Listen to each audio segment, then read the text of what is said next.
The chandelier sparkled above as Ed Rothstaler's reputation echoed through the noble family's mansion halls. Sitting quietly alone, Ed once held power over the academy like a crownless, lazy king. Documents spilled across the desk, listing his faults and disgraceful actions in precise, sharp ink. He covered his face, overwhelmed by disbelief, feeling mocked by the gods and their whims. With a packed bag and no farewell, Ed Rothstaler walked out. His noble life was over. Whispers chased Ed down the path, students pointing, heads turning with curious, judgmental stares. His name spread fast, followed by shame. People glanced away, pretending they hadn't seen anything. The dorm emptied, his past exposed. Everyone talked like they always knew he'd fall. Sitting outside alone, Ed heard them call him a disgrace, a fraud, a filthy noble. But the truth was cruel. This wasn't his life. He wasn't that arrogant Ed Rothstaler. He wasn't from this world. Somehow he woke up inside a game he once played, a fantasy school full of magic, mystery, and deadly decisions he once enjoyed from afar. Usually players become heroes, chosen ones, or powerful magicians destined to beat unbeatable trials. But instead of glory, he got Ed Rothstaler, a third-rate villain who's hated and already ruined. The game picked the worst character at the worst moment, dropping him into disaster. Ed shouted in frustration, insisting he lived modestly, never greedy, always simple in real life. Students watched from above, mocking his meltdown, shaking heads at the once proud noble now yelling. Even the system betrayed him. His stats were laughably low, barely enough to carry a bag. Someone stared in shock at Ed's numbers. Weak, talentless, no stamina, hopeless even among commoners. No one remembered him past the prologue. Just a blurry face in early scenarios. A single memory flashed, Ed sitting in the credits, begging, forgotten like an afterthought in code. He remembered now. That's where this body came from. A ruined name tossed into trash, begging on the streets, ragged and cold. That was Ed Rothstaler's real in-game ending. They laughed at his misery. The once proud noble collapsed into a dirty corner of nothing. Why him? No answers, just questions and a worn diary, his only clue to what comes next. Ed clenched his fists and looked ahead. He refused to accept that pathetic fate. Determination burned in his eyes. He promised to survive, no matter how bad it gets. The academy wasn't just a school. It was an entire city of magical possibilities. He wandered far northeast into the untamed woods, hoping to escape gossiping students. Half a day of walking gave him time to reflect and grasp his grim situation. This was the game's beginning, before everything important unfolded or characters met their destinies. Though disowned, Ed was still enrolled. He hadn't been expelled from the school yet. That detail mattered more than anything. The academy was his only shot at stability. Graduation meant guaranteed success. He couldn't waste the one opportunity he still had. If he could just survive and graduate quietly, life could be even better than before. His dream now was simple: graduate, live comfortably, and forget his old life completely. But there was one problem: tuition wasn't cheap, and he had no backup plan. Thankfully, this semester's paid for. He just had to earn a scholarship moving forward. With these stats, it wouldn't be easy. Even hoping was probably too optimistic. Still, scholarship or not, his current worry was more immediate: how to survive this week. Ed stared at his bags. Food, clothing, shelter, he needed all three just to survive. Clothes, not a problem. He had enough formal outfits, though none gave him bonuses. But he had no food, no roof, and certainly no warm bed to crash. Given his reputation, dorms weren't an option. He was stuck living in the woods. At least there was a stream. He'd drink from it until things got better. 10 days until the semester began. He needed to get stronger before returning. Ed practiced alone. He pushed his limits every day, refusing to waste a second. At least he could cast spells. Windblade worked well for cutting and survival. Still, chopping trees with magic made him dangerously hungry and completely exhausted. His stomach growled. He remembered something his grandfather once said about chewing bark in hard times. Ed's stomach growled louder than usual, reminding him that it had been a full day. With a deep breath, he brought the strange stew to his lips and swallowed. His face twisted instantly as nausea hit. Whatever he made shouldn't be eaten by humans. 3 violent retches later, he dropped to the ground, cursing his non-existent cooking skills. By the 3rd day, Ed sat in misery, clutching a spoon and questioning his life choices. He gathered scattered logs and branches, determined to build a decent place to sleep. The first step was figuring out how to balance 4 posts with only 2 hands. Each beam wobbled and refused to stay still no matter how hard Ed tried. He growled in frustration, wood falling in all directions, forming a chaotic forest around him. Ed collapsed to the ground, the tangled mess laughing at his lack of experience. Gritting his teeth, Ed forced himself to lift again despite sore arms and throbbing shoulders. Slowly but surely, the frame began to resemble a structure rather than scattered firewood. Sweat rolled down his forehead as he hammered the final beam into stubborn place. Exhausted but proud, Ed stared at the partial shelter, realizing there was still more ahead. With a sigh, he curled up on rags beneath the stars, already dreading tomorrow's labor. Sunlight filtered through the trees as Ed gazed at his now complete triangle-shaped shelter. His voice cracked from dryness, but the words came. He finally built something with his hands. He sat in front of it in awe, eyes wide, surprised he'd actually made it work. Suddenly, a screen appeared in front of him, flashing skills and a finished wood shelter. Ed blinked twice, realizing he might be better at crafting than he ever expected. His stomach interrupted again, louder this time, reminding him that shelter didn't equal survival. Ed's mind shifted to tools, and a new crafting screen opened with a weapon option. Apparently, magic wasn't his thing, but his hands were made for building and shaping. The creation system confirmed a harpoon just in time to hunt something edible for once. Armed and desperate, Ed yelled to the sky, ready to finally get real food today. Ed could barely stand, but hunger drove him forward like a man possessed by instinct. The harpoon flew from his hands, landing perfectly. A fresh fish flopped onto the ground. Fire burst from his fingertips as he shouted, desperate to cook something he could eat. The smell of grilled fish filled the air, warm enough to bring tears to Ed's eyes. 1 week left until school begins. Ed just had to survive with fire, fish, and stubbornness. As he took a bite, a familiar blonde figure appeared, catching him completely off guard. His eyes widened in shock. He'd been too focused on living to notice her arrival. It was the main heroine, appearing like fate, calling him by his full name. Of all possible encounters, Ed hadn't expected to meet her in this exact situation. Her cold stare returned, reminding him of the past and why she wanted him gone. Princess Phinia stood tall, her voice sharp, the very one who expelled Ed from the dorms. Ed Rothstaler was infamous the moment the game began, known as a noble-turned-academic disaster. Humiliated and bitter, he tampered with the exam, hoping to ruin someone else's future instead. But his actions were uncovered by Phinia, who saw through his petty sabotage instantly. She activated her insight skill, calm and poised, sensing deceit behind Ed's arrogant smile and posture. Her ability read lies like open books, and Ed's excuses were riddled with self-serving nonsense. Exposed and cornered, Ed was thrown out of the dorms with nothing but shame and bitterness. But fate had him bump into Phinia again, confronted him, demanding answers, her expression unreadable. He fumbled for words, saying he hadn't been expelled, just no longer welcome in the dorms. She didn't flinch. Her tone stayed cold. She said she'd speak with the academy about him. Ed's situation was growing worse, especially with his latest kitchen disaster ending in charred, inedible dinner. Meanwhile, Phinia had real power, enough to wipe him from the academy with one formal report. Knowing this, Ed tried to reason. If she acted, he'd truly have nowhere left to go.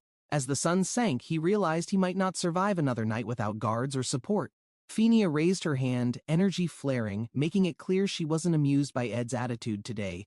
He panicked, arms raised in surrender, insisting he wasn't mocking her, only trying to say something important. She paused, suspicious, as Ed lowered himself to the ground and sighed through his exhaustion. With genuine intent, he said, "Thank you." Not sarcasm, but actual gratitude tangled in tired words. Insight activated again. Phinia's eyes sharpened, ready to catch every unspoken thought hidden behind his sincerity. To her surprise, no falsehood surfaced. Ed's thanks rang honest, simple, and slightly pitiful. She stood quiet, momentarily stunned, unsure how to process such plain truth from someone like Ed. The Rothstaler name still carried weight, wealth, influence, a family so infamous it tainted everything he did. Their legacy was darker than rumors suggested, built on experiments and selfish quests for eternal life. To Ed, they were rotten beyond redemption, destined for ruin no matter how grand they appeared. The protagonist had already planned their downfall. Every member would be imprisoned or destroyed eventually, but Ed was disowned, abandoned like garbage, left to fend for himself among cold stares and silence. Ed figured things weren't looking too bad, even if everything felt risky right now. Still, failing to win Phinia's trust meant everything could spiral straight to game over. He had to convince her without lies, or his fate would be sealed immediately. Based on timing, this was about 1 week before the big incident broke out. Ed noticed Phinia approaching, oddly dressed and clearly not here for something casual or friendly. Ed crouched to act natural, tossing out a harmless question about the placement test. The forest challenge involved finding beads, simple in theory but never easy in execution. Professor Glast's test always had some twist that caught even the confident students off guard. Phinia didn't trust him at all, but Ed kept calm, sticking to what he planned. She declared that without her help, he had no shot at reaching Class A. Ed stayed cool, telling her to check the southeast lake if she thought he lied. Near the lake's edge, Phinia would find a glowing magic bead if he was truthful. A large tree stood tall there, the Marilda's guardian tree, easy to recognize once nearby. Ed told her she'd find the present he left, waiting at the tree's roots. Phinia looked curious, still doubtful, but she held the bead like it meant something deeper. She remembered clearly, Ed from 3 days ago was nothing but trouble and empty words. But the Ed she'd seen just now. Something about him was different, surprisingly sincere. The forest test finally ended, and students returned, their expressions mixed with hope and worry. Inside the academy gates, anticipation rose as Professor Glast prepared to announce the results. With his usual cold glare, Glast asked everyone to present the beads they'd found. Everyone stood silently, clutching their beads, unsure what would count or be discarded immediately. Glast told them all they'd begin from Class F unless they proved something exceptional. He reminded them the test wasn't just about finding beads, but understanding the deeper goal. Only 3 students had found beads imbued with true magical value: Zix, Lortel, and someone else. Glast turned, eyes sharp, and pointed at someone, the one who uncovered the hidden magic bead. Glast declared his expectations, his voice steady, declaring Phinia would rise to the top of class. But Ed, fishing alone, doubted himself. He knew survival mattered more than any title ever could. Meanwhile, Phinia, 3rd princess of the Empire, had lived through trials that sharpened her judgment early on. Those experiences formed her insight skill, an ability so precise it pierced deception with terrifying accuracy. No lie could escape Phinia now. But honesty came with burdens heavier than any diplomatic armor. Despite her honesty radar, love remained her unseen weakness, one the Academy's system could never quantify properly. When fate threw her into Class A or F, Phinia's worldview and expectations began unraveling in small ways. Ed watched quietly. If she joined Class A, the story would break before it even began. He thought hard while holding his fishing rod, realizing that her choice might change everything forever. Even survival wouldn't save him if the future deviated too far from what he remembered happening. But even with different players, Ed wondered if the scenario's outcome might still remain the same. At the Academy gates, Lucy Merrill echoed Phinia's words, claiming Ed had to reach the top. Phinia watched Lucy closely. Her insight confirmed something strange. He wasn't lying about the golden bead. It existed, and Ed hadn't tricked her. Somehow, that fact complicated her feelings more than expected. She opened her palm. The bead shimmered, tempting fate, but its meaning wasn't as simple as victory. Phinia froze. It wasn't a gift, not even close. It was something else entirely, maybe even bait. She remembered the shame of hiding her name, afraid of failing despite her prestigious background. To truly succeed, she wanted to prove herself, not as royalty, but as someone deserving her place. Taking the bead meant leaning on privilege, so Phinia walked away, choosing integrity over advantage again. Ed respected her decision quietly, knowing her pride was built on more than position or title. Phinia faced Ed once more. Her title didn't define her, only her choices would from now. Ed, meanwhile, knew the Academy wasn't kind. One misstep meant losing everything he'd barely managed to rebuild. He told her she'd fail. Maybe it was bluff, maybe not, but her insight could decide. Phinia stood still. Whether his words were real or fake didn't stop her from trusting herself. But as she stared him down, Phinia swore to keep her eyes on Ed Rothstaler. Ed reeled in a large fish, hands trembling, grinning like it was a final boss. He exhaled hard, the weight of effort clinging to every muscle in his tired frame. Ed sprinted up the hill again, heart pounding, hoping he wouldn't be late for class. Living off campus meant waking before sunrise, racing just to avoid the academy gates slamming behind her. Still panting, she pushed forward, determined not to fall behind everyone else one more time. Ed stood tall again, eyes wide. The spring breeze carried memories as petals floated past. Sylvania Academy towered before him, welcoming him back with grandeur, noise, and distant hopes reborn. Opening ceremony rang out, voices rising in tradition, students gathering with polished uniforms and cautious optimism. He took his seat while others whispered, some surprised, some amused that he had survived everything. A feast awaited, and Ed dug in slowly, savoring a moment that felt almost like triumph. He took his time with each bite, not from hunger, but because he could now relax. Nearby students gossiped. They recognized Ed Rothstaler, but something in his air made them hesitate. They wondered if this once villain was really back, quiet and focused, just chasing graduation like them.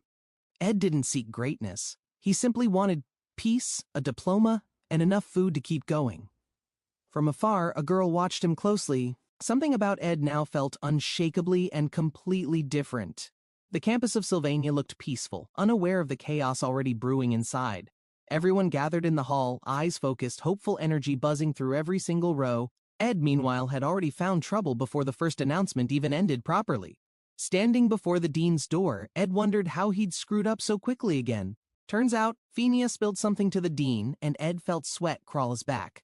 The dean seemed too calm, his smile unreadable, which only made Ed even more nervous. Thankfully, he escaped without punishment, just a warning and a silent vow to behave carefully. Ed reminded himself not to mess with the story's flow, to play things smart. His skills were survival-based, a mix of archery and instincts sharpened through rough experience. Magic training fused with hunting knowledge, and Ed believed no tool beat a well-balanced bow. As his skills grew, so did his confidence crafting arrows meant for much more.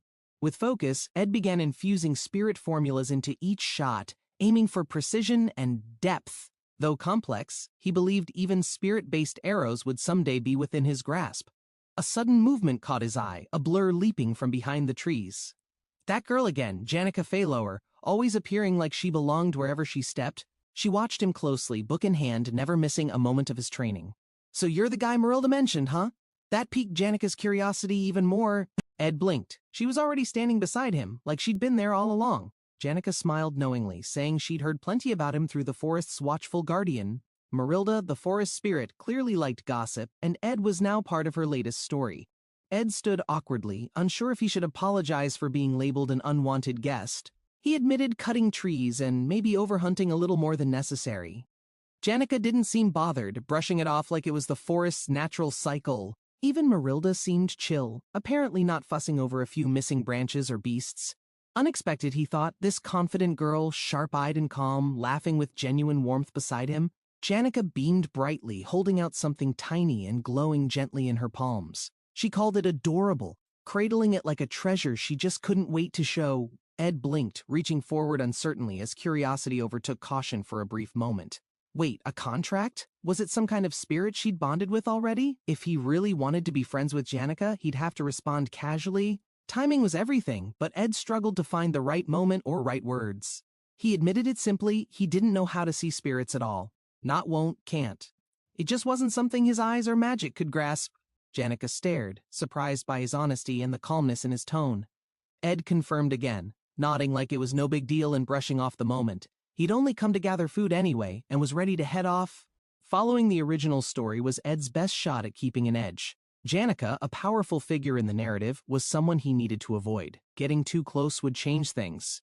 That couldn't be allowed. So he left her there, standing quietly with questions in her eyes. Janica watched him go, the weight of silence settling between steps. She stood beside Marilda, the spirit wolf, who gazed thoughtfully after Ed. No matter how she analyzed it, Ed clearly couldn't perceive spiritual beings. She wondered who he really was, this confusing, unreadable student. Despite trying, she hadn't gotten through to him at all. Janica sighed, brushing her fingers through her hair in frustration. But it wasn't goodbye forever, just a pause and something oddly faded. From the treetop clearing, a calm breeze passed through her hair as she stared out. The map didn't lie. Ed's shelter and the student zone were miles apart. He sprinted daily, and that alone boosted his stats more than training could. Ed stared at Janica, her bright reaction clashing with everything he'd expected in that moment. He tried to stay cool, but saying it out loud left him stripped of pride. All he had left was honesty and a bare chest, which didn't help at all. He explained everything without sugarcoating it. No money, no home, just bad choices behind him. Then, the boldest move, he asked Janica straight up if she'd lend him some cash. Janica's cheerful face froze. Her whole expression turned grayscale, like someone flipped off the color. She scrambled for words, insisting she'd pay it back quickly, that friends helped each other. But the truth hit harder than kindness. Her scholarship was survival, not just recognition.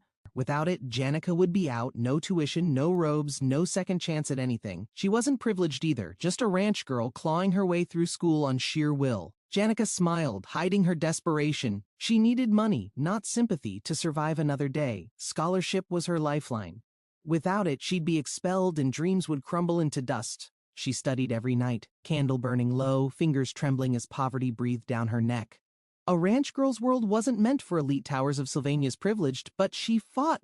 When asked for help, she only laughed, hollow and fading, like a goodbye she couldn't control. 3 days passed. He tried forgetting Janica's sad smile, burying guilt beneath routine and silence. He hunted small animals, gathered wood, mumbled justifications to himself as the forest watched quietly. He swore to stay low, to dodge chaos, to avoid fate's hands twisting his path. But peace rarely lasts long. A rustle nearby disrupted his rhythm and stirred something uneasy. A shadow moved. He turned, startled, recognizing not Janica, but someone far more dangerous instead.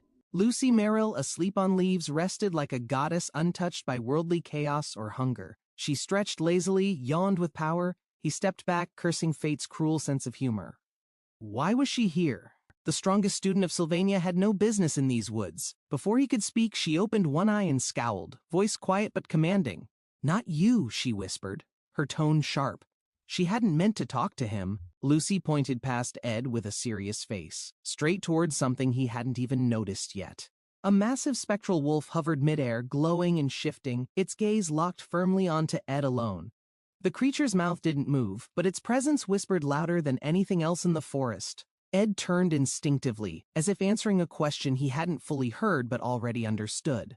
The wolf's words were simple. Save Janica at all costs, no matter what it takes. Lucy had only been here 2 days, and things already felt strangely intense.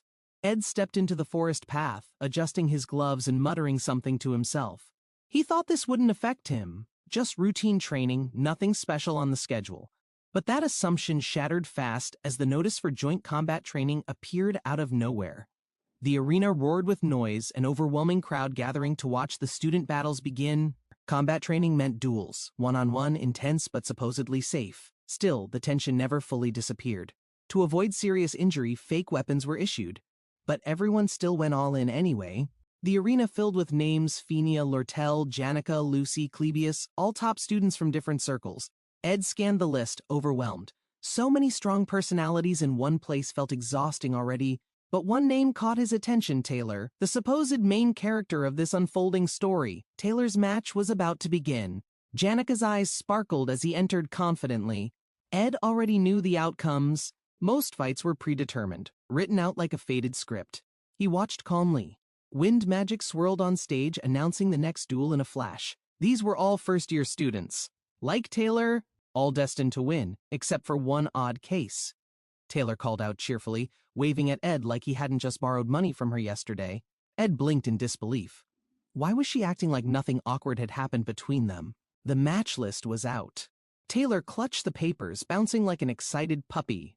Ed, unlike Taylor's bright energy, always kept himself withdrawn, cat-like, quiet, and mostly disinterested in chaos. He admitted he wasn't even curious about his match, until something clicked inside him. Suddenly, Ed realized he wasn't just spectating. He'd been included in the fight roster. That made no sense. The original Ed never lasted this long. He should be gone. Taylor shoved the paper into his face. His opponent's name made his stomach drop. At the same moment, Taylor stood across the field, confidently preparing for what came next. Ed swallowed hard. No point stressing now. He'd have to give it his best effort. He took a deep breath. Lucy was Taylor's opponent. He had to show up fully. Taylor's body burned with determination, blade glowing as if fueled by pure instinct alone. Born into this role, the world had already decided he'd wield swords like destiny. Though this was his first swing, it slashed through Lucy's magic without hesitation or fear. Lucy blinked in disbelief. Her spell fizzled midair, intercepted so effortlessly it shocked her. Taylor dashed in closer, eyes steady, closing the gap she'd always relied on magically. Lucy panicked and cast lightning reflexively, her instincts lashing out faster than her thoughts. The arena shook violently as the magic hit, far stronger than anyone expected from her. Taylor collapsed beneath the blast, stunned and barely conscious beneath glowing embers of magic. Judges stood in silence, then disqualified Lucy for using banned intermediate-level spells in combat. Though Taylor had collapsed, he won. The crowd erupted. He was the first to beat Lucy. Lightning erupted toward Taylor, fierce and fast, yet he stepped forward without flinching or hesitation. Through shattered marble and smoke, Taylor emerged, quiet but firm, gaze steady with resolve burning inside. The class stared in stunned silence. No one had expected him to still be standing upright. Lucy yawned, bored by the moment, dismissing Taylor as just another pitiful, reckless fool. Taylor questioned his charge, wondering why he'd run at a powerful mage with bare fists. Taylor McClure's life was one long struggle, a storm of trials that shaped his resolve. He was mocked as a country bumpkin, a disgrace in the uniform of the academy. His grades were abysmal, his confidence shattered by failures stacking higher with each passing semester. Everyone assumed he'd lose, just another sad excuse for a student, undeserving of any real chance. But within that despair, a quiet strength formed, unseen by others, yet growing ever stronger. Taylor never once lost hope. Even when defeat seemed inevitable and odds impossible to overcome, he charged again, cloak blazing red, wooden blade clutched tight, heart pounding louder than war drums. Ed cheered from the crowd, voice sharp with belief. Taylor still had something to prove. The air cracked as Taylor launched upward, red streak trailing, barreling toward Lucy like a meteor. Lucy's eyes widened as her name echoed. Taylor came flying, even knowing lightning would soon strike. Ed's eyes widened in disbelief. Something unexpected had just slipped through their flawless defenses. A streak of energy shimmered, Lucy's instincts flaring as Taylor's sword pushed forward against surging magic. The clash erupted, green lightning cracking in spirals, Taylor's stance firm despite the overwhelming power surging in. Pain tore through him, a desperate scream breaking out as his blade clashed with magic. The spell shifted, and in the glow of power, a beast's shape emerged, terrifying, wild, dominant. Taylor was launched into the air, swallowed by the vortex spiraling from Lucy's outstretched hand. The impact sent shockwaves across the hall, Ed gasping as Taylor vanished in explosive wind. He crashed through the upper balconies, unconscious bodies barely dodging the flying debris from below. A whisper spread among the crowd. This wasn't lightning anymore. It shimmered too wildly, too fiercely uncontrolled. Lucy stood calm amid the swirling air, eyes glowing violet. She had used forbidden wind magic. The arena echoed with the final announcement. Lucy Merrill stood victorious, the crowd erupting in cheers. Taylor's head hung low, smoke curling around him, his body still aching from the magical assault. Shock painted Ed's face, heart heavy with disbelief. Taylor, the underdog everyone underestimated, had lost? Taylor walked away quietly, the weight of defeat pressing down on his every step. Ed watched him go, thinking this wasn't something they could ignore anymore, not now. A passive spell, protection of the wind, activated, shielding from danger before it ever arrived. Marilda, a powerful wind spirit, revealed herself through magical energy dancing like a glowing storm. Lucy casually asked for jerky, while Ed realized they weren't just a mage and spirit. Next training match, Ed Rothstaler versus Princess Fenia. Everyone's eyes turned toward the approaching pair. Fenia stopped him cold, reminding him of their last clash, her words clear and heavy. Taylor once stood strong, believing victory was his only option after training so hard, but he lost because of Ed, who unknowingly shifted the tides with his presence alone. Just being there, Ed Rothstaler caused change. Fenia saw it and quietly acknowledged the truth. Someone called out to Taylor, chasing after him as he stormed through the corridor. Even if it's meaningless, Ed figured trying something was better than standing still doing nothing. Others tried to encourage Taylor, saying his efforts weren't wasted, no need for shame. Ed feared Taylor would collapse emotionally and he'd be the one forced to rise. A peer yelled passionately, "Don't fall into despair, this place will throw more at you." The Emperor once told young Fenia she was born with divine blessing and rare grace, but her insight to it wasn't divine. It was something she learned in silence, among shadows and whispers. Every royal life is complicated. Conspiracies surrounded her, so she developed the ability herself. From darkness, she grew stronger, learning how to protect herself with awareness and clarity. Though she sensed the deception around her, Fenia always played the role expected of royalty. Ed politely asked to go easy, but it unsettled Fenia more than expected. Fenia gave the same polite response, but couldn't stop herself from studying him deeply. Nearby students gossiped, mocking Ed's dramatic support for Taylor like it was all fake. They thought he was just trying to seem noble after being harsh to Taylor. Fenia quietly accepted it. Ed Rothstaler had used his standing to shame his juniors before. Ed's name echoed across the room as surprise and suspicion filled everyone's staring eyes. Rumors of cheating swirled around him, twisting old memories into new judgments he couldn't deny. Everyone believed Ed had always been like that, desperate, dishonest, and full of empty ambition. But now, standing tall and calm, he met Fenia's gaze without hesitation or fear. Her heart stirred unexpectedly as she questioned everything she thought she knew about this quiet student. Fenia remembered his eyes, focused, tired, yet filled with something stubborn and painfully sincere. That unshakable resolve wasn't a trick. It pulsed like truth through every inch of him. Cheers faded as the arena shifted. The duel was beginning and silence took over. She studied Ed from afar, his unreadable presence making her second-guess each passing thought. With icy magic forming around her hand, Fenia leapt forward to end the match quickly. Ed dodged swiftly, wind magic swirling around him as her freezing spell shattered behind. Everyone knew Ed only used wind and fire, but none knew how he'd respond now. Fenia narrowed her gaze, watching carefully, reading every move and testing her intuition. She wanted to settle this, on the field and in her heart, with one last clash. She charged with everything, heart and pride burning behind the blade of her spell. Ed accepted the blow without resistance, the wave crashing as if scripted for dramatic effect. Lying on the floor, he muttered that he lost, catching Fenia completely off guard. Her eyes widened in disbelief, confused by his stillness and unexpected words of surrender. He hadn't even blocked, just stood there and took the hit without hesitation or fear.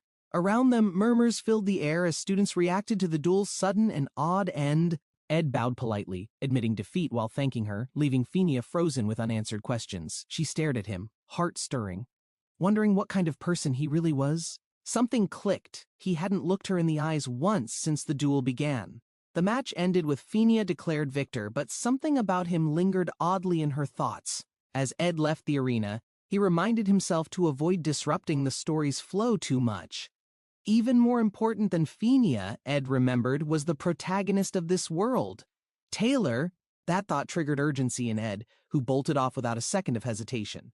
Fenia suddenly appeared, catching Ed off guard as her eyes narrowed with sharp focus. She demanded an explanation, questioning why he was alone without proper protection or escort. Her words were strict, but concern lingered behind them like a shadow she refused to show. Fenia stepped closer, voice rising with confusion and frustration she could barely keep hidden. Ed tried to deflect with calm words, hoping to ease her mood without conflict, but she exploded, accusing him of throwing the match just to get it over with. She ranted about the chaos at school, schemes, pressure, burdens weighing her down non-stop. With arms raised and temper flaring, she shouted about her overwhelming responsibilities piling up again. Ed gently held her shoulders, asking her to take a breath and slow down. Fenia paused, caught between fury and embarrassment, breathing deeply in the sunlit hallway. Quiet fell between them, their hands still touching in that oddly gentle moment. Her flustered silence filled the space as Ed blinked, unsure what just happened. He asked if she was all right, but her soft blush had already given him the answer. Fenia covered her face, quickly brushing off the moment and asking him to forget everything. Ed hesitated, then awkwardly asked if he could leave and continue searching for Taylor. Fenia reflected inwardly, blaming her upbringing in the palace for always guessing instead of asking. She stared at Ed again, then asked directly about his past and his family. Her voice was firm as she confronted him. Did he cut ties to escape darkness? She guessed he wanted to be expelled by causing trouble, starting with provoking Taylor. Ed admitted it was a sharp theory, even if most of it missed the mark. She continued piecing together her suspicions, determined to uncover everything hidden beneath Ed's quiet act. His denial came quickly, though not entirely convincingly. He knew she was getting too close. Fenia didn't hold back, eyes locked onto his, daring him to deny her straight to her face. Ed kept lying, hoping Fenia's insight skill hadn't fully activated without solid evidence yet. Despite claiming honesty, his thoughts betrayed him, and Fenia's magic flared up with suspicion. She slammed her hand down, furious with Ed's slippery avoidance and lack of straightforward answers. Her fire magic sparked in frustration, while Ed panicked but still clung to the scenario. Finally, she sighed and backed down, letting him go due to lack of concrete proof. Fenia allowed him to leave, pointing out his restless pacing and glances at the door. Ed thanked her quickly, slipping away before she changed her mind or pressed harder. Outside the room, he paused, stunned by how Fenia had acted differently than he expected. As someone tied to key events, Fenia's involvement with everyone made his situation more tangled. She already had enough drama to fill books, and Ed knew he'd only added more. Ed blamed his presence for shaking up the scenario's direction in such unexpected ways.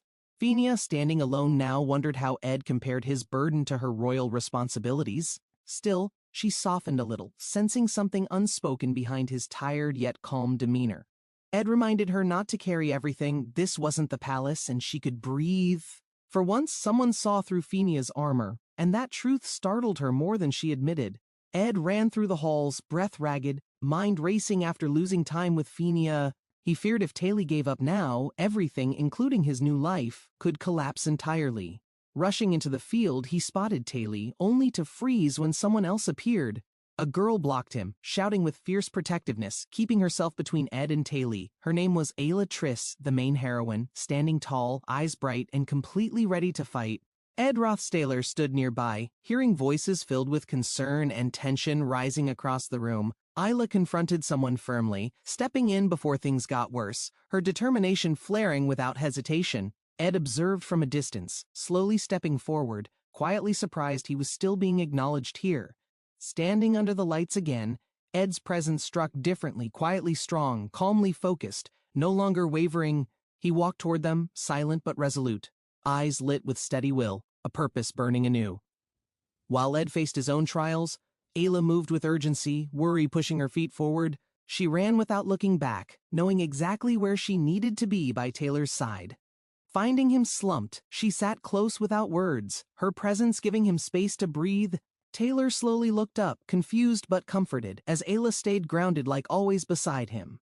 Ed knew Taylor's strength came not from solitude but from those who stayed when storms came. Ed remembered every moment shared with Taylor's struggles, laughs, pain, and how none of it was simple. He paused, realizing he never quite believed Taylor would falter, always treating him as untouchable. Facing himself honestly, Ed admitted he'd left everything to Taylor, never stepping fully into his own. Watching Taylor rise again, something changed, no longer just relief, but a quiet readiness to walk alongside. Ed smiled, no longer hiding behind fate's script, but choosing to shape the day himself. The arena shone in golden morning light as Ed stepped forward, silent beneath watching eyes. Behind him, voices faded. He knew the path wouldn't wait, even if he wasn't ready. He opened the doors calmly, heart steady, knowing there was no turning back from this. The clash was immediate, but Ed moved with clarity, no hesitation, only purpose in every motion. Flames danced behind him, but his gaze stayed forward, locked on what mattered beyond the fire. The scene was never meant to unfold like this, but Ed had stopped waiting for scripts. Power burst through the air as elements collided, chaos blooming in colors of ice and flame.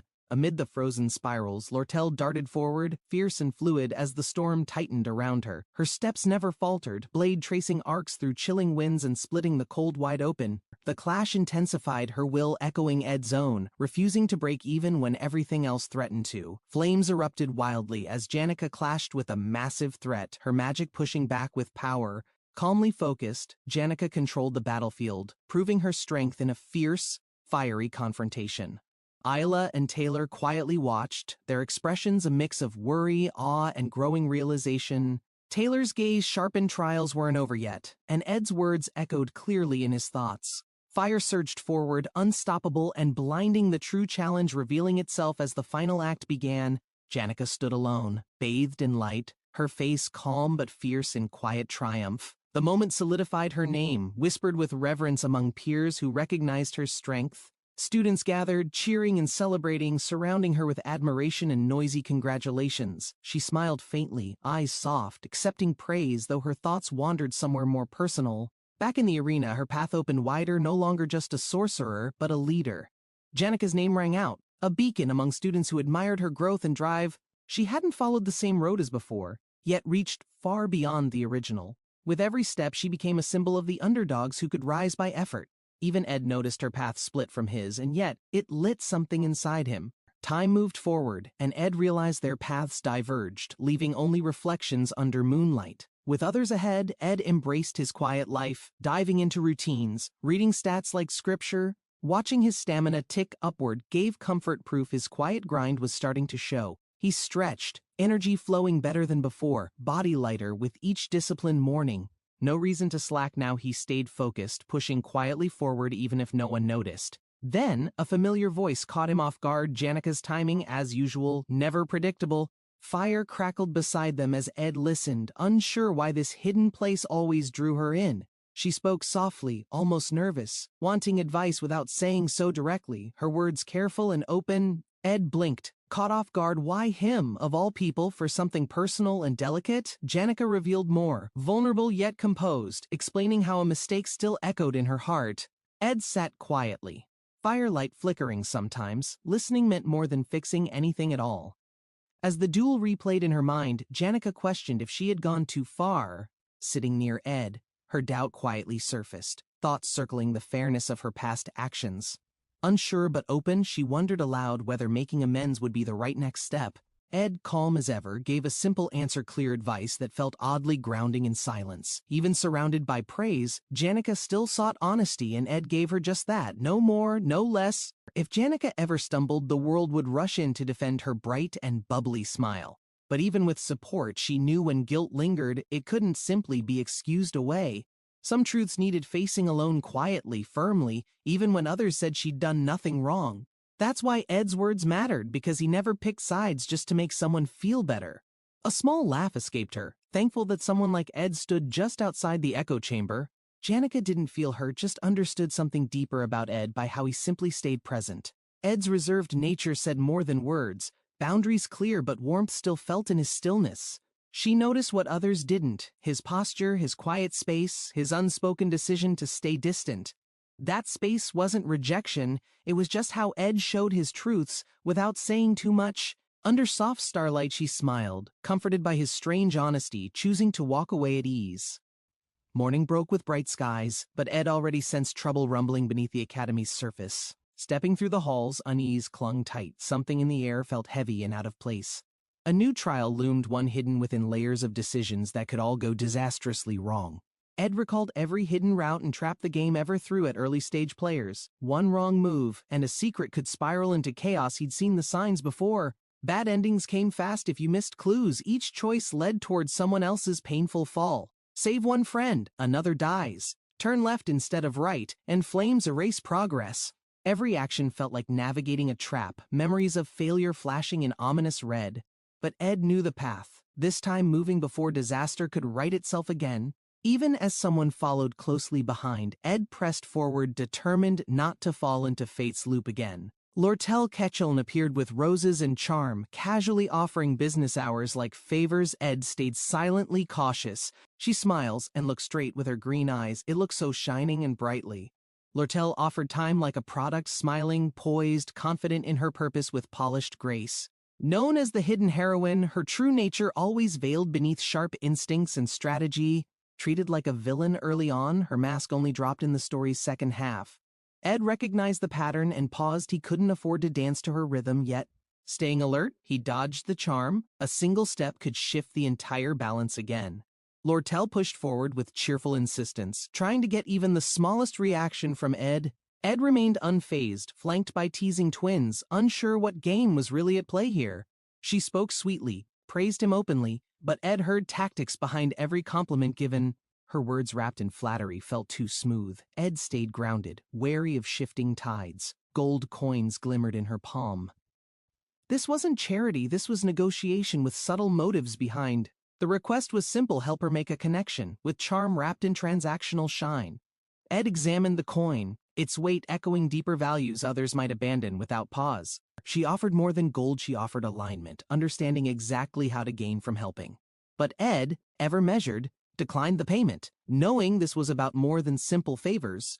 Lortel smiled knowingly. In her world, allies mattered more than riches, especially in the long run. Ed realized Lortel understood the game power wasn't enough. She needed influence, allies, and strategy. She moved with purpose, anticipating the Academy's future as clearly as any political tactician could. Her instincts were sharp: gather allies now, before the real storm began to stir.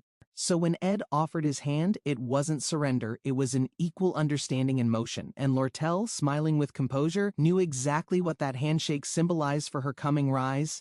For people used to comfort, a single moment of hardship could shatter their composure completely. Ed knew the cruel twist: how sudden change often became a trap too heavy to escape. One golden coin could unravel dignity, break resolve, and chain futures through desperation. That's why manipulators found it easy. Preying on need was cleaner than fighting with swords. But surprisingly, Lortel returned the coins untouched, defying the pattern she was expected to play into. Lortel found Ed's refusal oddly entertaining, rare resistance in a world used to easy leverage. Ed walked away quietly, weighing what he had declined, aware it could have simplified things. But temptation had a cost. Changing storylines could ripple across everything he worked to avoid. His eyes narrowed in the dark, silently reaffirming his goal to not derail fate. Meanwhile, Lortel stared out under moonlight, unfazed, plotting new angles around Ed's stubborn stance. That night, Janica crossed paths with Lortel under the stillness of silver-blue moonlight. Lortel, ever the strategist, saw a valuable opportunity where others only saw lingering tension. One sincere apology became her opening, another chance to bring Janica into her growing circle. Janica's surprise shifted to reflection as Lortel offered something honest beneath her calculating exterior. Her curiosity piqued. Janica paused, wondering just how different this golden daughter truly was inside. Their conversation grew slower, more personal, Lortel nudging gently, reading Janica with careful, patient precision.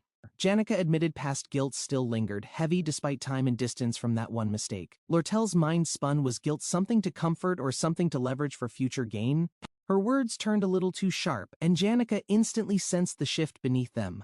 Spirits danced behind her, fiery and wild, Janica's calm masking the blaze still deep inside. Later, Lortel met Ed again, her tone different now, planning layered behind every pleasant word. Her eyes gleamed with ideas, one goal hidden behind another, never showing her full hand. She pulled out the same coin, still chasing something neither gold nor words could buy. Janica quietly reflected on everything, comparing sincerity not by action but by the person's heart behind it. And Ed? He watched silently, knowing sincerity wasn't a coin you could measure in weight. Coins gleamed again, an echo of earlier intent, but now weighed with a deeper meaning. Janica mused aloud, admiring Ed's honest ways so different from the usual negotiations and masks. She'd need more time to fully gauge Lortel, who shifted between charm and strategy. Janica knew this encounter had planted something, a rival, or maybe a new kind of mirror. Still, she turned kindly and apologized, because even amidst calculation, kindness didn't have to be forgotten. Ed watched her leave with a smile, but something felt off beneath the surface. Behind the closing door, Ed's thoughts lingered on her forced cheer and dimmed expression. Janica walked alone, her steps heavy, muttering to herself as emotions weighed down her stride. Her cheerful mask cracked briefly, revealing an edge of exhaustion Ed couldn't ignore anymore.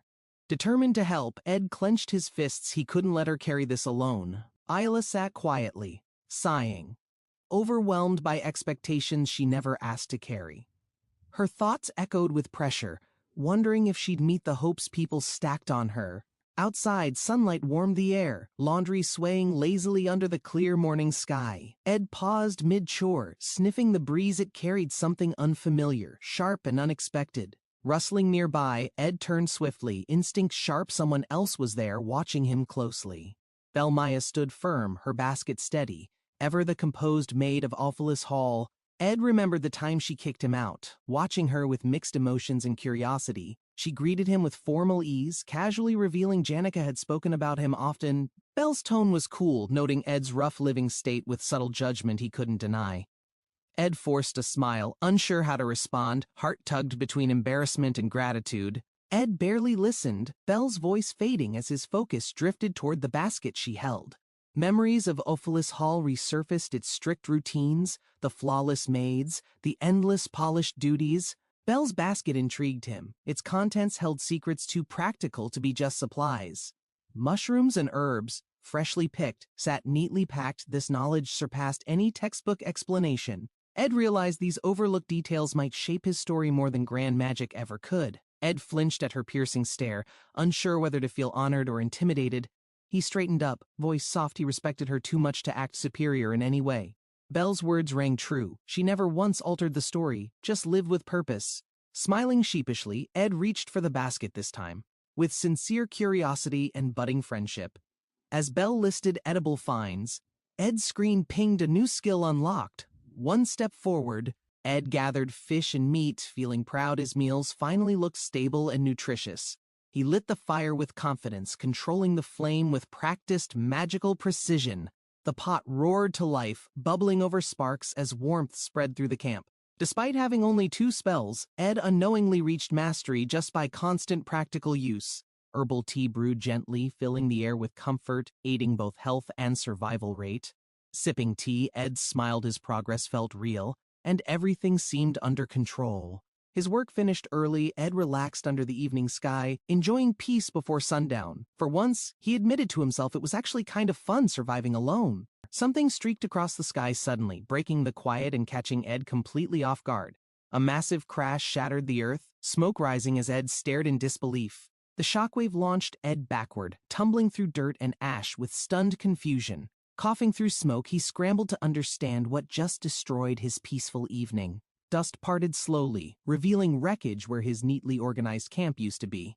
Wide-eyed and stunned, Ed saw the remnants of everything he had built scattered around. His heart sank deeper. His cozy camp was gone in an instant puff of chaos.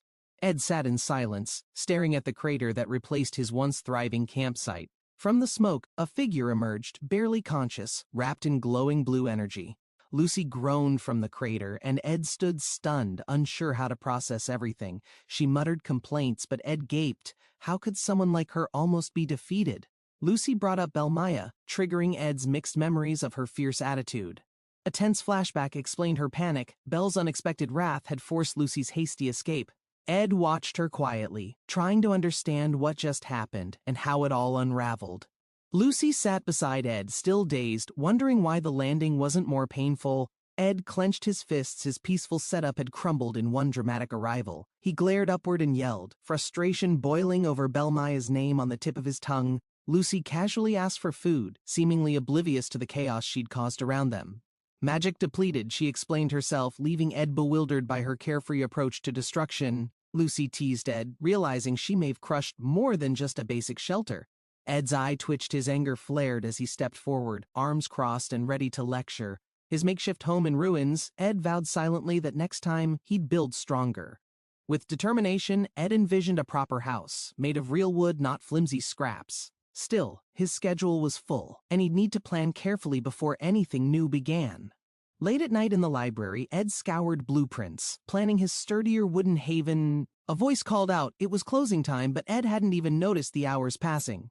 A fellow student entered, praising Ed's dedication with genuine admiration lighting up her eyes. She introduced herself as Elka Islan, and Ed paused, sensing something different in her energy. Her wide eyes sparkled, silently urging Ed to respond with his name and maybe something more. Ed introduced himself calmly, used to the stunned expression that followed his name everywhere. Elka's expression froze, then softened. Ed's name carried rumors, but reality seemed to surprise her. She admired his quick comprehension, having watched him absorb dense materials like it was nothing.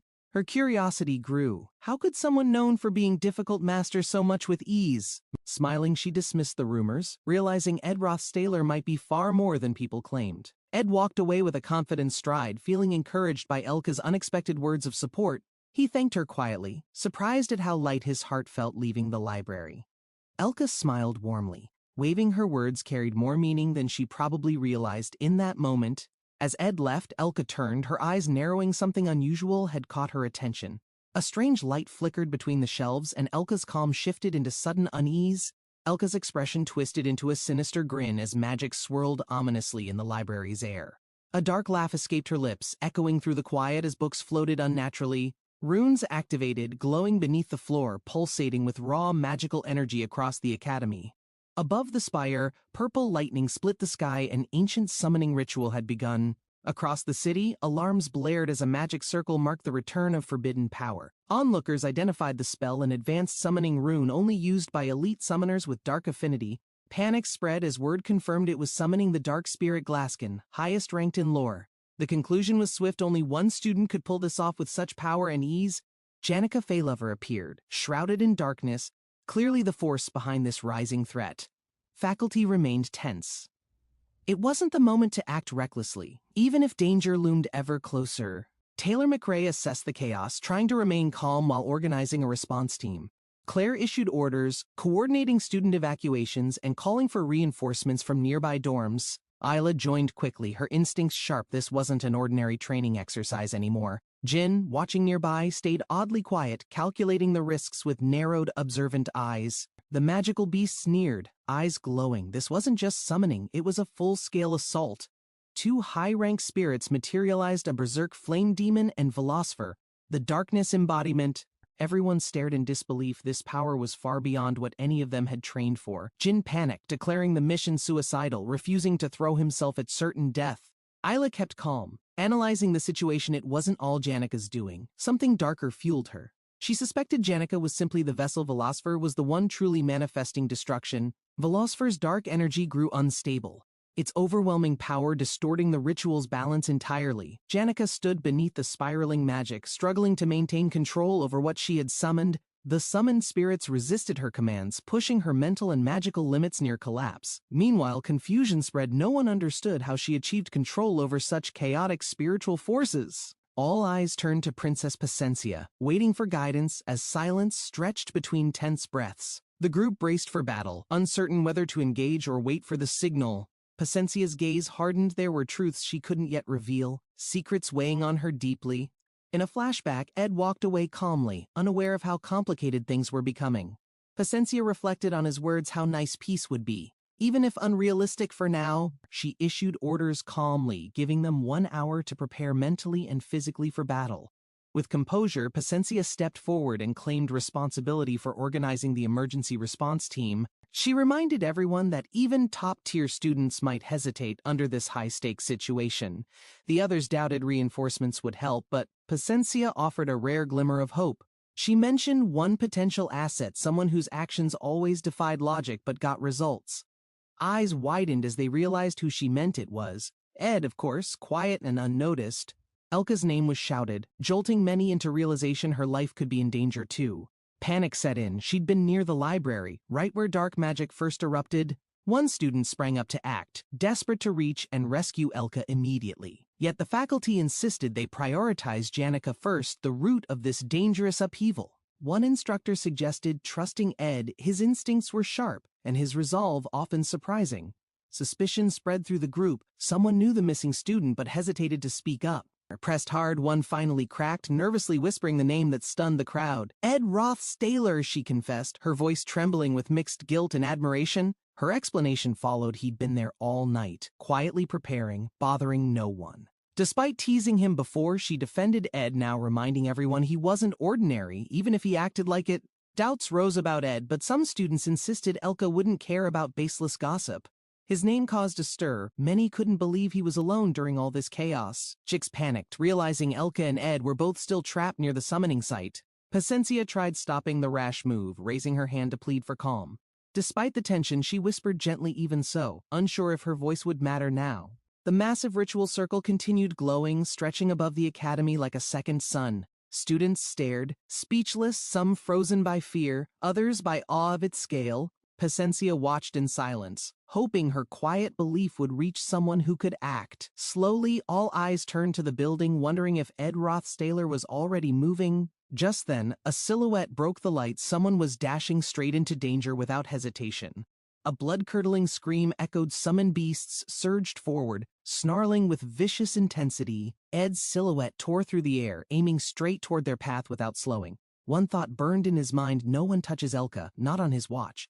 Energy exploded midair as he collided into the enemy with unrelenting force. Determined and furious, Ed shouted his name as a challenge. He had entered the battlefield. Ed gathers meat and fish, feeling proud as he nears completion of his food preparations. Sitting by his handmade stove, Ed activates his ignition spell with calm satisfaction and a steady gaze. A burst of fire erupts from the stove, warming the air and cooking his latest meal. A pop-up glows. Ed unknowingly maxed out 2 magic skills from sheer repetition during daily chores. Ed boils herbal tea with practiced ease, enhancing survival as he chops firewood and reflects alone. Ed sips tea, watching sunset hues. His tasks are done, and peace wraps gently around him. He smiles, enjoying the simplicity of the moment, basking in the rare stillness before dusk. A sudden streak in the sky breaks his thoughts, making him flinch with growing curiosity. A loud crash sends Ed flying from his campsite, rolling through dust and chaos unexpectedly. Gasping, Ed lifts his head, eyes wide in horror. His once peaceful camp now lies in ruins. From the crater center, a mysterious girl named Lucy emerges, shimmering with magic and exhaustion. Shocked, Ed stares. She's powerful, unpredictable, and just obliterated his carefully built survival zone. Lucy mutters, barely awake, while Ed panics, realizing she's Bel Maya's most fearsome and loyal ally. Recalling Belle's grip, Lucy explains she was dragged here without warning, bruised and out of mana. Ed tries reasoning, only to get hit and yelled at by Lucy for hoarding food. Frustrated and confused, Lucy demands answers. Ed rants about losing his handmade camp and jerky stash. Her energy spent, Lucy sits dazed while Belle scolds Ed for poor housing decisions and yelling. Her words soften Ed's mood. He smiles faintly, appreciating her sincerity amidst a day full of chaos. As he leaves the library, Elka wishes him luck. Ed nods, feeling a strange warmth inside. Ed sat quietly, deep in thought, until someone suddenly called his name from behind him. Confused, he asked who the person was, noticing the urgency in their voice and face. They demanded to know where Elka was, worry radiating from their shaking words and gestures. The person pointed, directing him toward the second room close by where Elka had been. Bursting in, Ed rushed to her side, finding her lying unconscious but seemingly unharmed. Ed's knees buckled slightly as he let out a relieved breath, whispering a quiet thanks. He clutched his forehead, overwhelmed by emotions now that he'd found Elka safe and alive. He slowly started to realize the strange protection surrounding her subtle but intentional layers of security. Thick blackout curtains covered the room's edges, ensuring no light or sound reached her hiding place. A note lay on the desk, instructing Elka to stay calm and hidden once she awoke.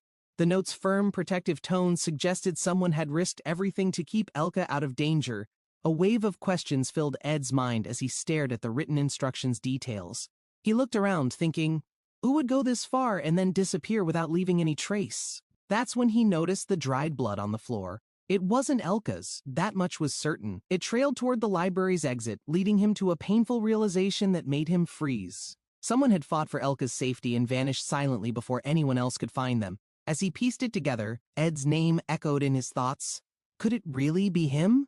Sitting solemnly, tied and bruised, the blonde figure exuded calm strength even in painful silence. Everyone around whispered, Ed Roth Taylor, a name now tangled in mystery, sacrifice, and impossible assumptions. The quiet boy they had judged too harshly had endured everything to save her behind the scenes. Flashing back 3 hours, Ed dashed through empty corridors with Elka held firmly in his arms. His breath was steady, focused on securing her safely before chaos would inevitably reach the academy. Setting her gently down, he planned every detail of her shelter with meticulous care and purpose. He knew this episode would begin soon. He recognized the signs of the Glaskin's summoning approaching fast. Trusting Taylor to handle the confrontation, he headed away his path hidden from those central to the story. Ed watches grimly as panic unfolds around him. This final chapter has only just begun. Phinia identifies the magic's origin, dark summoning of Glaskin, confirming their most feared enemy's involvement. She suspects the mastermind, Janica Faylover, a former ally turned into an agent of chaos. Despite shock, the group regroups, steeling themselves for battle as the school trembles beneath them. Taylor prepares for combat, drawing strength from determination while students rally beside him. Claire and Ayla coordinate defense, guarding the evacuation paths with resolute courage and mutual trust. Students scramble into position as orders echo across the yard, everyone understanding what's at stake. Jix hesitates before volunteering, his voice quiet but firm, courage flickering behind anxious eyes. Taylor confirms their goals: survive, delay the summoning, and protect each other until reinforcements arrive. Shadows loom large as howling spirits storm the field, drawn by dark forces. Ed's eyes blaze with anger at the enemy, fearless, furious, and full of righteous strength. Magical force tears the sky as twin spirits materialize. Berserk Fire Spirit Tarkin and Velocipher awaken. One student recoils in horror, panicking at the realization they face 2 high-tier spirits alone. Ayla remains calm, analyzing Janica's overwhelming power, suspecting Velocipher's influence fuels her rampage. Claire confirms Janica is the medium manifesting Velocipher, her spirit bond unnaturally strong and dangerous. The battle begins, magic and fear colliding in a storm of rage and energy. Janica loses herself to Velocipher's power, her rational mind overwhelmed by darkness's pull. Princess Phenia's heart clenches, but she knows revealing secrets must wait for now. Jix remembers a time of peace and wonders if he'll live to see another. The group prepares to enter the battlefield in 1 hour, hearts full of uncertainty. Taylor rallies his allies, his calm demeanor hiding the storm of pressure inside. He takes charge, organizing students and forming a defense circle around non-combatants. Everyone nods silently, standing tall despite the rising tension in their hearts. Phinia steps forward to take responsibility, ready to lead this battle alongside her peers. One student panics, worrying the others won't join, too afraid of the consequences. But Taylor shouts, determined to act regardless of the odds stacked against them. One name breaks the silence, Elka Islan, drawing shocked reactions from those who'd forgotten her. Taylor's eyes widen in horror as he realizes Elka is in danger. Without hesitation, he runs toward the library to rescue her from Janika's summoned spirits. Jix nods and rushes off with Elka, leaving Ed to rest and regroup. Meanwhile, Ash watches them go, something stirring in her heart. Memories of Ed's earlier deeds start to resurface, nagging at her conscience. She whispers softly, remembering how Ed used to sit quietly through the night. Ash finally speaks his name aloud, tears welling as the truth dawns. Janica fires another blast, determined to destroy the academy and everyone in it. Fenia gasps, whispering Ed Roth-Taylor with dawning comprehension in her eyes. Bloodied and battered, Ed faces the monsters alone, his resolve burning brighter than ever. With one punch, he launches into the air, striking down enemies without fear.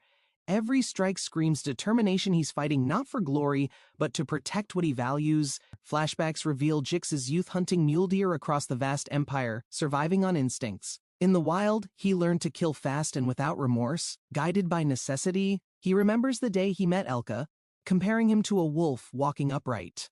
Jix recalls Ed's selfless efforts and prepares to return the favor with pride. In the present, Ed suggests splitting the raid team to increase their odds of survival. He volunteers to lead one side, bruised but unshaken by the danger ahead. Everyone turns to him, surprised by his unwavering leadership during such chaos. Steeling himself, Ed adjusts his gloves and readies his body for the oncoming battle. His eyes burn with purpose. This is his moment, and he will not let them fall. Ed stepped forward, proposing a plan to split the team and face danger smartly. The tension rose fast as others shouted his name, not expecting him to lead. Some doubted his call, thinking Ed wasn't the one to take charge here. A voice calmed the noise, urging others to listen before making any judgment. Ed explained the threat clearly defeating the summoned beast was crucial to survival now. Tarkin's strength was already known. It had overwhelmed others before without even showing full power. Its armored shell made it nearly untouchable, forcing a change in strategy quickly. Ed outlined a new path to divert Tarkin while sneaking in to stop Janka. Some shook their heads, remembering how brutal the last fight with Tarkin had been. Still, Ed stayed calm. This was their best shot, with time slipping away fast. The team hesitated again. No one wanted to volunteer for the dangerous distraction group. Someone muttered it was like signing up for suicide, eyes filled with dread. Silence fell as a hand rose. One stepped up without hesitation. Ed refused the offer, already knowing who needed to run that path. He explained his speed, his role, and why it had to be him. This wasn't about sacrifice. Ed made it clear they weren't sending people to die. The team didn't need an even split, just the right ones in place. Cleebus and Lortel were strong enough. Ed trusted them with the plan. Panic sparked again, but Ed spoke with certainty, keeping them from falling apart. Even if they didn't fully get it, they started to trust his resolve. An order came down. Fenia backed Ed's plan, sealing the raid group split. She assigned the teams clearly. Some would hit Janka, others would draw Tarkin's fury. Ed's name was called with the luring group. He didn't flinch, just nodded once. Fenia turned one last time, voice steady, reminding them not to die. The moment cracked open, the raid began, and no one looked back. Ed briefed the team quickly as they arrived, reminding them to follow the plan exactly. His confidence carried through the group, steadying nerves even with danger this close. Cleebus nodded stiffly, still unsure, but trusting Ed's words enough to move. Lortel watched them go, blade ready. There was no time for second-guessing. Ed smiled slightly, giving Cleebus just enough belief to keep going strong. Ed's mind spun. Did his crazy idea have a chance of actually working? Behind the hall, Tarkin growled louder, stomping through the broken grounds toward them. They didn't need to defeat it, just distract, delay, and keep it chasing. Fenia had backed the plan. That alone gave the rest enough reason to fight. Lortel exhaled. She wasn't alone anymore, and that made all the difference.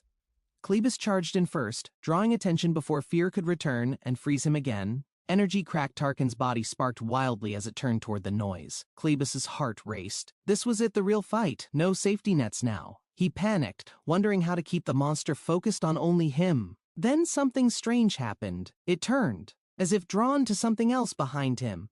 Lortel froze, realizing Tarkin's rage had found her too. It wasn't part of the plan. She bolted, teeth clenched, heart pounding. This wasn't how things were supposed to go. Screaming echoed down the corridor, her voice lashing out at everyone and everything. Her anger burned, but somewhere inside she knew it was working. Tarkin followed. Ed's voice cut through time to pull back. The distraction had succeeded perfectly. Lortel hissed. Still furious, was this really just clever planning or thinly veiled sacrifice? Ed met her glare calmly. This wasn't sacrifice, just hard choices made faster than usual. Klebus kept running, battered but holding on tougher than they'd expected, stronger than he looked. Lortel's task was coming. She had to land the hit, and she knew it.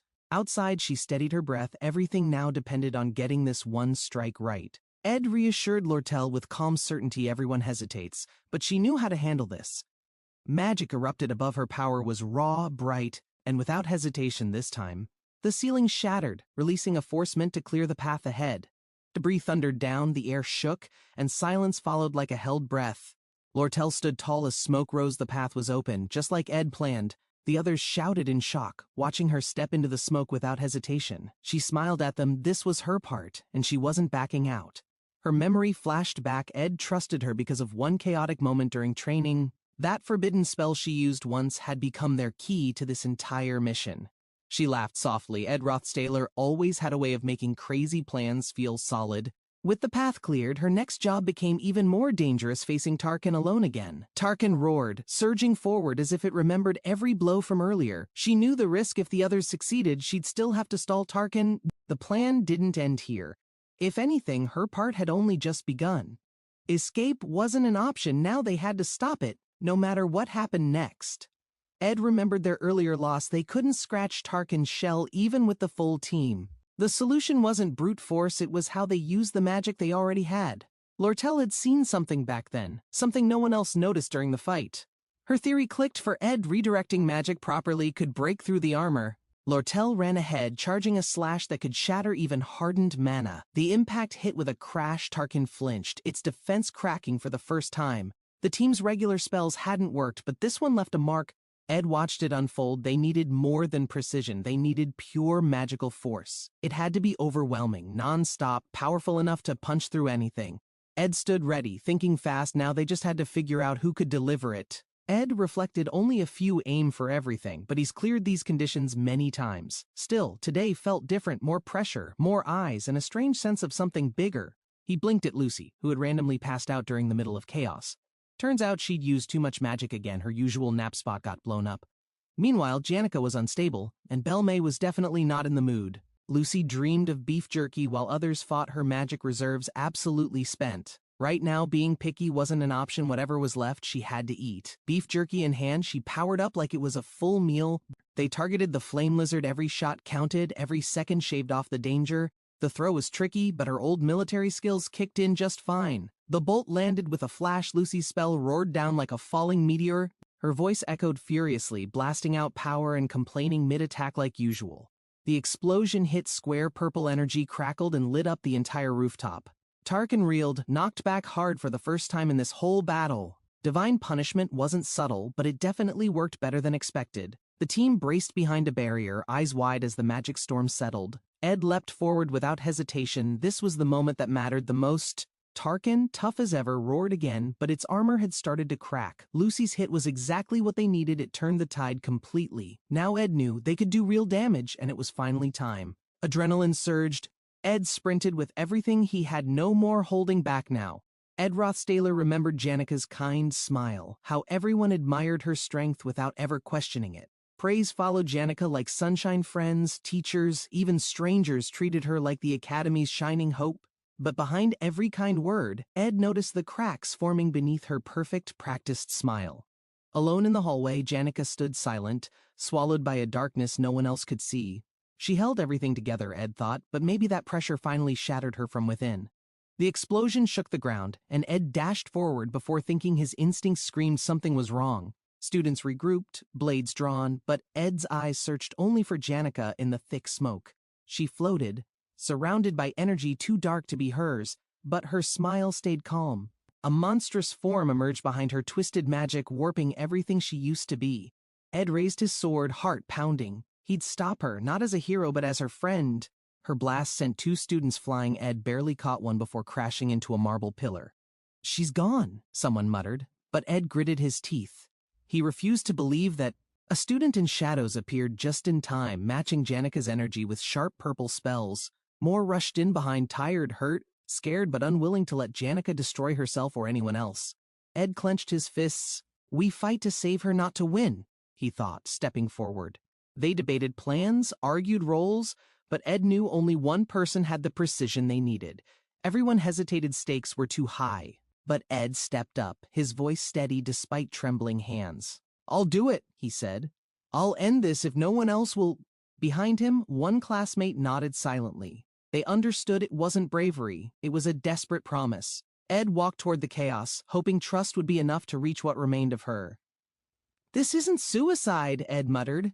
"It's an investment," and he smiled like it actually made sense. The girl behind him stared, trying to understand what he meant by risking everything. "I trust you," she said softly, summoning ice-like blades around her determined footsteps. Ed steadied himself, grateful. He wasn't alone. If she was fighting, he could too. He charged in, shouting her name not as a command but a memory that still mattered.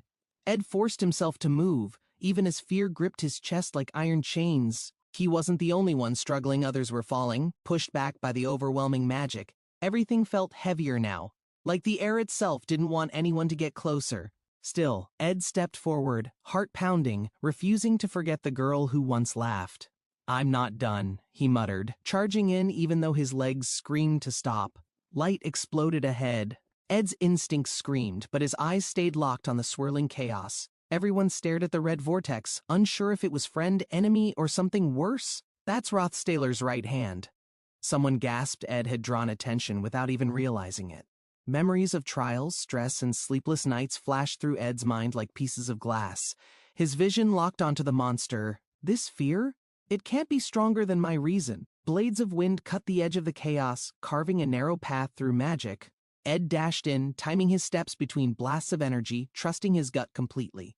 Behind him, Lortel moved with calculated precision, her expression calm, posture sharp as ice. "Now," she whispered. Their plan wasn't perfect, but hesitation would cost lives. He leapt through the opening, green energy pulsing as he readied one final shot. Ed shouted, launching his windblade straight into the beast's chest with everything he had. The impact cracked something deep within the creature. Ed felt it more than saw it. Magic surged wildly. System messages blinked past his vision, data flying faster than he could think. Janika screamed from inside, voice echoing behind the roar. "She's still in there," Ed realized. Above it all, red eyes opened like a god watching ants, calm, cruel, calculating. The sky bled red. The tower lit up, pulsing like a heart ready to burst. Something massive descended, a divine weapon, or maybe just the end, barreling toward everything below. Ed watched the falling strike. No time for doubt, just action before it landed. He jumped toward it, magic bursting from his feet. This is what I'm here for. One flash, one explosion, and then silence. He didn't run. He embraced it, like the protagonist. The final burst faded, and everyone stood quietly, letting the silence confirm it was over. Morning broke through the clouds, warm and slow like someone finally exhaling after a nightmare. Ed sat under a tree, watching classmates laugh. Somehow life kept rolling forward again. Most had doubts, but they showed up, fought back, and didn't run when it mattered.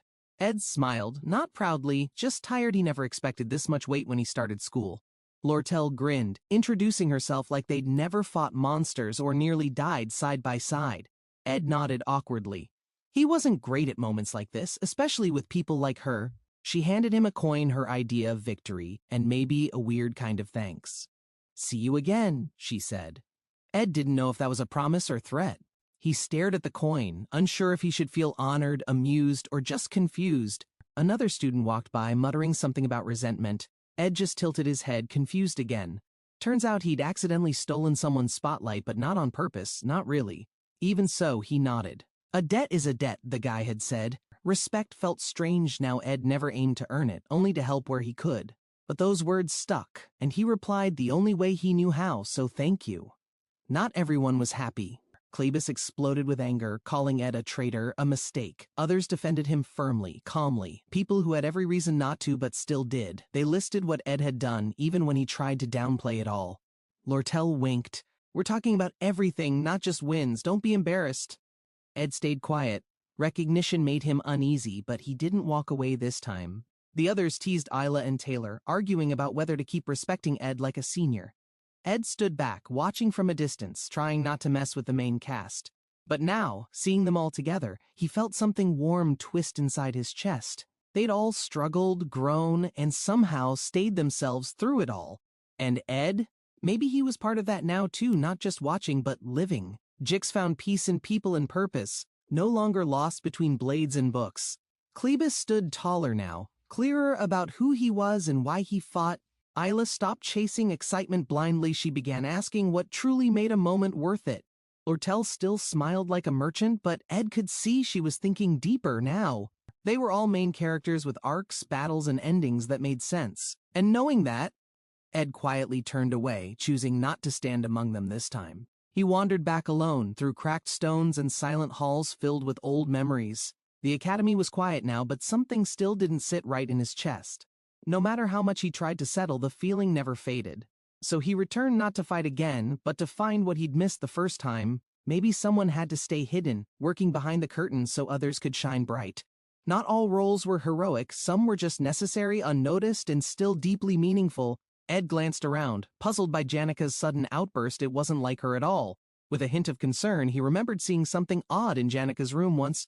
He recalled the cluttered space filled with gifts and notes stacked like walls around her. Each item carried warmth and gratitude, but no room left to simply breathe or rest. The overwhelming kindness ended up boxing her in, leaving no space for her own thoughts. Sticky notes of love pinned to the walls started feeling heavier than encouragement. All she had to do was step back, remove the pressure, not carry it alone. But she couldn't. That pressure turned her fairy tale life into something suffocating. Obsessed with being perfect, Janika ignored how much that image was costing her inside. When she lost control, no one questioned why. They just saw the explosion, not the weight. Ed later found out the spirit contract happened early. Lucy's role had quietly replaced someone else's. That change had roots in the forest up north, where Lucy wandered often to nap. The comfy spot was built by someone who should have left long ago but stayed behind. Janika's pain went unnoticed, while others relaxed in peaceful spots made just for them. Ed finally realized she waited for someone to notice her silence, but no one really did. Ed stood alone, trying to understand why he'd never reached out to Janika before. She said it herself, she wasn't looking for help anymore, just peace from within. That wolf spirit had a message, one only Ed could hear and carry forward. Even if he couldn't change the past, Ed could be someone Janika might have trusted. He wasn't sure what lay ahead, but he wanted to be someone she could rely on. Janika's ritual went wrong. Her haste led her to a dark spirit, not a guiding one. She trained every night, smiling through the pressure while slowly burning herself out. To everyone else, she looked perfect, cheerful, strong, reliable, but that smile hid her burden. Maybe failing was part of her beauty too, because she gave her all without complaint. Ed sat quietly, wondering if Janika ever knew how deeply her effort had touched them all. Ed gave a gentle nod. Those simple words carried more weight than loud applause ever could. While others celebrated in the spotlight, Ed stayed behind the scenes, reflecting in silence. The cheers echoed above, but the shadows below held the truth few bothered to see. Ed noticed Janika slipping away quietly, her part finished, fading behind the curtain. No one clapped for her exit, but Ed watched, understanding what she left behind. The spirits emerged as the combat training act wrapped, swirling light across the sky. Ed paused mid-step, feeling something shift. It wasn't just the spirits he noticed now. For the first time, he truly saw Janika among the rest, not behind them. The spirits responded, drawn to quiet resolve instead of loud victories. Janika's essence lingered. Wind and flame spirits gathered, even high-rank ones, stirred by something deeper than success. The high-rank wind spirit, Maruda, locked eyes with Ed. Something in him called to her. Janika's trial had shaken the academy, but the consequences finally began to settle. She admitted her faults, ready to start over, but not everyone gave her a second chance. Some stood to judge, while others offered support. Both voices clashed in that cold hall. Through it all, Janika remained firm, not excusing the failure, but not hiding either. Laurel stepped up, softening the blow by compensating the damage with swift negotiations. The merchants covered everything, though not without quietly adding terms benefiting their trade influence. Still, the school's final decision was heavy. Everyone felt the cost of Janika's mistake. Awards stripped, honors revoked, and entry bans enforced. It wasn't just her who bore the weight. Even those uninvolved faced probation and suspension. Caught in the aftermath of one desperate moment, just as expulsion loomed, it was overturned. The breath everyone held was finally released. Laughter burst out like sunlight through storm clouds, lifting a weight no one spoke about. But behind Janika's small smile, Ed saw pain deeper than the verdict could reach. She had endured so much alone, now it was time for others to step forward too. Ed glanced at the tea table, thinking quietly, "Yeah, it's our turn to carry things." Clara warned Anis to avoid any sensitive topics. Janika still needed time to breathe.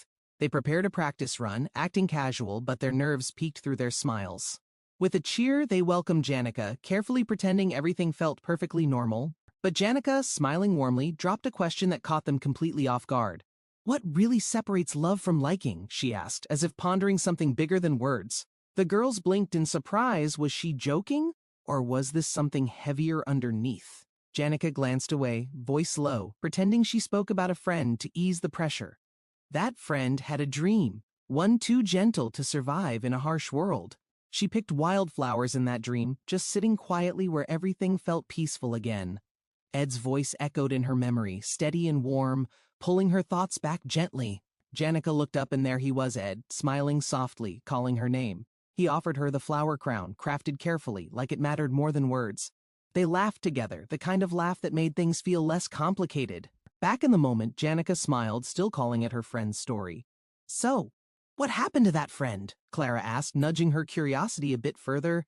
Janika panicked, dodging the question with sudden drama and a surprising burst of energy.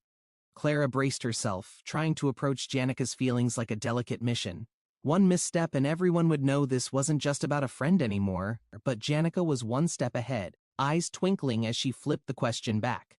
Clara froze, caught between honesty and panic. Janika smiled, waiting for her to figure it out. Clara stammered her way through, trying to protect Janika without hurting her own pride. But Janika's grin made it clear Clara had done enough just by caring. Janika waved goodbye, Clara whispering relief that the situation didn't explode. She thanked Clara and headed off to face her suspension with her head high. Meanwhile, Ed smiled softly. He'd been waived from fees thanks to someone's quiet efforts behind the scenes.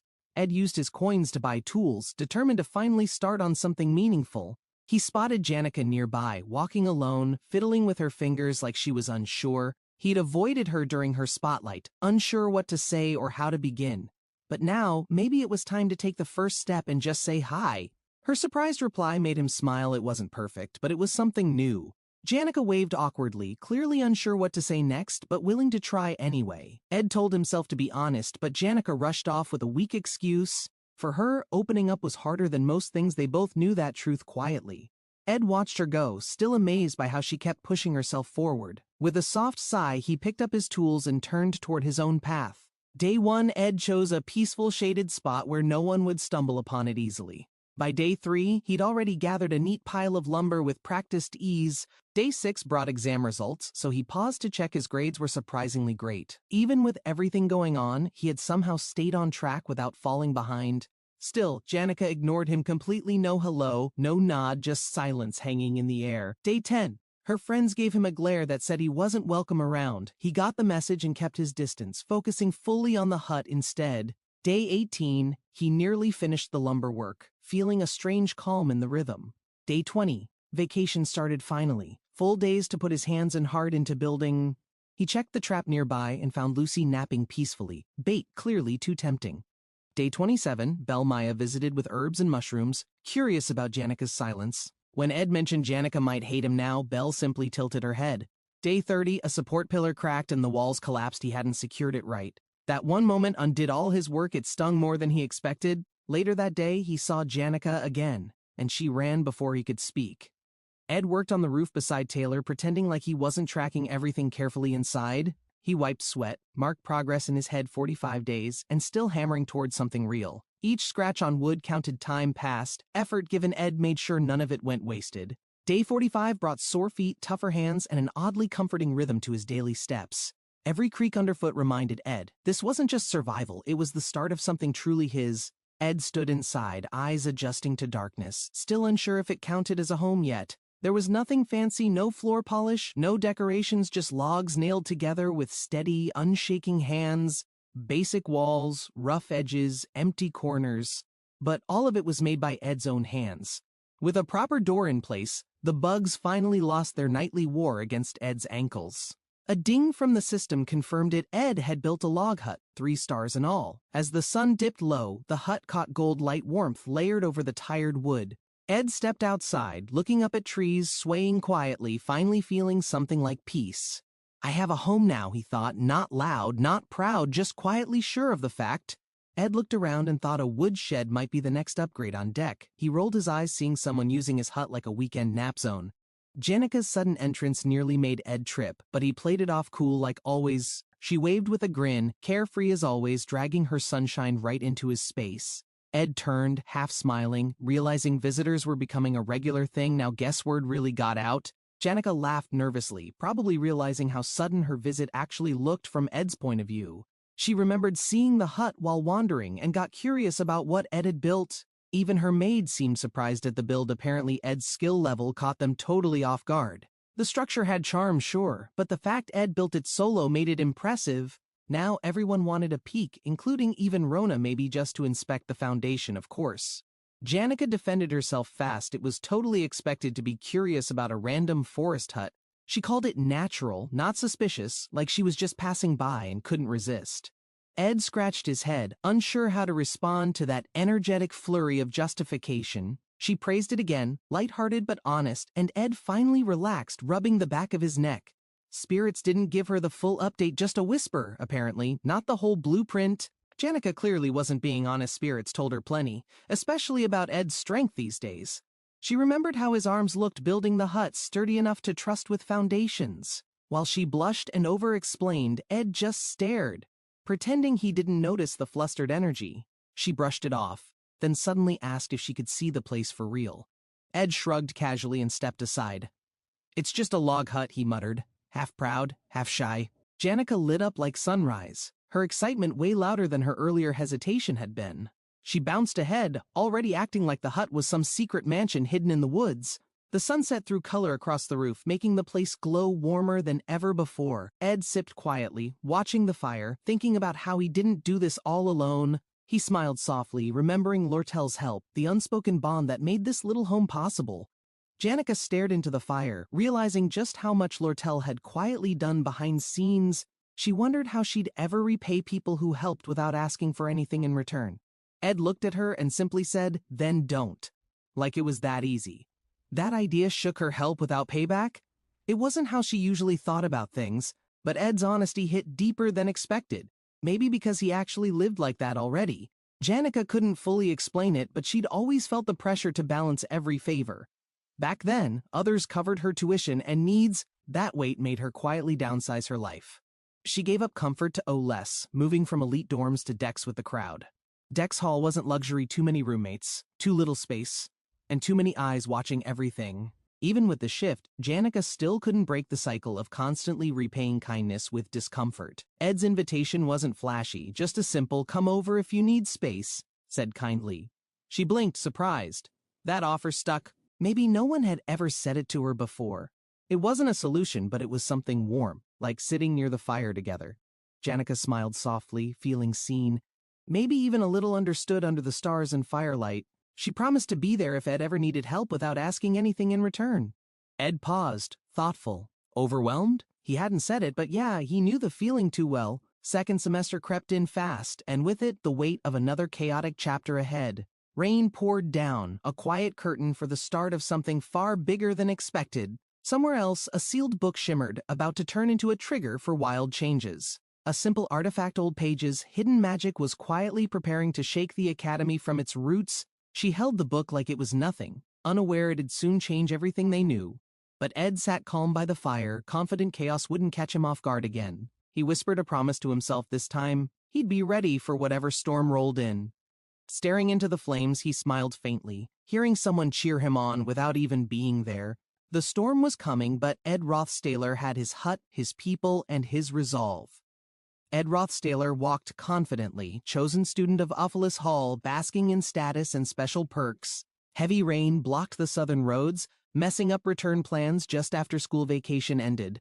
Only students from Upholis Hall got carriages, the rest trudged through mud with barely any help. News about discrimination reached the merchants early, passed through whispers and careful merchant hands. With a sharp eye, someone noticed the real power play hidden in all the chaos.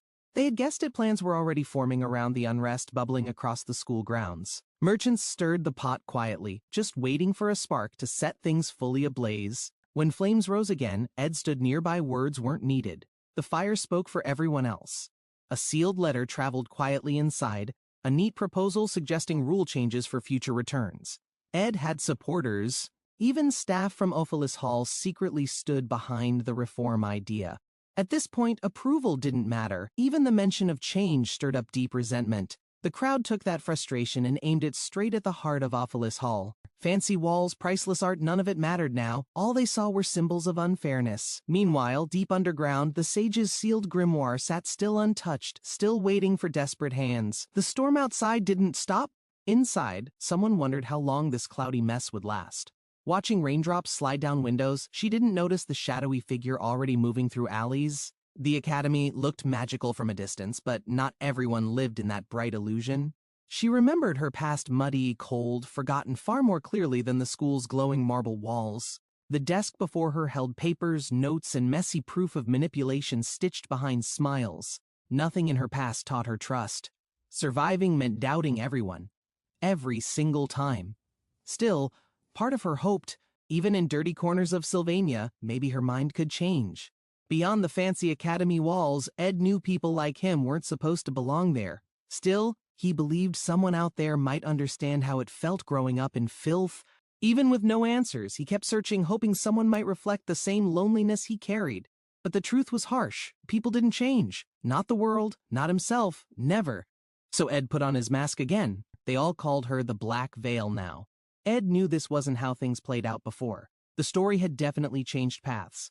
Tote stood among them, a hooded figure meant to stall the tide from bursting in. Mocked by others and cast aside, Tote now had his moment, bought off by Laurel. Inside, one guard dropped. The first door cracked open. The students were breaking in fast. Rain poured through the ceiling as cries echoed. Ophelis Hall had finally been breached completely. No one waited. They ran straight in, lighting torches, yelling like they'd trained for, and still, Ed never expected to stand here like this, alone in the pouring rain. Somehow, he'd become the obstacle instead of the one charging through, a middle boss. Seriously? Rain poured down as Ed stared blankly. Somehow now the middle boss of Act 2. To figure out why, Ed needed to rewind time. Just 2 days should explain everything. That day started like any other, birds chirping, skies clear, but something felt off. His status window popped up again. Bow novice, decent aim, good awareness, still unimpressive stats. Ed crouched down, brushing dirt. Even with upgrades, nothing felt right. Something was definitely coming. With his lackluster talent, Ed still practiced daily, bow in hand, hidden behind the trees. Every shot missed by miles, yet Ed kept trying, hoping effort would someday outweigh talent. Despite the struggle, visitors started showing up more frequently, which felt weird for someone so isolated. One by one, people passed through the trees, curious about the quiet guy in the woods. Shirtless or not, they always said, hello. Like Ed's place had suddenly become the neighborhood hub. Ed figured word had gotten out. Apparently lives in the northern woods was enough attention. Among the regular visitors, 3 people stood out. The first one literally flew in, glowing. She was a genius mage, her energy cracking through the air like fireworks every time. She'd just appear mid-air, casually chatting while warping the laws of physics around Ed's cabin. Somehow, she always had project ideas, like adding secret doors and debating chimney placement with Ed. Her ideas usually involved bypassing doors entirely, like teleporting through roofs. Magic logic, basically. The second visitor was much gentler. Ed smiled whenever she skipped up to the porch. She always brought eggs, snacks, and friendly chatter, talking like they were long-lost neighbors reunited. She'd summon spirits to wash clothes, clean dishes, or rearrange furniture without breaking a sweat. Ed appreciated her help more than she probably knew. She made his life easier daily. Ed watched her leave and felt peaceful, but something in her eyes looked oddly calculating. She asked casually about another girl, Lucy, and Ed didn't know how to answer. Her mood changed fast. 1 second cheerful, the next, her tone darkened without warning. Ed brushed it off for now, but she was definitely Visitor B in his records. That night, under the full moon, Ed sensed a presence. Visitor C had been waiting. Under moonlight, she appeared confident, composed. Ed knew trouble was walking straight toward him. She called herself the Golden Daughter. Her presence always meant plans and complicated favors ahead. This time, Ed stood firm. He didn't want to be dragged into anything again. She smiled knowingly. Of course she had backup plans. Ed wouldn't escape that easily. He tried staying uninvolved, but fate and a passed-out student already changed the script again. Things unraveled fast. The passed-out guy wasn't part of the plan, and Ed panicked. Ed demanded answers. She shrugged. Apparently, someone got too emotional during a staged dorm fight. The guy got insulted, shouted something dumb, then caught a full punch out of nowhere. That moment changed everything. The story spiraled off track, and now people were whispering Ed's name. Ed didn't know who messed up worse, the angry student or the one listening. The drama spread fast. Rumors twisted the story, and everyone had a theory about Ed. Meanwhile, the girl handed him a key. One tiny item, huge consequences. Naturally. Just open the door, she said, like it wasn't tied to a mountain of chaos. She feared being blamed, and Ed realized why she was suddenly being so cooperative. Her reputation mattered. But more than that, she couldn't risk being caught leading everything alone. She mentioned Ed's past, kicked out of the hall, traded silence for a favor. Ed wasn't thrilled, but deep down, he knew it was already too late to ignore. He paused, stared at the stars, and sighed.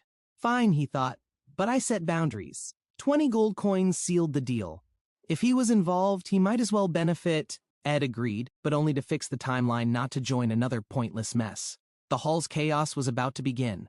Ed had no plans to be a hero. While fires burned, Ed quietly navigated, dodging attention. This wasn't his mission, just survival. Two sides formed, the idealists versus the realists.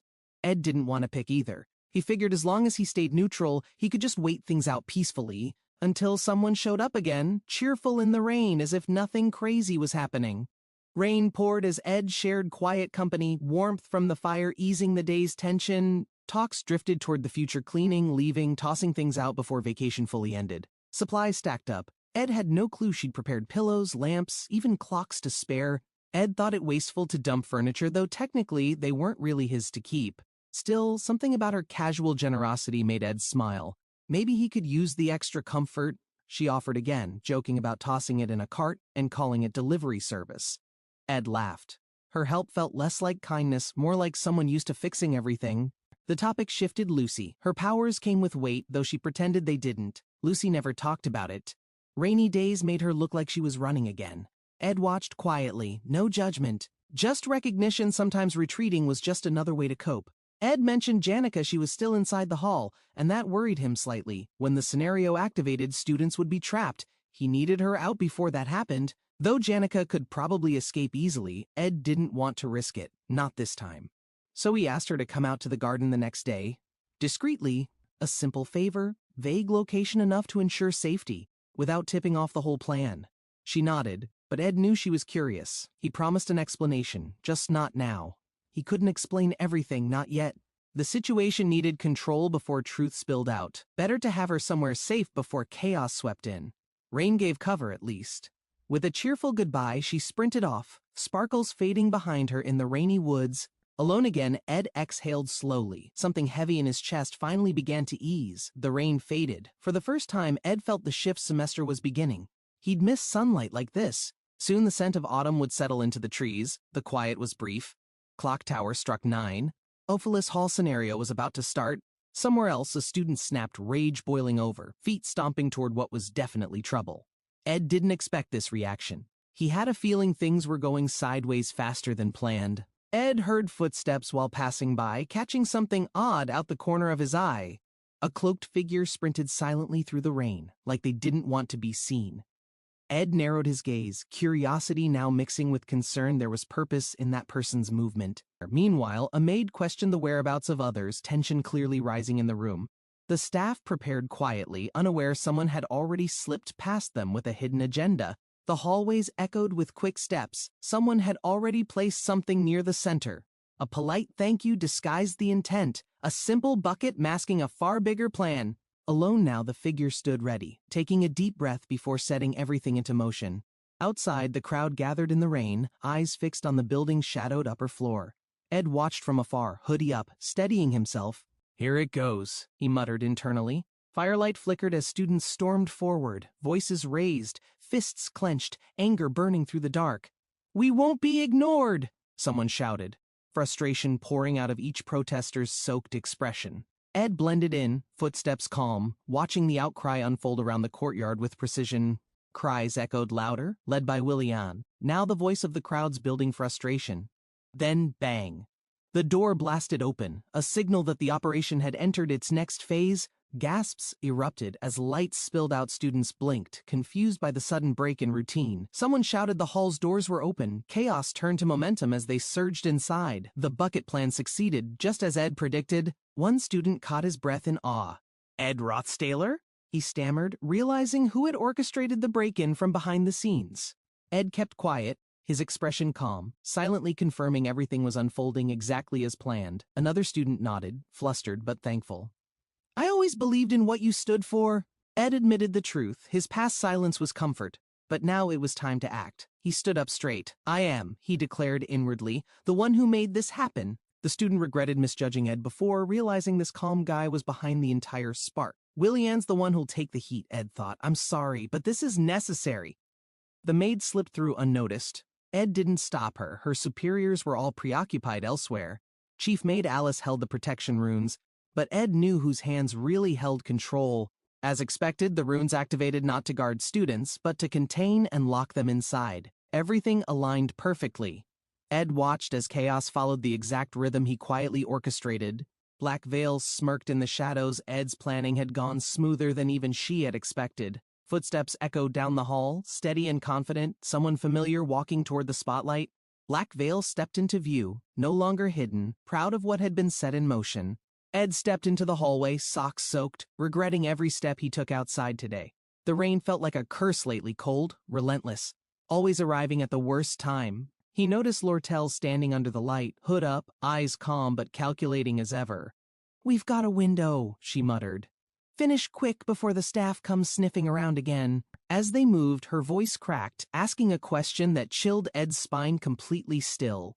"Have you ever killed someone?" Lortel asked, like it was small talk on a bench. Ed paused, the question heavy, his steps slowing as he processed the absurd timing of it. "No," he answered after silence, unsure whether he should have lied to protect his fragile calm. She laughed, not mocking, not surprised, just like she'd heard a joke mid-chaos. "I haven't either," she said, eyes darker, "but I've done close things to stay breathing." She grinned, remembering backroom deals and fiery betrayal. Survival always came with a body count. To not get stabbed, Lortel struck first, smiling through chaos, always 2 steps ahead. She built her name from gold and guilt, stepping over others who reached for salvation. Her success glittered like a lie, the golden daughter walking alone on her blood-stained throne. Still, Ed could see she wanted someone, anyone, to see the human beneath her legend. Ed knew loneliness didn't care about right or wrong. It found everyone in time. People clawed out of isolation, only to fall back in deeper, messier, dirtier than before. Redemption only showed up after someone accepted your mess, stayed anyway, and didn't flinch at all. "No," Ed said. "You made those choices, Lortel. Own them, or stay stuck forever." His words left a silence, the kind that echoed down marble staircases and quiet regret. Lortel exhaled, laughed softly, not from joy, just recognizing the weight of wasted breath. "Back to business," she whispered, her tone shifting back to the mission they couldn't abandon now. Time was slipping through cracks, and Ed watched her silhouette disappear into shadow like usual. Alone again, Ed sat down, drained like all his thoughts had been wrung out completely. He knew their plan was reckless, but also the only shot they had left now. The spells lit up the room, red, unstable, volatile as things escalated beyond predictions. Willain, drenched in chaotic energy, stood at the center. Now something more beast than man? Ed knew this was the plan. Hold him off until Taylor made her move upstairs. It wasn't about winning, just dragging things long enough without losing too many teeth. And if he took a few bruises for the mission, that's just how it goes. Somewhere else, the rain kept falling over the rose garden, quiet, distant from the chaos. A carriage rolled in with urgency, confusing her who would arrive this late. And why? She crouched under the arch, still waiting, clinging to hope, and Ed's note like a charm. He left in a rush, but he had written that she still mattered somehow. Her face flushed, heart racing with the possibility maybe he planned something just for her. The golden carriage didn't matter. She was waiting for Ed, and only Ed tonight. Rain fell harder, but she stayed, thinking about everything he hadn't said out loud yet. Through Marilda, she tracked Ed's actions, his visitors, and the troubling stirrings around his camp. Too many girls had been to see him lately, and it tore at her pride. But even if it hurt, she still wanted to wait until he returned, no matter what. She touched her hairpin, wondering if Ed would have liked a different one, maybe Cosmos instead. Her thoughts swirled, soft and full of doubt, then she made a sudden decision to leave. If she hurried back, she could still return to wait, prettier, with a better pin. So she dashed through the rain toward Ophelis Hall, dress soaked, heart pacing faster than feet. But others had their eyes on the hall too, each chasing their own desperate reasons tonight. Someone shouted about magic herbs and preservation spells, already frantic and half-soaked from the storm. Another voice pushed back, warning of chaos, but urgency drowned out every bit of hesitation. Elvira charged ahead, her goals simple: save her ingredients, protect her research, no time wasted. Tensions rose fast, everyone talking over each other, hearts pounding from panic, not just the rain. One thing was clear: if you got in her way, you'd get run straight through. A voice called out from behind, sharp and unsure. Someone recognized him too quickly. She stepped forward with others behind her, gaze fixed, footsteps echoing through the broken silence. "Ed Rothstaler," she said again, disbelief mixing with suspicion in the air around her words. Ed didn't rise, didn't flinch, just sat there, calm like it was another quiet evening. One of them stepped closer, eyes narrowed, voice rising. "Why are you even here now?" The mess around them told a story: broken displays, scattered gear, students rushing in earlier. Footprints filled the dusty carpet, evidence of chaos sweeping in faster than anyone expected tonight. There, Ed sat, unmoved, facing away from the stairs like he'd chosen that spot deliberately. Her expression shifted, not fear, just curiosity, like he'd become an unexpected complication mid-plan. "You're going to stop us?" she asked, her voice half scoffing, half wary of what he'd do next. Ed stood up, eyes sharp, voice firm. Whatever they planned, he wasn't letting them pass. She smiled at the challenge, clearly enjoying the tension that was beginning to crackle again. Their group looked solid fighters, magic users, alchemists, each ready to test their strength tonight. They listed their talents like a checklist, already assuming Ed wouldn't hold out for long. But then someone asked the real question: why Ed, of all people, stood guard alone? Ed didn't reply, just stared, waiting until one guy rushed forward, blades swinging fast. Ed shifted, muscles tightening. It was time to stop stalling and start making his move. "I guess we're doing this," he thought, dodging with ease and barely missing a table. The attacker came in loud, fast, direct, the kind who expected answers through raw power. But Ed countered without hesitation, releasing a burst of wind that knocked the charge off balance. Alchemy Girl watched from behind, eyes narrowing as magic shimmered green in Ed's open palm. Basic magic, she thought, unconcerned she didn't see it as a real threat. Not yet. Windblade crackled to life, circling Ed's fingers as the tension surged all across the hall. He'll aim for Taylor, she calculated, expecting close-range magic to follow the obvious tactical pattern next. But Ed raised his hand high, unleashed the spell wide, and everyone saw its force. Chains snapped apart as Ed Rothstaler's spell sliced through the chandelier like butter, intense and sudden. Debris fell. Ed sprinted ahead, breath steady, heart racing, the air vibrating from unleashed magic. Taylor's eyes widened as shock hit. He hadn't expected this power. Ed wasn't holding back anymore. Crashing down hard, Taylor felt the impact across his body. The floor cracked beneath him. Magic symbols ignited in the next room. Everyone inside flinched, heads spinning at the sudden boom. Confusion spread like wildfire. Ayula stumbled up, dust in her eyes, wondering what Ed unleashed. Taylor coughed, calling out. Elvira growled, fists clenched. The wind swirled with tension, thick as smoke. Elvira narrowed her eyes. She wasn't retreating. Her body moved before her thoughts caught up. Magic spiraled behind her. Ed's spell twisted around the air like a ribbon ready to snap. Her bag clattered open. Bottles glowed ominously. She grabbed one without thinking. Instinct sharper than panic. Vials rattled beside her feet. Elvira's breath hitched. One move could light the entire place up. Her hand tightened. Flames sparked from her alchemy. She launched the vial like pitching a fastball. Boom! Heat surged. The flames circled, dancing along the edges like it belonged there already. Fire spread in seconds. Ed barely moved. His eyes tracked everything, expression unreadable, almost calm. He stepped forward, no panic, no hesitation. Elvira realized he wasn't just strong, he was terrifyingly focused. Glass bottles rolled across the floor. Elvira's supplies ready to burn, boom, or blind scattered mid-fight. She snatched the right vial, eyes narrowed. If Ed wanted war, she'd give him one. She whispered the trigger word. The alchemical formula ignited, heat curling fast around her fingers. Flames danced out, wild and controlled. Elvira stood inside the blaze, confident, daring Ed to move. The room was chaos. Fire curved like ribbon. Ed Rothstaler barely flinched, reading every step calmly. Flames licked the ceiling. Ed Rothstaler stood calm, like he'd been waiting for this mess. Everyone panicked except Ed. He dodged falling debris like he was stepping through raindrops on instinct. She introduced herself mid-crisis, top alchemy student. Ed barely glanced. He wasn't here for credentials. Vials clinked on her belt, useless without magic. Ed already knew that. He planned ahead.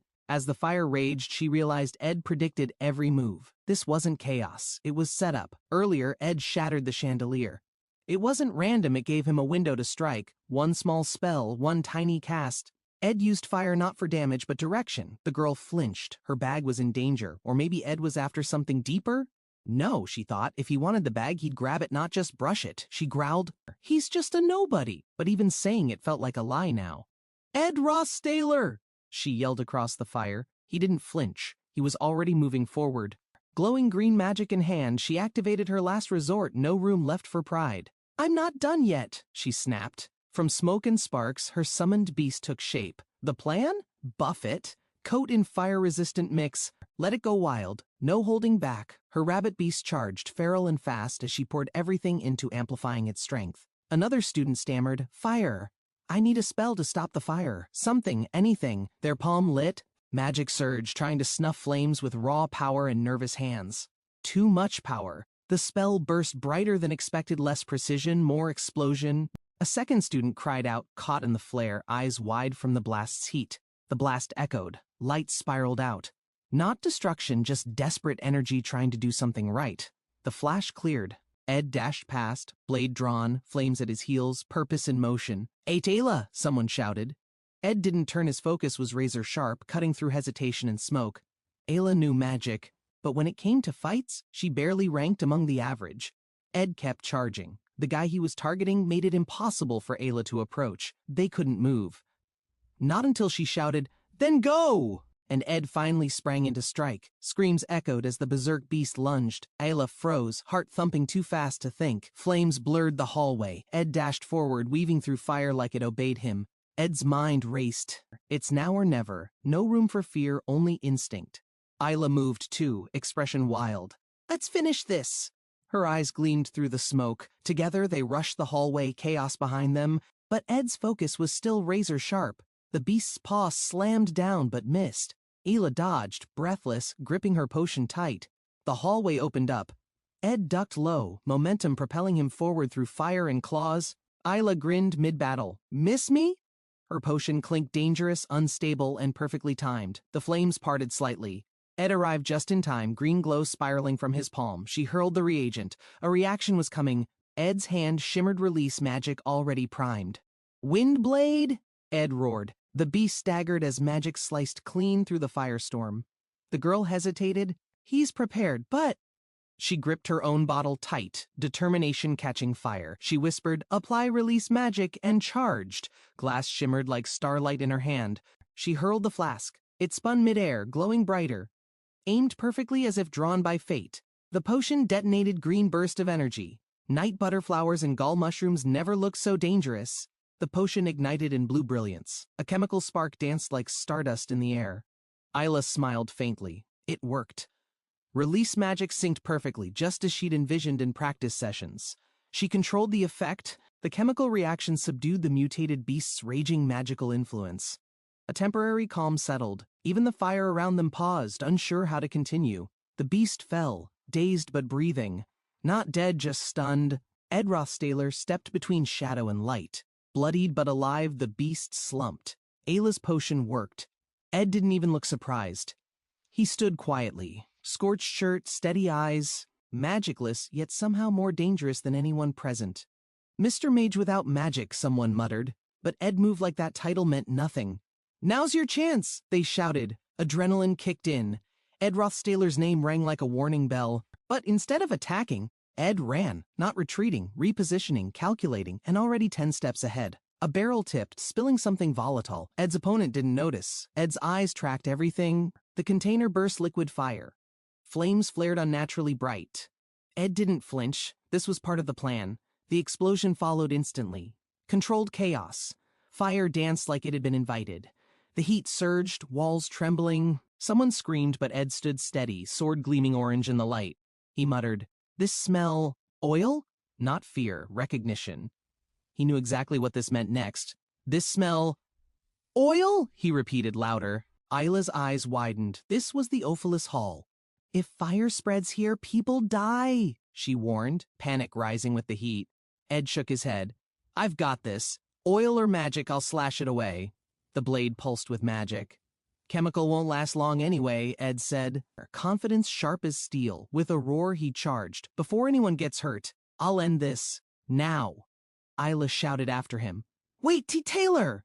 Her voice cracked, but Ed didn't stop. She glanced around. Windows open. Smoke can escape. No carpet either, less to catch fire. She looked again, eyes narrowing. Nothing flammable in reach. Was this all planned? She stared at Ed's back. Did Ed Rothstaler really think this far in advance? Her breath caught. And plan it all? But Taylor dashed ahead, drawing fire with every step. Ed sprinted down the hall, sword drawn, his opponent ready to bow too late. He's using a bow? Ed muttered. I'll deflect it. His grip tightened, pace unwavering, but then his eyes widened. Something was wrong. The shot wasn't aimed at him. Wait. His gaze followed the arrow's flight. He's not targeting me? Across the room, Ayla froze, completely exposed to the incoming bolt. Isla gasped, realizing too late. The arrow cut through the air, light trailing its path. Her magic fizzled. Isla can't even cast basic spells right now, Ed thought, fear rising. Isla! He yelled, sprinting too far to reach her in time. Electric energy erupted midair. The impact knocked Isla back, but she was alive. Breathing heavy, she whispered, that was close. Fire crackled nearby, but for now, she was safe. Elvira pants, hands glowing. She's scared but focused, gripping the lightning-charged arrow with force. The arrow floats above the magic circle, reacting weirdly. Something feels off about this one. A magic orb labeled Claw Hand appears. It's a tool to retrieve distant stuff. Elvira narrows her eyes. Why is the arrowhead wrapped in cloth? That's way too suspicious looking. She gasps, thinking fast was his plan to hurt Isla. Her mind's racing through scenarios. Taylor and Clebius clash mid-charge, blades swinging wide. Sparks fly and expressions twist, intensity everywhere. Clebius's eye shifts, sensing something. That noise. He thinks, it's time already? He looks concerned. Clebius yells, we'll die if we don't act now. Everyone freezes. Tension hits max. Chapter ends, Act 2 final minus the Ophelis Hall incident. Heavy moment. Boss alert. Clebius sprints out, fire trailing behind. Caption drops, the gloomy Clebius Nortondale has escaped. Wild. Taylor and Clebius fly down the hallway, wolf beast behind, everything's moving at warp. A shot of falling debris, dust and ash floating midair. Silence. Before realization hits, Elvira freezes. What? She gasps. Her expression says it all. Pure confusion and dread. Clebius is crouched alone, bloodied and bruised. What the hell is his deal? She shouts. Chapter splash, Extras Academy Survival Guide, moody tones, rain outside, we're not done yet. Taylor grabs Clebius. Why'd you go so far? He yells, frustration boiling to surface. Elvira watches, arms crossed. I feel icky, she mutters. She's not buying this outcome, she thinks. He showed up after the chandelier. Could have destroyed us, but didn't. Strange. Another guy chimes in, glowing hand, serious expression. He never let his guard down once. Clebius stares into the dark, silently bleeding. Something's off, they all realize, chilled to bone. Taylor, Elvira, and others stand stunned. What? He says. Everyone's reeling from the weirdness. Elvira stares at Clebius. Why'd you stop us from moving, then suddenly let us? The camera shifts to the ominous Academy Tower. Thunder cracks. This isn't a normal night, Clebius replies vaguely, bleeding. What do you mean? But he clearly knows what's up. Elvira clenches her fists. Answer me! Why did you let us win? Suspense rises again.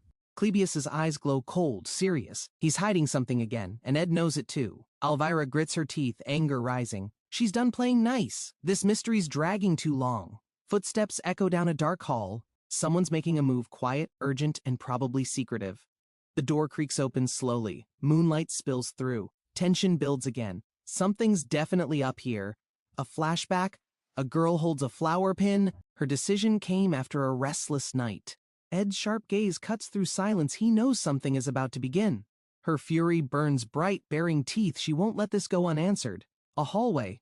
Quiet yet ominous shadows stretch longer as footsteps vanish around corners. The door creaks open. Somebody dared cross the boundary into this troubled night.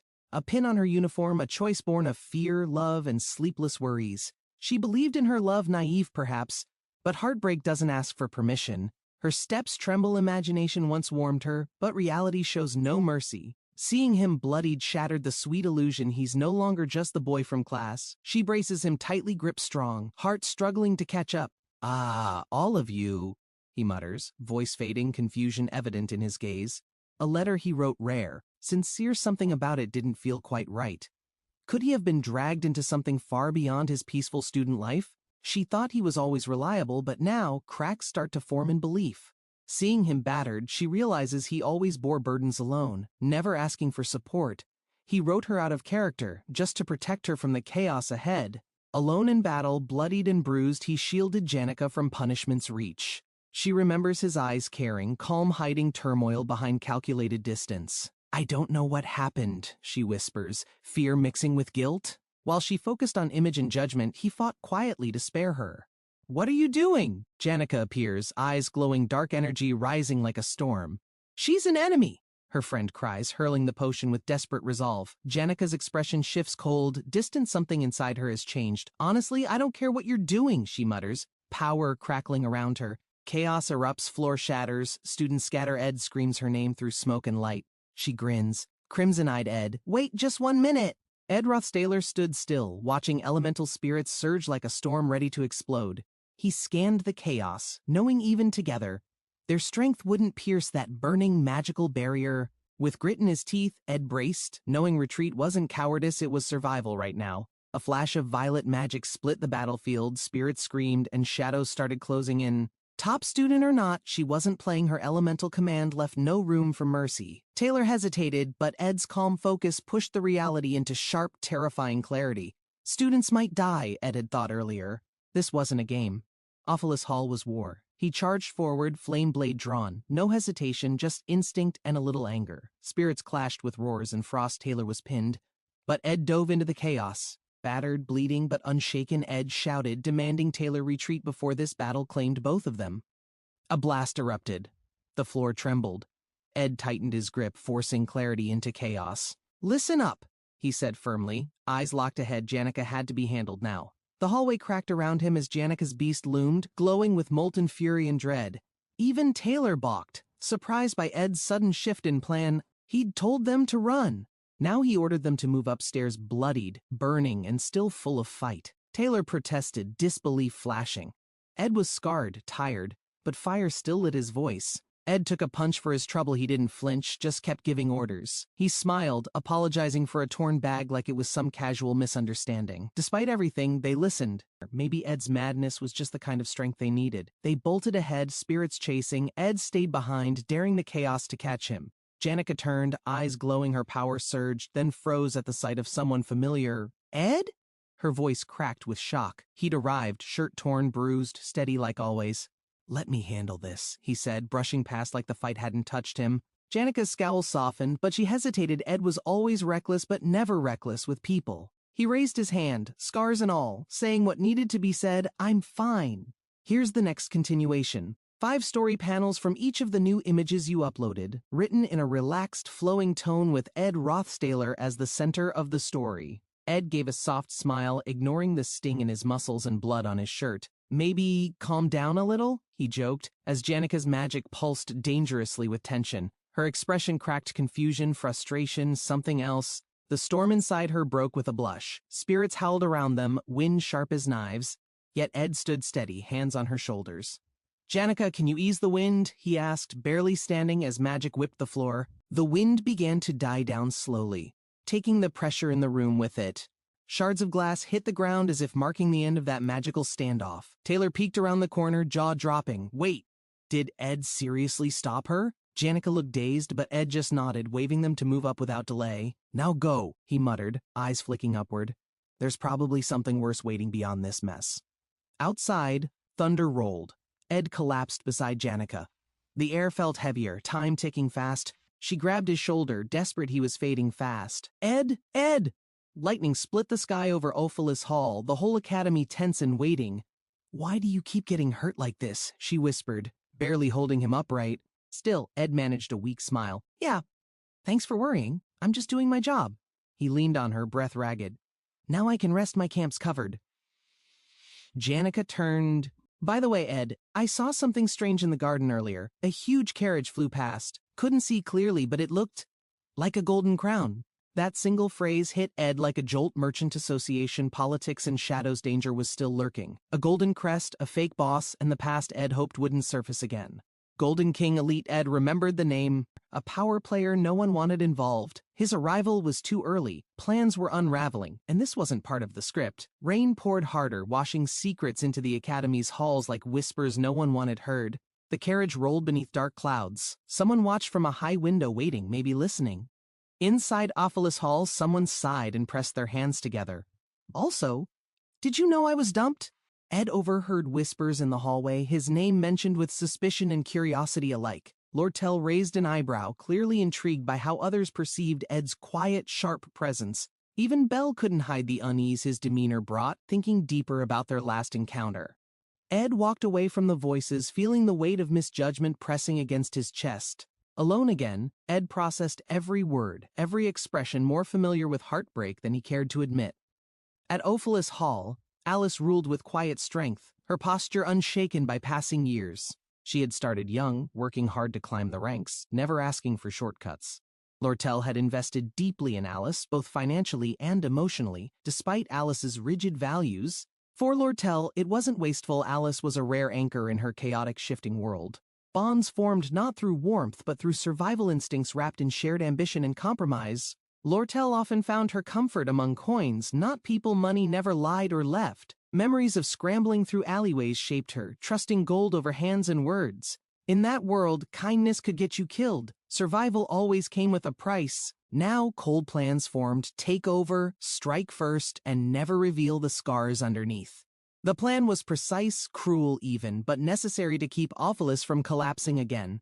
Lortel kept her act together, hiding ruthless intentions beneath practiced expressions and smiles. She slipped into the role pitiful, naive, playing the victim before slipping into the shadows. Words echoed behind her. A blade in the dark spoke louder than intentions. She wasn't innocent, never had been, and truth was just another tool in her arsenal. Ed moved through the stormy halls, knowing they'd reach the 4th floor sooner than expected. Clebius panicked, dragged into the party's pace, clearly outmatched by their momentum and purpose.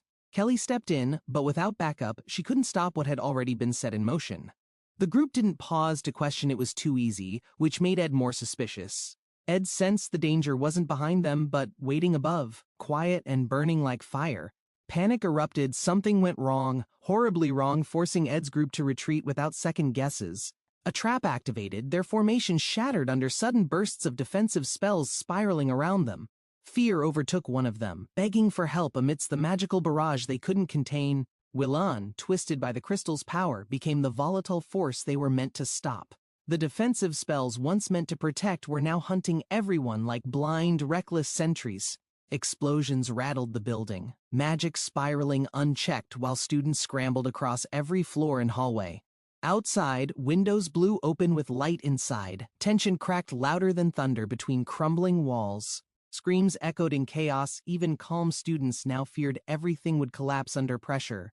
Fire spread, not from flame, but magic gone wild. No spellcaster could maintain control anymore. Orders shouted. No one was listening. Ed's gut told him this was far from over. "Evacuate!" echoed in every corridor as students leapt from windows, flying or crashing through magic. Everyone ran different ways. Some flew, some warped, but none paused to help another. Ed descended the shaking halls, fire and shards chasing his heels as he pushed onward. Behind him, someone screamed for reagent, any potion to hold off collapse even for seconds. Alvirai responded, searching their satchel. Every second counted now. Every move could save or doom them. The anglerweed reagent sparked green light, flooding the corridor with temporary magical stability. Ed and Alvirai worked fast, assisting spells flaring between them like rhythmic beats in battle. Ed stayed calm, knowing others were watching his lead, even without saying a word.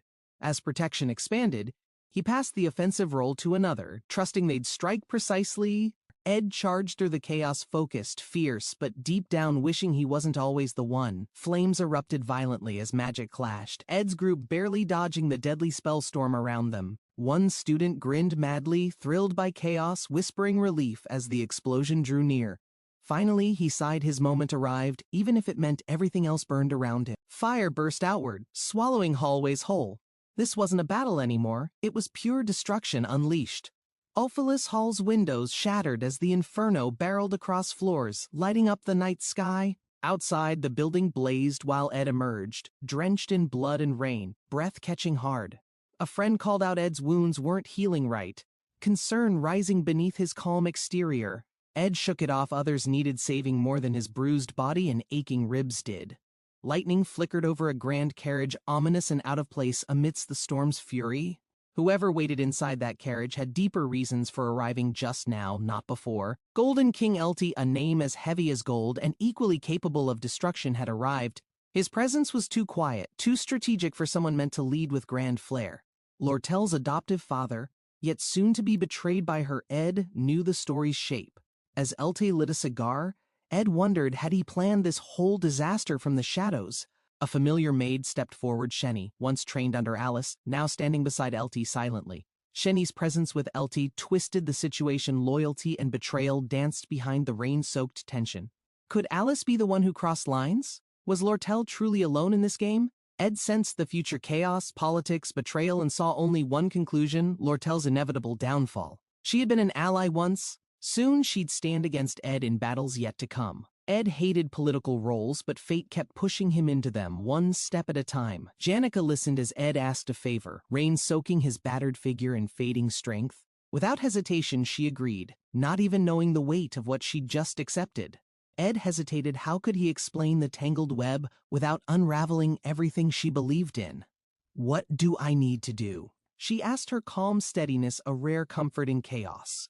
Somewhere else, the golden seal burned as orders shifted and the real game began again. Ed Rothstaler uncovered secret documents revealing Lortel's ambition to seize control of the merchantry. She manipulated powerful figures and spread rumors while pretending loyalty, masking her true intentions. Well, a stage deal brought Ed to the academy, leaving headquarters vulnerable to swift betrayal. The man confronting Ed held proof of the plan, demanding payment for his silence. Lortel, blade drawn, showed no hesitation, ready to strike unless a better deal emerged instantly.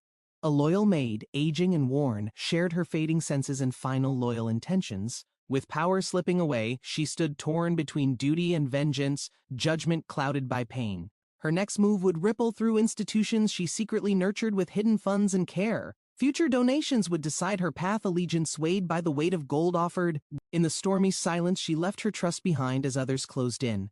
Ed faced Alice, stunned by the cold look in her otherwise composed eyes. Words stung, accusations blurred intentions. Alice questioned motives as hallway tension thickened. Emotions twisted between revenge and doubt. Explosion bursting through still air before reactions formed. Ed watched the smoke rise, confirming deception. Something felt too clean, too well-timed. A young mage doubted the defense too sophisticated for one like Willain to conjure. Chaos erupted as Alice appeared, holding a hostage, unsettling everyone nearby. The surprise on Alice's face betrayed her as Ed moved with calculated speed. Ed shielded Lortel, eyes scanning the room, already weaving her next narrative. Lortel whispered, planning Alice's downfall while feigning pain to buy her moment. Doubts crept in, a shaken classmate confused by the sudden change in Lortel's demeanor. Lortel smiled faintly, her expression unreadable, even to those who knew her best. Amid battle cries, she moved silently, preparing for what came next without hesitation. Golden King Elti approached, distrust in his eyes, refusing to rely on anyone. Ed's plan neared its peak, evidence in place, blame ready to fall on Elti. Lortel ran to send word, heart racing, everything depended on her staying free. Ed Rothstaler walked calmly, telling himself it would all work out in the end somehow. Alone with his thoughts, he masked pain, feeling like no one could truly understand him. He had faced betrayal many times before it no longer stung the way it used to. Still, the sting lingered as Lortel passed by, her expression unreadable under the hallway lights. Ed paused, gathering strength. Whatever came next, he had already learned not to rely on others. Ed held back tears, shaking off the ache of disappointment before it overtook him. Betrayal wasn't new, but somehow it still left a dull, tired ache deep inside. Ed stepped forward, choosing action over sorrow, determined not to waste another moment in doubt. With urgency burning in his chest, he sprinted down the corridor, focus clear and sharp. If he could just reach his room and send that message, everything would be okay. Meanwhile, chaos unfolded below as forces moved swiftly through the broken hall's shadows. Elti arrived, calm yet commanding, flanked by figures cloaked in urgency and expectation. A student intervened, urging retreat, concerned for safety as the building creaked with unseen stress. Tension brewed as orders clashed, resolve tested by duty and suspicion in uncertain times. A firm voice blocked the path, stalling movement until help from faculty officially arrived. Ed kept his cover, casually answering Sylvania's system didn't require special clearance to act.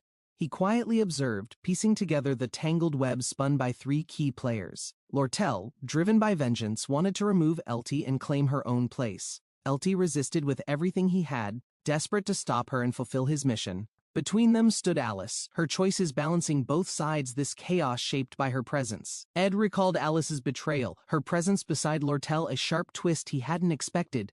He questioned whether to act, but quickly realized fate had already moved the pieces ahead. Taylor's group would face her. Ed didn't need to intervene where trust already existed. Trust wasn't blind, he had seen Taylor's strength firsthand, proven through fire and determination. Ed turned back, eyes set. Ophelis Hall needed him now more than ever to end this. Ed stood firm, believing as long as he delayed them, the plan could unfold. The realization hit the man before him was Elte Kichelm, an unexpected force in play. Diplomacy emerged briefly, an offer to talk things out and keep appearances polite. Elte's smile masked suspicion, red gem glowing as if to challenge Ed's intentions directly. The mood shifted. Ed's silence hinted allegiance, and Elte finally understood where he stood. Power radiated from Elte as realization struck. Ed might have been playing for Lortel's side. The explosion roared above as Ed Rothstaler and his friends emerged into the broken hallway. Amid the flames, Ed stood firm, watching the chaos unfold with calm, analyzing the situation. He stepped into a ruined room, surprised to find someone calmly hanging upside down. Unbothered, they exchanged casual thoughts, the wall's destruction more inconvenient than dangerous to this strange resident. Ed tried to process it, how someone so muscular could still be called a mage. Janica appeared beside Ed. It was their first proper meeting under far less than ideal circumstances. Memories of past conflicts surfaced, but apologies came quickly, easing the tension between them. Ed reassured Janica the past had passed, and they all deserve second chances now. Their closeness sparked curiosity, and someone loudly wondered if they were secretly dating already. Flustered reactions followed. Ed calmly deflected, brushing off the awkward moment with composed maturity. A sincere bow broke the tension, a quiet apology offered for earlier recklessness and noise. Still puzzled, the muscular man asked why Ed would destroy a wall just to meet. Ed's eyes grew serious. He needed a favor, promising he'd repay it once things settled. Outside, the academy's grandeur loomed, students and teachers gathering after hearing the earlier disturbance. An older official approached, suggesting Ed bring his concerns properly to the academy leadership. Before Ed could speak, a chilling voice interrupted. Shadowed in power and authority, Ed stepped forward, unshaken, even as threats and insults about his loyalties were hurled at him.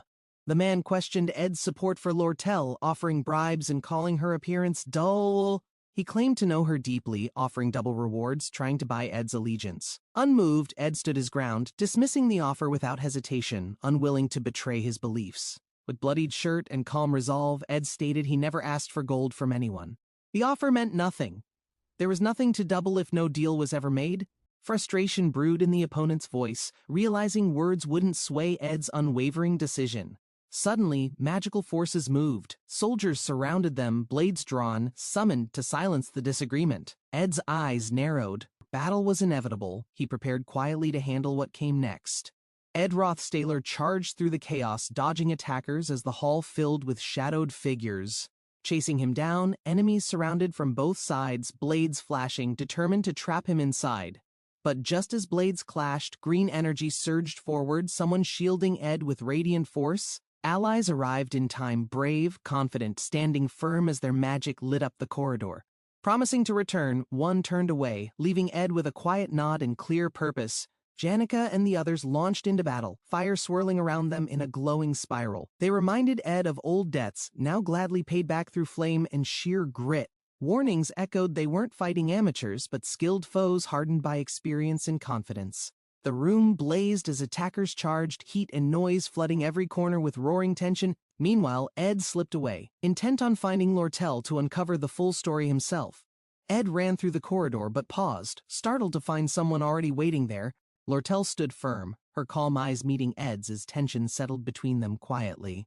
She suggested an escape route, clear and swift, offering help without hesitation or question. Ed glanced back, then gave one final instruction: don't fall behind.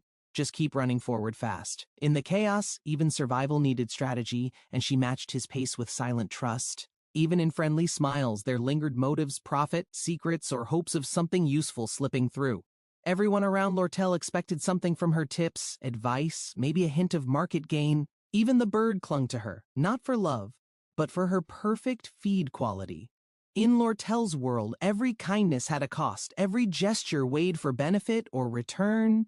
But Ed had seen Janica offer something different: pure, honest warmth, without expectation of anything back. She once hoped for warmth, trusted Alice, and shared every thought, dreaming of companionship. But betrayal cut deep. Alice stood on the other side, sword raised, loyalty now fractured. Regret followed swiftly. She had never truly trusted anyone, and now her hopes crumbled. Looking inward, she saw the shadow of herself, not meant for such dreams or light. Now, even standing among mercenaries and Ed, she felt undeserving of anything resembling affection or trust. Ed considered his allies. Loyalty was hard to count on when personal goals clouded decisions. One by one, possible supporters were ruled out, each following their own ambition instead. From behind, she apologized to Ed, guilt settling in her voice as reality hit. Her reasoning spiraled, loyalty wavered, rewards vanished, yet she wasn't sure why she kept explaining. Ed's expression turned sharp. He didn't care about excuses. He just wanted honesty and action. She reached out and grabbed Ed's hand, grounding herself before panic pulled her away. If they got caught now, none of their future plans would even matter. They leapt together through the corridor, urgency in every step, escape their only priority. Even now, trust and goodwill weighed heavy on her, both precious and dangerous. Ed turned back to her. He needed answers, and he needed them now. She finally spoke. The market manipulation was orchestrated from the top, driven by her father. Armor prices crashed last summer, prompting secretive buying and planned artificial inflation. To execute the plan, her father searched for quick profits, selling ancient tomes at high prices. She came to infiltrate and steal the grimoire, but Ed stopped her before more spilled. Diagrams clarified the scheme. Merchants looped trades, raising prices through controlled exchanges to fool the market. The cycle continued. Prices rose steeply, triggering panic buying and profit opportunities for those in control. Fear set in. Buyers rushed to secure deals before affordability slipped from reach. At that peak moment, manipulators could sell everything for massive, nearly absurd profits. But the scam relied on perfect trust. One crack would collapse the entire scheme. If trust broke, leaders like Elite would fall, caught in their own inflated trap. Ed pieced it all together. Lortel aimed to destabilize finances to pressure negotiation conditions. By weakening the academy, she could force Elite into desperate deals for fast cash. Ed's insight stunned her. He understood the entire web of manipulation without missing a beat. She confirmed it. Now the only move left was to relay orders to headquarters. A hidden pigeon in her room held the key. One flight would tip the balance. Ed and Lortel exchange intense glances, tension thick. As the plan begins to unfold urgently, they whisper, strategizing escape, pressure mounting while trust starts taking fragile root between them. Ed listens intently, planning ahead, eyes focused despite exhaustion. He knows there's little room for error. Outside, the rain cloaks figures in the dark. Trouble lurks near the Arkan mountain-bound bridges. Ed sketches a decoy plan involving a carriage, intent on fooling Elite's hunting forces. In the narrow hallway, Ed speaks low and fast, revealing an old northern hut as shelter. His plan includes using Lortel's pigeon for coded communication to trigger a chain reaction. A simple command like "sell now" could shatter the merchants' alliance and upend the plan. They move cautiously, tension rising as Ed suddenly notices someone blocking the escape route. Resolute, Ed takes charge of the front. Lortel is ordered to run back to safety. As chaos builds, Ed's decisiveness leaves a mark. Lortel is quietly struck by his leadership. She wonders about his motives, realizing he's risking everything for her without asking for anything back. His bruised face and silence speak volumes. Trust grows silently in the stormy night. With quiet resolve, Ed avoids sentimentality, only saying he feels like he should help her. Lortel flees into the cold halls, the echoes of Ed's resolve ringing behind her. Racing through corridors, Lortel's breath fogs. Her heart races faster than her desperate footsteps. Sounds of battle echo violently. Her thoughts spiral toward worst-case fears about her allies' fate. She suspects the commotion belongs to Alice and Taylor, locked in their final confrontation. But no, it's too close. Danger isn't on the battlefield. It's practically in her hallway. She gasps, shocked to realize the pounding isn't noise, it's her own overwhelming heartbeat. Her pulse deafens her thoughts. Lortel's emotions swirl as anxiety turns to something much deeper.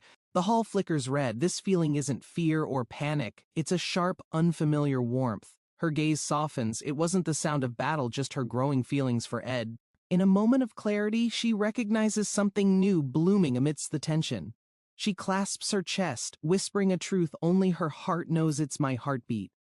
Because of him, the rain falls steadily outside the academy walls, shrouding the tension in quiet suspense. Ed steps into view, surprising the cloaked figure waiting in ambush near the carriage route. Maid Shenny stands ready, sword drawn, eyes calm, yet even she's caught off guard by Ed. Her expression hardens with acknowledgement. It's unexpected but not unwelcome. She prepares to test his resolve. Ed clenches his fist, unimpressed by the challenge, muttering that this final hurdle feels surprisingly bland. All of Opal's runes surge toward Alice, responding to her command with glowing intensity. She stood tall, skilled enough to rival even the combat faculty's finest young swordsmen. Alice wasn't only strong, her spells were perfect, her timing sharper than steel in battle. Everyone knew her name, Chief Maid Alice, the pride of the Rothstaler estate. But even she couldn't overpower Ed Rothstaler, whose strength kept rising beyond logic or expectation. Ed's resolve held firm. After all, he's the one this story won't let lose. Alice advanced with purpose. This wasn't training. This was the final battle of her arc. Their clash sent shockwaves through the hall, magic and metal screaming together in fury. Through the rain, another figure appeared, steady stance, eyes sharp. A different maid now stood ready. Ed watched her approach, his mana nearly gone but his will stronger than ever before. Only a few spells left, Ed thought, blood running from his temple in steady lines. Still, he pushed forward, launching his next strike with everything he had left inside. The clash was swift. Shenny blocked, countered, then struck low with precision and fierce speed. Ed's eyes narrowed. He'd seen this before, and this time, he was ready for it. Their blades met again, Ed's counter forcing Shenny into the air, staggering from the surprise hit. Her attack was fast, but Ed had already seen the angle, reading it mid-strike. She went for his leg. He dodged cleanly, just ahead of her prediction. Ed had trained for this moment, learned her rhythm, her motions, her common openers. His spell activated faster than her reaction, catching her, just as she reset her footing. With a loud crack, Ed's spell struck true, flipping her back into the stone wall. Shenny gritted her teeth, groaning from the impact, eyes blazing with renewed defiance. A purple glow surged, telepathic link awakening between twins bound by fate and celestial grace. Ability sharing triggered. One day, one skill, one moment. That was all she needed. Power gathered in her hands, low-level telekinesis flaring with borrowed strength and precise control. Ed lunged in, mana swirling around his fist, meeting her strike head-on without hesitation. Purple blades struck Ed's side sharp but shallow, scattering light more than breaking skin. Shenny grinned, confident in her strike until she saw Ed standing, barely even flinching. Her eyes widened in disbelief as her vision blurred. The telekinesis had suddenly stopped working. Ed stepped forward silently, gripping her wrist firmly. Rain fell harder with every slow heartbeat. Borrowed strength lacked polish. His wounds bled, but not enough to slow his advance. With a sharp yell, Ed spun, lifting Shenny and hurling her toward the stone wall. She crashed hard, pain echoing as she tried to rise, drenched and trembling. Ed landed beside her, bruised and breathless, as magic flared again from above. 1 minute, that's all he had left before others arrived. He needed to finish. Kneeling, he caught his breath. Lightning flashed. He couldn't afford to let this chance slip. Shenny gritted her teeth, shouting she couldn't let Alice down, not after everything she'd done. Her voice cracked, desperate. Ed stayed quiet, eyes locked ahead, unwavering under rain and threat. The tension rose. She screamed Alice's name, convinced Ed didn't understand her loyalty. Her voice echoed of pain, of honor, of every sacrifice made under Alice's command. Above them, Alice unleashed her power spell circles, swirling with brilliant pink fury, magic roaring. Explosions lit the night sky, casting Alice's silhouette in blinding pink and orange flames. Shenny cried out, defending Alice's heart, her mission, her countless acts of kindness. Ed whispered the truth. He knew almost nothing about her. Not really, not her whole story. Her past remained hidden, even from the books, but her presence had shaped lives deeply. If not for her, Shenny gasped, I'd never have survived, never had a job, a future. I wouldn't even be alive, Shenny muttered, memories blazing as spells crashed around them. Her eyes burned. Through it all, she stood to defend what gave her meaning. You don't know her, she snapped. Ed lowered his gaze, quiet under heavy thoughts, but even after hearing everything, his response was calm, soft, steady. That's none of my business. Despite her pain, her rage, Ed's feelings hadn't changed. His resolve stayed firm beneath the storm. Shenny's voice cracked, furious and betrayed. "How could you side with her?" she asked painfully. Her body trembled, lips quivering. She could barely stand, her thoughts spinning in burning doubt. Fire roared behind her. The battle was ending, but the scars were far from over. Ed stood silent. "I don't know everyone's past," he thought, "and I never pretended to. There are already too many stories that'll never be heard, never be remembered," he muttered. The explosions raged behind them. Heat swallowed the building's silence with chaotic orange fury. If you weigh Alice's sins and her kindness, how would her balance of deeds fall? The orphans she saved, the enemies she defeated. How does one measure good and bad? People who weigh choices like that live meaningful lives. Lives shaped by what truly matters. But Ed? His only goal never changed. From the start, it's always just been survival. System: you have killed Shenny, who was assigned to kitchen duty. New skill acquired minus pain endurance, delays fatigue, and pain for limited duration. Ed blinked. "Now's the time I learn this?" "Figures," he muttered. Pain barely held back. Glass shattered. Suddenly something crashed through the window, warning of danger still ahead. Ed leaned back against the wall, breath shaky. No time for rest just yet. Ed scanned the room slowly, eyes trailing the fancy furniture and scattered bloodstains. Everything was lined up with care, arranged purposefully like someone had tried to stay grounded. The desk was messier papers stacked in urgency, probably notes Alice kept hidden from others. Books stood in straight lines. It was clean, orderly, serious. It all suited her. He stepped past the window. A birdcage sat beneath, silent, except for its small white resident. Orders from a distant hand 3 days before LT returns to their base with news. Instructions scratched fast: sell the gear, hide the trail, leave nothing that could be tracked. A carrier pigeon cut through the wind, flying with speed only secrets ever achieve. That bird would carry vengeance, returning through storms with a single, silent answer. Ed exhaled, blood dripping down. His wounds stung, but healing would come at least physically. Without Jix, Janica, and others, Lortel would have already fallen into Elte's hands. Now her carriage races downhill, far past the reach of chasing enemies. LT can only chase blindly, too late to realize it's all part of a plan. Even if he uncovers the truth, the pigeon will seal his fate. Ed breathes deep. If all goes well, Lortel's already waiting ahead, though someone stands in his way. Ed flinches. It's her. Lortel herself, not hiding, not running. He knows he's miscalculated. She's the true mastermind behind everything unfolding around him. Her dagger glints. She's calm, calculating, and unshaken by blood or betrayal. She controls the pieces. With LT gone, Alice would have no choice but to follow her. Ed's presence? A problem. He's a variable one that can't be bought, bribed, or bent. If she kills Ed here, no one would ever find out. Alone, wounded, and surrounded by trees, he realizes the danger too late. Lortel would discard anyone. She only keeps people for their usefulness. Truly, she's a villain in her own league, and Ed's the only threat. "I've got to think fast," he gasps, "but my body won't keep up." Lortel's blade swings. Ed's instincts scream, but his body refuses to move fast enough. Just before it hits her hand, stops. She grabs the blade herself, trembling, conflicted. "Why?" Ed mutters. Stunned by the sudden change in her expression, she looks at him, voice soft. "Let me help. You're hurt too much already." The rain finally ends. Ed leans on her, surprised by the warmth in her words. Flames roared in the quiet night as Ed sat near the fire, reflecting on the perilous deal just struck. Lortel reclined with a smirk, recounting the calculated risks that made her victory possible, her confidence unwavering amid Ed's silence. His selflessness secured their chance, Lortel thought, recalling the ally who risked everything for the mission's fragile success. Ed's brow furrowed, unsure whether admiration or unease stirred within him as Lortel described the unyielding ambitions shaping their ally's life. The campfire crackled louder, Lortel's smile deepening. "A great ally indeed," she declared, awaiting Ed's response to her sly observation. The firelight softened her sharp words, but Ed's calm demeanor masked the storm of thoughts churning behind his composed expression. "Ed will not forget this. Just pay him that 20 gold she promised." Though confident, her gratitude carried a rare vulnerability that made Ed's gaze linger a moment longer. The night sky stretched endlessly above as Ed considered the cost of their journey, his silence speaking louder than words. Lortel's focus shifted momentarily, her tone sharp but curious, revealing plans too crucial to leave untended even in brief respite. "Yennecar is a good person," he mused inwardly, their mundane exchange contrasting the tension of the day. Ed's mention of about Yennecar brought a rare softness to Lortel's features, her guarded admiration surfacing for the trusted friend they shared. Lortel sit and looking at the fire, her resolve stood as a beacon, her actions driving their mission's unrelenting momentum forward. Silence lingered, heavy yet revealing.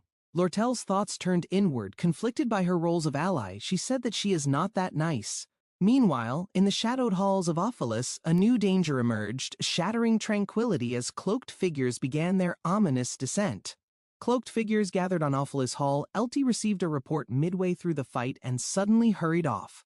The fight's intensity surged as Ziggs faced the overwhelming force. Each strike pushed him closer to his physical and mental limits. He launched a final desperate maneuver, channeling all his strength. The arena trembled under the weight of his unleashed power. Spiraling red energy engulfed the surroundings. Ziggs braced himself, focusing on keeping the chaos contained as his spirit hovered on collapse. Yennecar observed with quiet determination, assessing every detail. Despite the turmoil, she remained focused, knowing a single misstep could end everything. The storm settled briefly, tension lingering as the energy dissipated. Yennecar stood exhausted, but her resolve remained sharper than ever. Yennecar's aura shifted, her expression unreadable as she regained composure. The glow of a spectral bird illuminated the fading battlefield.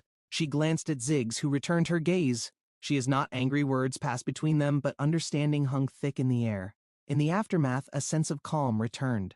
Small victories often carried greater weight, paving the way for larger battles. The halls of Ophelis echoed with restrained energy as the consequences of their actions rippled far beyond what they anticipated.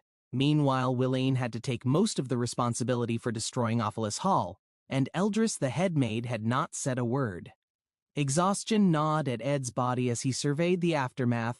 Recovery seemed distant, but his mind remained fixed on progress. One step at a time, he thought, recalling the resources needed to rebuild. Every moment brought a new set of challenges. Skill charts materialized before him, highlighting untapped potential. His goals crystallized further as he planned the next stages of his journey. Spiritual infusion intrigued him. The delicate art blended seamlessly with elementalism. Each new skill would carry him closer to self-sufficiency. Magic engineering promised transformative possibilities. Ed resolved to refine his craft, driven by a vision of survival amid chaos and opportunity. Ed contemplated crafting infused items, understanding the value of a spiritual contract while debating whether a low-ranking spirit sufficed for now. Yennecar appeared, her cheerful greeting contrasting the weight of Ed's thoughts.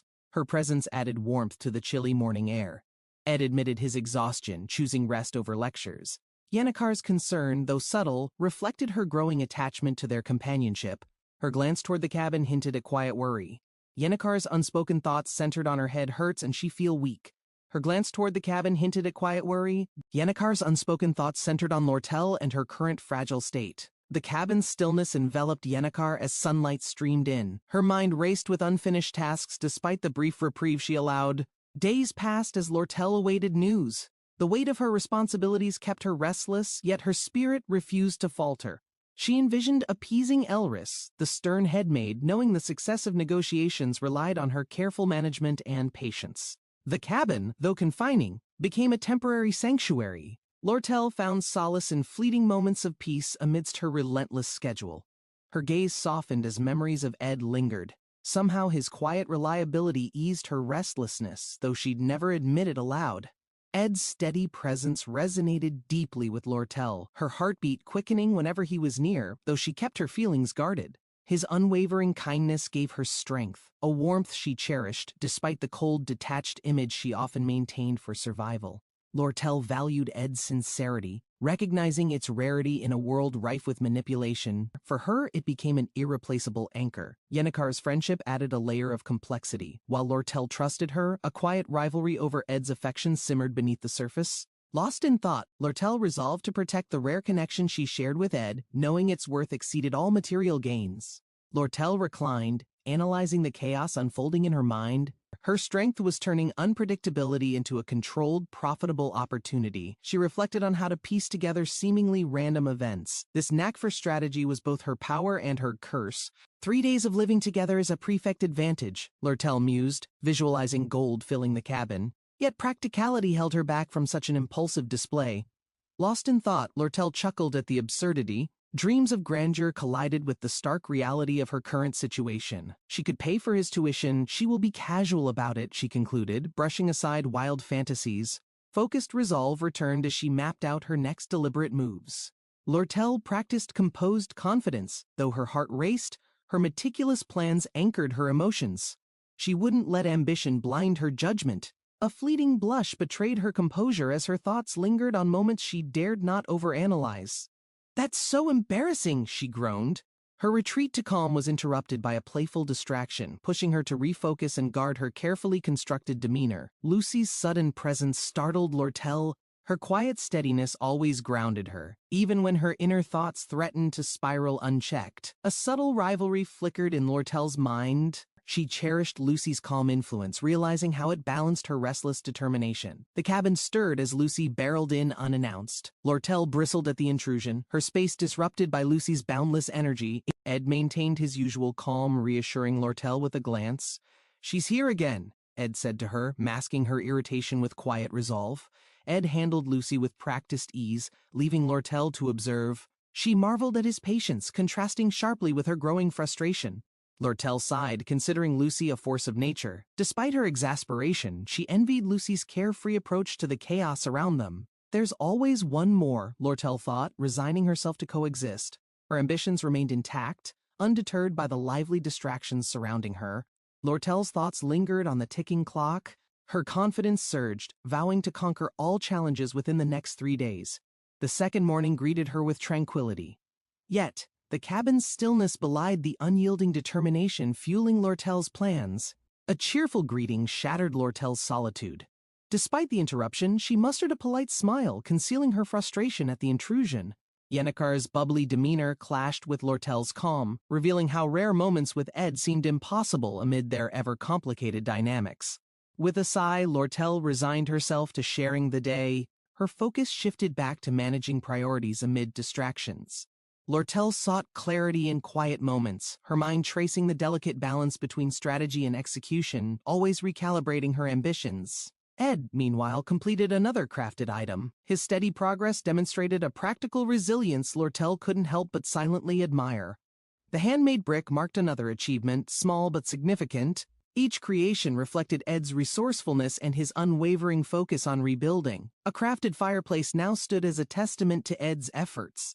Functionality and precision combined into an enduring monument of diligence. Despite interruptions, progress was undeniable. The cabin became a nexus of survival and ambition, fueled by unyielding resolve and teamwork. The aroma of grilled food wafted through the air, signaling a momentary reprieve as the group gathered for a meal. Lortel noted Ed's sharp sense for details, admiring his ability to remain grounded even as plans unfolded around them. Tensions eased but vigilance persisted.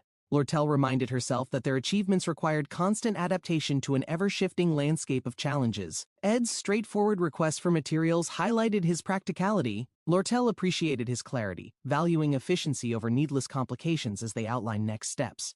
Lortel's thoughts flickered briefly, wondering if Ed's calm persistence masked deeper desires. She vowed to match his focus with equal dedication. Ed evaluated the stock carefully, Yennekar watching closely. Their collaboration began with shared trust and a mutual respect for practicality. Yennekar's enthusiasm spilled over as Ed asked for help with elementalism. She eagerly embraced the chance to teach and guide. Lortel's faint smile hinted at her approval of Yennekar's confidence, but her sharp gaze betrayed her careful observation of every detail. Yennekar's lively teaching turned serious. The energy in Ed's hands pulsed as he focused, a connection forming through spiritual resonance. The glowing spirit flickered, revealing an ancient primal presence. Ed's concentration grew deeper as Yennekar guided him through the critical moment. The spirit's voice whispered faintly, its resonance weaving into Ed's awareness. Yennekar cheered his progress, delighted by his natural aptitude. Lortel stayed in the background, processing the exchange. Her strategic mind cataloged every insight into Ed's unexpected growth and potential. The spirit's playful chatter and Yennekar's encouragement harmonized, hinting at Ed's untapped abilities. His rapid learning impressed even the skeptical Lortel.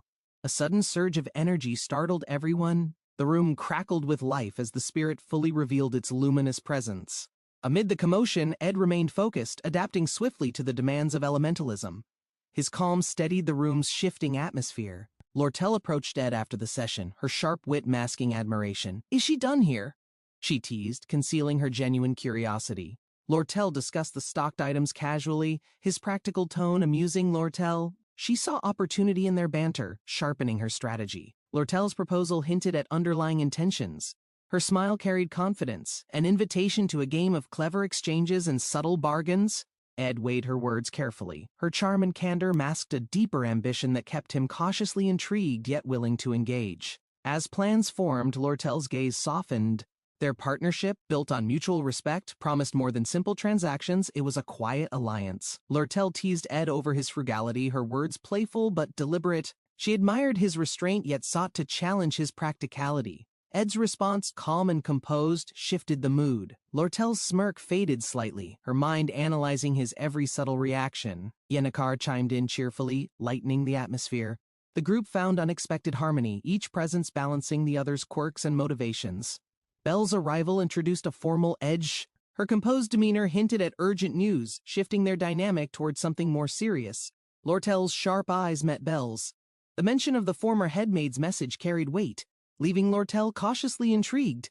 The wind carried a subtle sense of urgency as letters fluttered into the air, hinting at secrets about to unfold. Clara leaned closer, her curiosity ignited by the mention of a hidden truth that could shift the balance of her day. With a hushed tone, her confidant emphasized the need for discretion, their words laden with unspoken weight and anticipation. Yennecar has feelings for Ed. The confession landed like a sudden downpour, soaking Belle's mind with endless possibilities and intrigue. Belle's gaze lingered on Clara's distant figure, her thoughts swirling between surprise and the polite facade she wore like armor.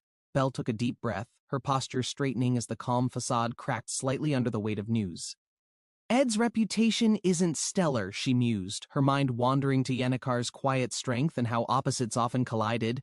The revelation of Lortel's involvement complicated matters. Her calculating nature hinted at something more elaborate than a simple friendship. Memories of their absence during the semester's opening ceremony sharpened her suspicions. The intrigue deepened, painting a picture of hidden intentions. Ed's obliviousness to Yennecar's feelings was frustrating. Belle couldn't decide if it was intentional or just an odd trait of his. Clara stifled a laugh at the absurdity of girls competing for Ed's attention. The thought was both amusing and absurd. As her gaze shifted, she noticed Lortel's silent presence, always observing yet rarely sharing her thoughts on these matters. Meanwhile, Yennecar's quiet demeanor seemed to waver. Despite her strength, her feelings were a fragile secret teetering on exposure. The group dynamic felt like a chaotic puzzle, with every piece moving yet never quite falling into place. Belle rubbed her head, overwhelmed by the tangled emotions and relationships swirling around him like a relentless storm. Lortel's sharp eyes met Belle's. The mention of the former headmaid's message carried weight, leaving Lortel cautiously intrigued.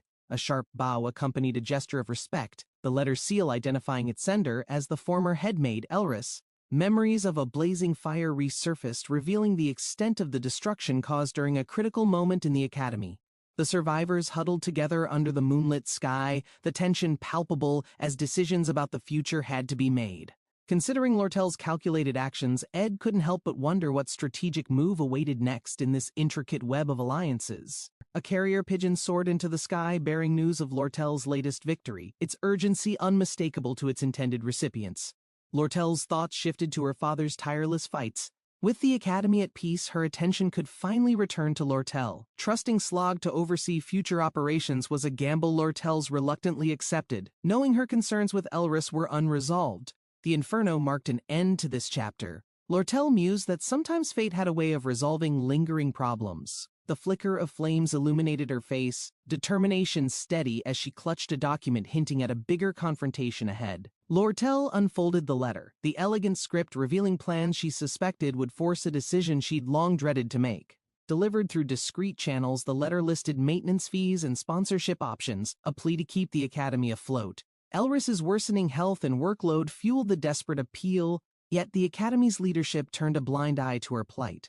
Striking in the moonlit academy grounds, Elris's silent endurance masked the gamble she made with every remaining ounce of her strength. Those loyal to Elris knew her struggle but stayed silent, their unwavering support keeping her driven, even on the brink. Lortel unfolded the letter slowly, her thoughts racing. She knew trust was fragile, especially after witnessing such calculated moves. Flames flickered as she reflected on the sender's intent. The world of merchants was harsh, and pity held no place. She realized the letter's implications, her grip tightening. It hinted at a potential reveal that could expose her involvement. Deciding to play along, Lortel smirked faintly. Allies and enemies, she thought, often switched roles depending on convenience. For a brief moment, Lortel exhaled deeply. The burden seemed lighter, her focus sharpening on the path ahead. Under the starlit sky, they glanced back at the fire. The warmth contrasted with the cold realities surrounding her choices. Her companions, Ed offered to mend things, added a spark of unexpected camaraderie.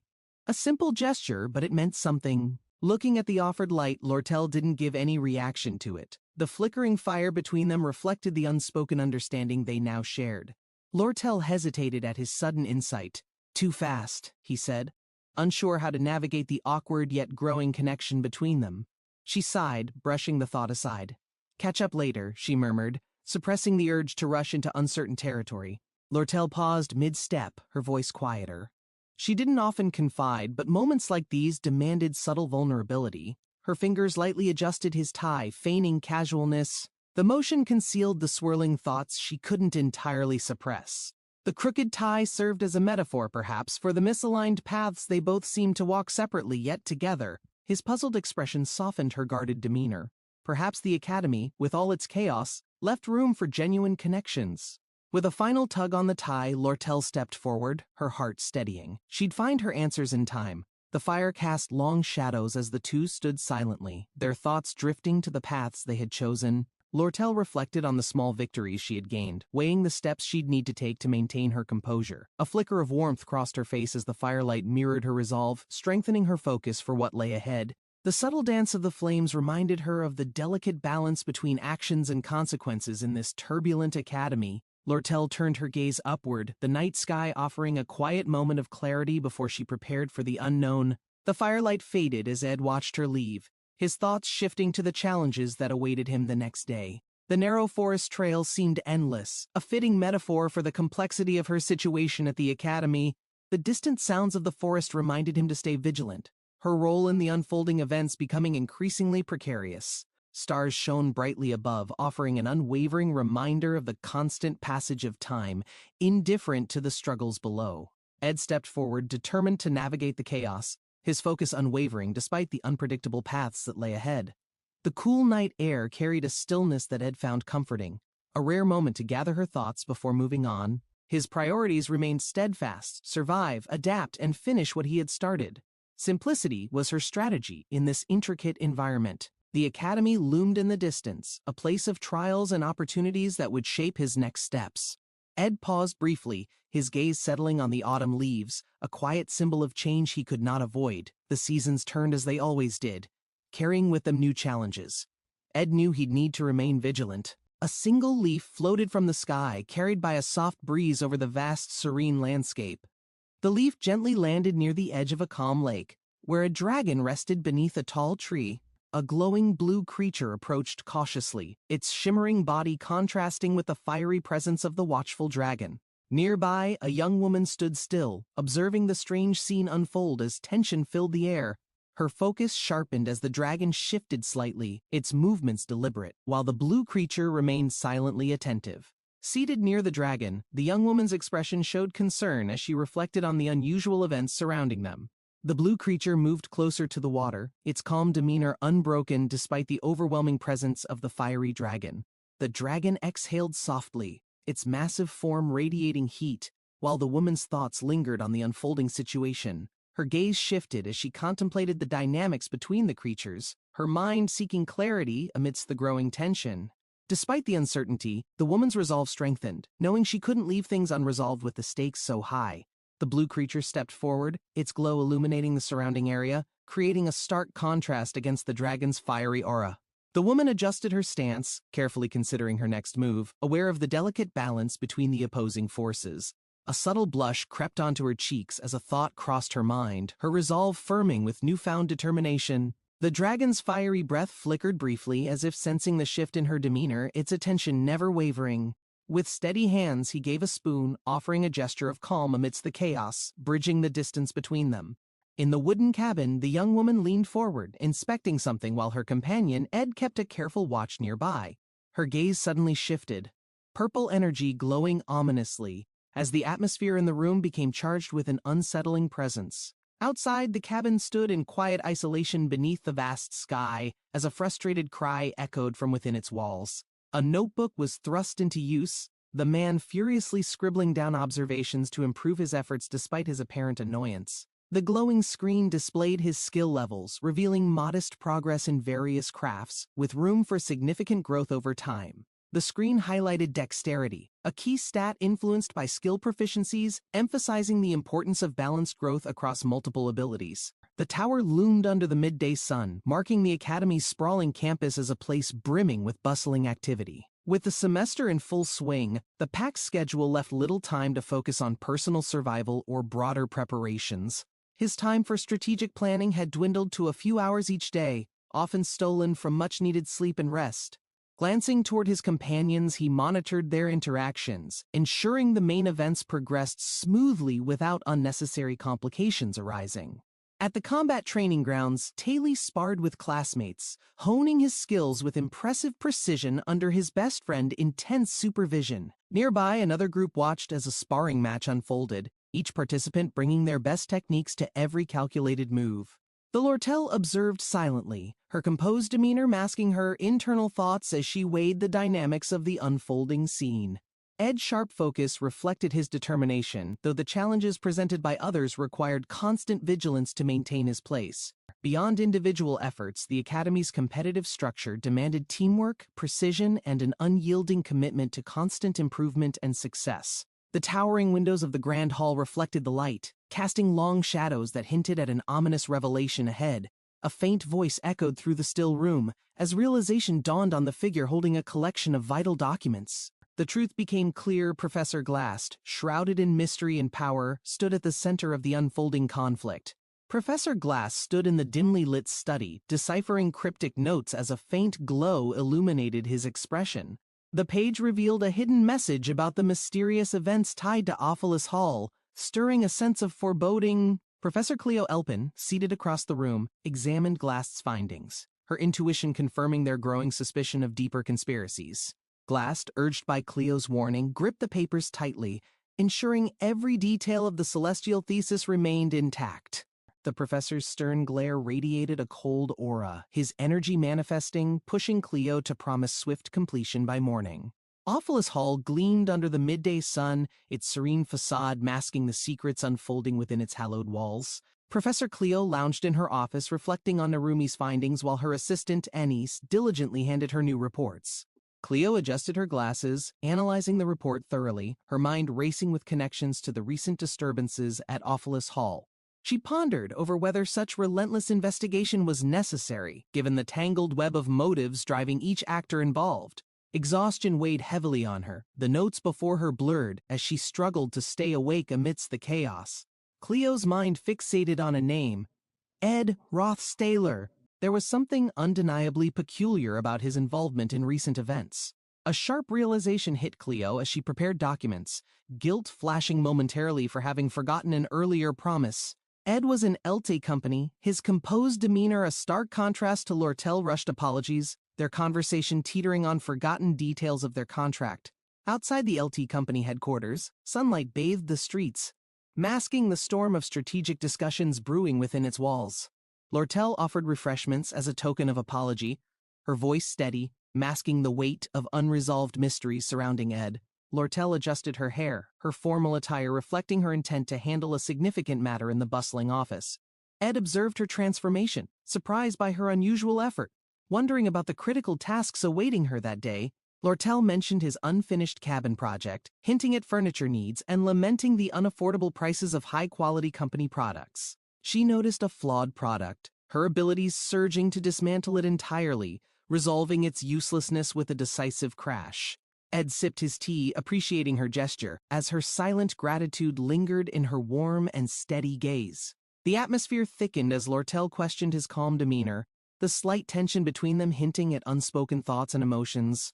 Lortel leaned closer, placing a firm hand on the chair, her determined gaze challenging Ed's detached composure. Ed looking at the chair the chair suddenly fell to its place as usual. He said that it is too high quality. The fiery sunset framed their silhouettes, her words carrying weight as she reflected on her emotions left unacknowledged. Her tone shifted, revealing vulnerability and resolve, as she admitted seeing Ed as a man despite their unresolved tension. Lortel leaned forward with a soft smile, her resolve unshaken despite Ed's reserved demeanor and her own hidden concerns. She silently reflected on her choices, masking vulnerabilities with calm expressions, her hands betraying faint trembles under the table.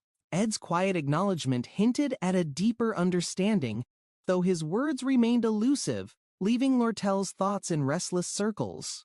The fading sunlight illuminated that moment, framing their silent exchange with a warmth that softened the weight of the moment.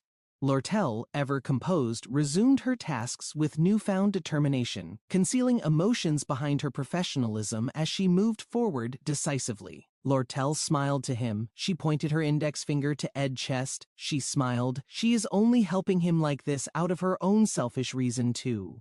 Ed raised his face, commanding attention with grace, his confidence unwavering as he explained for now she is still very much different. Her fiery aura intensified. Lortel still pointed his finger on Ed's chest. Lortel becomes serious and said that she will not be the only one. With precision, she smiled to him. Her eyes seemed like speaking many words to him. Coquettish smile of hers remained the same. Lortel index finger that pointed to Ed's chest tremble. Ed realized that she using her skills as a merchant, she never revealed her true feelings. The academy courtyard bustled with students, the centerpiece fountain glistening under the sun as anticipation filled the lively atmosphere. Yennecar raised her staff, commanding attention with grace, her confidence unwavering as she prepared to demonstrate advanced magical techniques.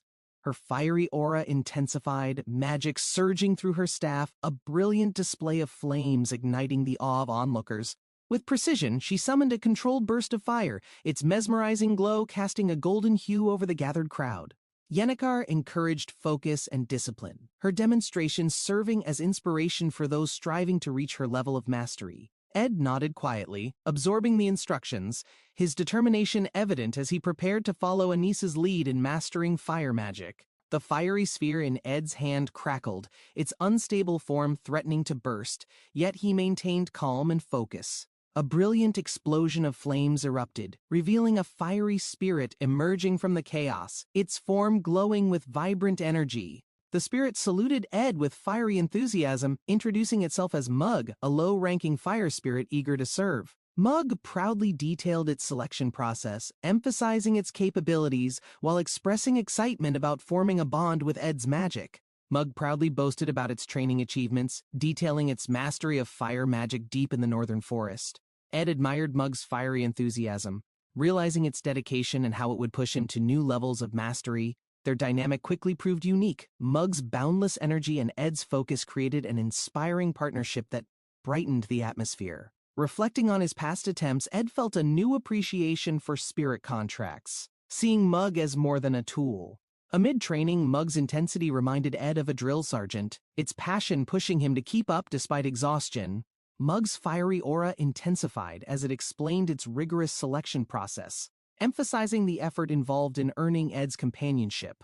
Ed's respect for Mug grew, especially as it shared stories of trials, teamwork, and the challenges of spirit bonding. Concentrating deeply, Ed worked to synchronize with Mug's power, knowing their collaboration was essential for future challenges ahead. A surge of energy marked their first synchronized spell, their connection glowing brightly as they unlocked new levels of power. Mug's light-hearted humor cut through the tension, claiming it could double as a portable heater for Ed's convenience. Their bond deepened further as Mug's cheerful determination inspired Ed, setting the stage for adventures filled with trust and growth. Mug's shared senses opened new tactical possibilities, reinforcing Ed's decision to trust in this fiery companion during critical moments. Ed laughed as Mug teased about his tired appearance, the partnership already bringing a sense of camaraderie to their journey. Ed reviewed Mug's magical stats, impressed by its potential despite its rank, seeing how it could complement his strategies. Together, they faced the horizon, ready to tackle the trials ahead with unwavering confidence and a spark of humor. Ed and Yennecar walked through the courtyard, their casual chatter blending with the vibrant energy of the academy grounds. Yennecar offered her help, her genuine enthusiasm lifting Ed's spirits as they discussed ways to improve his training regimen. A sudden blush crossed Yennecar's face as her words stumbled, revealing a deeper sincerity she struggled to put into words. Ed, oblivious to her nervousness, tried to ease the mood, focusing on the practicalities of their upcoming plans. Yennecar composed herself, determined to express her thoughts clearly, balancing her emotions with the camaraderie they had built over time. Yennecar reminded Ed about the importance of mutual effort, her advice steeped in both care and a hint of mischief. Realizing her point, Ed rummaged through his belongings, insisting on finding a token of gratitude for her unwavering support. Yennecar waved off his offer, stressing their friendship meant more, her words carrying warmth that melted Ed's awkward attempt. Their bond deepened further as they shared a laugh, the tension dissipating into the light-hearted atmosphere surrounding them. Yennecar's genuine concern for Ed shone through, her encouragement a reminder of how friendships thrived on honesty and shared goals. Ed reflected on Yennecar's words, realizing how her gentle push was a necessary balance to his often solitary efforts. She admitted her intentions, explaining how their friendship motivated her to support him while respecting his independent nature. Their walk ended with a promise to meet at the combat training hall, excitement brewing for their next challenge. The academy fountain sparkled under the sun, a fitting backdrop for the growing bonds and challenges shaping their shared path. Yennecar dashed off, her energy contagious, leaving Ed smiling as he prepared for the next steps in his journey. Yennecar waved goodbye, her enthusiasm lingering in Ed's mind as he returned to focus on honing his magical engineering skills. The newly acquired production skill expanded his understanding, allowing Ed to efficiently modify and enhance items he had collected earlier. In his dimly lit workspace, Ed worked late into the night, creating tools that reflected his growing magical proficiency. Using Mug's fire, Ed sustained warmth in his cabin, balancing mana use carefully to conserve resources for critical tasks. His shelter became a cozy haven, a safe place where his growing confidence flourished amidst challenges from the outside world. Ed reflected on the comfort of safety, finding solace in the mundane as it eased the weight of responsibility. Moonlight illuminated the cabin as Ed prepared to venture out, ensuring his traps were set for the approaching night. Thoughts of the Awfulous Hall incident stirred her resolve, his mind determined to uncover the mastermind behind its occupation. A creeping unease settled as Cleo walked through the forest, the familiar surroundings cloaked in an ominous midnight silence. The rustling of leaves broke the quiet, drawing Cleo's attention to a shadow moving just beyond his line of sight. Cleo's senses heightened, mana pulsing faintly as she scanned the area, unsure whether friend or foe awaited her. Whispers of a forgotten plot echoed in her mind, piecing together clues that pointed to a greater looming threat. A fleeting glimpse revealed figures moving stealthily, their intent unclear but their presence undeniably tied to Awfulous Hall's mystery. Cleo steadied her breathing, her determination burning bright as she prepared for the confrontation hidden within the forest shadows. The sound of footsteps approached, the tension thickening as Cleo faced the unknown, ready to protect everything she had built. Cleo hid in the shadows, her heart racing as her instincts warned her of an imminent and unseen danger. A chilling energy surged in the air as she noticed the mysterious figure surrounded by glowing violet magic. The moonlight revealed the face of Luce Mayfield, her commanding presence radiating power as she whispered cryptic words. Cleo's suspicions solidified, her trembling hands gripping tightly as she realized the connections tied to Awfulous Hall's ominous events. Her deductions stunned her. Ed Rothstaler was the one orchestrating the occupation of Awfulous Hall, the mastermind all of this. Smoke billowed from the distant cabin, faintly visible against the moonlit sky, signaling an unusual disturbance in the calm night. Ed silently approached the glowing campfire, his sharp eyes catching the scattered shadows dancing ominously around the area. Ed dropped a deer with a rope beside the fire, the movements deliberate, revealing a task shrouded in secrecy. Lucy crouched, blending into the shadows, observing the unfamiliar group, their strange rituals raising questions about their intentions. He stepped back, pondering his priorities, preparing for tomorrow's meeting or confronting this sudden, unsettling mystery before him. A sharp breath escaped Cleo's lips as he noticed Lucy bound near the fire, her expression calm but eyes sharp. Hidden behind a tree, she assessed that place, every rustle of leaves heightening the tension of his calculated rescue. Sneaking forward, Cleo kept her movements deliberate, her thoughts focused entirely on freeing Lucy without attracting unwanted attention. A quick motion sent a sharp blade cutting through the ropes, freedom for Lucy but a spark of chaos for others. Bright light flared from behind, catching them off guard as a spell disrupted their quiet escape attempt. Lucy spun to face her rescuer, her narrowed eyes meeting Cleo's, gratitude briefly overshadowed by the urgency of escape. Cleo explained to her that she is the assistant professor, but when she wants to continue her words, something bright is behind her. Turning quickly, Cleo caught sight of someone familiar among the guards, a revelation freezing her mid-step, heart pounding. Lucy ducked behind the trees, whispers of pursuit growing louder, the forest now a dangerous maze of hunters and prey. Cleo gestured toward Lucy, who was behind her, her sharp gaze scanning for Lucy, as Cleo quietly looking for her. Peeking from behind her hood, Lucy focused on the intense magical energy swirling through the night, signaling something unpredictable ahead. A burst of violet light illuminated the area, lifting Lucy effortlessly into the air as her form shimmered with raw power. Cleo below froze, stunned by the overwhelming magic cascading above them, turning the once lively campfire into eerie silence. Hovering mid-air, Cleo's gaze pierced to Lucy, her resolve hardening as she recognized the familiar faces amidst the chaos. With a sudden thud, Cleo told her professor about what she saw, the energy dissipating, leaving her alone yet confident amidst the curious eyes of the onlookers. The professor glared with stern authority, the sphere of power in her grasp glowing faintly, evidence of her unwavering expertise. Glast's response was measured, his calm demeanor masking the brewing tension as the weight of her expectations pressed heavily on him. She gestured to the glowing sphere, emphasizing the need for precision, her tone unwavering, but the challenge was unmistakable. Cleo adjusted her stance, her expression neutral but her mind racing, preparing to demonstrate the very skill she demanded perfection in. The golden light blazed once more, marking the start of her focused attempt as everyone watched, silent and expectant. A shadowed figure sat under the dim red light, his piercing gaze giving an aura of foreboding intent and hidden strength. Whispers filled the air, speculating his purpose, yet his calm composure seemed to dismiss their assumptions without uttering a word.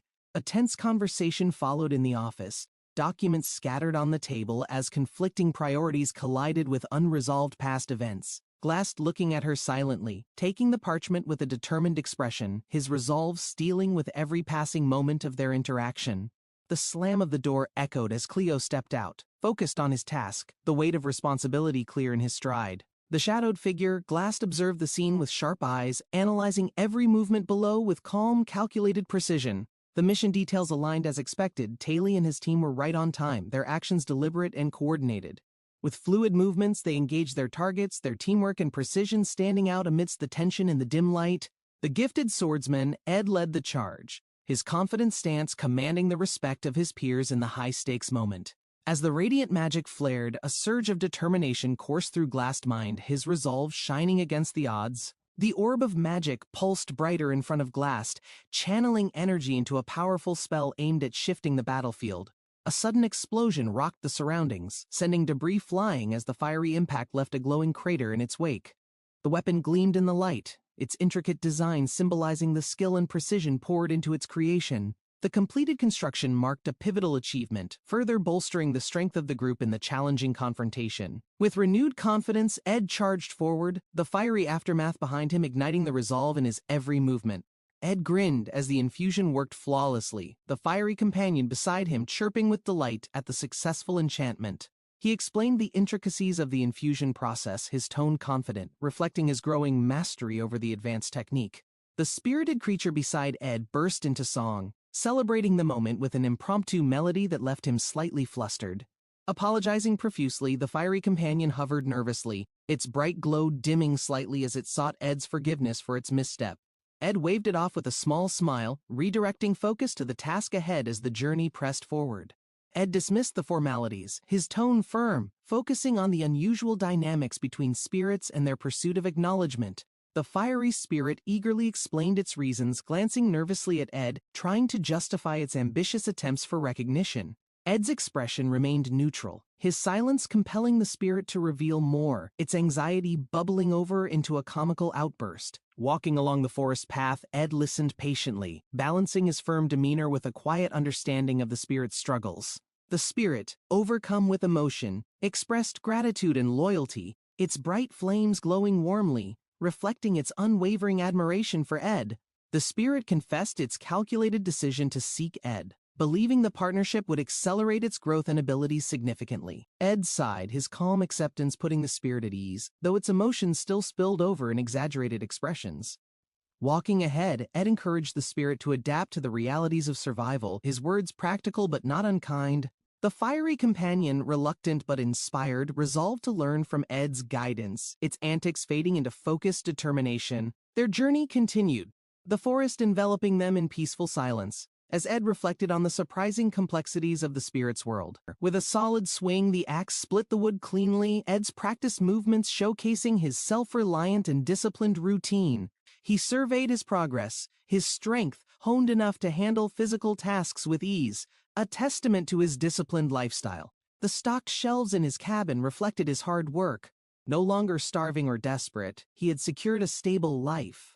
Ed juggled study and labor seamlessly, determined to excel in both theory and practice despite the exhausting demands on his time. Late at night, he leaned over his desk, sleep tugging at him, yet his dedication to improvement kept him pushing forward. Late at night, Ed dozed off at his desk, exhaustion catching up with him after hours of relentless study and planning. A sudden voice called his name, jolting him awake as Yennekar's concerned expression filled his blurred vision. Yennekar approached, her worry evident, reminding Ed to take care of himself instead of overworking to the point of collapse. Sitting by the fire, Ed apologized, explaining how his thoughts had been consumed by his latest challenge, leading to his fatigue. Yennekar's gentle reminder resonated. Prioritizing health over ambition was just as vital for the battles they would face tomorrow. Sorting through 3 letters, Ed's eyes lingered on one, its elegant seal hinting at a message of great significance. The contents outlined a balance of power, revealing the tensions between factions that governed the Academy's delicate political structure. At the heart of the letter was a veiled warning about a key figure, one capable of upsetting this fragile order.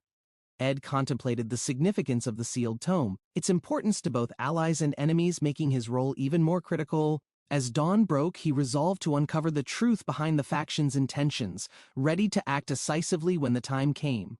The ominous imagery of the crossed-out sigil weighed heavily on Ed, a stark reminder of the high stakes of his task. Excluding a powerful adversary from the upcoming conflict was crucial, as their influence could shift the tide against him.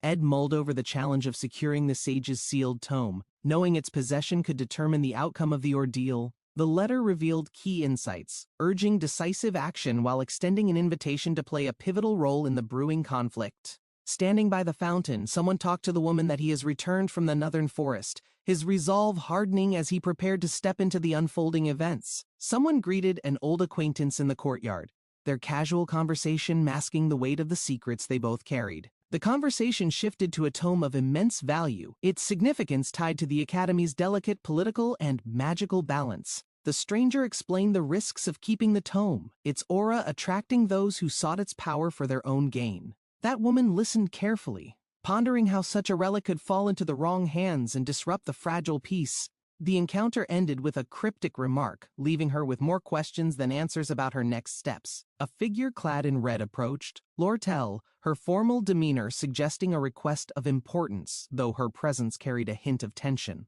She humbly asked for the opportunity to join her efforts, surprising her with her sudden change of heart. Her sharp words hinted at her motives, but that woman's composed expression betrayed nothing as she assessed her sincerity. A fleeting mention of negotiations involving Ed's name sparked curiosity, revealing connections that ran deeper than he initially suspected. The conversation ended with full-on confusion on that woman's face, though she remained wary of the true reasons behind her unexpected alliance. The woman elaborated on the conflicts within the factions, each vying for dominance, their intentions masked by politics and alliances. She revealed her motivations, aligning with Ed not out of friendship but due to shared enemies and overlapping goals. Sipping her tea, she spoke of the ongoing struggles, her words laced with subtle warnings about the dangers ahead. That woman carefully considered her offer, understanding the necessity of temporary alliances, though trust would remain a distant possibility. Lortel looked at her, she reflected on the complexities of their world, where even allies could become adversaries in a heartbeat. Lortel explained her intentions to step in, concerned about Ed being dragged into the chaotic and politically charged situation. She expressed genuine worry for Ed, emphasizing how misunderstandings about his past affiliations could unfairly harm his current standing. Lortel's resolve to support Ed became clear, her willingness to use her authority showing her dedication to protecting his position. While that woman stayed composed, Lortel's persistence highlighted her determination to ensure fairness in a world often dictated by misunderstandings. She paused, looking across the table, awaiting that woman's acknowledgement of her efforts, the moment heavy with unspoken understanding. That woman's calm demeanor faltered slightly as Lortel declared her willingness to use every resource available to secure her goals. She reached for her cup, the small motion adding weight to her declaration, her confidence unwavering in the quiet exchange. The gravity of Lortel's words left a ripple of tension as her bold approach surprised even her for a moment. Lortel's subtle smirk hinted at her assurance, her words carefully chosen to challenge that woman's own approach to influence and control. With her gaze steady, Lortel conveyed her belief in her power, leaving her to ponder her bold and direct strategy. Lortel slammed the table, her sharp gaze commanding attention. Tensions flared as the room stilled in silence. Princess Penya's calm demeanor masked her growing unease. An alliance, even temporary, demanded trust amidst these stormy interactions. Lortel stepped closer, her firm tone carrying unspoken weight. Lessons of trust and power echoed within her determined eyes. Warning clear, Lortel's steady gaze challenged the room. Her cautionary words left a lingering sense of unease behind. Penya exhaled softly, pushing away thoughts of indignation. Alliances demanded resolve even when power dynamics tilted sharply. Lortel's boots echoed against the cobblestone, her determined stride drawing attention amidst the bustling crowd. Focus lingered in her gaze. The lively streets provided no answers. Penya wondered if she was seen as a force for order or chaos. A sudden commotion shifted her focus. Her instincts sharpened as she assessed the scene with a cautious, knowing expression. Ed and Yahello stirred, their movements confident but reckless. Lortel's presence loomed, a subtle reminder of discipline they often ignored. The group straightened, recognizing her intent. Leadership wasn't just about commands, it demanded accountability from everyone, even those at the top. Lortel's expression shifted to a playful grin as she led the group inside, her confidence lighting the dim shop.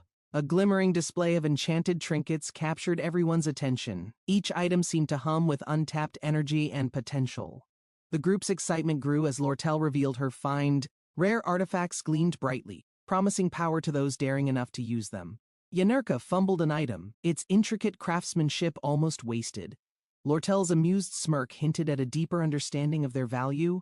It's not about appearances, Lortel thought, watching them struggle. It's about utility and the ability to adapt under pressure. Ed's gratitude masked hesitation. Accepting a gift without strings felt unnatural. But Lortel's insistence carried a strange sense of reassurance. A fleeting sensation of unease gripped Ed, as if the weight of expectations had tethered itself invisibly to his resolve. His mind wandered, thoughts sinking into an all-too-familiar realm. The sense of floating brought clarity, yet confusion lingered. Memories swirled like currents underwater, tugging at his consciousness. Ed recognized the pull, though its origin remained veiled in mystery. Emerging, Ed refocused, eyes sharper. The tasks ahead were plenty, yet a lingering unease suggested unseen challenges brewing beneath the surface.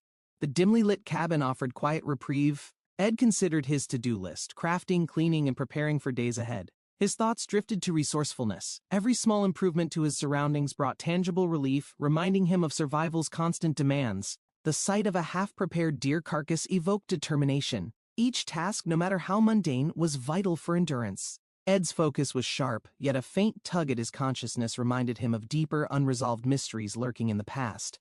A voice broke through the haze. His name echoed, pulling him back to the present. Concern surrounded him like ripples in water. Sunlight filtered through the academy's grand windows. Penya sat in deep thought, the weight of recent revelations gnawing at her resolve. The intricate dynamics of survival revealed truths she had long overlooked. Focus and judgment clashed in her restless contemplation. Memories of Ed's unwavering determination surfaced, shifting her perspective. Survival wasn't just about strength, it was about calculated action. Penya realized her insights had been limited. The stories whispered about Ed held lessons she had yet to fully grasp. Resolute, she turned to the ceremonial artifact. Understanding its role in the broader scheme was now her responsibility to bear. A concerned gaze fell on Claire's exhausted figure. Whispers of his relentless effort hinted at a toll too heavy to bear. The word collapsed carried weight. Penya's expression shifted, understanding the unseen cost of determination that pushed beyond physical limits. A status screen appeared, stark and unyielding, exhaustion. The consequences of pushing boundaries demanded rest, a lesson often ignored. In the quiet, Ed stirred faintly.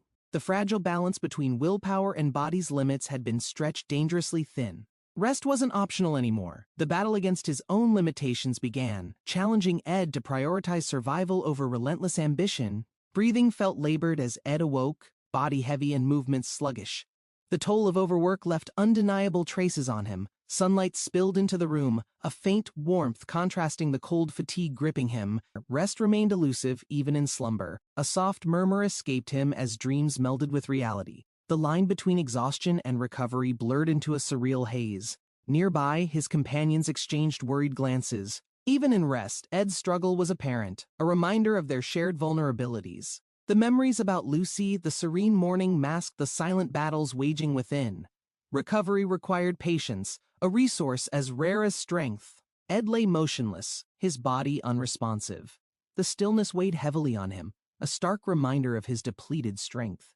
The unfamiliar blanket covering him hinted at care. The LT Company's resources extended beyond missions, offering quiet support. Hunger gnawed faintly at Lucy Core, a sign of life returning. Even small needs felt monumental in his fragile state. A flicker of green light surrounded him, energy pulsating gently. Magic, once dormant, began to stir and realign within. The voice nearby confirmed it. Recovery had started. Months of strain unraveled, leaving Ed with hope for strength yet to come. Ed's glowing aura revealed magic's quiet repair. Lucy, ever watchful, reflected on the fragility of life amidst recovery. The past weighed heavily on Lucy. Memories of loss mingled with her determination to ensure Ed's strength endured the trials ahead. Green energy pulsed faintly as Ed's body regained strength. The unspoken bond of companionship lent courage to both of them. Lucy's quiet resolve deepened as she remembered the pain of watching others succumb to sickness. Her vow strengthened silently. Gratitude filled the cabin's quiet air. Their shared experiences reminded them that survival was never achieved alone but through trust. The soft creak of the door stirred Ed awake. Ziggs stepped inside, his presence carrying a spark of curiosity. Ziggs, from the magic department, observed the glowing traces of magic. His mind raced with the implications of Ed's condition. Ed shifted slightly, his body still heavy with exhaustion. Ziggs studied him, marveling at the resilience that defined his character. The cabin's quiet felt like a fragile bubble, a momentary refuge from the relentless demands of the academy. Outside, a gust of wind swept the grounds. The world kept moving, though for Ed, the focus remained on recovery. Ziggs studied Ed with amused curiosity, his question tinged with playful intrigue. Ed's reputation had grown in unexpected directions. Reflecting on his actions, Ed realized the connections he formed weren't just strategies. They carried unintended consequences and responsibilities. The crackling fire filled the silence. Both companions contemplated their roles, the burdens of power and the unseen costs. Ziggs shifted his focus, noting Ed's slightly changed appearance. Even small details spoke volumes about the trials he had endured. The quiet moment passed, and Ziggs smiled faintly. Both knew the next steps were inevitable, but this pause offered clarity. Ed grimaced at the bland food, but hunger left no room for complaints. Survival often meant settling for less. Ziggs mused over recent developments, noting how small decisions carried ripples. Each choice moved their shared story forward, knowingly or not. A fleeting thought about Academy troublemakers brought a smirk to Ed's face. Every act, good or bad, shaped their path. Tales of Taili's underground skirmishes echoed through the conversation, a reminder of the hidden battles fought to maintain balance. Progress meant sacrifice, and their stride so far had built a foundation. Chapter 5 of their shared journey was taking form. Ed reflected on his unexpected 10-day absence, the weight of lost time pressing heavily on his mind and shoulders. Ziggs detailed recent events, from academy disruptions to preparation for the battle ahead. Every piece fit into a larger puzzle. Ed's companions carried on in his absence, their actions keeping the balance as he rested. Trust in teamwork proved vital. Thoughts of tomorrow lingered. Negotiations, alliances, and strategies collided, reminding Ed that recovery wasn't the end, action was inevitable. Determined, Ed ate all the food. The days ahead required focus and resilience, no matter how unprepared he might feel after his rest. Ed jolted upright, realizing the urgency of upcoming events. His recovery left no time to fully prepare for what awaited.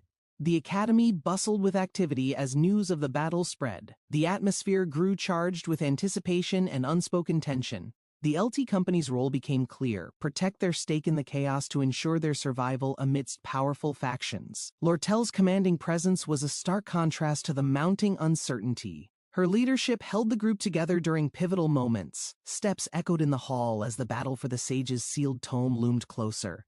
The stakes had never been higher. The ornate pendant gleamed faintly under the dim light, a symbol of authority and the burdens carried by its bearer. Kreppen Rothstaler stood tall, his calculated smile hiding decades of cunning and power, making his presence an overwhelming force. The Academy's spires gleamed in the morning sun, promising another day filled with challenges and uneasy alliances within its grand halls. Sitting at the dining table, Penia eating her food, her expression revealed years of burdens disguised under polished manners. A solemn pause filled the air as Kreppen reflected on the years gone by and the decisions weighing on him. The disownment letter of Ed Rothstaler lay before him, a stark reminder of the fallout from one reckless mistake. Straightening his posture, Kreppen brushed aside his guilt. The past was settled, but the scars it left remained fresh. The tension thickened as Kreppen locked eyes with another noble, Penia. Every word exchanged carried implications beyond the walls of the room. With careful diplomacy, Penia outlined the next step. His resolve masked the unease bubbling beneath his measured tone. His shadowed thoughts revealed the truth beneath his poised exterior. A villain's schemes lurked, weaving intricate plans with cold precision. Kreppen then looking at Lortel, who sat behind him. He think that Lortel might be the representative of the LT Company. Yet, amidst the veiled maneuvers, Lortel sought a way to emerge unscathed. She bowed to him and introducing herself to him as Lortel Keheland. The negotiations reached their climax as the table of nobles considered the precious artifact, its value far outweighing monetary cost. The Saint's sealed tome was no ordinary relic. Whispers claimed it held ancient secrets capable of altering fates entirely. Each noble weighed their next move. The stakes had shifted, and hesitation could mean losing more than gold or pride. The bidding commenced, tension mounting with every passing second, strategies intertwined as the room braced for the highest bid. Behind the scenes, hidden motives unraveled. Kreppen knew securing the tome was vital. His plans depended on its power entirely. The bidding room was tense, with participants bracing themselves. Everyone knew this auction was more than just acquiring a simple relic. The auctioneer's decision cut through the silence, announcing the rules. Only 2 bidders remained, and the stakes couldn't be higher. Penia's sharp gaze swept over the competition, studying their resolve. She could sense hesitation in the opponent's moves. The room seemed to hold its breath as Kreppen weighed his options. The tome was invaluable, but so was leverage. As the bids escalated, Penia leaned forward. Her strategy was clear: to outlast and overwhelm his opponent through sheer determination. The auction continued, but the tone shifted. Penia looking at Lortel and think that she must be aware of countless other price ranges. Lortel smirked on it. But Kreppen seems didn't understand what the situation here. When he decided to sign up the document without thinking about anything, Kreppen signing the document, calculating the consequences of pursuing this treasure, another battle of wits, another chance to secure dominance. The auctioneer's call echoed as bids surged higher. Nobles around the table threw caution aside, blinded by the lure of power. Penia remained calm, masking her anxiety. She knew this was no ordinary battle. It was a defining moment for her legacy. As the bids closed, tension reached its peak. Lortel's bold strategy faced its final test against her rival's audacious moves. The auctioneer revealed the bids, and a hush fell over the room. Kreppen's victory or loss hinged on this moment. Kreppen Rothstaler looking to in front of him, his subtle challenge signaling the start of an entirely new rivalry beyond this auction. Kreppen Rothstaler, 8.500 gold. Relief washed over him briefly, but doubt lingered. Had his sacrifice truly secured his goals? Kreppen straightened, resolved. Victory today was just the beginning. He would not rest until his family's name commanded ultimate respect. The room froze as the final bid, 9,400 gold, was announced. The LT Company's dominance left everyone stunned. A quiet bow followed, leaving Kreppen to silently fume. He realized her goal wasn't profit, it was something far more profound. Kreppen stood abruptly, his plans unraveling. His opponent's composure hinted at a deeper strategy, one that unsettled him completely. With measured steps, the LT Company's representative departed. Penia's thoughts churned. What connection did Lortel Keheland have with this mysterious outcome? Suspicion crept into her mind. Could this series of moves be orchestrated for a purpose beyond the auction's scope? Lortel's smirk hinted at her real intentions. The seemingly random bids were calculated pieces in a larger plan unfolding perfectly. Sliding into the shadows, she clutched her notes. This wasn't just about the tome. It was about justice for her cause. Lortel trailed her movements, recalling past decisions that led to enemies in unexpected places. Trust was becoming a rare commodity. Somewhere, unseen forces aligned Ed, stirring restlessness among nobles. The stakes went beyond wealth or prestige, they hinted at deeper treachery. Penia paused at the balcony, her eyes scanning the horizon. Remember about Lortel words before. Quietly, she vowed to ensure Ed's schemes unraveled entirely. Ed Rothstaler's name echoed in whispers, hinting at a defiance that once challenged Crepin's authority. The fallout was far from over. A sudden confrontation disrupted the hall, turning eyes to the chaos. The truth of Crepin's shadowy past loomed dangerously close. The princess stood trembling, grappling with her role in this web of deceit. Guilt pierced her heart like a blade. Beyond the turmoil, a revelation stirred. Misunderstandings layered with secrets might shape the future in ways no one anticipated. As the academy loomed in the distance, the stage was set for a battle where resolve and truth would collide. Lortel calculated the profits from selling the tome, considering every gold piece gained from her bold maneuver against Crepin. Her sharp glance revealed deeper plans, each step carefully laid out to ensure nothing disrupted the balance of power. The parchment bore intricate details outlining promises and alliances. A single misstep could unravel the delicate threads she'd woven. Her lips curled in amusement. Securing favors from unlikely allies she knew would soon tip the scales in her favor. As the sun set, Lortel reclined, her resolve unwavering. Every move brought her closer to achieving her ultimate vision. The fiery horizon mirrored the uncertainty lingering over the academy. Every victory revealed hidden motives, and alliances shifted like sand. Morning letters delivered subtle messages. The words carried coded warnings, their meaning understood only by those entangled in the intrigue. Ed watched the flames dance. His silence reflected both resolve and a growing awareness of the forces closing in. Though his heart carried guilt for past actions, Ed's focus remained on surviving this elaborate game orchestrated by unseen hands. Rising, Ed steeled himself. The path forward required more than strategy. It demanded he trust in those he'd once doubted. Yennecar arrived breathless, her excitement evident. Her presence reminded Ed that, amidst chaos, moments of genuine camaraderie still existed in the academy. With laughter and relief, the companions exchanged stories. The weight of past misunderstandings lifted, at least for now. Rumors swirled around them, each whisper twisting truths. Ed's connection to Yennecar became both a strength and a vulnerability. A playful scuffle interrupted the serious undertones. For a brief moment, the world outside their group felt less menacing. As they stood together, Ed realized bonds forged here would decide not only their survival, but the fate of their world. Mug's arrival startled Ed, though his exaggerated guilt seemed more of a distraction than genuine remorse for his absence. Mug rambled on, his fiery presence emphasizing his sincere apology. Ed sighed, unsure if he could stay annoyed with him. The mention of 10 days unconscious jolted Ed, his mind racing through missed opportunities and critical tasks left undone. Realizing the deer carcass had spoiled, Ed grimaced. Resources were scarce, and losing them set his survival plans back. A faint buzzing from nearby interrupted his thoughts. Something ominous seemed to be brewing, demanding his immediate attention. The fishing net floated empty in the water, torn from neglect. Ed's carelessness had cost him yet another resource. Staring at the ripples, Ed reflected on his dwindling supplies. The weight of rebuilding from scratch pressed heavily on him. Yennecar and another friend approached, their supportive smiles easing Ed's frustration. Survival felt more manageable with willing allies by his side. Offering their help, they began strategizing for the next exam. A sense of teamwork brought clarity to the chaos. One task at a time, Ed reminded himself.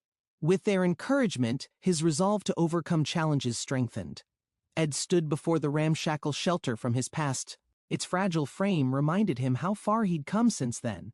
Memories of solitary nights plagued by insects returned, each moment a testament to his grit during those desperate early days. Despite the hardships, Ed had persevered. The contrast between his lonely past and present support left him feeling grateful. His friends stood beside him now, their warmth a reminder that survival wasn't meant to be faced alone. Ed smiled faintly. Though progress was slow, every step forward proved his determination to thrive against the odds. Ed smiled faintly, determined to press forward. Exhaustion lingered, but he trusted his resolve to guide him through challenges. Yennecar watched him closely, noting his tired posture. The trials had left their mark, yet Ed refused to waver. Discussions shifted as a majestic creature emerged, its azure form radiating power. This was no ordinary beast, it was Marilda. Marilda's calculating gaze unsettled Yennecar, who realized the importance of observing her behavior and learning from her clever, elusive tactics. First impressions matter, Yennecar thought, glancing at her disheveled attire. Adjustments were essential to leave a mark on Merilda's memory. Yennecar's confidence faltered briefly, but Merilda's sharp intellect drew his admiration. A fleeting exchange sparked an unexpected mutual respect between them. With a playful remark, Merilda hinted at hidden tests, challenging their wits. The dynamic between her and Yennecar became captivating. Merilda's lessons were practical and steeped in strategy, emphasizing the importance of understanding both allies and opponents in critical moments. While Yennecar absorbed her wisdom, she reminded him to tread cautiously. Impulsiveness, she warned, often led to missteps in high-stakes situations. Their dialogue ended with an unspoken understanding. Both had much to gain from one another's insights in the days ahead. A sudden shift in Merilda's demeanor brought tension. Her keen senses picked up on an approaching force hidden in the shadows. A sharp howl pierced the air, Merilda signaling danger. Yennecar braced herself, realizing this trial required both courage and composure. Shadows loomed, and a mysterious figure emerged. Merilda's stance reflected a mix of authority and readiness to confront the intruder. Recognizing the stakes, Yennecar steadied herself. She understood this encounter could shift alliances or reveal critical truths they had long sought. Yennecar leaned in, whispering a plan. Marilla nodded, trusting her strategy to navigate the impending confrontation without needless conflict. The evening air was crisp, the forest illuminated by soft moonlight. Merilda paused to admire the cleverness of Yennecar's plan. As the night deepened, Ed returned to the cabin. A warm fire flickered, casting shadows across the wooden walls. Yennecar's stew simmered over the flames, its aroma filling the room. Ed marveled at how it surpassed Ziggs's cooking. Ed realized he had much to learn from Yennecar, especially in practical skills. For now, recovery took priority. Resting in bed, Ed felt a mild fever creeping in. Fatigue lingered, but determination to improve kept him grounded. The creak of the door jolted Ed awake. His heavy eyelids lifted, struggling to focus on the shadowy figure entering. A faint voice broke the silence. Yennecar leaned in, her playful gaze catching Ed off guard as she teased lightly. Peeking mischievously through the doorway, Yennecar's grin widened. Her intentions seemed unclear, yet her energy was as infectious as ever. Yennecar entered the dimly lit room, her warm smile a stark contrast to the tension hanging in the air. Sitting beside Ed's bed, she softly placed a comforting hand on the ground, her presence like a calming balm. Ed tried to act composed, but Yennecar's gentle demeanor made it hard to hide the exhaustion etched on his face. Yennecar's steady gaze pierced through Ed's mask, her concern evident as she quietly reminded him he didn't have to pretend. As Yennecar recounted her own struggles, she leaned closer, her words a soothing reminder of the strength found in company. Yennecar's words carried a weight of kindness, her voice steady as she reassured Ed of his efforts and resilience. Ed's initial resistance softened, her quiet insistence made him confront the truth. He was pushing himself beyond his limits. Yennecar leaned in closer, her eyes shining with determination, as if willing Ed to accept the vulnerability he so feared. Overwhelmed, Ed finally let his guard down, allowing himself to acknowledge the toll the relentless days had taken on him. With a gentle sigh, Ed smiled faintly, her presence a quiet anchor, letting Ed rest without judgment or expectation. As the light filtered through the room, Ed stirred, his body heavy with fatigue but his mind oddly at peace. Ed told the truth to Yennecar that it is really difficult. Meanwhile, Yennecar listened to him calmly, know exactly what Ed's mean. The soft chirping of birds accompanied the faint warmth of sunlight, marking a quiet moment of much-needed stillness. Rising from his bed, Ed looked towards the window, his thoughts drifting to Sylvia's unwavering support the previous evening. He exhaled deeply, realizing how her simple presence had helped lift a weight he hadn't known he was carrying. Yennecar leaned against Ed, a soft embrace offering silent encouragement, her actions conveying what words couldn't in the stillness. Ed's lips curved into a faint smile, her warmth melting away the weariness, grounding him in the present moment. Rising with new energy, Ed laughing, his body feeling lighter, his resolve renewed after the much-needed reprieve. Reviewing his progress, Ed examined the detailed skills he had honed, every ability reflecting his diligence and unwavering determination. The screen of achievements displayed vividly in his mind, reminding him of the effort it took to get here. Ed wiped hair, his mind racing with the intricacies of advanced magic engineering that now lay within his grasp. Each skill represented countless hours of practice, their utility proving to be unparalleled when compared to standard abilities. He meticulously disassembled and reassembled magical artifacts, each process a step closer to mastery, despite the inherent limitations. Formulas and blueprints danced in his head, their complexity reminding him of the challenges that lay ahead in his craft. He smirked at the thought of allies like Taylor, who had little interest but endless faith in his path. Materials scattered before him told a story of scarcity, their rarity a constant obstacle he had to overcome creatively.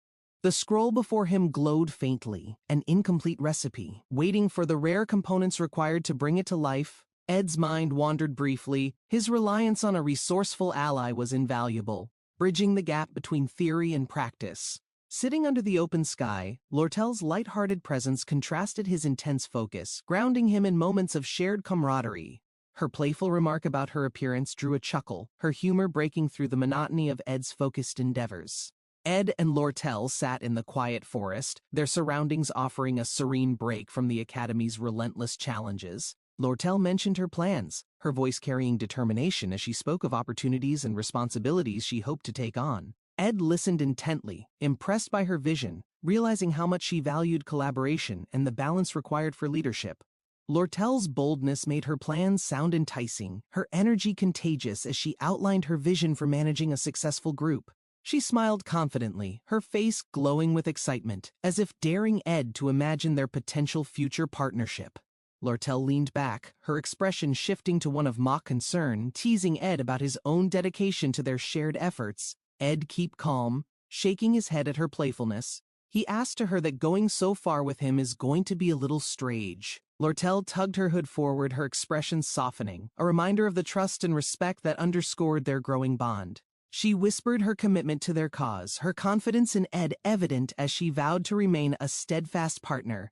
Ed looking at her, her words are right, especially when Lortel said that Ed has no intention of being anything but business partners. Lortel described a world ruled by ambition, where trust was scarce, and alliances were forged only when necessary for survival. Her words painted a vivid picture of betrayal, greed, and the challenges of navigating a cutthroat society driven by power. Yet, she emphasized the importance of loyalty, someone who would stand beside you even when the odds were overwhelming. Ed felt her conviction, her voice tinged with both wisdom and vulnerability, revealing fears that drove her determination to succeed. In that moment, Ed resolved to honor her trust, silently vowing to support her dreams, no matter the cost. Lortel's gaze softened, her words laced with vulnerability as she requested something simple yet deeply meaningful, to stay by her side. Ed observed her carefully, caught off guard by the sincerity in her eyes, realizing the depth of her unspoken emotions.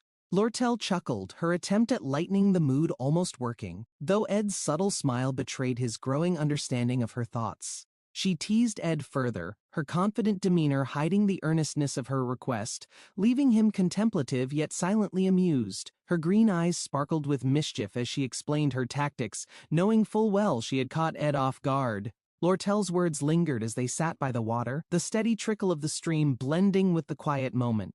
Despite her playful tone, her words hinted at a truth she seldom expressed, a longing for stability amidst unpredictable challenges. Ed looked at her thoughtfully, deciding to match her vulnerability with honesty, his determination to support her quietly strengthening. The Academy's pressures might have loomed over them, but Lortel's resolve made her plans feel achievable, her trust giving Ed strength. As the sun dipped lower, Sylvia's expression turned contemplative, her thoughts on the path ahead mingling with quiet gratitude for Ed's support. Lortel smirked when Ed admitted uncertainty about his post-graduation plans, her confidence in the present moment contrasting her hesitation about the future. She rose, her movements deliberate, as if reinforcing her belief in the choices she had yet to make. With a teasing remark, she reminded Ed of his own unwavering commitment, her smile a playful nudge toward his determination. Her departing words carried an undertone of trust, her genuine warmth reflecting her gratitude for their shared camaraderie and understanding. As she walked away, Ed stood motionless, grappling with the quiet weight of her trust and the path they both pursued. Lortel smirked as she walked away, her triumphant expression hiding the swirling emotions that followed their heartfelt conversation. He is hers now, she thought to herself, her determination renewed, though the thought carried an unexpected warmth she didn't acknowledge. Ed sat quietly, reflecting on her words, his mind wandering to the impact her presence had already made in his life. She realized her trust had changed him, breaking down walls he didn't know he had built around his goals and emotions. Watching her retreating figure, Ed sighed, knowing their bond had solidified into something unspoken yet unbreakable in its quiet depth. The silence was shattered as another figure, Yennecar, burst through the door, disrupting the stillness of Ed's thoughts. Lortel, back from the river, caught the commotion, her curious gaze falling on an unexpected visitor in the midst of chaos. The tension in the room escalated as Lortel questioned the intruder, her sharp gaze conveying authority despite the situation's absurdity. The interruption left Ed on edge as he grappled with balancing the bonds he valued and the challenges that persisted. Lortel's sharp instincts kicked in, preparing for what felt like the beginning of yet another unpredictable and turbulent chapter. Morning light filtered through the trees as Ed worked diligently, chopping wood while mulling over the increasing demands of daily life.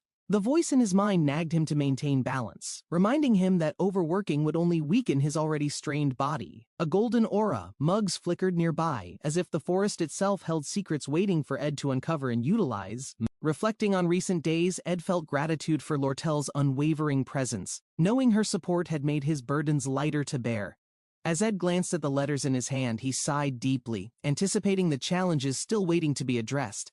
Ed stared at the sealed letter, unease creeping into his thoughts as he anticipated its contents and the challenges ahead. The faint glow of magical seals hinted at the importance of the letter, raising questions about its sender's intentions. His heart sank as he recognized the sender, Professor Glast, a name that carried weight and a dangerous reputation. The memories of past exhaustion returned, reminding Ed of how Glast's demands always pushed him beyond his physical and mental limits. As the letter's magic faded, Ed realized this marked the beginning of a new, inevitable chapter in his journey. Glast, revered as the great sage's foremost scholar, stood as a controversial figure in the world of magic and academia. With celestial magic bending natural laws, he aimed to revive ancient powers and reshape the future with his grand ideals. However, his ambitions often clashed with morality, his willingness to risk everything leading to desperate, questionable decisions. In pursuit of his goals, Glast defied all boundaries, stealing forbidden knowledge and betraying allies to achieve his impossible dreams. Yet beneath the scholar's brilliance lay the dangerous obsession of a man blinded by his vision of progress. Glast's relentless pursuit of magic led him to summon a colossal tower, the culmination of years of research and ambition. His ultimate plan centered on extracting knowledge through resonance rituals, aiming to manipulate the fabric of magical existence itself. Opponents challenged him at every turn, but the tower became a stage for Glast's defiant final stand against them. As the tower crumbled, Glast's last words were cryptic, leaving behind an enigmatic legacy that would haunt the world forever. Ed clenched his fists, knowing the final battle had only set the stage for greater struggles in the days ahead. At the same time Ed faced his own challenges, Ayla found herself entangled in an eerie confrontation with unsettling figures. Her usual confidence wavered as she yelled at the shadowy figure, her emotions a mix of fear and defiance. The dimly lit room amplified the tension as she tried to assert control, but her voice betrayed her growing panic. Suddenly, the name Ed Rothstaler echoed, her desperate cry breaking through the eerie silence, revealing her faith in his support. Slumped against the cold floor, Ayla's exhaustion showed, a quiet resolve forming as she admitted her own predicament. She had been captured. Ed took a deep breath, steeling himself. The weight of what lay ahead was suffocating, but his resolve remained unbroken. The academy stood tall, its walls radiating power. 3 days ago, the fate of Glast was set in motion. A rustic wooden cabin served as his retreat, where he reflected on missed days spent recovering from intense training. Holding the intricate gear, he lamented wasted time yet resolved to refine his skills before the subjugation began. Balancing magic engineering and combat felt impossible without better blueprints. The lack of resources weighed heavily on his plans. A sudden memory surfaced, an old formula that could drastically enhance his progress if he dared to retrieve it. The intricate blueprint etched into his mind revealed a technique to boost magic stats quickly, but it carried risks. The subjugation of Glast loomed, divided into phases. Each stage would test their strength and resolve beyond limits. Phase 3, the secret laboratory, was infamous. Securing it required precision, stealth, and mastering the dangers lurking within. The library's spectral guardian, a formidable opponent, guarded invaluable knowledge that many sought yet feared to challenge directly. His focus wasn't on the guardian but on the rare scrolls that held secrets of unparalleled magic engineering. The desk scattered with alchemy supplies reminded him of the formulas left behind, essential to his rapid development plan. He weighed the danger, recalling the formula's location. The odds were against him, but time left no choice. With a glance, his resolve solidified. He would embark alone, trusting his instincts to navigate the peril ahead. The academy loomed in the distance, its grandeur masking the struggles within. He knew returning victorious would demand everything. Standing at the podium, the instructor outlined their mission. Determination burned within him as the path to Glast began.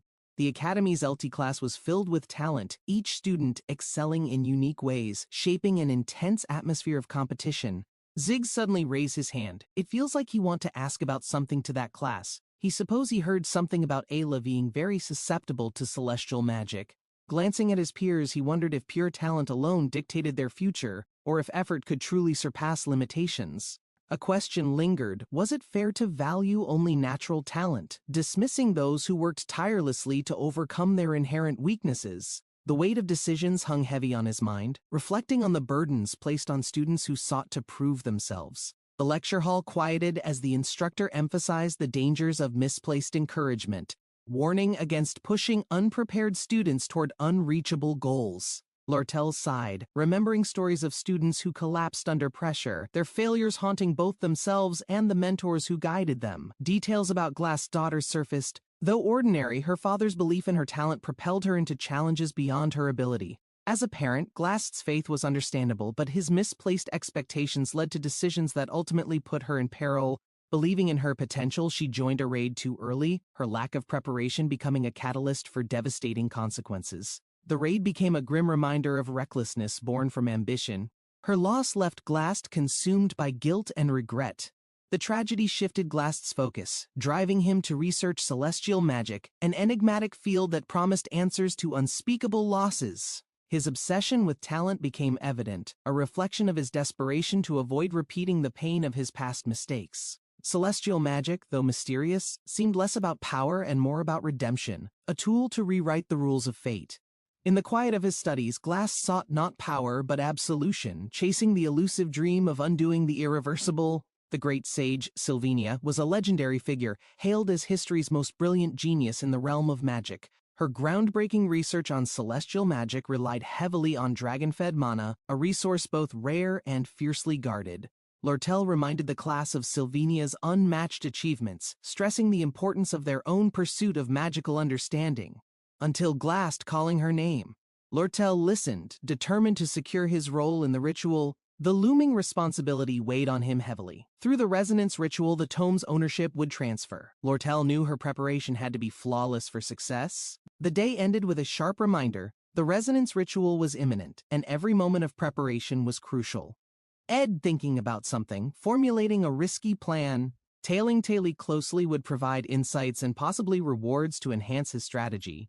As Taylor forged ahead, Ed followed, ready to claim any valuable items left behind during their perilous exploration. A checklist of treasures occupied Ed's thoughts. Each artifact promised to significantly bolster his capabilities in the coming trials. Among them, Glock's eyes and Delheim's hourglass were paramount, artifacts rumored to unlock new dimensions of celestial magic's potential. Ed muttered to himself, confident the artifacts wouldn't serve Taylor's purpose. Claiming them would be a step toward his goals. Securing the items, he intended to verify Taylor's success before retreating, completing his own mission without unnecessary conflict. The subjugation began with plans in motion. Ed enlisted Yennecar for the underground search, trusting her expertise despite his guilt. Yennecar's unexpected enthusiasm brought reassurance. Her unwavering support eased his doubts, convincing him their journey into the depths would succeed. With determination and a capable ally, Ed braced for the challenges ahead, ready to conquer both his fears and ambitions. Cleo called Ed and said that Professor Glass would like to see him, Ed looking at her feeling curious because Yennecar told him that Cleo visited his cabin few days ago. Ed hesitated and, feeling confused, said that he will go to the Professor Glass office, wondering what is the real motive behind this all. Ed steps into Professor Glass's office, greeted by his stern expression. The room feels heavy, tension unmistakable. The academy looms outside, its grandeur masking the unease Ed feels. Whatever lies ahead will test him beyond expectations. In the office, a sudden aura emerges. Ed turns sharply, realizing someone else has arrived with their own dark agenda. A flashback stirs. Ed remembers the last time he encountered Ayla. Her fiery determination had left a lasting impression. Ayla prepares for battle, her fierce resolve unwavering. She stands as a symbol of strength in the face of chaos. Back in the present, Ed wonders why Ayla is here. Her involvement complicates an already precarious mission. Suspicion grows as Ed scans the room. The professor's intentions seem unclear, and an ominous tension fills the air. Papers fly as Ed trying to looking for something on the paper. A hidden clue emerges, demanding Ed's immediate attention and caution. Ed reviews a report, frustration mounting. The details don't align with his understanding of events, raising new questions. The report hints at someone monitoring him. He suspects Professor Cleo but needs more proof to confirm the connection. A realization dawns. The report implicates him in the Awfulest Hall incident, but Ed knows there's more at play. Footsteps echo nearby. Ed tenses, sensing someone approaching. The tension thickens as he readies himself for what's to come. A glint of steel catches Ed's eye. He braces for confrontation, knowing the next moment could change everything. Ed narrowly evades a sudden slash, instincts kicking in, waiting for that person get into the room, leaving no room for hesitation. A dagger clatters loudly to the floor. Ed spins to face the shadowy figure, trying to decipher their intent. Professor Glast enters the scene, his presence commanding the room. His gaze sharpens as he assesses the unfolding chaos. Ayla run forward to Professor Glast, but Glast remained calm, halting the advance. Magic hums faintly in the tense atmosphere. A dark aura surrounds Professor Glast, their identity shrouded. Ed braces as a sense of dread begins to rise. The room fills with radiant purple energy, pulsating with overwhelming power. Ed shields his eyes, struggling to stay on his feet. Glast's magic surges forth, his control unwavering. Celestial sigils illuminate the space, locking the attacker within a mystical barrier.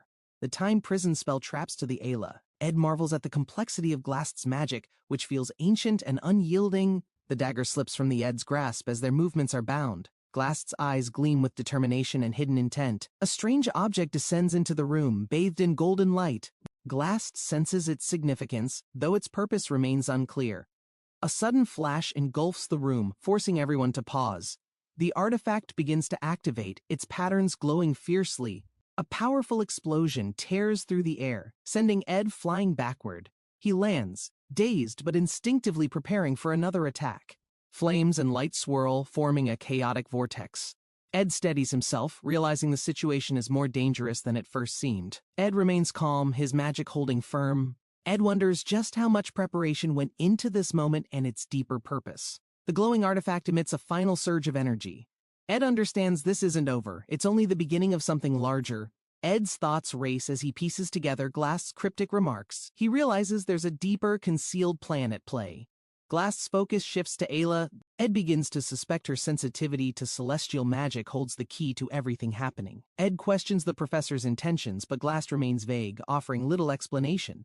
The tension between trust and suspicion deepens. Ed acknowledges that escaping now would only escalate matters. He resolves to confront Glast head-on to uncover the truth. The air thickens as Glast's expression hardens. Ed steels himself, prepared to challenge the professor's carefully laid plans. Ed considers the implications of letting Glast capture him. This path might lead directly to the core of his schemes. He visualizes the professor's secret laboratory, a shadowy place where truths might finally be unveiled. Ed prepares for the gamble. Accepting the risk, Ed decides to feign surrender. It's his only chance to unravel Glast's intricate plot from within. Glast observes Ed's compliance with a sly grin, recognizing a challenge. Both know the battle has only just begun. Magic swirls around Glast, his aura intensifying. Ed clenches his fists, sensing the sheer power he's about to face. The time prison spell crackles to life. Ed freezes mid-motion, trapped in a timeless void of celestial energy. Glast effortlessly manipulates the artifact, his mastery of magic evident. Ed begins to understand the professor's unparalleled abilities. Reports about Ed's academic performance flash in the professor's mind. It's clear Ed has surpassed expectations in unexpected ways. A bystander marvels at Ed's achievements, commenting on his rapid progress. The conversation highlights just how far Ed has come. As the artifact glows brighter, Ed braces himself. He knows his journey has only begun, and greater trials lie ahead.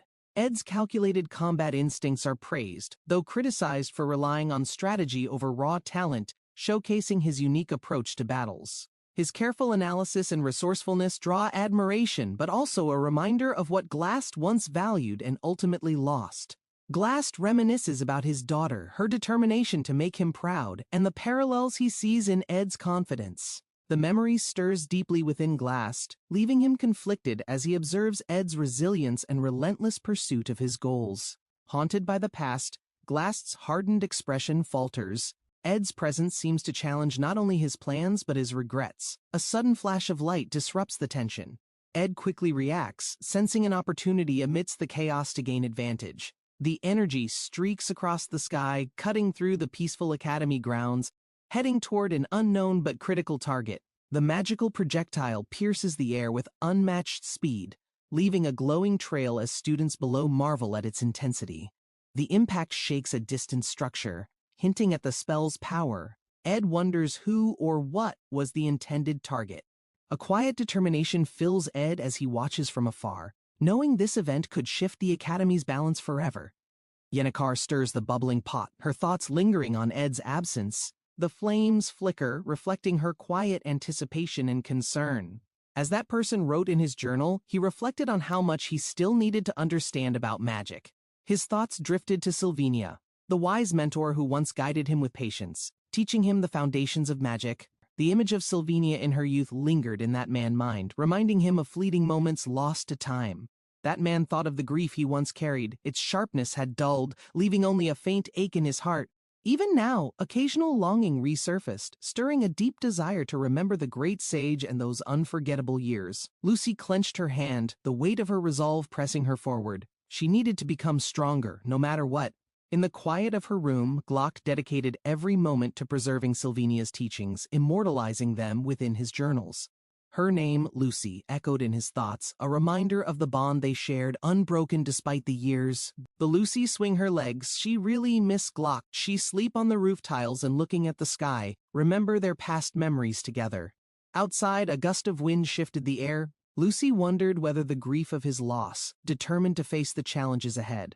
Lucy reclined against the roof tiles, the warmth of the sun and her sack of snacks bringing a fleeting comfort. As she reached into the sack, her brows furrowed, empty. The realization brought a soft chuckle despite her mild annoyance. Her eyes caught the sunset. The golden hues stirred a strange mix of serenity and the pull of responsibility. A shadow loomed behind her. Lucy stiffened, sensing a presence. The air seemed to shimmer with unspoken tension.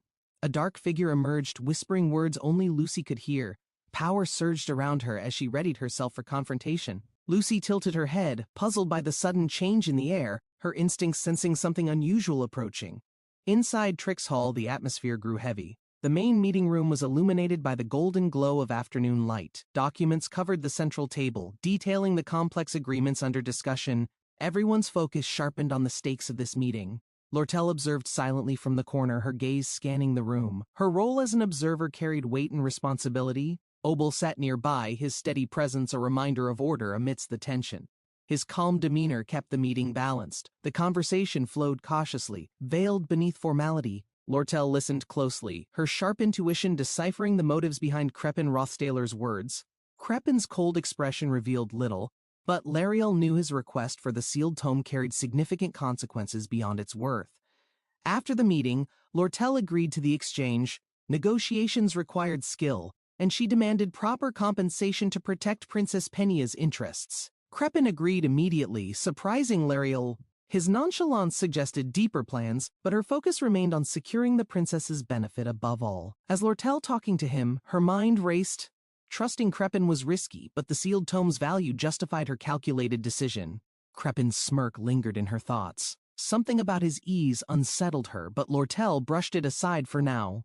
Crepin looked at her, his purple eyes, his gaze sharpened while talking to Lortel.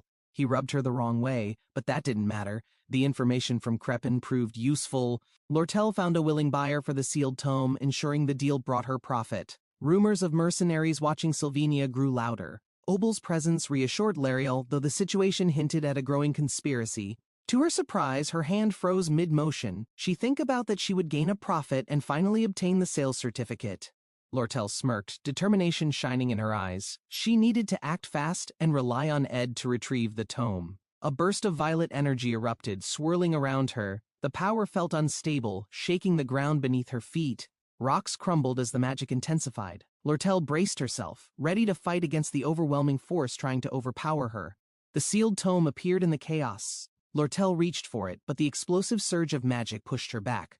Breathing heavily, she steadied herself. The tome was still intact, but the storm of magic showed no signs of calming.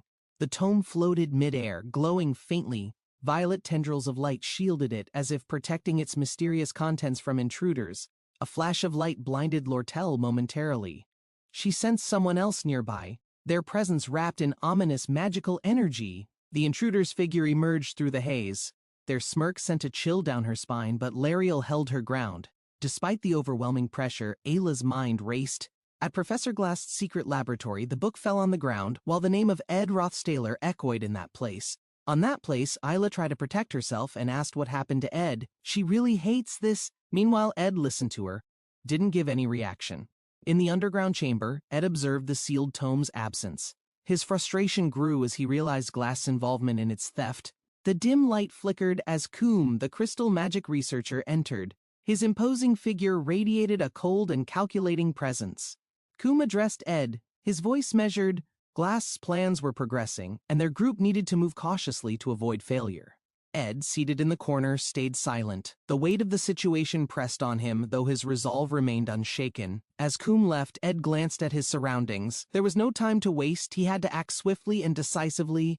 The chamber hummed with energy. A sinister plan began to unfold, leaving the Soul Library on the brink of collapse. Scattered scrolls and alchemical tools floated midair, their magical essence amplifying the brewing chaos. The situation grew increasingly unpredictable. A lone figure surveyed the chaos, calculating every move. The disarray didn't faze them, it was all according to plan. Ayla's piercing scream broke through the noise, shaking Ed from his thoughts. She seemed terrified of what lay ahead. Ed frowned, clearly frustrated by the mess. His annoyance grew at the idea of staying back to deal with it. Ayla glared at Ed, her fiery spirit undeterred. Her accusations made him pause, but he maintained his composed demeanor. Ed's expression softened slightly.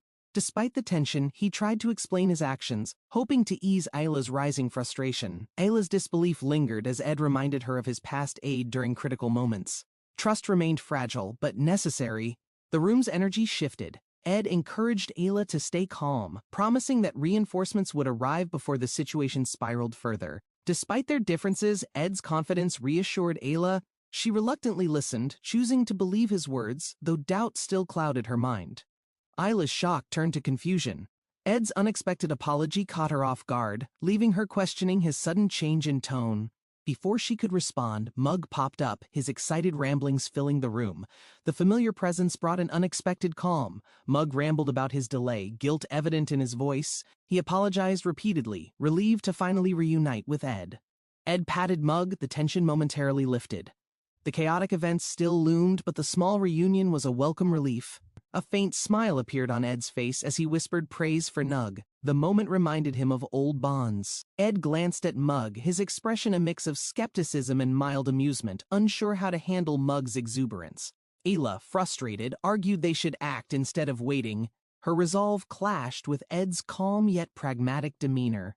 Ed sighed, unwilling to explain further. He reflected on how recent decisions led to this complicated moment with Ayla and Mug. Memories of the past surfaced briefly as he thought of Lady Sylvana, whose wrath during training had left a deep impression. As the energy around Mug memories, Ed braced himself, knowing that facing Yennekar's anger again was better than hesitation. Mug's carefree attitude brought lighthearted chaos to their tense waiting. Ed sighed as Mug's antics distracted Ed from the pressing matter. Ed muttered, his patience thinning as Mug teased him. Ed observed, amused by the sudden shift in their dynamic. Ed feeling annoyed because what Mug said to him, he grabbed Mug's head, while Ayla asking what's wrong with his face. Mug, sensing the rising tension, tried to lighten the mood again. This time, Ed's sharp glare quieted him. Ed threw Mug away, focused once more. The prison for action was shrinking, and the next move needed precision. The faint clinking of chains echoed as Coombe appeared, his calm demeanor masking the urgency in Ed's sharp tone. Ed demanded release, frustration clear. Coombe chuckled darkly, teasing Ed about his sudden desperation and the risks he now faced. Coombe's words cut deep, challenging Ed's resolve. Still, Ed pressed on, determined not to be outwitted in this dangerous game. With a measured breath, Ed quieted his emotions. He knew the next steps required calm and precision to escape the chaos. Ayla, watching silently, grew uneasy. Coombe's presence unnerved her, but she trusted Ed's ability to handle the escalating tension. Ed held the key with resolve, his mind racing to calculate the next steps to secure their escape. Mug praised Ed's ingenuity, marveling at how he quickly devised plans under pressure, despite the chaos surrounding them. Ed handed the key to him, urging him to proceed. The weight of the decision rested heavily on both of them. As the lock clicked open, a creaking sound echoed, signaling the first step toward freedom from their confinement. A loud bang interrupted their moment of relief. Both turned sharply, their senses heightened, anticipating the source of the disturbance. Ed's expression grew tense as he questioned Ayla. The situation demanded clarity and quick decisions to avoid further complications. Ayla hesitated, struggling with fear and doubt. Ed's sharp gaze left no room for argument as she nodded reluctantly. He spoke with determination, warning her of the dangers beyond the gate, urging her to move quickly and quietly. Ayla's legs trembled, but she steadied herself. She couldn't let fear hold her back in such a critical moment.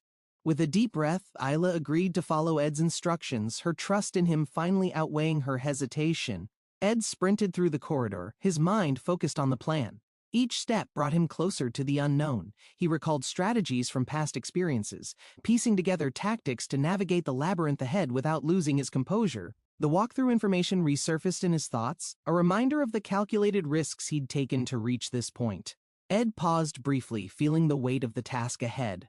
Failure wasn't an option, and every decision mattered. As energy surged around him, he prepared for the confrontation that would test his resolve and abilities to their limits. Ed sprinted forward, determination in his eyes. He knew the challenge ahead required every ounce of his courage and wit. Memories of past encounters flooded his mind. Each ally and lesson reminded him that this wasn't a fight he could avoid. Mug's cheerful antics flashed briefly in his mind, a stark contrast to the intensity of the enemy he was about to face. As energy swirled, Ed's resolve strengthened.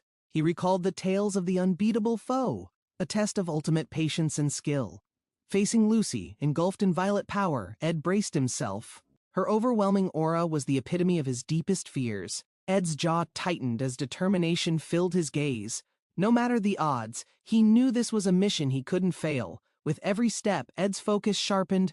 Stopping Lucy wasn't just about survival, it was about protecting everything he held dear. The Grand Academy stood tall against the sky, its bell tower ringing as an air of unease spread throughout. Ziggs, focused and resolute, prepared himself with unwavering determination, ready to face whatever challenge awaited him. Taylor staggered into the room, breathing heavily, his hand clutching his side as he searched for help.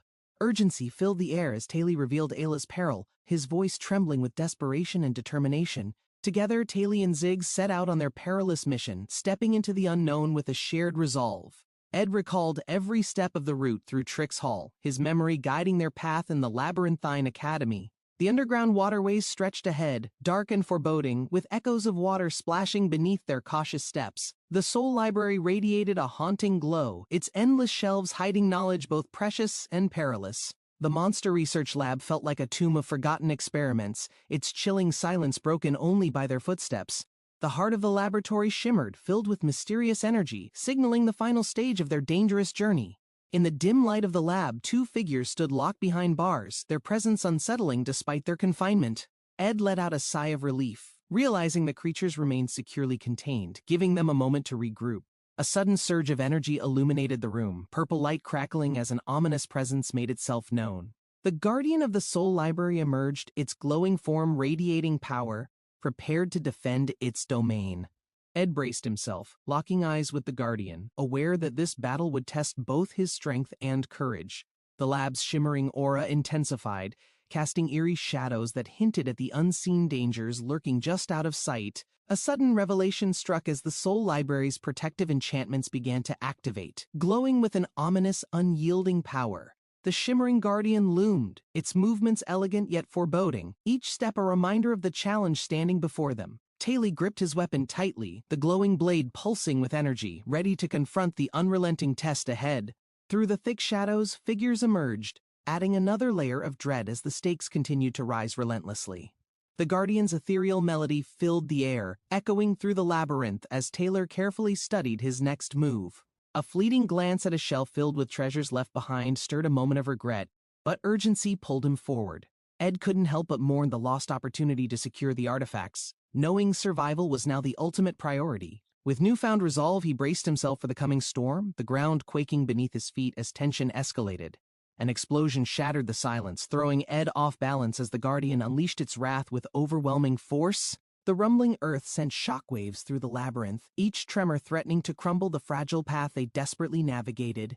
A cascading bookshelf crashed down, blocking the escape route and leaving Taylor with no choice but to face the unknown.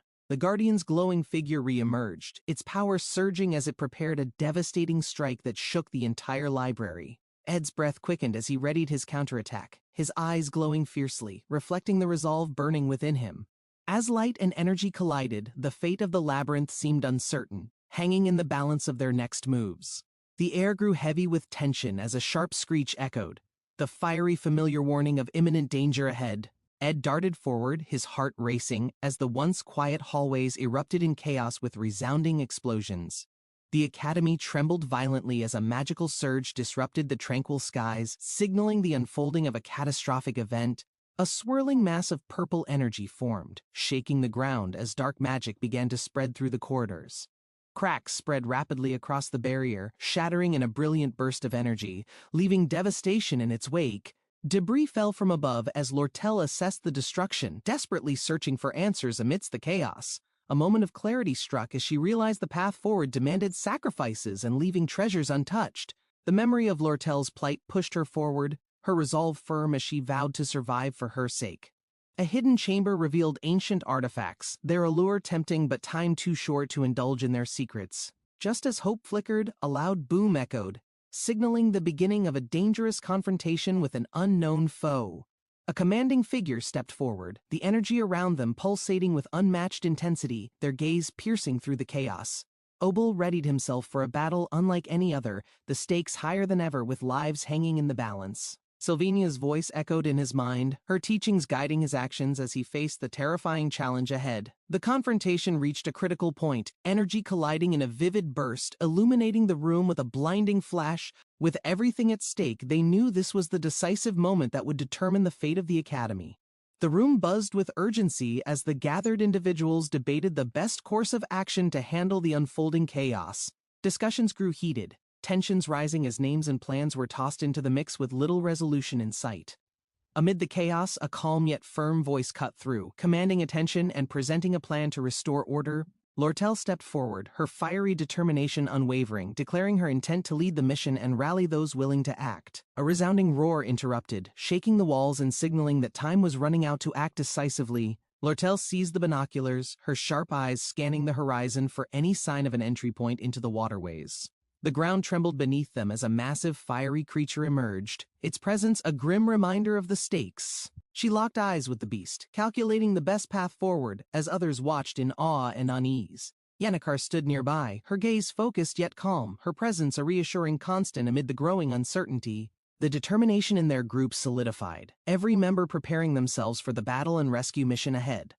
Lortel took the first step forward, her leadership igniting a spark of hope, as others rallied behind her call to action. An unexpected slip threatened to disrupt the march, but quick reflexes and steady hands kept the group moving forward. Lortel ordered a few to remain behind for negotiations, leading a smaller, determined group toward the source of the quake. Dorothy appeared, her energy unmistakable, ready to face whatever awaited, embodying resilience in the face of danger. The golden light ahead marked the threshold of the unknown, their resolve unshaken as they stepped into the labyrinth's heart. Glass clutched the stolen artifact tightly, his determination unwavering despite the firestorm his actions unleashed across the academy grounds. The room vibrated with tension as the flames flickered, reflecting the gravity of his transgressions against the sacred relics. Yennecar stepped forward, her voice calm but commanding, demanding an explanation for his betrayal and the chaos he caused. A deep growl echoed as a fiery guardian emerged, its glowing eyes fixed on Dorothy, testing her resolve. Standing tall, she braced herself, her unwavering gaze meeting the beast's fury head-on with steely determination. The beast roared in defiance, its fiery presence intensifying as Yennecar took a step closer, unshaken by its display. Dorothy looked at it cowered, their fear palpable, while Yennecar maintained her composure, channeling her energy into containing the escalating conflict. Dorothy stumbled forward, her voice trembling as she attempted to provide directions through the labyrinth of fire and chaos. The flames swirled around them as Yennecar focused on the task, her sharp instincts guiding her every move. Yennecar looked at Dorothy, who was fainting on the ground. She didn't believe that she is the one who made Dorothy like that. Yennecar paused, her gaze sharp as she observed the shadowed figure emerging from the flames with deliberate, calculated steps. The room fell silent as the two locked eyes, the tension between them thick enough to cut through the heat. With a sudden surge of power, Lortel looking at Yennecar, who's still checking for Dorothy condition. Yennecar look at Lortel, who come to that place. Her allies watched in awe as she held her ground, her strength and determination shining brightly amidst the chaos. As the dust settled, Lortel imagination show about Yennecar, who helping Ed, her resolve reaffirmed as she vowed to protect the academy at any cost. Ed felt the weight of the moment as Yennecar stood close, her determination reflected in the fierce fire behind her. The tension between them grew as their conflicting strategies became evident, both unwilling to concede their deeply held convictions. Yennecar's sharp glare pierced through the air, her fiery resolve amplifying the gravity of her words. Meanwhile, Lortel contemplated the growing complexity of the mission, torn between what was right and what was necessary. The flames flared higher as their path forward became clear. Yennecar looked at her and asked why would she tell her that. Yennecar's words resonated, her intelligence and quick thinking adding clarity amidst the chaos, even as emotions ran high between her and Ed. They moved swiftly, weaving through the labyrinth, their combined expertise revealing a clearer path through the dangerous terrain. The confrontation that Yennecar give to Lortel make her feeling annoyed. She think that she has not said anything she can deny. With no time to waste, Yennecar led the charge. She said that Lucy never listens to anyone. When she asked Lucy to help her, their goal remained unchanged, to rescue Ed, who trapped in the chaos no matter the cost. They looking at each other, the final confrontation loomed as the group gathered their strength, Lortel standing firm as the flames illuminated their determined faces. Their resolve solidified, their focus sharpening as they prepared for the decisive battle alongside their allies. Lortel go away from that place, reflecting the high stakes and the unwavering courage of the team as they charged forward. Together, they faced the enemy head-on. Lortel start running, she will do this no matter what. Before Yennecar do it first. As the dust settled, Yennecar dashed ahead with renewed purpose, leading her closer to victory and salvation. Yennecar and Lortel mind raced as the ground shook violently, their focus narrowing to a single goal, rescuing Ed before it was too late. The glowing guardian loomed ahead, its ethereal presence blending with the chaos as Yennecar charged toward her objective. The earth rumbled once more, splitting open beneath her feet, forcing her to maintain balance and push forward with urgency. In the distance, Ed stood vulnerable, the tremors intensifying as cracks formed across the barrier protecting him. The Guardian's energy flared brightly, signaling an impending clash that would decide whether it could save Ed in time. A burst of light erupted, the Guardian's energy clashing with Lucy's as the battlefield grew chaotic with debris and fire. Ed struggled against the weight of the crumbling debris, his determination unwavering despite the odds stacked against him. Lucy stretched her hand forward, her power slicing through the chaos as she fought to reach Ed amidst the turmoil. The Guardian faltered briefly, giving Lucy the chance she needed to refresh her body and her mind as she stretched her body. As the dust settled, Lucy sat calmly. She touched her eyes, feeling sleepy, the remnants of the battle glowing faintly around them. Lucy's wiped the tears on her eyes, carried an air of mischief, her arrival diffusing tension as she effortlessly claimed that she came to rescue Ed. The academy stood beneath the golden sky as anticipation filled the air. Students prepared for challenges that would shape their destinies. A stern instructor observed, hands folded behind his back. He believed hardships molded strength, urging students to embrace their trials. The academy had seen generations grow through adversity. Strength emerged from hardship, pushing students beyond their limits to reach new heights. Inside the training hall, competitors clashed, testing their skills. Each movement carried determination, proving their worth in the rigorous academy. Lortel's fiery energy burned through the battlefield. Her opponent gritted his teeth, knowing only those who adapted would endure this test. The autumn wind carried whispers of unease. Fenny clenched her fist, sensing an unseen force looming over the academy's peace. Shadows stretched across the academy walls. Attention grew as if unseen eyes monitored every movement, waiting for the right moment. The instructor's gaze hardened. He knew something was coming, an event that required every student to sharpen their instincts for survival. The sky darkened over a distant hut. An unnatural silence swallowed the air, signaling a disturbance beyond what the academy expected. Leaves rustled as the forest trembled. The unknown presence stirred, its reach extending toward the academy, preparing to break the peace. A dark void cracked open in the ground. The very air around it distorted, hinting at an ominous force stirring within. The abyss deepened as jagged cracks spread across the ground. Whatever lurked inside was no ordinary presence but something far greater. From the ruined structure, tendrils of energy leaked. The academy's walls trembled, signaling the arrival of something beyond human comprehension. A brilliant blue glow erupted, cutting through the darkness. Energy surged as a powerful force prepared to challenge the impending disaster. Taylor exhaled sharply, gripping his temple. He knew this was only the beginning, and the Academy's greatest trial was just unfolding. The underground passage stretched endlessly as Lucy stepped forward. The eerie glow illuminated the damp floor, revealing hidden dangers ahead. A cold breeze carried whispers of unease. Lucy adjusted her hat, sensing the lurking presence that watched her every move. The tunnel walls trembled slightly. Something had already entered deeper within, forcing Lucy to move cautiously through the dim corridor. The distant echoes of unseen creatures resonated. Shadows flickered as Lucy's footsteps quickened, realizing time was no longer on her side. Ahead, an opening revealed a chaotic battlefield. Creatures roared as the students engaged, each fighting desperately to clear their path forward. The battle raged as students pushed forward. Taylor's progress reassured Lucy, but the real challenge loomed just beyond their reach. A flicker of doubt crossed Lucy's mind.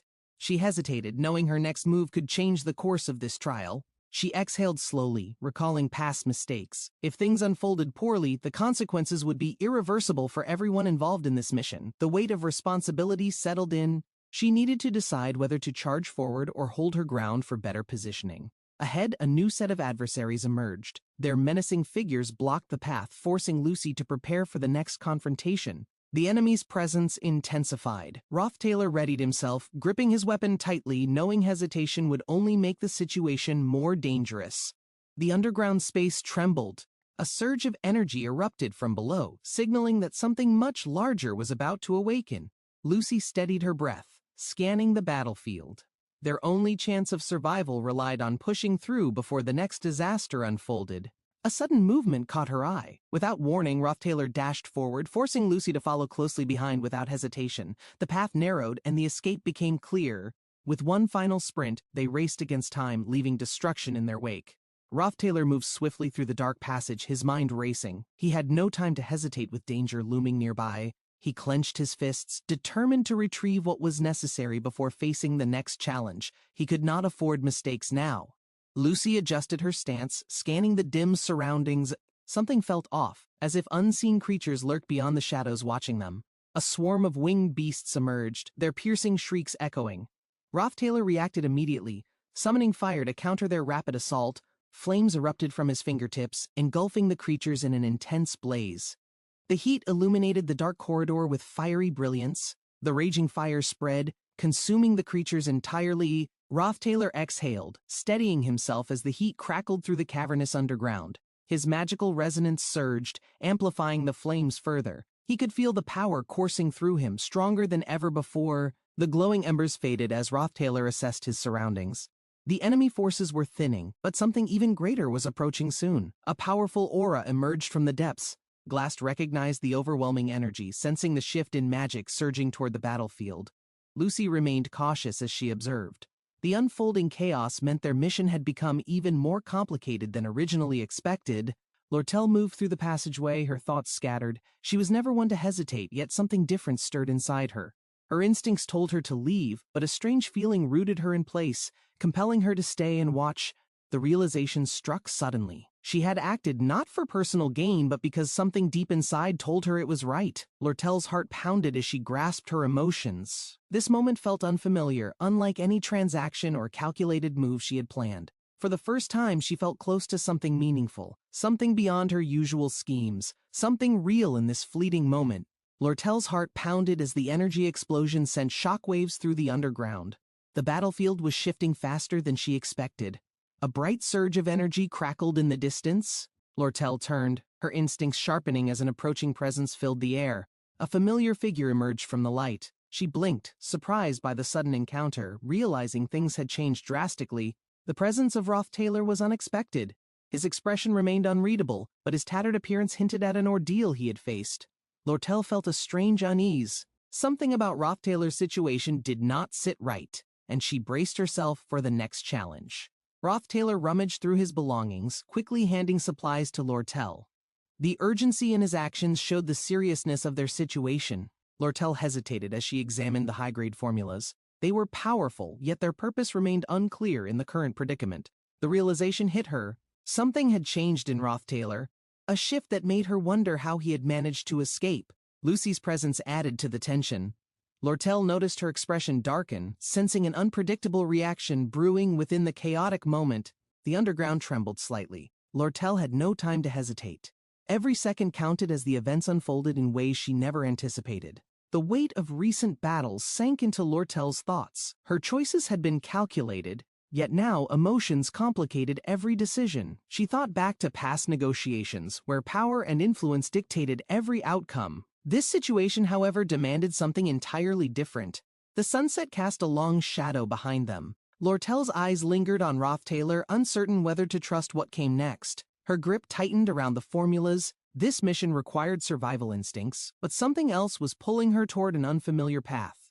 The golden glow reflected in her eyes. For the first time, Lortel considered an outcome not dictated by gain or strategy. Lortel's heart pounded as thoughts rushed through her mind. She could not ignore the growing uncertainty surrounding Rothtailor's next move. The situation demanded careful negotiation. Lortel masked her concerns, knowing every action here could shift the balance of their survival. She forced a smile while offering the formulas, keeping her composure despite the tension creeping into her thoughts with each second. A voice suddenly called out, breaking the moment. A figure emerged from the shadows, their urgency signaling something unexpected had happened. The air grew heavy as the approaching presence carried grave news. Whatever had occurred was significant enough to disrupt everything.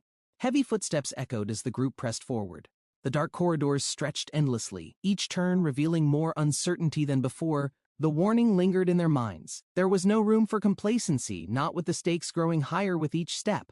Klebius tightened his grip on his weapon. His instincts urged caution, but the tension among them hinted at a deeper conflict. Falira's determination burned as she stepped forward. She was not one to abandon an ally, even if the situation grew worse. The weight of the mission settled upon them. There was no turning back, only the unknown path leading deeper into danger.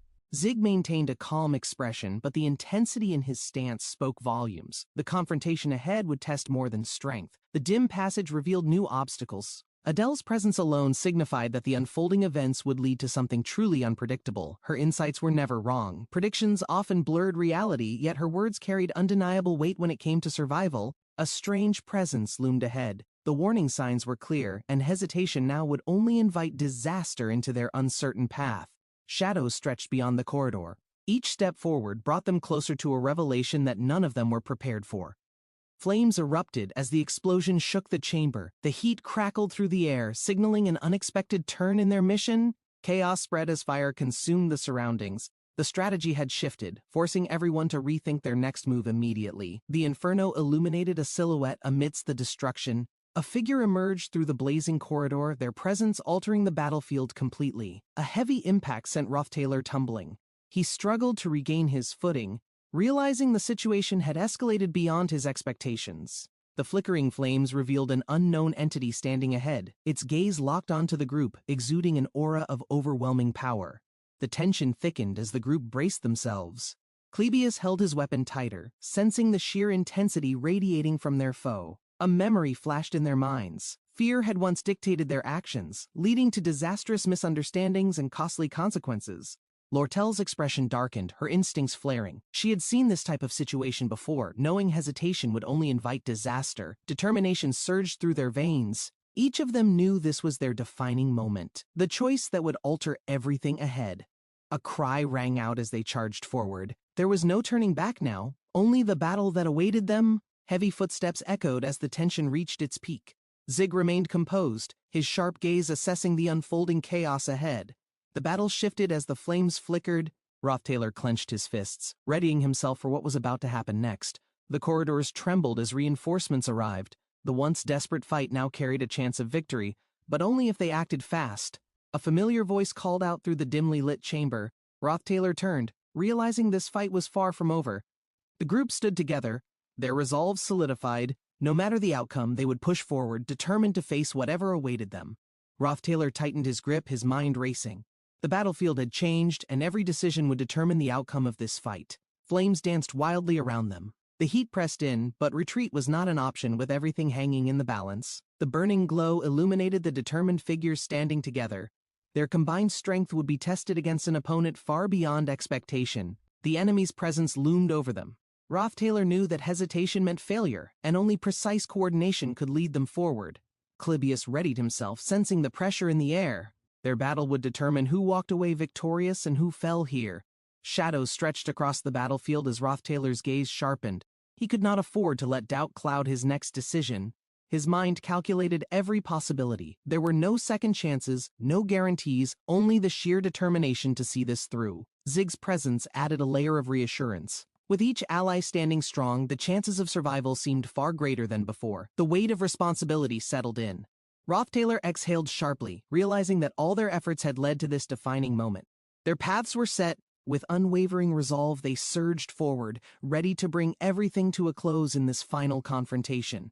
The figure moved through the shadows, his presence concealed by the darkness. His mission required precision, leaving no room for mistakes. His sharp gaze focused ahead, determination unwavering. The battle was inevitable, and he would not hesitate to eliminate any threats.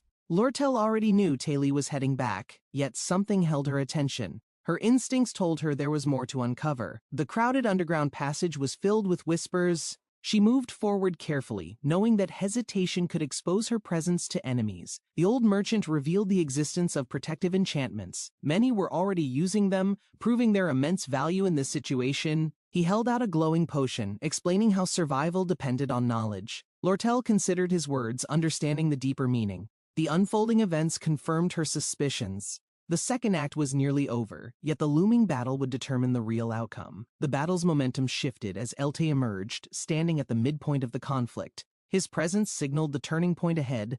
The past dictated that his downfall was inevitable, but Rothtailor knew nothing was absolute. He needed to ensure history played out correctly. He steadied himself, recognizing the importance of this moment. If things deviated too much, the consequences could be far worse.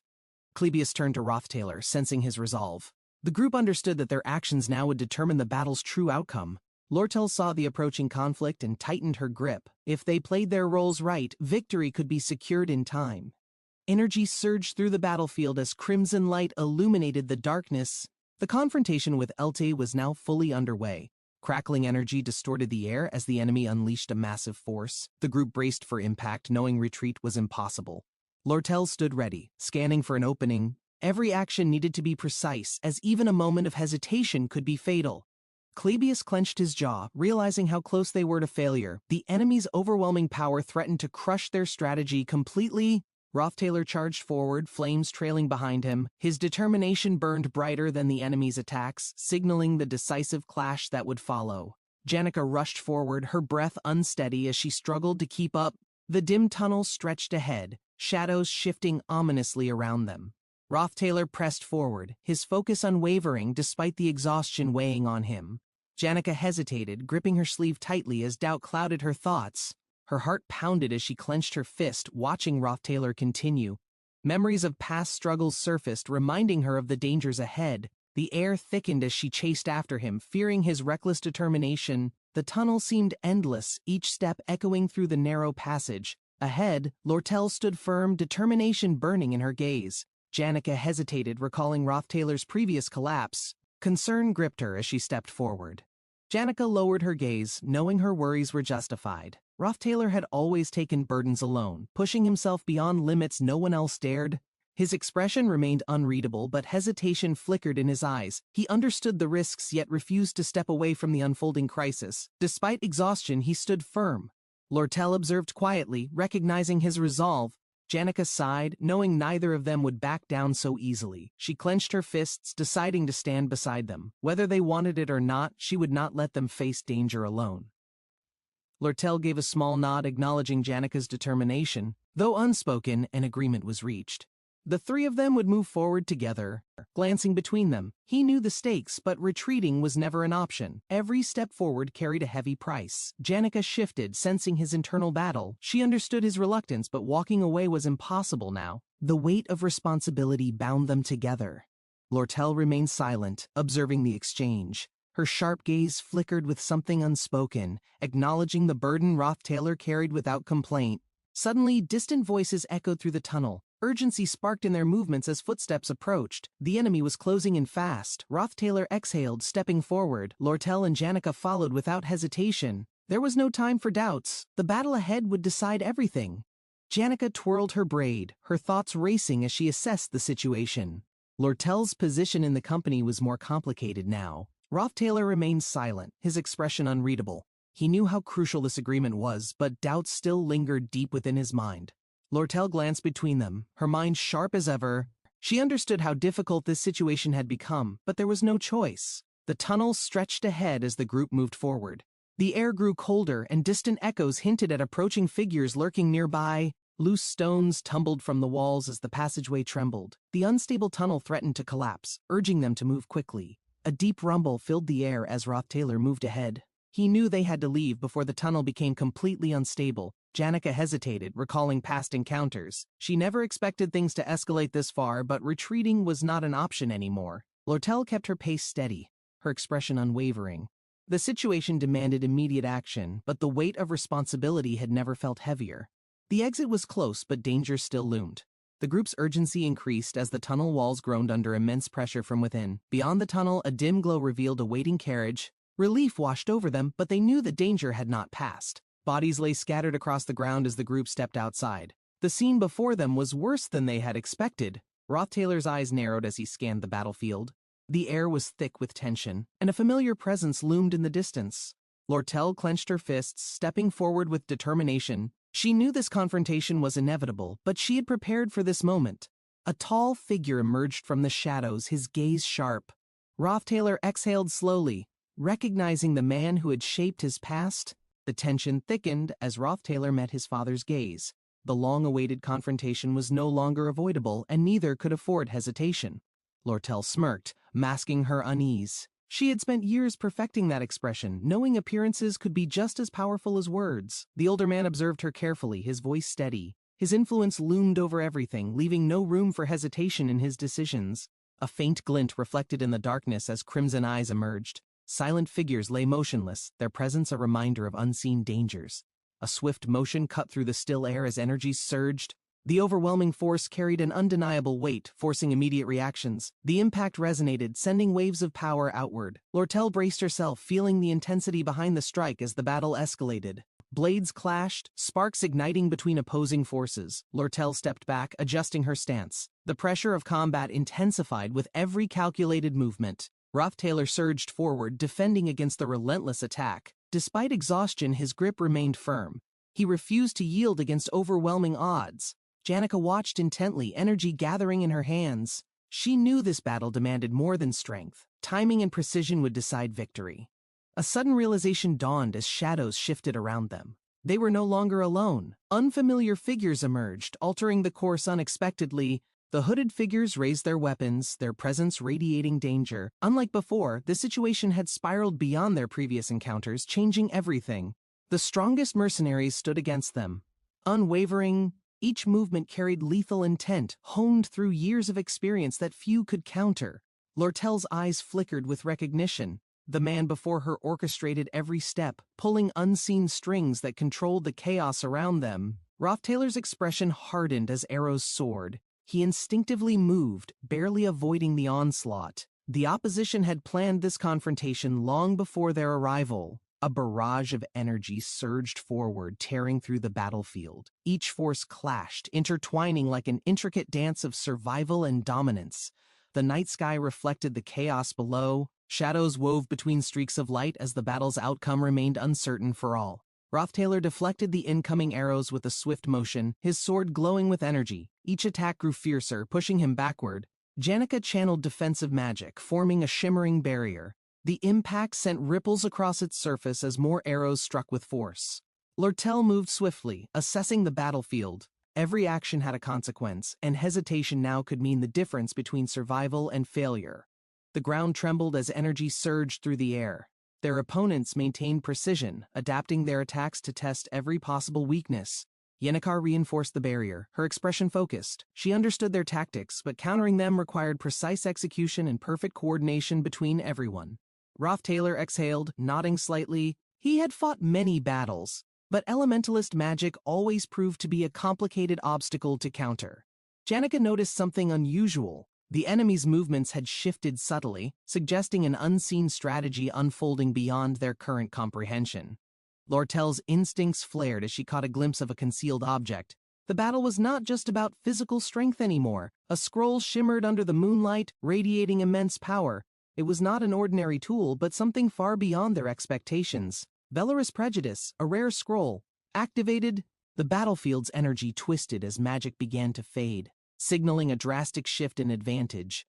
The magic-restricting scroll pulsed, altering the battlefield. Lortel recognized the danger, knowing time was against them before it completely activated. Rothtailor analyzed their odds. Fighting without magic was possible, but against veteran mercenaries, their chances of survival dwindled with every passing second. Janica clenched her fists, realizing their biggest disadvantage. Every member of their group relied heavily on magic to fight and defend. Lortel's expression darkened. Her father had planned for this confrontation, ensuring every factor would force them into an unwinnable situation. The battlefield crackled with energy as the scroll neared completion. If they failed to stop it, escape would become impossible for them. Rothtailor braced himself as the enemy's attack intensified. The Academy's authority meant nothing now. Only survival and strength would decide everything tonight. Janica reinforced her magic barrier, deflecting another deadly strike. The enemy's movements were calculated, exploiting every possible weakness with unrelenting precision.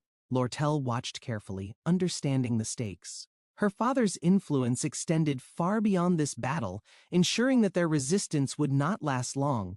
The golden flames in the distance flickered ominously. Their betrayals had already shaped their past, and this confrontation would determine their future path. Lortel's father remained calm, his calculated words carrying weight. He had orchestrated everything, ensuring that no mistake would go unpunished tonight. Rothtailor clenched his fists, feeling the overwhelming pressure surrounding them. The Golden Elite mercenaries had no intentions of letting them escape alive. Janica's mind raced as she assessed their position. Elite forces had been strategically placed, ensuring that retreat was nearly impossible. Lortel's father remained composed, aware that every step had led them to this inevitable conclusion. His plans had never failed before. The battlefield reflected years of conflict and betrayal.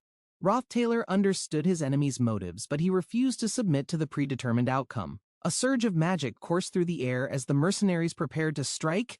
The battle's intensity reached its peak. Lucy adjusted her hat, exhaling as she observed the battlefield. Her presence alone shifted the atmosphere, sending tension rippling through both sides. Lucy's gaze swept over the mercenaries, unimpressed by their formation. She raised a hand, magic swirling with controlled precision around her fingers. Lucy whispered something under her breath, the magic surrounding her growing denser. A pulse of energy formed, preparing to unleash its full strength. A brilliant explosion of light burst outward, engulfing everything in its path. The sheer force illuminated the battlefield, overwhelming their opponents instantly. Lucy stood amidst the fading glow, completely unshaken. The battlefield had changed once again, and she now controlled the direction of this fight. Lucy stood at the battlefield's center, violet energy crackling around her. The once passive presence now radiated an overwhelming and undeniable force. A secluded house stood deep in the forest, hidden from the world. Few knew of its existence, and even fewer understood its significance. Within the quiet home, an old man sat across from a younger figure. His wisdom was vast, shaped by years of careful study. The old man spoke with certainty, his teachings emphasizing responsibility. He believed that knowledge was not just power, but a duty to uphold. His words carried weight, shaping the young listener's future. He stressed the importance of self-control, warning about the dangers of reckless ambition. With a knowing smile, he raised a hand, signaling the lesson's conclusion. In return, a small hand reached forward. Lucy stood amidst swirling violet energy, her presence shifting the battlefield. The once calculated mercenaries hesitated, sensing something beyond their understanding. Her awakening disrupted everything, her magic warping the air. The mercenaries, once fearless, now trembled as their instincts screamed of imminent danger. Those trained in battle recognized the signs. This was no ordinary mage, but a force capable of turning the tide effortlessly. The violet energy intensified, crackling with barely contained power. The battlefield no longer belonged to the mercenaries, but to Lucy, who commanded every element. The fear in their eyes was undeniable. Those who survived countless battles understood that they had underestimated something far beyond them. Lucy stepped forward, her movements slow yet deliberate. The magic surrounding her pulsed, sending waves of fear through the mercenaries watching. Some stood frozen, unable to react. Their survival instincts urged them to run, but an invisible force kept them locked in place. Lucy's expression remained unreadable as she observed the battlefield. Her presence alone dictated the rhythm, forcing even veterans to rethink their approach. A desperate mercenary lunged forward, attempting to break the paralysis. His sword swung with full force, but his attack never reached. Lucy barely reacted, her presence overwhelming the battlefield. Her magic required minimal effort, yet the fear it invoked was absolute. Lucy's hand moved effortlessly, summoning violet energy that pulsed through the battlefield. The overwhelming force caused the air to distort violently. A concentrated blast of magic struck a mercenary, sending him crashing backward. The sheer force shattered the ground beneath his impact. Dark energy crackled as raw power condensed in her palm. The compression created an unstable force, growing stronger with every second. An explosion erupted, sending shockwaves through the battlefield. The unleashed energy engulfed everything nearby, forcing even experienced fighters to step back cautiously. Lortel's father gritted his teeth, watching the battlefield shift. He needed more time before the spell could fully activate. Lucy's piercing gaze locked onto the leader, her magic intensifying. He realized this battle was no longer in his control. A swirling vortex of violet light surrounded her, growing denser. The sheer pressure made it clear that she had reached another level. She extended her hand, releasing a concentrated force of energy. The impact sent the leader staggering, struggling to withstand the immense power. Electric currents flickered around him as his resistance weakened. The battlefield had shifted, and he was no longer the dominant force. Lucy stood unwavering as the violet energy faded slightly. Rothtailor approached, realizing the battle's outcome had already been decided. Lucy exhaled as the energy around her stabilized. The mercenaries hesitated, their survival instincts warning them that retreat was the only option. The ground trembled violently, sending deep vibrations across the battlefield. Something far greater than their fight was now coming into play. A blinding surge of violet energy shot skyward, illuminating everything. The sheer magnitude of magic left no room for doubt or hesitation. Above them, celestial patterns formed, signaling a powerful convergence. The moment of activation had arrived, changing the course of everything. Ancient inscriptions glowed, their energy expanding outward.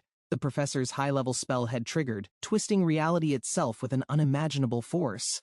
A blinding purple glow descended over the city as towering structures emerged, distorting the very fabric of reality around them.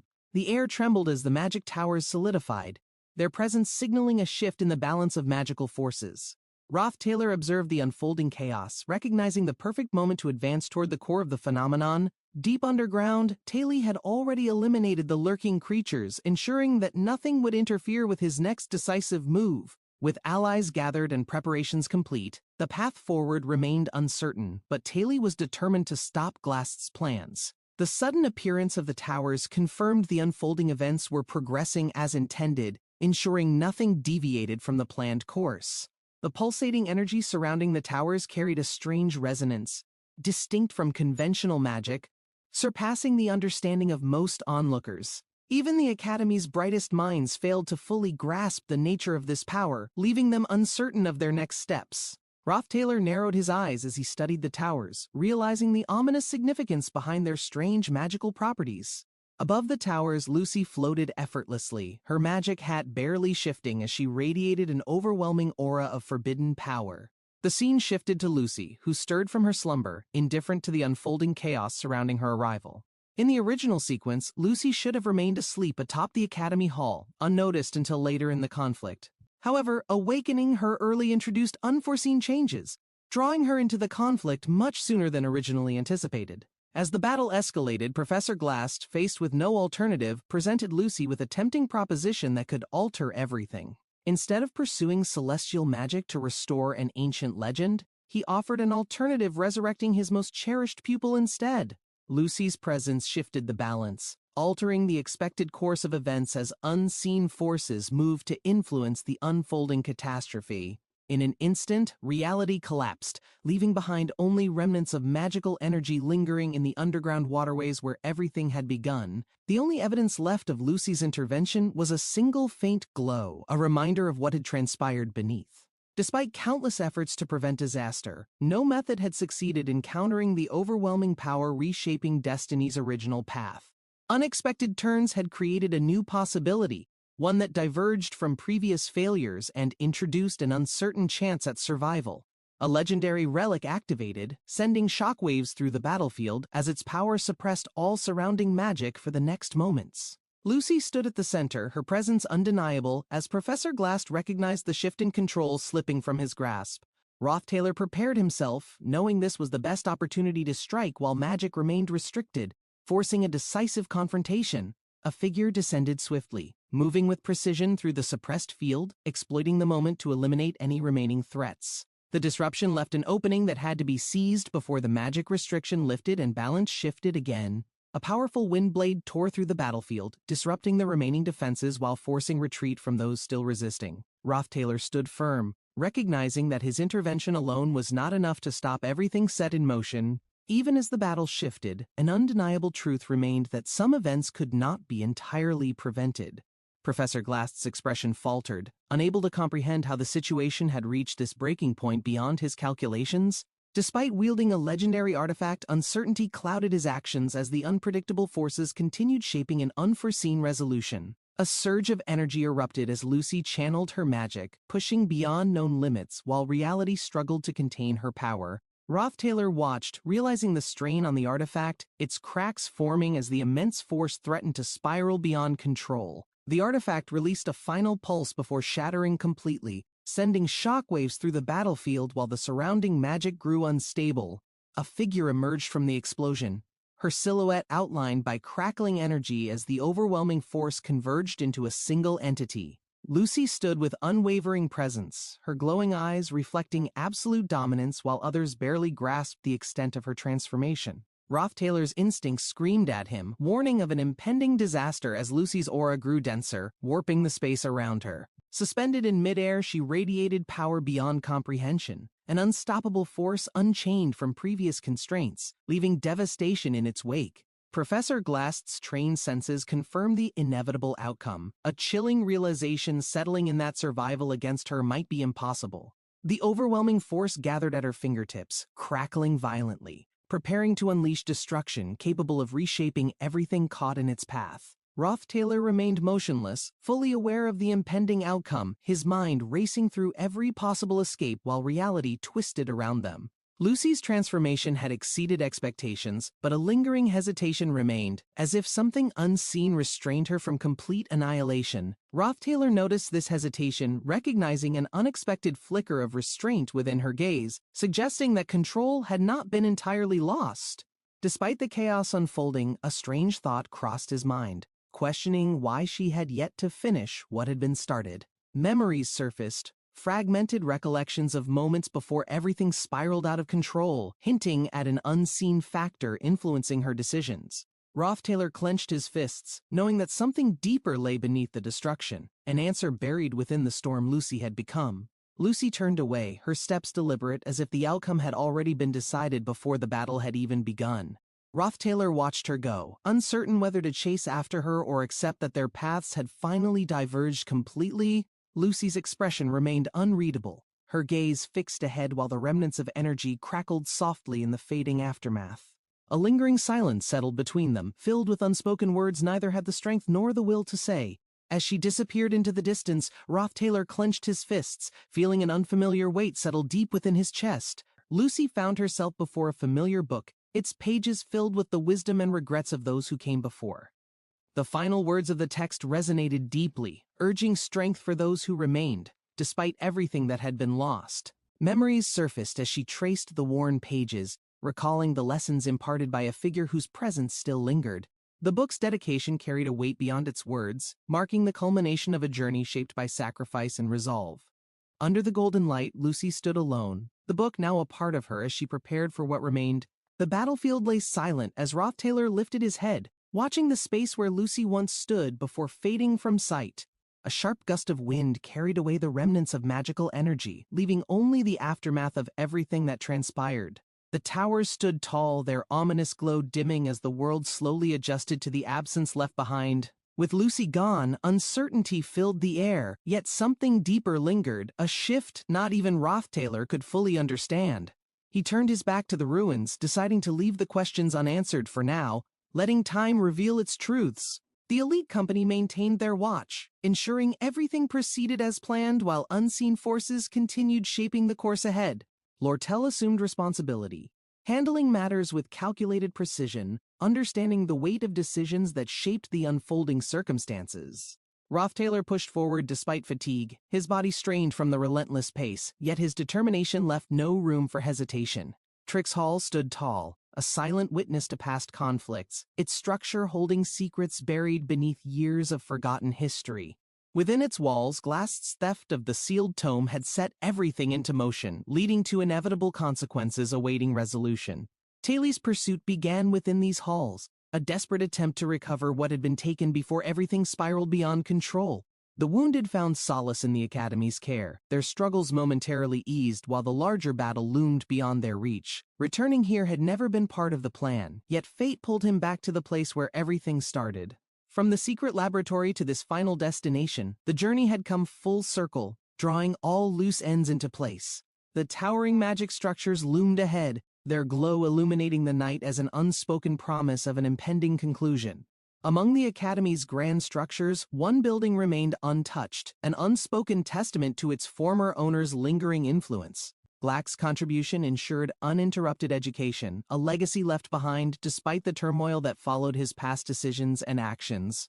Footsteps echoed across the Academy's grounds, remnants of history leaving invisible trails that guided those still chasing their unresolved purpose. Tracking Lucy's presence proved effortless, her lingering energy unmistakable amidst the shifting atmosphere surrounding the Academy's sacred grounds. From this vantage point, the Academy stretched endlessly, each pathway tied to a memory, a legacy shaped by Lucy's influence.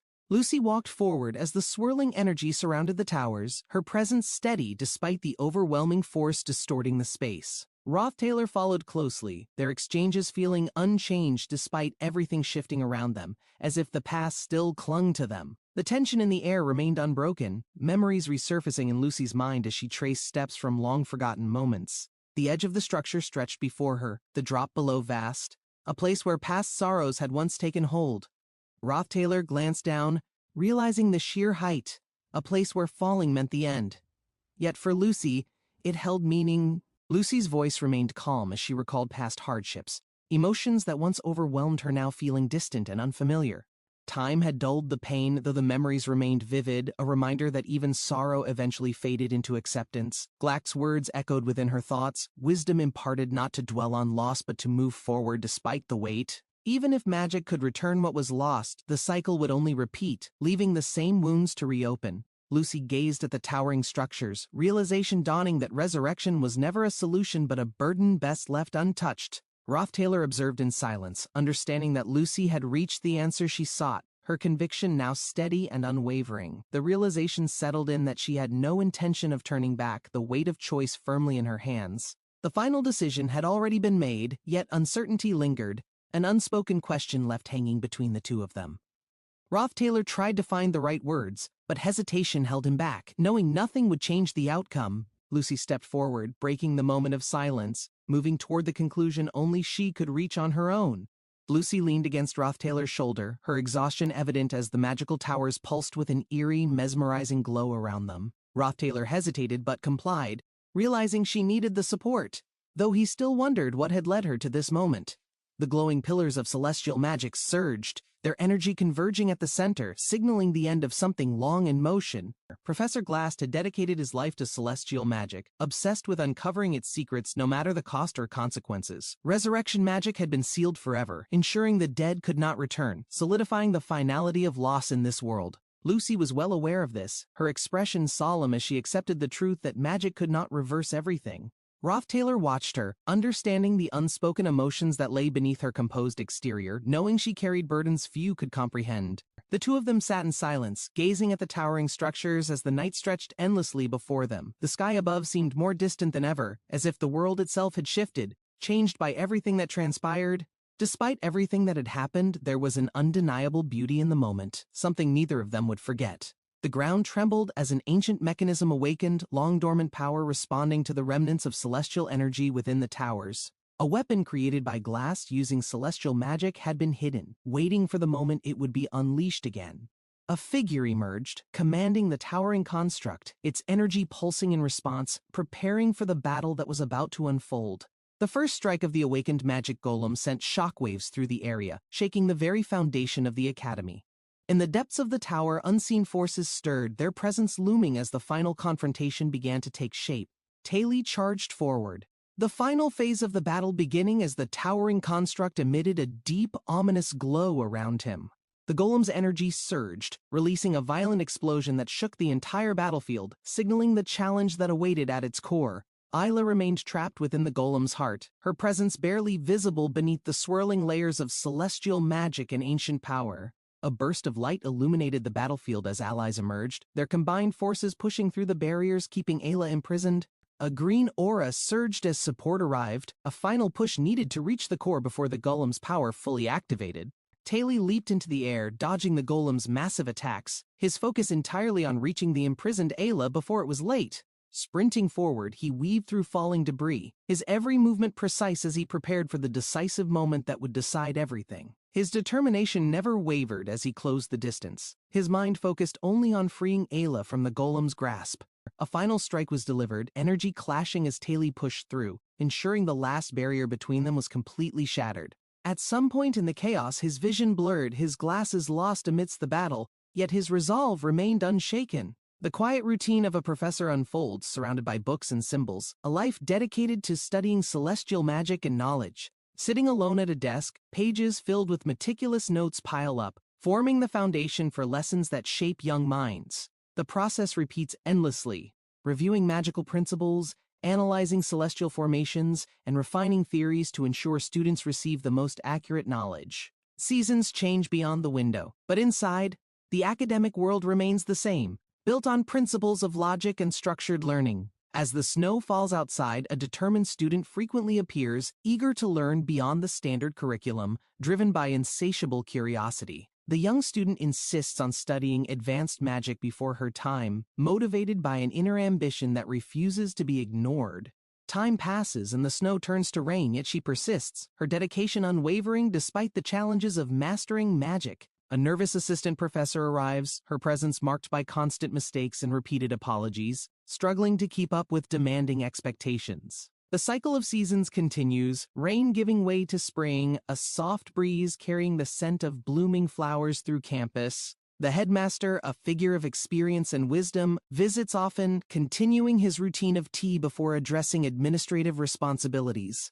Even after his promotion, the headmaster maintains this tradition, a reminder that some habits persist despite the ever-changing academic landscape. Through these moments, the professor remains at his desk, watching the cycle of students, faculty, and responsibilities unfold before his eyes. Surrounded by the movement of academia, he immerses himself in research, believing that dedication to work is the key to purpose. The balance between solitude and interaction shapes his days, creating a rhythm that never quite changes despite the world outside shifting. The window remains his silent companion, a frame through which he observes time passing, each visitor adding another chapter to life. A book lay open on the desk, its worn pages containing knowledge tied to painful memories that never seemed to fade. Slamming the book shut, a surge of celestial energy crackled, resonating with suppressed emotions that had long been buried deep inside. The book lifted, its aura intensifying as ancient symbols glowed, forming an intricate barrier filled with overwhelming magical energy and chaos. Straining against the pressure, hands trembled while gripping a blade, forcing a counterspell to break through the arcane storm ahead. A violent clash erupted as the celestial force met steel, shaking the room while echoes of forgotten power stirred within shadows. Sparks scattered as the blade deflected energy, struggling against celestial magic's pull, forcing a desperate attempt to regain control completely. Pulsing waves of pink light twisted the air, forcing time itself to distort as magic attempted to rewrite the surrounding reality. The aura intensified, sending sharp pain through his body, reminding him that past wounds and painful memories could never truly disappear. A distant figure emerged within the energy's core, their silhouette framed against a storm of uncontrolled magic unraveling everything around them. The surge exploded outward, colliding with an unknown force, sending shockwaves that scattered debris and shook the very foundation beneath. A sudden force pushed back as celestial magic surged, overwhelming the battlefield with an unpredictable and volatile display of raw energy. Time fractured, layers of overlapping magic intertwining, creating a trap that compressed everything within its grasp, forming an inescapable magical prison. Shadows flickered within the expanding chaos, the arcane storm growing stronger, trapping those caught inside without a clear escape route. A voice called out urgently, struggling against the onslaught of compressed time, desperately reaching toward an ally amid the swirling magic. A powerful energy erupted, shattering restraints, sending green light surging forward as a final attempt to break free from imprisonment. Taylor's cold gaze met the swirling magic as energy surged, lifting his sword high to cut through the distortion ahead. The force roared around him, his blade slicing upward, creating an arc that split the unstable energy into scattered fragments. Blood dripped from Taylor's lips, exhaustion creeping in as the weight of magic pressed against him, distorting his vision. His breath grew heavy, eyes clouding as the overwhelming force of reality-shifting magic threatened to consume what little remained. The darkness stretched before him, time slowing as memories surfaced, flashing through Taylor's mind in waves of aching recollections. A familiar face appeared within the void, her presence warm yet distant, a lingering trace of what Taylor had once lost. The light flickered, distant but tangible, guiding him closer as determination pulled him toward the fragile boundary of reality. Taylor's pulse quickened, fingers reaching forward, nearly grasping what had slipped through time's grasp, driven by a desperate longing.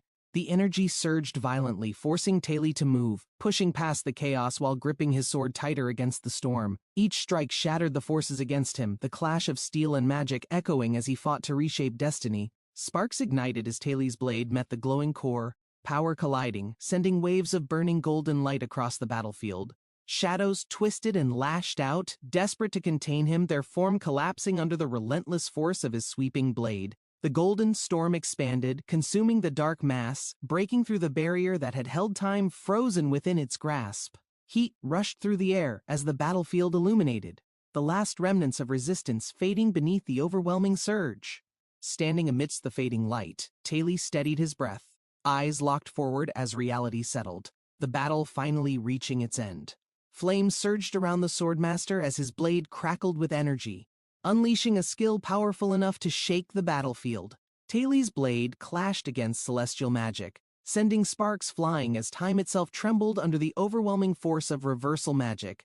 Ancient runes glowed, reversing time's flow, breaking the barrier that had trapped those frozen within its grasp, restoring their lost movement. The echoes of time resounded as those trapped gasped for air, their bodies freed from the relentless grip of stasis. Taylor's fingers tightened around his sword, his resolve burning as magic crackled, determination unwavering even against the cost of sacrifice. Taylor gritted his teeth, his body trembling under the strain as magic surged through his veins, threatening to consume him. Ice magic erupted, sharp spears forming mid-air, crackling with energy before launching forward, piercing through the distortion in a flash. The frozen lances carved through space, targeting the unstable core of the spell, attempting to shatter the chaotic energy completely. Taylor lunged forward, weaving through the falling debris, his sword striking true as magic whirled, sealing the chaotic remnants. His chest heaved as he steadied himself, golden light reflecting in his eyes, knowing the battle's final moment had arrived. A violent explosion erupted, flames consuming everything in its path as the last remnants of the battle reached its peak. The force of the blast sent shockwaves through the battlefield, knocking down anything that stood in the way of destruction. Amidst the crumbling chaos, Taylor's eyes remained focused, his body moving instinctively as he evaded the cascading debris around him. The battlefield trembled as fire engulfed the remnants of the fallen enemy, the intense heat warping the very air itself. Ashes filled the sky, golden embers swirling as the ruins collapsed, marking the end of a battle fought with everything. Taylor collapsed onto his knees, breath unsteady, the battle's toll weighing heavily as exhaustion crept through his weakened limbs. The battlefield lay silent, the once chaotic energy dispersing into the air, leaving behind only remnants of a long struggle. Clouds of dust swirled as movement resumed, broken ground cracking beneath footsteps that carried the weight of hard-fought victory. A deep breath filled Taylor's lungs, the pain lingering, sweat dripping down as his body struggled to remain upright. His opponent acknowledged the outcome, shoulders sagging in resignation, as the realization of defeat settled into his exhausted expression. A slight push sent him backward, momentum pulling his body toward the abyss, the sensation of weightlessness overtaking his senses. His figure descended rapidly, the towering structure looming above, fading into the distance as he was cast into the unknown. The wind howled past his ears, the vast expanse below rushing closer as gravity took hold, sealing his inevitable fall. A violet glow flickered beneath him, swirling with arcane symbols, its presence disrupting the descent, altering the course of fate. Eyes filled with longing gazed downward, emotions surfacing as memories clashed against reality, the past refusing to be forgotten. A name left his lips, carried by the wind, vanishing into the night as magic twisted around his falling body. Arcane energy crackled, distorting space itself, forming an intricate pattern beneath him, activating celestial magic's power before impact arrived. The runes flared, their intensity reaching a peak, shattering the limits of spatial movement, forging an escape from imminent destruction. A bright flash illuminated the darkened sky, swallowing his form entirely, leaving behind only traces of unstable magical remnants. The void spat him out beneath the vast branches of an ancient tree, celestial energy dissipating as silence reclaimed the night. Glass stumbled beneath the ancient tree, his escape barely successful, the magic circle fading as his body collapsed from exhaustion. Blood seeped through his wounds, mana failing to stop it, his breath uneven as the weight of battle bore down. His vision blurred as memories resurfaced, realizing this moment was where Professor Glast was always meant to meet his end. Taylor stood beneath the moonlight, watching carefully as Glast forced himself upright, needing to confirm the lingering doubt in his mind. A towering magical formation pulsed with energy, its presence dominating the battlefield as an unseen force orchestrated the unfolding chaos. Lortel ensured the mercenaries' departure, handling loose ends while securing the remaining forces left scattered throughout the island's vast terrain. With her father contained, only final preparations remained, ensuring all critical escape routes were sealed before the last confrontation began. Lortel rushed through the corridors, her mind racing as she sought answers, uncertainty gripping her thoughts with growing intensity. A familiar voice called her name, breaking her focus as she turned, only to find herself confronted by an unexpected presence.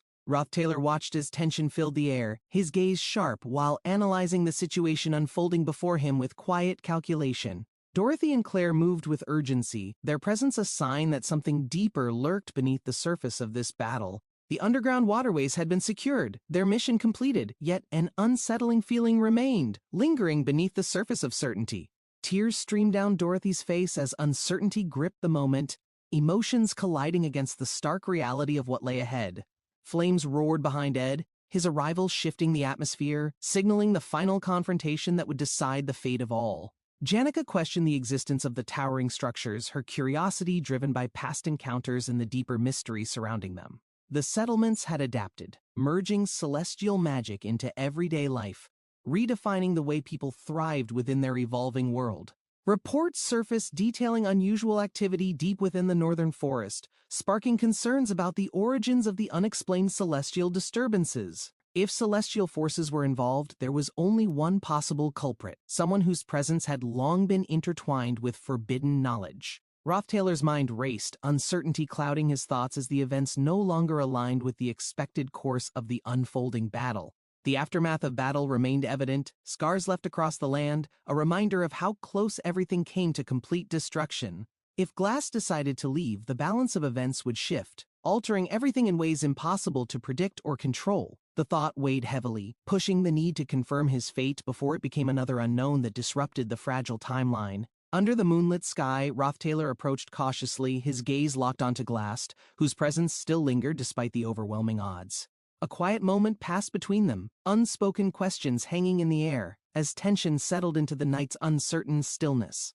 Lortel and Janica arrived, their presence breaking the silence as they took in the scene, confusion evident in their expressions. Glass sat beneath the ancient tree, his body weakened, yet his posture remained composed despite the severity of his injuries. A deep breath steadied him, eyes reflecting years of wisdom, burdened by decisions that had led him to this moment. Taylor observed carefully, searching for meaning in Glass's gaze. questioning how events had brought them both to this inevitable confrontation. A distant memory surfaced, moments that shaped everything, reminding him of the lines blurred between mentor, enemy, and fate's cruel hand. Glass acknowledged the inevitable, recognizing that despite his choices, destiny had brought them here, facing a conclusion that felt unavoidable. His voice carried resignation, accepting that every action had led him toward this fate, though he had never intended such an end. He had seen talent in Taylor long ago, seeking to shape him, yet now facing him as a reminder of failure. The weight of past mistakes pressed heavily, each regret lingering as the night stretched on, filled with quiet acceptance and unspoken thoughts. Despite everything, Glass found peace in the life he had lived, knowing that in the end he had never been alone. Glass's mind drifted to the past, recalling the years that felt both fleeting and endless as time shaped his journey. Taylor listened as the memories unfolded, piecing together the history that had quietly influenced so much of his life. Cleo's presence had been constant, years of shared experience shaping their dynamic, though the passage of time had altered everything. The weight of unspoken emotions filled the silence, the realization of how much had changed settling heavily in the night. Dorothy's tears had told a story of their own, emotions unspoken yet deeply understood as everything neared its inevitable conclusion. Claire smiled softly, her memories filled with moments of relentless study and unexpected lessons that had shaped her over time. She recalled Glass's strict nature, his criticisms sharp yet unwavering, always pushing her to improve beyond what she thought possible. He had been the most difficult mentor, yet in every moment there was an undeniable belief in the potential of others. Dorothy's instincts had always been sharp, sensing things that others ignored, even when the truth remained just beyond her grasp. Though uncertainty lingered, she knew one thing: Glass had left behind something far greater than his mistakes and regrets. Dorothy had always admired Glass, despite his flaws, forever grateful for the recognition he had given her long ago. His legacy carried contradictions, a man who sought perfection yet chose a path that led him to complete isolation. No one could deny his brilliance, though the decisions he made had often placed him at odds with the world. As he lay there believing himself alone, memories of his students remained, a silent testament to the life he had shaped. In reality, his influence had never faded. His lessons, his guidance, and the talents he nurtured lived on beyond him. Glass had spent his life proving his daughter's worth, ensuring that her value was seen despite the world's indifference. His years as a mentor and colleague shaped many lives, leaving behind lessons that continued to echo beyond his presence. Despite everything, he had never truly been alone, his legacy woven into the lives of those who had learned from him. Yet in his final moments, his vision blurred, the world fading as even his reflection became an unfamiliar shadow. His glasses lay shattered, a silent testament to the choices made, the burden of past regrets pressing against his weakening frame. Before the chaos unfolded, Glass had foreseen the fate of the Academy's library, ensuring its contents would remain protected. Taylor had managed to preserve the most vital knowledge, securing only the materials that held true importance within their hidden depths. The realization dawned that there was more left to uncover, remnants of forgotten wisdom still buried beneath years of secrecy. Glass acknowledged his failure, recognizing that responsibility now rested in another's hands, his influence lingering beyond the final moments of his life. With a final motion, he entrusted everything to Ed, passing the weight of knowledge and responsibility to him without hesitation. Glass's gaze held one last question, the unspoken inquiry of why his student had become the one to receive his legacy. Taylor remained silent, understanding the implications of what had been given, the burdens left behind from a man who once held power. There was still something hidden, something Glass had guarded, ensuring that only the right hands would eventually uncover its significance. The Academy's staff could never be allowed to disturb what had been left behind, a warning woven into his final words. As the night stretched on, Lucy's presence lingered in his thoughts, a reminder of moments that had long since passed. Glass's hand trembled as he closed his eyes. Lucy stood over him, her grip tightening on the hilt, unshaken. Darkness concealed Lucy's face. Taylor, watching from afar, wondered what expression she wore in that moment of irreversible decision. A gentle squeeze, hesitation flickering for an instant, then resolve. Glass exhaled deeply, embracing the weight of his fading life. Blood glistened under the moonlight as Glass slumped.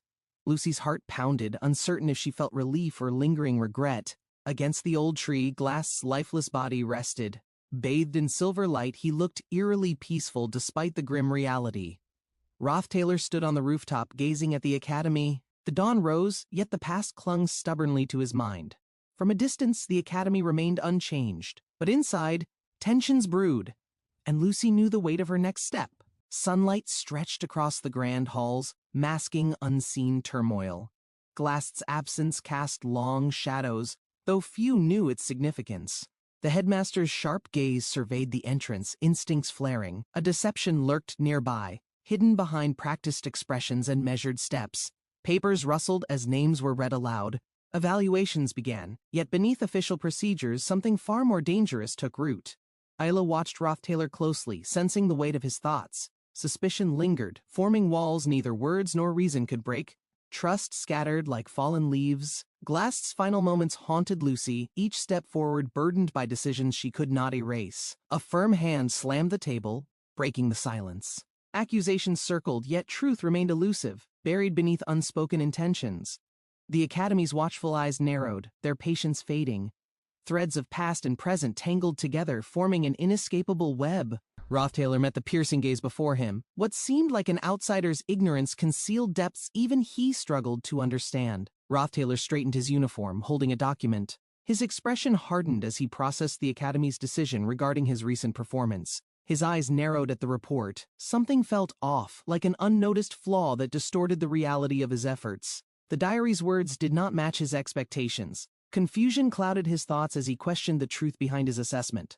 Shock settled in as his fingers tightened. The report reflected unfamiliar details, raising doubts about the Academy's intentions toward him. He left the hall, mind swirling with thoughts. The Academy's recognition felt different from what he truly desired. Janica approached with a warm smile, concern evident. She studied Rothtailor carefully, noting his exhaustion from recent events and struggles. A quiet moment passed as Janica observed him closely. His tired stance spoke louder than any words he could offer. She hesitated before speaking again. A strange feeling nagged at her, as though something important had been left unspoken. Rothtailor shifted uncomfortably, avoiding direct eye contact. Janica's concern deepened, her instincts telling her there was more beneath his exterior. He finally acknowledged his fatigue, subtly admitting the toll recent events had taken. The weight of responsibility pressed heavily on him. Memories flashed vividly in Rothtailor's mind. Janica had always been there, supporting him through moments he had taken for granted. He recalled her unwavering presence, realizing only now the depth of his reliance on her during life's most difficult moments. Guilt settled in as he reflected. He had been too focused on himself to truly appreciate the support Janica provided. Professor Glass's final moments replayed in his mind. The weight of unspoken words and regrets grew heavier with realization. A cold understanding settled in, lost taught lessons too late, and he now faced the consequences of his past actions. Janica stood there, her expression uncertain. Rothtailor's words weighed on her mind, carrying guilt and unspoken burdens from before. Sweat dripped down her forehead as she processed everything. Supporting Rothtailor had always been natural, but uncertainty now clouded her. His sudden bow startled her. He spoke earnestly, his posture showing regret, but the truth behind his words remained unclear. Janica's mind raced, watching Rothtailor. The intensity of his emotions felt overwhelming, yet something about his words seemed strangely off. Realization dawned on her face. Rothtailor's hesitant response confirmed her suspicions, and a strange mix of relief and anticipation settled. The autumn sky stretched endlessly. The Academy's chaos had subsided, yet the echoes of past events still lingered in memory. Rothtailor exhaled, watching the last chapter of his struggles end. The Academy's affairs had closed, yet something felt unfinished. The man's voice was firm as he observed Rothtailor's weary expression. His words carried finality, an unshakable decision already made. Rothtailor listened, understanding what was being offered. The weight of independence clashed with the reality of returning to structured life. Thoughts drifted as he walked past wooden fences. The simplicity of solitude had been comforting, yet a new path awaited. Footsteps echoed in the quiet evening. Rothtailor approached his familiar hut, feeling conflicted as he prepared for inevitable change. His fingers brushed against the wooden frame. A sigh escaped as he realized this peaceful chapter was reaching its conclusion. Inside, dim light flickered, welcoming him back. The weight of transition settled, but an unexpected presence suddenly shattered his thoughts. The sound of something dropping made him freeze. His instincts sharpened as he turned, his body reacting before his mind. His eyes widened in shock as Lucy collapsed before him. Disbelief flashed across his face, uncertain of what happened. Lucy gazed at the cloudy sky. The distant mountains brought memories of her childhood, moments untouched by present hardships. She recognized the familiar path ahead.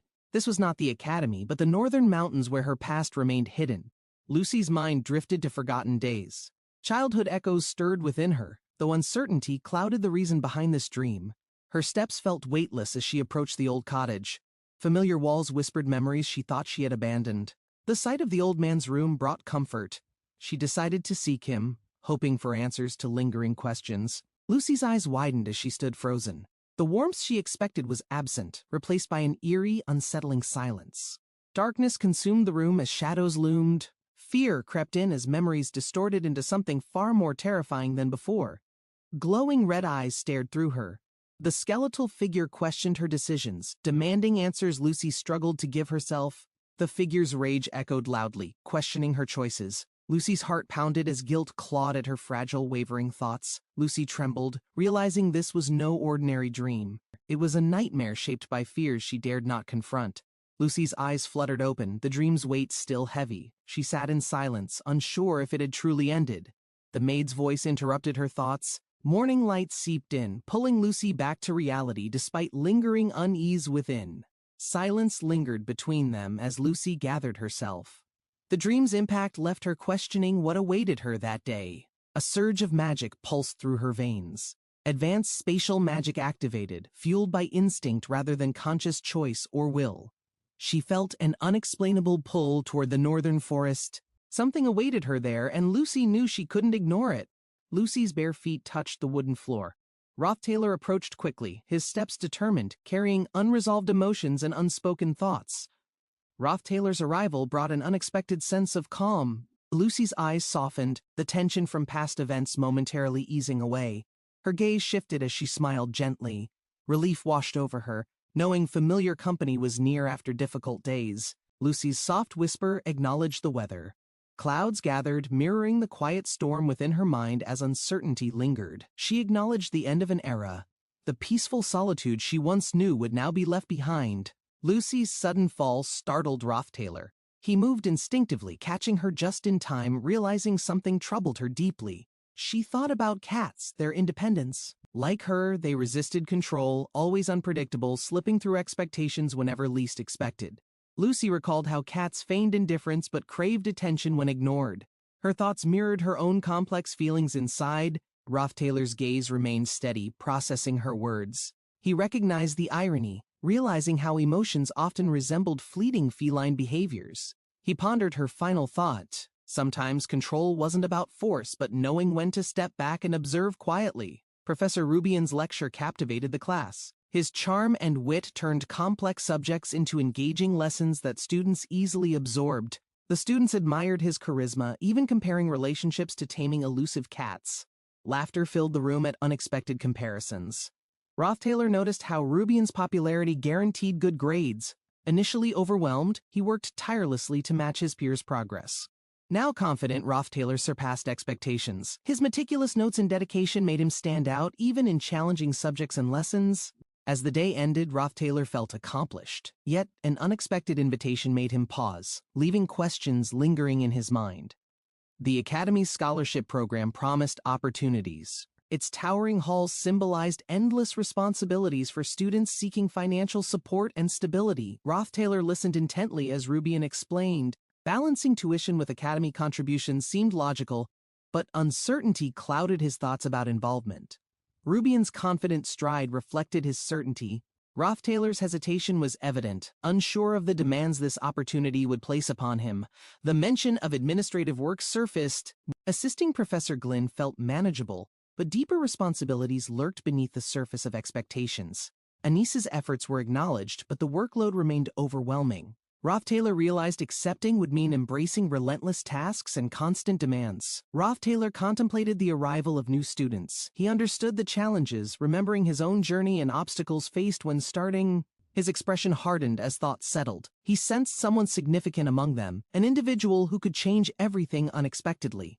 Floating above his hand, the enchanted book pulsed. It amplified his abilities, sharpening his focus as responsibilities continued to grow.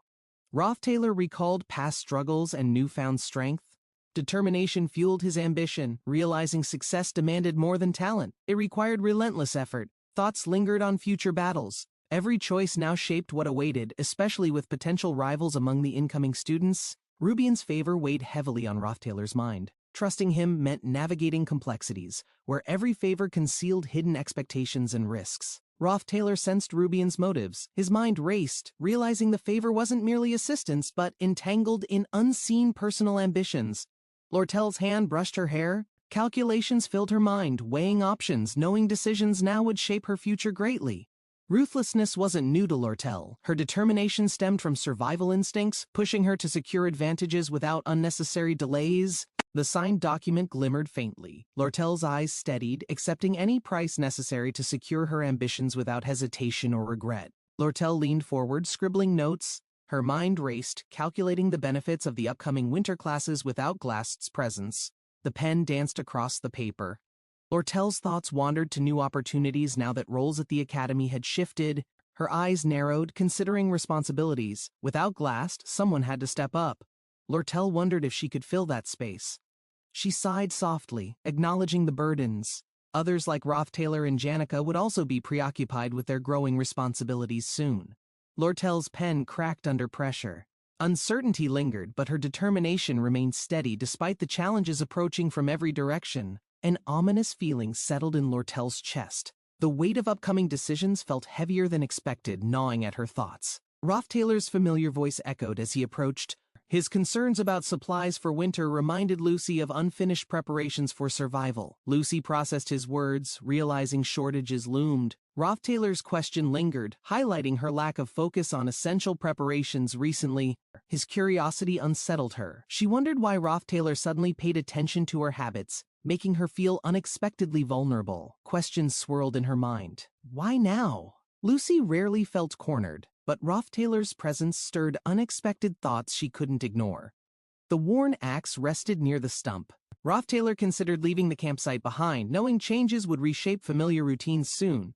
Moving into Dex Hall meant losing the quiet moments spent at the camp, especially the fleeting interactions with familiar faces. Rothtailor acknowledged how this change would create distance. Even encounters with Lucy and Janica would become rare once responsibilities pulled them apart. The thought lingered as familiar voices approached. The carefree steps and playful waves reminded him of simpler fleeting days. Memories of time spent at the camp resurfaced. Rothtailor felt a bittersweet attachment, realizing how much he cherished that place. Janica's cheerful expression brightened the atmosphere. Rothtailor listened, appreciating her support despite the uncertainty of moving into Dex Hall.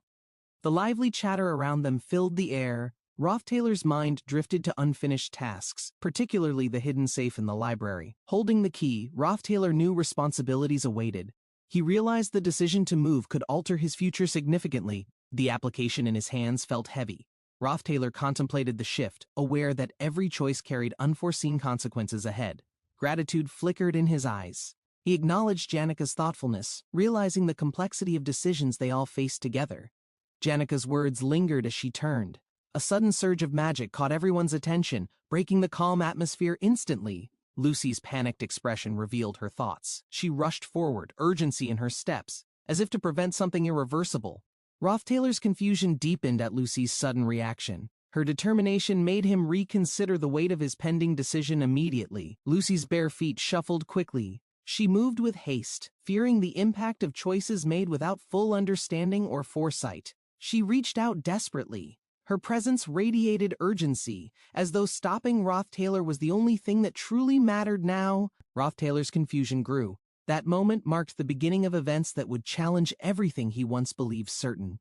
Janica's cheerful demeanor masked her genuine admiration. She recognized Rothtailor's rapid growth, impressed by his relentless dedication and perseverance. His spiritual resonance surpassed expectations. Janica observed quietly, realizing Rothtailor's potential already rivaled many experienced elementalists effortlessly.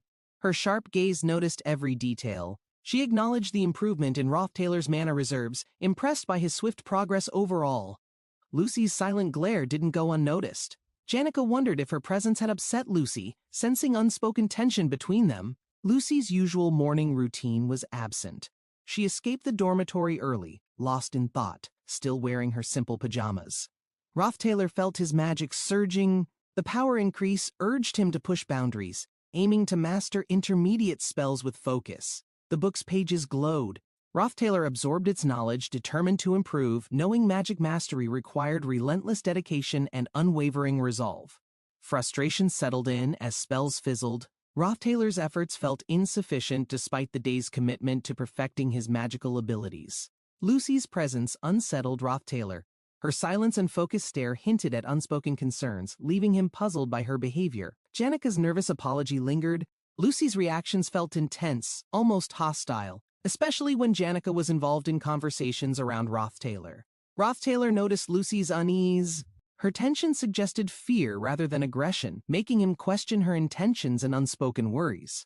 Magic challenges frustrated Roth Taylor. Intermediate spells proved more demanding than anticipated, leaving him drained despite his continuous practice throughout the day. Exhausted, Roth Taylor admitted defeat for now. The day's efforts felt fruitless, but he remained determined to improve eventually. Lucy's question surprised Roth Taylor. She expressed a desire to visit somewhere, leaving him curious about her sudden request. Lucy's thoughts were divided. Checking the campfire and fireplace became vital as freezing nights threatened comfort and survival. She considered Dex Hall's warmth. Moving there promised safety from harsh weather but distanced her from familiar routines at camp. Roth Taylor's silent glance at Lucy reflected confusion. Her determined stare suggested something significant weighed on her mind unexpectedly. Lucy's steady gaze met Roth Taylor's eyes. Determination sparkled within her, signaling urgency for something she couldn't ignore anymore. Lucy's resolve strengthened. She requested Roth Taylor's company, suggesting an immediate visit to a place holding unknown importance for her. The rope tightened as Roth Taylor secured it against the sturdy tree, preparing for the descent into darkness below. Roth Taylor's hands gripped tightly while descending, shadows swallowing him as he moved deeper into the forgotten chamber. Roth Taylor floated carefully above the cavern floor, balancing magic and strength to navigate the treacherous depths beneath him. The faint glow of magic illuminated the hidden chamber where countless relics lay untouched for years. Roth Taylor's eyes locked onto the hidden key. Realizing Glass's secret had remained buried until now for unknown reasons, Roth Taylor secured another rope, ensuring safe passage before exploring further into the forgotten archives buried beneath the academy. Magic energy surged as Roth Taylor navigated obstacles, realizing multiple trips would be necessary to retrieve everything safely. A hidden safe revealed itself, surprising Roth Taylor as he pondered Glass's reason for concealing its existence from everyone. Roth Taylor's hand grasped the key tightly, knowing it unlocked more than just forgotten relics from the past. Roth Taylor's mind drifted to Lortel, hoping her supplies would arrive soon to assist in his growing responsibilities. Roth Taylor steadied himself, exhaustion creeping in, realizing strength training had prepared him for moments like this. Lucy's magic flickered as she floated behind him, determined to offer support despite her exhaustion. Roth Taylor's heart raced as he noticed the weight of secrets growing heavier with each passing moment. Lucy's presence offered comfort, a silent reminder that he wasn't alone in the challenges ahead.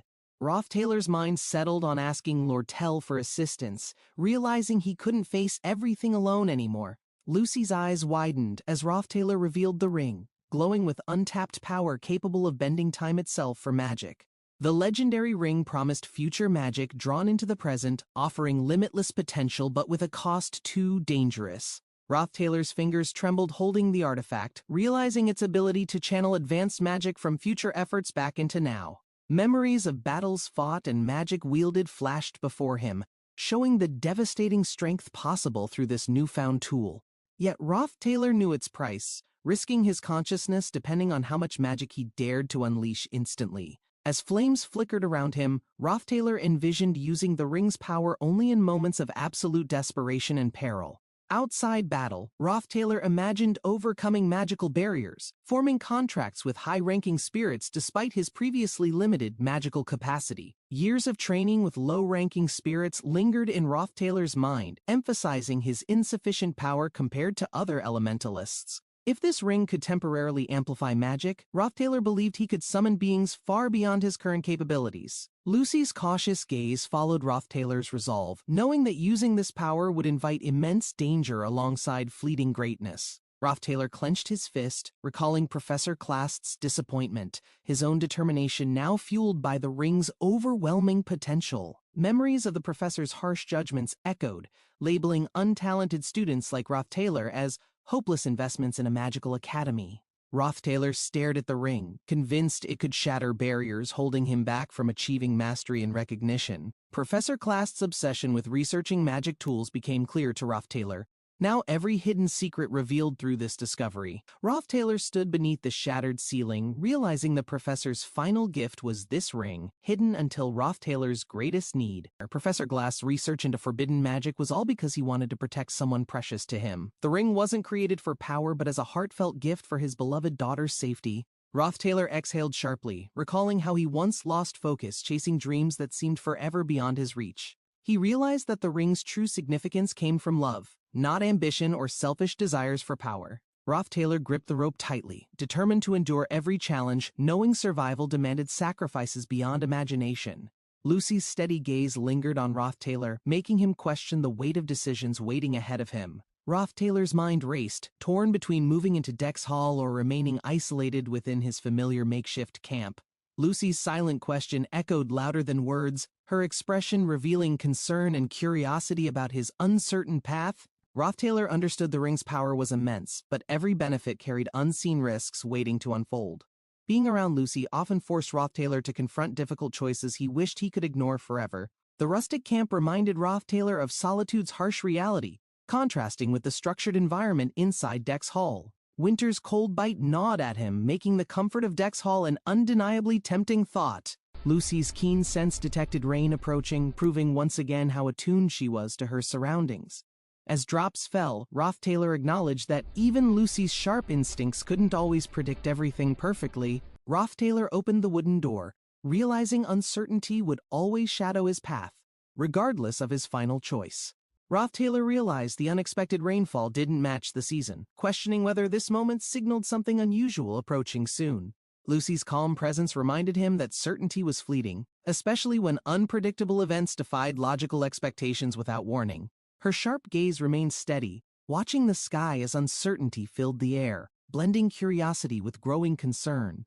Roth Taylor thought about how rain often followed periods of calm, bringing new challenges despite peaceful moments previously experienced. Snowflakes gently replaced raindrops, defying expectations as Roth Taylor accepted unpredictability as a constant part of his journey. Roth Taylor admitted that preparations for winter were incomplete, realizing solitude made survival harder without help from trusted companions. Lucy's presence offered unexpected reassurance as Roth Taylor acknowledged the difficulty of managing everything alone before winter's harsh arrival. He asked for help sincerely, realizing self-reliance wasn't always the smartest choice when challenges grew insurmountable quickly. Lucy's response was surprising, recognizing Roth Taylor's struggles while offering her support despite his usual stubborn independence. A sudden slip disrupted their moment, making Roth Taylor laugh at how easily unexpected events reshaped ordinary circumstances. Roth Taylor considered the benefits of staying at camp, finding comfort in familiar surroundings despite the growing challenges ahead. Thoughts of the future weighed heavily as Roth Taylor realized stability wasn't always guaranteed, no matter his preparations. Snow-covered ground brought momentary peace, but Roth Taylor knew this calm would soon vanish with approaching responsibilities. New challenges awaited, including rivalries between Princess Penia and Lortel, both seeking power within the competitive academy. Roth Taylor braced for what lay ahead, knowing new allies and enemies would soon shape his unpredictable journey. Lucy's presence radiated power as the final challenge, her eyes glowing with unmatched magic and unwavering determination. Roth Taylor's expression remained calm, knowing obstacles would come, but he decided not to dwell on them prematurely. Both believed they would survive the next chapter, enduring whatever trials awaited them in the uncertain future. A new side of Lucy's strength emerged, one unseen before, making Roth Taylor trust their resilience even more. Roth Taylor felt certain that no matter what happened next, they would both emerge stronger and unbroken together. Winter's arrival blanketed everything in snow, bringing both serene beauty and endless work for Roth Taylor's camp preparations. Snowfall was peaceful at first, but as it thickened, the labor to clear it became exhausting. Roth Taylor spent the entire morning shoveling tirelessly, knowing neglecting the camp now would cause bigger problems later. Despite promising not to overwork himself anymore, Roth Taylor tackled every chore needed before tomorrow's scholarship duties. He focused on restocking firewood and properly storing food supplies, preparing for the harsh winter months ahead. The cold weather made preserving food easier, allowing Roth Taylor to complete his tasks much faster than expected. With stored supplies secured, Taylor felt relieved, knowing his camp was ready for winter's relentless challenges. In exchange for abandoning dormitory life, Taylor earned a scholarship that helped cover his tuition expenses. Enduring solitude and harsh conditions wasn't easy, but Taylor accepted every hardship for his ultimate goals. Prepared and determined, Taylor braced himself for whatever challenges the coming semester would inevitably bring. Taylor clenched the magical artifact tightly, feeling its overwhelming energy surge through his body as flames ignited fiercely around him. The blazing power intensified, crackling with heat as Taylor focused his mind, preparing to summon everything within his soul. Through the swirling flames, Taylor's determined gaze locked forward, calling out to Marilda, knowing this moment would change everything. The Academy's grand architecture stood tall as students moved through the day, unaware of upcoming challenges awaiting them. Laplace Bakery, known for its sweets crafted by a former royal chef, attracted visitors with its renowned delicacies. The terrace seating, filled with fragrant flowers, offered a peaceful escape amidst the bustling academy life outside. A luxurious afternoon tea set, hard to obtain due to its popularity, awaited those lucky enough to get it. Janika's cheerful smile appeared as she enjoyed tea, knowing she wouldn't have met Anis without the tempting desserts. Anis teased Janika about her obvious feelings for Taylor, making Janika flustered while defending herself awkwardly. Janika admitted she felt overwhelmed at first, but had accepted reality despite Taylor's rising reputation among students. Memories of Taylor's presence lingered in Janika's mind, making her heart race every time she thought of him. Clara's persistent questions about Janika's feelings made her blush, realizing how deeply she admired Taylor without expressing it. Janika's panic grew, as Clara pointed out that her silence could lead to the dreaded fate of being just friends. Clara's bluntness frustrated Janika, highlighting how her one-sided affection would never reach Taylor if left unspoken. Janika realized that following Taylor like a lost puppy wouldn't make him acknowledge her true feelings. Clara encouraged Janika to make Taylor see her as someone important, not just another follower admiring him. Anis observed their conversation, knowing Clara's advice was crucial if Janika wanted to change her current situation. She understood that Anis's presence had helped improve Taylor's reputation, but her feelings remained just as strong. Clara's repeated efforts praising Taylor to staff and students improved his reputation, making him more trusted within the academy. Anis disagreed with others, questioning whether Taylor's actions truly reflected the praise and trust he now received. Observing Janika's carefree attitude despite constant reminders showed Anis how little responsibility she felt toward deadlines and tasks. Other professors acknowledged Janika's lack of discipline but also recognized her undeniable brilliance and magical talent within the academy. Claire's charm, coupled with her exceptional magical skills, made her stand out despite her flaws and carefree behavior.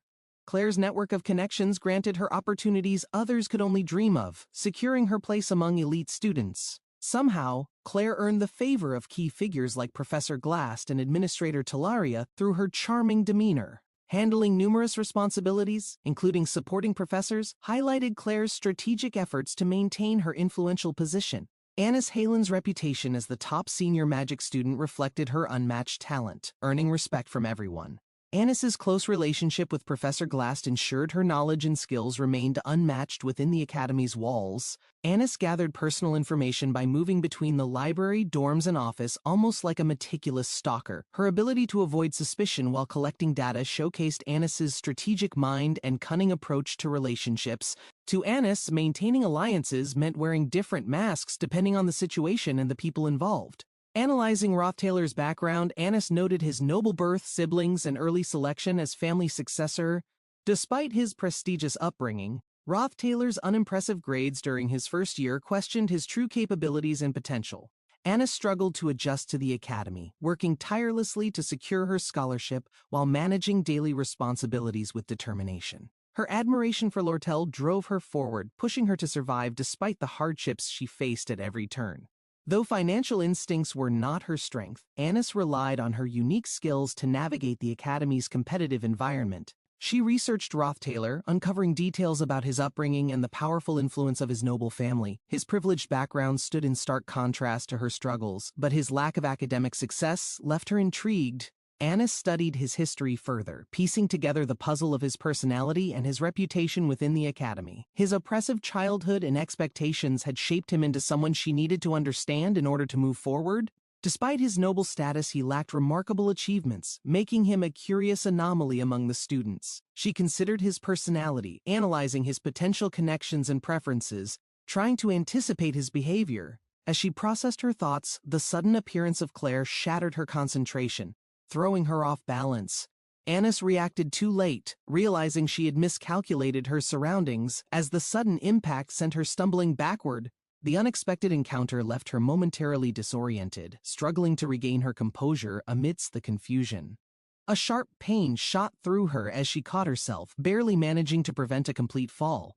The warm glow of sunlight illuminated the room, casting an ethereal light over Claire as she stood gracefully. She steadied herself, her gaze locking onto Rothtailor, sensing that this moment was more significant than it seemed. Belle stood in the hall, her presence commanding attention as she addressed the matter with a calm and composed expression. She acknowledged the efforts of others, expressing gratitude while maintaining her professional stance in the Academy's structured environment. Rothtailor remained deep in thought, piecing together the clues that had been subtly appearing throughout his recent experiences. The growing pattern of small details made him question how much had gone unnoticed before he started paying closer attention. Belle's actions made him wonder about the choices people made when circumstances shaped them into something far beyond expectations. Rothtailor observed Belle's role in the Academy, recognizing the influence she carried among those who worked under her guidance. Though no longer bound by noble status, he still maintained formalities, respecting the hierarchy that remained deeply ingrained in the system.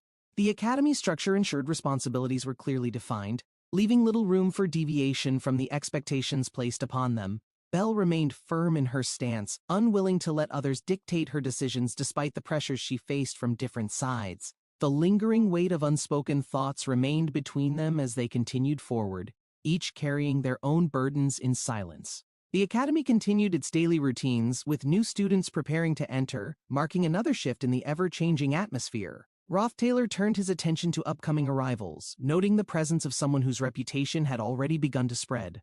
Tanya Rothtailor's name surfaced, bringing with it a wave of expectations that would inevitably influence the course of events. The energy surrounding the news hinted at challenges ahead, as the Academy adjusted to another significant presence within its halls. With everything unfolding so quickly, Rothtailor prepared himself for the inevitable changes that would come with his sister's arrival. The cold air settled over the Academy as Ziggs considered his plans for the break, thinking about his time away. He reflected on his recent progress, pushing himself beyond his limits while focusing on his physical and magical training. Rothtailor observed the flames flickering before him, contemplating how much had changed since the previous year's winter. The conversation shifted toward magic, with thoughts lingering on the relentless effort required to master even the most basic spells. Rothtailor remained cautious, sensing something unusual about Ziggs. Though he chose to stay quiet and wait for confirmation, Ziggs maintained his composure despite exhaustion settling deep into his muscles after another intense day of training and preparation. His relaxed attitude concealed the effort he put into refining his abilities while keeping his true progress hidden from others. Rothtailor recalled a past conversation, remembering a time when another student had asked about his whereabouts with genuine concern. The memory resurfaced, bringing a reminder of relationships that remained unresolved, leaving lingering questions in the back of his mind. As the fire crackled, Rothtailor considered the weight of expectations, knowing he still had unfinished business ahead. The bag landed with a soft thud, its weight confirming the payment for an upcoming task that needed immediate attention. Rothtailor stood with Lucy, discussing the task ahead while carefully considering the best approach to access the underground library. Lucy remained behind, lost in thought as she contemplated the situation, weighing the risks involved in what lay ahead. Rothtailor's gaze shifted downward, his instincts warning him as something unusual caught his attention beneath the darkened floor. A faint blue glow emerged from below, its ethereal presence stirring an uneasy feeling as energy pulsed through the air. Ziggs effortlessly caught the object, his focus remaining on the training ahead as the winter air chilled the Academy grounds. Rothtailor sat by the fire, contemplating how to best utilize the camp while balancing his studies and future responsibilities. He carefully planned his schedule, ensuring that his time would be spent efficiently without unnecessary distractions or delays. The list of tasks grew longer, each responsibility piling up as the weight of expectations settled on his shoulders. The Academy loomed in the distance, a constant reminder of the challenges awaiting him once the break finally ended. The new group gathered, preparing for their duties as senior students took charge of responsibilities for the upcoming evaluation. Roth Taylor listened carefully, absorbing the details about the examination, knowing that its results would shape the Academy's next academic cycle. The dark presence of Professor Glast's influence remained strong, his past examinations still leaving a lasting impression on students. The upcoming test location was revealed, shifting the challenge to a more dangerous terrain where strategy and adaptability were crucial. Tasks were assigned swiftly, each student given a role, ensuring the preparations would be completed before the final deadline arrived. Roth Taylor stood in the hall, his composed demeanor unwavering as he faced yet another situation demanding his attention and awareness. Observers analyzed his every move, considering the influence he held while speculating about his relationships within the Academy's social circles. The gathered information formed a calculated strategy, carefully designed to test his reactions and uncover the truth behind his intentions. Annis appeared with a confident presence, prepared to challenge Roth Taylor's position while ensuring her own advantage in the unfolding situation ahead. The snowy path stretched before them, the Academy's landscape covered in frost as winter's presence settled over the towering mountains. Roth Taylor observed the area, noting potential dangers hidden beneath the ice, where one misstep could lead to an unexpected fall. The journey continued without pause, the cold air biting against their skin as the altitude made each step feel heavier.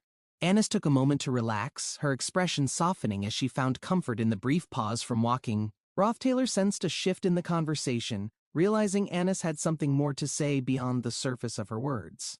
The evening grew darker as thoughts weighed heavily on Roth Taylor's mind, lingering uncertainties forming an unshakable presence around him. A memory surfaced, shadows of doubt forming from past interactions, hinting at an underlying tension yet to be addressed. The checklist in his hands served as a reminder of unfinished responsibilities that required his focus before the day ended. Annis stood beside him, her composed demeanor unwavering as she carefully navigated the emotions hidden beneath her cheerful exterior. The subtle shift in her tone hinted at something deeper, revealing unspoken burdens she carried through her time at the Academy. The conversation deepened, revealing fragments of Annis's struggles as she reflected on the challenges that shaped her path forward. She recalled financial hardships, pushing herself to survive within the Academy while ensuring she could continue despite overwhelming circumstances. The journey had not been easy, but Annis refused to let adversity define her, relying solely on her determination. Roth Taylor acknowledged her strength, recognizing the resilience that carried her through each hardship with unwavering persistence. The moment passed between them, unspoken understanding settling as they continued forward, both aware of the weight of their pasts. Annis walked beside Roth Taylor, her expression thoughtful as she considered the similarities between their struggles and past experiences. A sudden misstep sent her forward, her balance slipping on the uneven ground as she instinctively reached for stability. Roth Taylor reacted quickly, steadying Annis before she could fall, his grip firm as he ensured she did not get hurt. She hesitated for a moment, her thoughts racing as she processed the unexpected warmth from their close proximity. Annis tried to calm herself, regaining composure as the brief moment of surprise faded into the background of their journey. Roth Taylor stepped away, his expression neutral as he observed Annis, who appeared more flustered than he had anticipated. She instructed him to wait as she walked away, her sudden departure leaving a lingering question in his mind. The snowy landscape surrounded them, its quiet stillness emphasizing the uncertainty of her intentions as she disappeared from sight. Annis reflected on her approach, carefully considering how to balance charm and sincerity without losing her intended purpose. Her strategy blended different personas, an effort to create the perfect image that would yield the response she wanted. Annis smirked slightly, believing everything was going as planned while maintaining an air of confidence in her actions. A flicker of doubt crept in, making her wonder if she had allowed herself to become too immersed in her act. She brushed aside her hesitation, reassuring herself that everything remained within her calculated approach to handling the situation. Roth Taylor's physique surprised her, his composed demeanor hiding the physical strength that contradicted his seemingly aristocratic upbringing. She reassessed him once more, realizing that beneath his noble status he possessed more resilience than she had originally expected. Annis observed Roth Taylor, her mind racing as she analyzed the subtle charm that naturally drew others toward him. A sudden realization struck her, a deeper understanding of why some had become entangled in his presence so easily. She clenched her hands, recognizing the unseen methods that unconsciously influenced those around him without deliberate effort. Determined, she vowed not to be swayed, setting her resolve as she planned her next course of action. The night deepened, and a newfound intensity burned in her gaze as she focused entirely on Roth Taylor, A deep breath escaped as the cold mountain air surrounded him, offering brief solitude from the complexities within the academy. The breathtaking landscape provided temporary relief, allowing him to push aside his burdens, if only for a fleeting moment. Yet some concerns remained unsolved, lingering in his mind, refusing to be dismissed by the beauty of the horizon. The issue surrounding Tanya Rothtailor persisted, a challenge he could not yet fully grasp or find a solution for. Her cunning nature made her a formidable opponent, shaping her into a master strategist beyond her young years. Tanya's ambitions extended far, her calculated moves ensuring she solidified her influence before others could rise against her. Her next step would be decisive, gathering key figures under her command to strengthen her foothold within the academy. Bell had warned of Tanya's reach, emphasizing how quickly she consolidated power without hesitation or uncertainty. Rothtailor had anticipated her movements, but an underlying concern lingered about how she would ultimately perceive and treat him. Uncertainty clouded his thoughts, the question of Tanya's intentions leaving him without a clear path forward. Rothtailor was once insignificant, barely mentioned before vanishing, leaving little information about his true nature or his current ambitions. The records held no clues, no signs of a larger role, making it difficult to predict his actions or thoughts. The uncertainty left a growing sense of unease, as deciphering Rothtailor's intentions became increasingly complicated. Tanya Rothtailor's perception of him was absolute, reducing his worth to nothing more than disposable waste beneath her notice. The academy remained unchanged, its halls filled with countless students and the weight of unseen conflicts beneath the surface. The strongest figures emerged, each with talents surpassing ordinary students, setting the foundation for power struggles within the academy. Warriors, scholars, and mages honed their skills, preparing for the future while shaping their legacies with each decisive action. Among them stood a feared presence, wielding abilities beyond comprehension, ensuring their influence stretched far and wide. This gathering of elites shaped the academy's fate, creating an environment where power dictated one's survival and standing. The academy's structure was built on ambition, ensuring only those willing to fight for their place would remain. Tanya moved with purpose, her actions precise, ensuring every step aligned with her grand design for dominance within the academy. Manipulation came effortlessly, her words crafted to control those around her, shaping events to align with her ambitions. Every move was calculated, allowing no room for hesitation, ensuring she remained several steps ahead of her opponents. Rothtailor was an obstacle, one she viewed as insignificant, destined to be discarded like forgotten remnants of failure. The academy's shadows whispered secrets, hidden agendas woven into its foundation, waiting for the right moment to unravel completely. Tanya received a direct order to act as a proxy. Strengthening her position within the academy meant proving herself beyond noble expectations. She acknowledged the command with confidence, knowing it was an opportunity to solidify her influence. Success required careful planning and execution. Before leaving, Tanya informed her father of her resolutions. She intended to carve her own path, separate from family ties. The academy was a place where intellect determined power.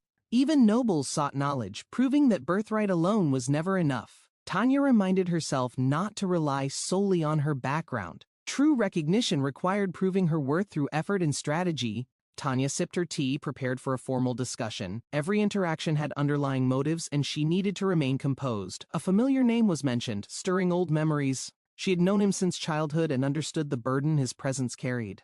Unlike others, she had grown up witnessing his failures. He had always been considered a disgrace, unable to meet expectations. His incompetence was widely acknowledged, yet his arrogance never faded. He acted superior despite lacking the perseverance to improve. Even a minor talent had inflated his ego. His belief in his potential far exceeded his actual achievements.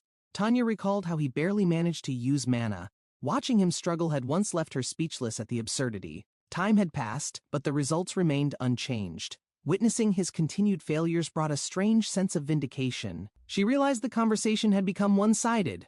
The silence felt unnatural, as if her words carried more weight than intended. A lesson resurfaced in her mind.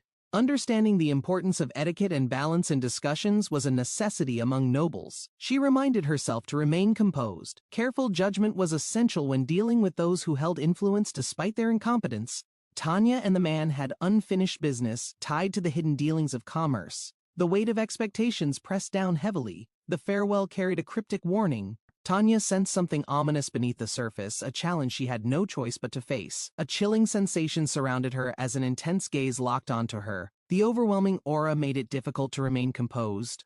The presence of the serpent twisted reality, its oppressive energy wrapping around Tanya. The situation escalated faster than she had anticipated. Tanya struggled to maintain composure, realizing the conversation had shifted in a dangerous direction. Understanding emotions became crucial in high-stakes encounters. The unsettling atmosphere thickened as Lortel observed the expression before her. The shift in energy hinted at something far deeper. A knowing smile formed, radiating an eerie confidence. The rising aura suggested an unexpected turn, forcing Tanya to reassess the situation. Taylor reviewed his winter break goals carefully. Completing everything efficiently would help him improve and secure a stronger position at the academy. The book contained mid-rank magic, offering deep insights. Mastering these spells required patience, discipline, and a sharp understanding of magical principles. The Academy's library provided unrestricted access to advanced magic. This advantage allowed Taylor to progress steadily without unnecessary setbacks. The cold breeze outside kept his mind sharp. Despite the quiet surroundings, expectations weighed heavily, pushing him to train harder. Ignition magic required control and precision. Channeling energy properly ensured success, proving that effort and discipline mattered more than raw talent.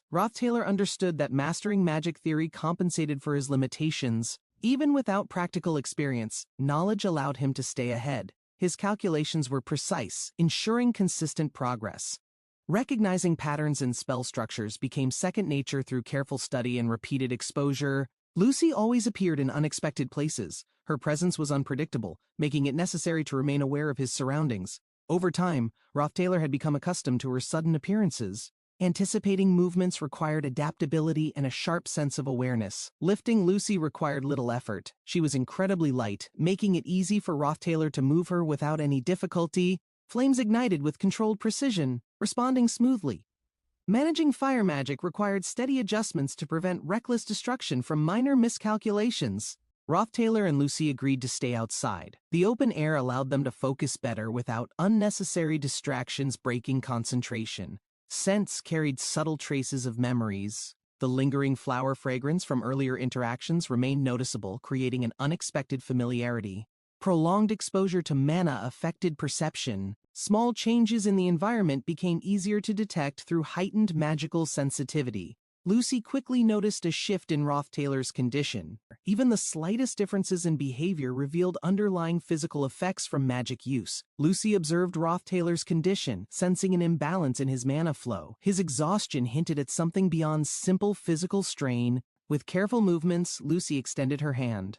The surrounding energy responded, indicating traces of depleted mana lingering around Taylor. A brief silence followed as Taylor processed her words. The realization of his reckless actions settled in slowly. A deep breath steadied his thoughts. Even without immediate concern, he acknowledged the need to manage his energy properly. Winter's harsh training would strengthen him. The trials ahead required perseverance, ensuring his growth before the season's end. Taylor's sharp gaze met Lucy's, considering the unusual request. Trust between them had grown, though some things remained unspoken. Lucy's expression remained unreadable, waiting for his response. Taylor hesitated, understanding the weight behind seemingly simple actions. The atmosphere shifted as movement broke the stillness. Flames crackled nearby, casting shadows that danced with the wind's rhythm. Lucy's presence was always unpredictable, appearing when least expected. Her actions often defied logic, yet they carried undeniable purpose.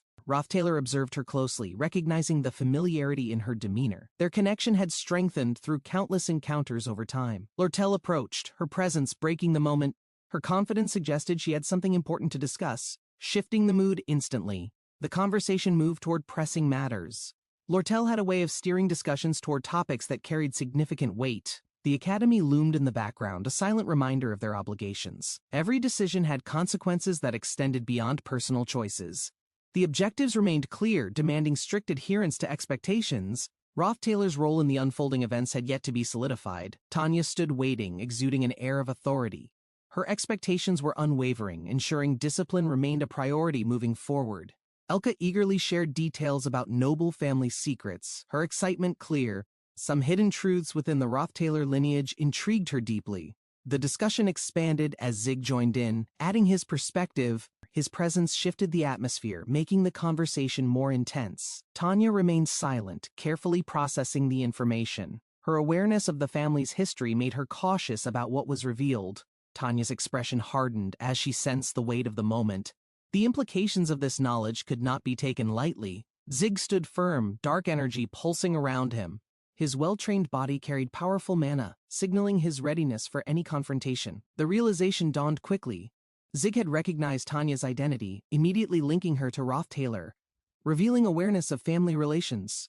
Tanya maintained her composure, understanding the implications. A connection to Roth Taylor meant potential complications that needed careful handling. Zig's amusement grew, clearly entertained by the revelation. His smirk carried unspoken intentions, hinting at plans beyond the current encounter. Roth Taylor observed closely, recognizing an opportunity to gather more insight. Information exchange often held greater value than direct confrontation. The atmosphere lightened as an unexpected comment shifted the mood. Laughter broke tension, redirecting focus toward another pressing matter. A magical item was presented, intended for new students.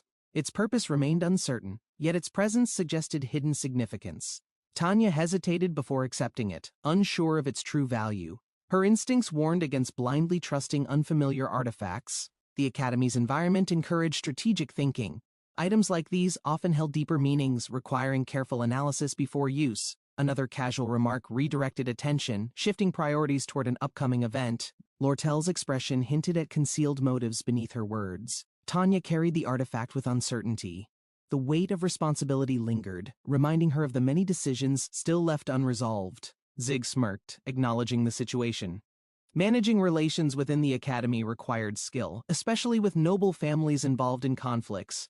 Tanya watched as Zig's confidence grew. Handling misunderstandings swiftly was key to maintaining order in unpredictable social dynamics. Zig noticed Tanya's hesitation. He understood the importance of influence, knowing even small alliances could change the course of events. Introducing himself properly, Zig ensured clarity. Acknowledging connections to others within the Academy strengthened his standing among those who mattered. Tanya prepared herself for what was coming. Stepping forward, she braced for the unexpected as the situation intensified rapidly. Tanya suddenly found herself disoriented. The shift in surroundings caught her off guard, making it difficult to assess her location. The Academy's faculty building loomed ahead. The unexpected transition hinted at someone's deliberate involvement in altering her course. Anis's office awaited. Tanya steadied herself, realizing this was not a random event but a carefully orchestrated move. A familiar voice acknowledged her arrival. Despite the confusion, Tanya remained composed, knowing she needed to analyze the situation first. Her mind raced, processing the circumstances. Understanding the Academy's power structure meant knowing when to act and when to wait. Anis observed Tanya's reaction carefully. Assessing students required patience, ensuring they adapted under pressure before revealing crucial insights. The rigorous training demanded resilience. Tanya's stamina, though tested, proved she possessed the endurance expected of those who excelled. Roth Taylor's reputation came into play. His strategic decisions set him apart, making him an anomaly among Academy nobles. Every document he handled remained flawless. Tanya realized his approach went beyond academic excellence, extending into precise execution of responsibilities. Anis recognized potential in Tanya. If handled correctly, she could rise beyond expectations, proving herself capable of much more. Claire leaned closer, questioning Anis about Roth Taylor. Comparing his abilities to hers sparked curiosity given their distinct but intertwined backgrounds. Anis hesitated before revealing observations. She had discreetly followed Roth Taylor while investigating an unusual Academy event tied to past occurrences. Roth Taylor's hidden campsite emerged during surveillance. His personal construction, despite lacking assistance, displayed remarkable craftsmanship and unwavering determination. The settlement spoke of resilience. Everything within the camp, from tools to its foundation, showcased his unwavering commitment to independence. Anis pondered over his achievements. Despite expectations, even influential figures acknowledged Roth Taylor's capabilities, hinting at hidden depths beyond his noble lineage. Anis discovered subtle clues that set Roth Taylor apart. His practical survival skills contradicted the expected upbringing of noble heirs. Such developments separated him from peers. His experiences extended beyond privileged education, forming a stark contrast to the sheltered, aristocratic lifestyle. Claire found unexpected similarities. Comparing her struggles to his, she acknowledged how determination shaped individuals beyond birthright advantages. Anis admitted his character stood apart. He defied conventional expectations, proving himself through action rather than relying on heritage. Doubts surfaced in Claire's mind. Analyzing her interactions, she questioned whether Roth Taylor's nature was truly defined by external judgments alone. Claire reflected on Roth Taylor's demeanor. His composed nature and disciplined habits suggested careful self-management beyond mere appearances. Even unexpected attributes, such as physical upkeep, hinted at dedication. His ability to maintain composure added to his presence. Anis momentarily lost focus. Realizing her thoughts drifted, she shook off distractions, regaining composure before the discussion continued. The room's warmth intensified. Adjusting to the environment, Claire suggested minor changes to maintain a comfortable atmosphere. Anis reassessed herself. The weight of exhaustion hinted at overexertion, leading to an unexpected moment of unsteadiness in her movements. Anis sensed something was wrong. The tension in the air hinted at an unfolding situation beyond her immediate control. Doubt filled her mind. The realization that this was no ordinary problem left her struggling to find a solution. Alarm surged through her as she turned. The sudden movement revealed an unexpected presence, one that caught her off guard. Roth Taylor's ability to form a spirit contract shocked her. Such an accomplishment required immense talent and exceptional magical affinity. Janika's involvement became evident. A spirit with such potential indicated deliberate guidance, making this contract more strategic than mere coincidence. The spirit's abilities raised new concerns. Anis realized it could act as a messenger, relaying everything between Roth Taylor and Janika. Understanding this link complicated matters. If Janika monitored Roth Taylor's actions, controlling future interactions would become far more difficult. Claire approached Anis, curious about her progress. Concern filled her voice as she assessed the exhaustion evident in Anis's expression. The weight of the situation caused Anis to lose focus. Startled, she fumbled, sending important documents tumbling onto the floor. As papers scattered, she remained composed. Her calm demeanor and presence reminded Anis of the stability their family always upheld. Janika stood calmly, her presence exuding confidence. The air around her carried a sense of authority, making her difficult to ignore. Observing the surroundings, Janika remained composed. She had always been someone who commanded attention without needing to say much. Tanya's gaze fixated on Janika. The realization of her influence and reputation made Tanya question how this meeting would unfold. A quiet determination settled in Tanya's expression. She understood that gaining Janika's support would be crucial for what lay ahead. Lortel stood beside Tanya, her presence unwavering. She knew Tanya needed guidance, ensuring she did not misstep in this delicate situation. Flames raged around Janika as she stood unwavering. The intensity of the fire reflected the emotions surging through her determined heart. Tanya watched in shock, uncertain of Janika's condition. The fiery aura surrounding her made it difficult to discern her true state. A shadowed figure emerged within the flames, their presence commanding. Tanya felt the heat intensify, realizing something significant was unfolding. Tanya's eyes burned with an eerie glow. She had always trusted too easily, but now she stood as something unstoppable. The crescent moon shone softly, covering the wooden house with a blanket of tranquility amidst the cold winter night. Despite most preparations being complete, legendary materials were still difficult to obtain, especially with winter making resources incredibly scarce and elusive. Lortel sat by the fire, adjusting her scarf, pondering a solution to the growing challenge of obtaining the required materials. Roth Taylor observed her calm demeanor, quietly admiring how she balanced her responsibilities, ensuring everything moved forward without hesitation despite her busy schedule. The warmth of the steaming cup in her hands offered Lortel a brief moment of solace during the frigid night. The crescent moon reflected gently on the frozen river, creating a serene image of tranquility amidst the harsh winter surroundings. Nature's stillness provided peace for most, but Lortel's thoughts were restless. Contemplating challenges each individual faced during these difficult times, her gaze shifted to a detailed list outlining the numerous goals and tasks she needed to complete during this season. Adjusting her gloves, she prepared herself for the relentless cold, knowing diligence was essential to navigate the harsh winter challenges. For Lortel, winter's stillness felt magical, offering clarity amidst the chaos, like walking through a quiet, untouched forest path. Roth Taylor noticed Lortel resting near the fire, her figure glowing faintly as the flickering flames illuminated her peaceful expression. He tilted his head slightly, wondering if she had finally allowed herself some rest after tirelessly working to complete countless tasks. Though amused by the situation, Roth Taylor couldn't help but worry, considering how her efforts left her with little time. Roth Taylor realized he hadn't traveled all this way to discuss trivial matters but felt hesitant to address his real concerns. Lortel's smirk betrayed her understanding, her expression subtly illuminated by the strange ethereal glow now surrounding her, captivating Roth Taylor completely. Roth Taylor observed the glowing object in Lortel's hand, realizing it was the reward she had successfully acquired.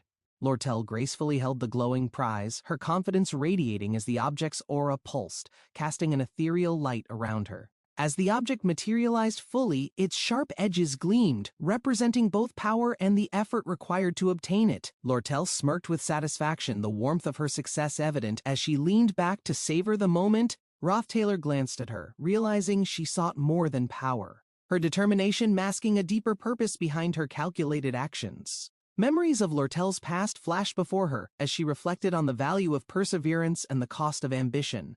She adjusted her cloak, subtly reminding Rothtailor that deals were not simple, especially when stakes involved matters greater than material gains. The fire crackled as Rothtailor pondered her words, understanding her ambitions while weighing the consequences of siding with her entirely. Lortel's words carried weight, her sharp gaze emphasizing her determination, making her offer one Rothtailor couldn't easily dismiss. The air grew heavy as Lortel leaned in, her intentions clear, leaving Rothtailor to decide whether to align with her path. Lortel stood tall, her gaze locked onto the looming challenge, sensing the start of a critical turning point in their story. Princess Fina emerged as Lortel's rival, her poised demeanor signaling the beginning of a clash destined to shape their futures. Lortel's mind raced, strategizing her next steps as Fina prepared to seize control, escalating the political tension within the academy. Rothtailor listened intently, realizing the rivalry held greater implications, forcing him to consider the consequences of remaining neutral or choosing sides. Lortel's voice softened, her plea sincere, as she asked Rothtailor for unwavering support, knowing his decision could tip the scales. Lortel stood across from Fina, the tension between them thick as their rivalry began to dominate the academy's atmosphere. The decision of who to support weighed heavily, with Rothtailor realizing that even minor choices could shift the delicate balance of power. Lortel's actions had bolstered her reputation, but Rothtailor couldn't help feeling her motivations were beyond simple politics or personal ambition. Rothtailor's quiet observation revealed his inner conflict, balancing the sincerity of Lortel's cause against the gravity of taking sides in this feud. Despite his doubts, Rothtailor's concern grew, understanding that the stakes weren't just about victory but the meaning behind her determined efforts. Lortel's confidence grew as she carefully stoked the flames of ambition, a spark symbolizing the calculated plan she had prepared. Her captivating demeanor masked a strategic mind, each move aligning her path toward the complex goals she envisioned for the future. Rothtailor couldn't help but be mesmerized, questioning the depth of Lortel's motives while her sharp focus hinted at unseen possibilities. The fire illuminated her determined smile, a reflection of her multifaceted nature, earning her the reputation of unmatched resourcefulness. Beneath the fiery exterior lay an unpredictable element, leaving Rothtailor uncertain of what would emerge from her labyrinthine schemes. Under the pale moonlight, Lortel's rare expression of contentment caught Rothtailor off guard, lingering in his mind long after their encounter. The next morning dawned peacefully, marking a rare break from academy life where obligations temporarily gave way to moments of calm. Rothtailor rose early despite his intentions to sleep in, the habit of discipline overriding the opportunity for leisure during the break. Standing outside in the crisp winter air, he ignited a fire, reflecting on the warmth she resolve had left behind. Her presence lingered in his thoughts, a vivid reminder of their conversation and the soft strength that refused to fade. Lortel's gaze lingered on Rothtailor, the firelight flickering between them as she spoke of familial ties and hidden intentions. Rothtailor pondered the situation, questioning if his younger sister viewed him with distrust or merely harbored playful mischief typical of siblings. Lortel smiled warmly, sharing how she had introduced Rothtailor's sister to various acquaintances, setting the stage for unexpected outcomes. A quiet resolve filled Rothtailor's expression as he imagined how Tanya's actions would lead to another eventful day tomorrow morning. Footsteps echoed in the distance, marking the beginning of a new chapter as the night's warmth faded into anticipation. Tanya approached swiftly, her determined stride accompanied by an aura of mystery that hinted at unresolved familial connections. Her presence stirred questions, leaving Rothtailor grappling with the enigma of their sibling bond, a puzzle he couldn't quite solve. Standing before the fire, Tanya's hesitation seemed to reflect both unease and a hidden depth beneath her carefully guarded expression. Rothtailor observed her closely, realizing Tanya's visit wasn't just a simple reunion but carried layers of meaning beyond appearances. Tanya handed him a gift, her actions hinting at an unspoken desire for approval as her eyes avoided his gaze. Tanya's nervous demeanor puzzled Rothtailor, leaving him to wonder if her intentions were genuine or concealed beneath a layer of uncertainty. Reflecting on his past actions, he realized his conduct must have left a stronger impression on his family than anticipated. Tanya's voice trembled slightly, but her words carried sincerity, bridging the emotional distance that had formed between them. Roth Taylor's expression softened as he silently accepted Tanya's gesture. The warmth of familial bonds rekindled despite lingering doubts and questions. As the gift revealed its contents, sad filled the air, breaking the tension and easing the weight of their conversation. Tanya's expression remained firm, her perseverance visible as she faced a situation that demanded strength beyond her years and experience. Victor observed her resolve, commending her ability to maintain composure despite the underlying tension and pressure present in the room. The air grew tense as Victor's mysterious aura enveloped the room, his words carrying a weight that unsettled everyone present. Tanya flinched slightly, yet her determination didn't falter, showcasing her inner strength even when overwhelmed by Victor's overpowering presence. Her plea echoed softly, revealing vulnerability that hinted at deeper emotions, contrasting her usual confident demeanor amidst the looming conflict.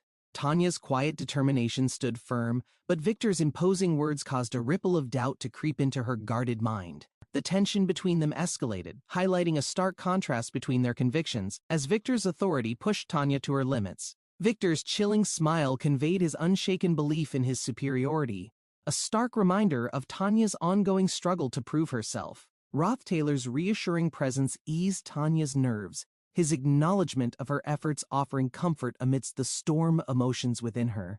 Grateful yet composed, Tanya held the gift close, its meaning transcending material value, symbolizing trust and recognition she longed for. Tanya hesitated briefly, her actions reflecting uncertainty as she sought to maintain dignity in the presence of those surrounding her. The fire's warmth provided a momentary refuge, grounding Tanya as she prepared to navigate the delicate balance of expectations and identity. The atmosphere grew lighter as casual interactions unfolded, granting Tanya an opportunity to observe and understand those she'd just encountered. Roth Taylor observed Tanya silently, noticing her reserved demeanor, which masked her curiosity and eagerness to connect with the unfamiliar faces present.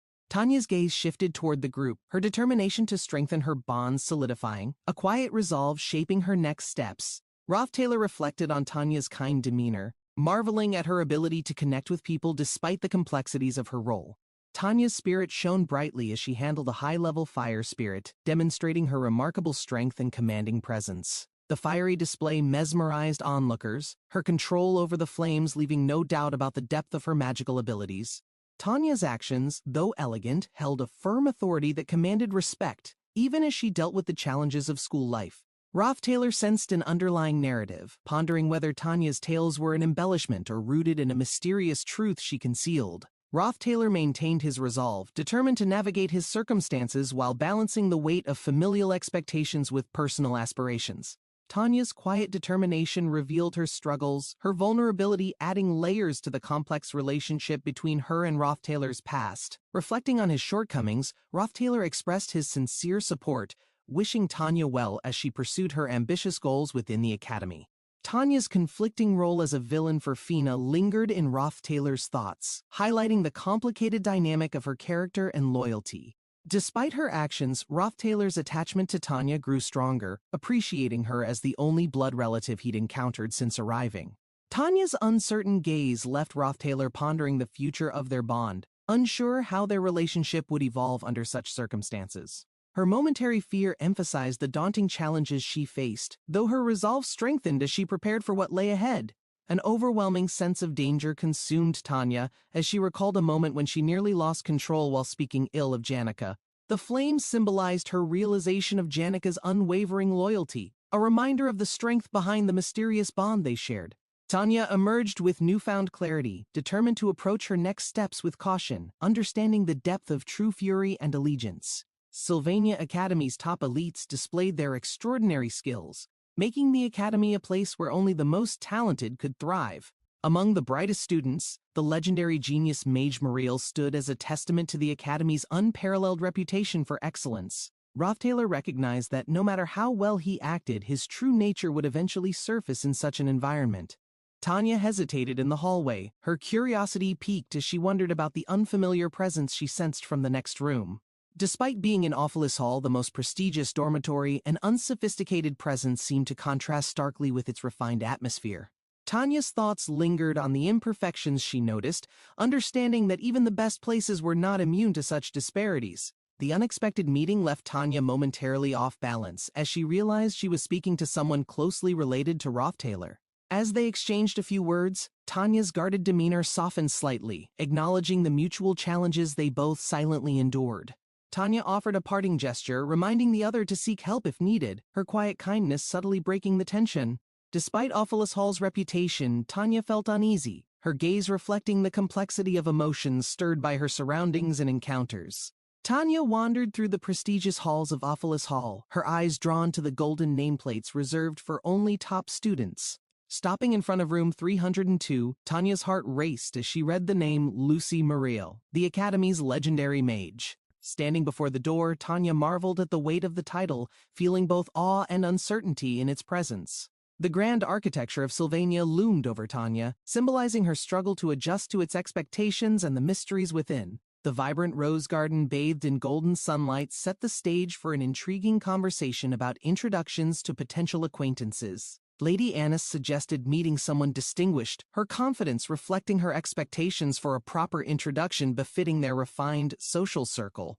The waitress in the red dress attentively listened, her presence adding a sense of grounded normalcy to the elevated atmosphere of Ophelis Hall. Despite her direct tone, Lady Annis's candid remarks left room for introspection, hinting at her deeper concerns about personal growth. The tranquil atmosphere of the garden subtly contrasted the lively dialogue, emphasizing the importance of balance in their everyday pursuits. Lady Annis admitted her underlying curiosity, her composed demeanor betraying a hint of vulnerability as she reflected on past encounters. The waitress quietly observed, her unobtrusive presence ensuring the conversation remained fluid while offering her subtle support to Lady Annis. Lady Annis acknowledged the unexpected attachment, her rational thoughts clashing with her emotional struggles, creating a moment of quiet internal conflict. Her inner resolve grew as she prepared to address her emotions constructively, ensuring her actions aligned with her aspirations. The serene ambience of the garden continued to offer solace, complementing Lady Annis's journey of self-awareness and introspection. Lady Annis reviewed profiles of potential suitors, her strategic approach reflecting her determination to navigate her emotions through practical solutions. The waitress stood nearby, her calm and composed demeanor hinting at a deeper understanding of the complexity behind Lady Annis's choices. The realization of her feelings brought clarity, prompting Lady Annis to reconsider her actions and the implications for those around her. Her resolve to act thoughtfully strengthened as she acknowledged the balance between her personal desires and the impact of her actions. The sun dipped lower in the sky, its golden light mirroring Lady Annis's growing clarity and resolve to move forward gracefully. The atmosphere grew tense as Lady Annis left without resolving her thoughts, her expression reflecting the weight of unspoken emotions. Thoughts of supervising exams with Ed troubled Lady Annis, her guilt toward Janica surfacing amidst her growing sense of responsibility. A suggestion about Janica's kindness and sincerity brought clarity, reminding Lady Annis of her genuine intentions and commitment to their shared friendship. Lady Annis reflected on her actions, realizing her mistakes were less significant in the grand scheme of Janica's unwavering kindness. Grateful for her realizations, Lady Annis embraced the importance of protecting her friends while balancing her own imperfections. Lady Annis acknowledged Janica's strength, her thoughts circling around the charm of imperfection and how it brought depth to relationships. Encouraged by a friend's words, Lady Annis began to see the value in vulnerability, moving toward clarity and acceptance. Memories of the boy with a strong spirit filled her thoughts, reminding Lady Annis of the balance between strength and gentleness. Her guilt lifted as she found clarity, resolving to focus on protecting those dear to her with genuine determination. Sitting in the serene garden, Lady Annis thought of Janica, her mind clear and ready to embrace her decisions confidently.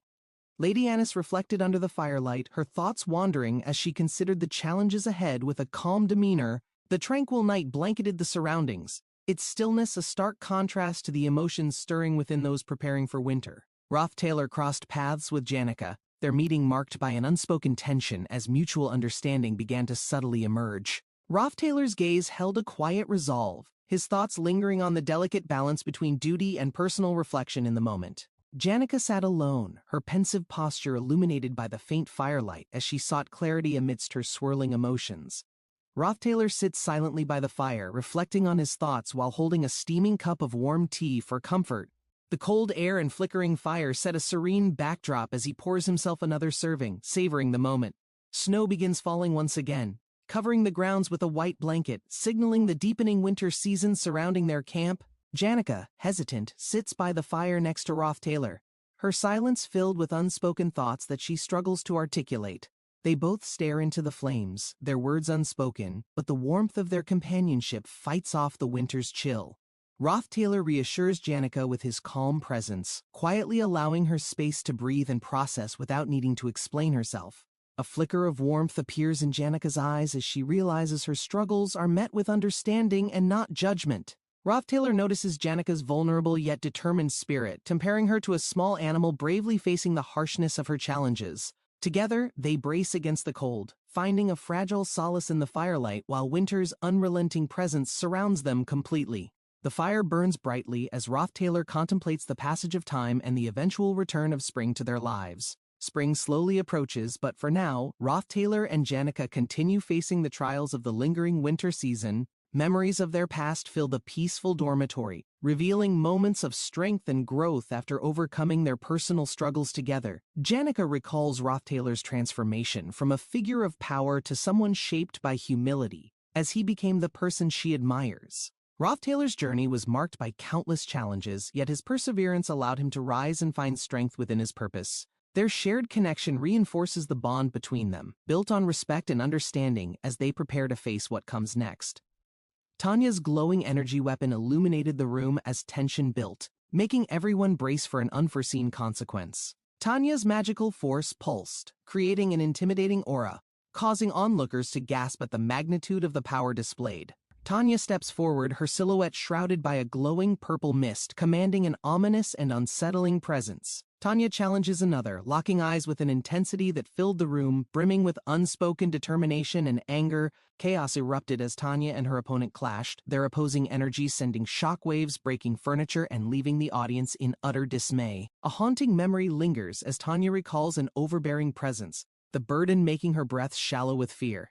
Tanya recollects years of silent torment under the oppressive figure, her inner anguish silently stoking a growing fire of rebellion. The scene shifts to Tanya's forgotten estate, the loneliness palpable as she plans her redemption against insurmountable odds. Empowered by newfound resolve, Tanya decides to participate in an election to regain control and reclaim her honor. Late into the night, Tanya sits under a dim light, strategizing her first move, with hope barely outweighing her doubt. The evening sky paints the academy in hues of orange and purple, signaling the calm before the approaching night. Lady Annis stands poised near the academy gates, her presence exuding grace and authority under the fading sunlight. Lady Annis and Roth Taylor exchange a fleeting glance, their paths crossing briefly as they prepare for their respective tasks. Claire appears at the entrance, her confident stride drawing attention as she surveys the scene with a determined expression. Claire and her friends gather near the courtyard, their lighthearted camaraderie offering a stark contrast to the weighty atmosphere. Claire, now overseeing the exam, reflects on the differences in the test compared to Professor Glast's original design. The glowing magic marbles scattered across the landscape replace the difficult-to-find magical items from the initial plans. Roth Taylor surveys the magical marbles, realizing their ease of access, yet senses a hidden complexity in their purpose. The altar of substitution awaits, its mysterious energy drawing candidates who seek to prove themselves in the test. A shadowed figure, the disciple of a renowned master, monitors the trial, adding tension for the exam participants. The night brings a grim atmosphere as countless students prepare for the onslaught of creatures summoned by the trial's design. Dragons and fierce monsters appear, forcing students to confront challenges that separate the determined from the faltering. The academy grounds are strewn with exhausted participants, no new A-class students emerging from the rigorous trials of survival. Roth Taylor, noticing the scenario's importance to the academy's narrative, strategizes to keep the test outcome within its desired course. Writing a formal apology, he prepares to maneuver events toward a future that aligns with his calculated plans. Claire's focused eyes scan the snowy landscape, brimming with determination as she assesses the trial's progress. Monstrous creatures lurk in the shadows, adding an ominous tension to the Academy's survival challenge. A glowing object radiates magical energy, hinting at its importance to the test and the students' objectives. Lady Annis observes the scene with a calm yet calculating demeanor, her presence commanding respect and attention. Lady Annis remains steadfast, her poised stance revealing her authority and deep understanding of the trial's intricacies. Roth Taylor reaches for a fallen object, determined to keep it safe as Lady Annis watches nervously in the background.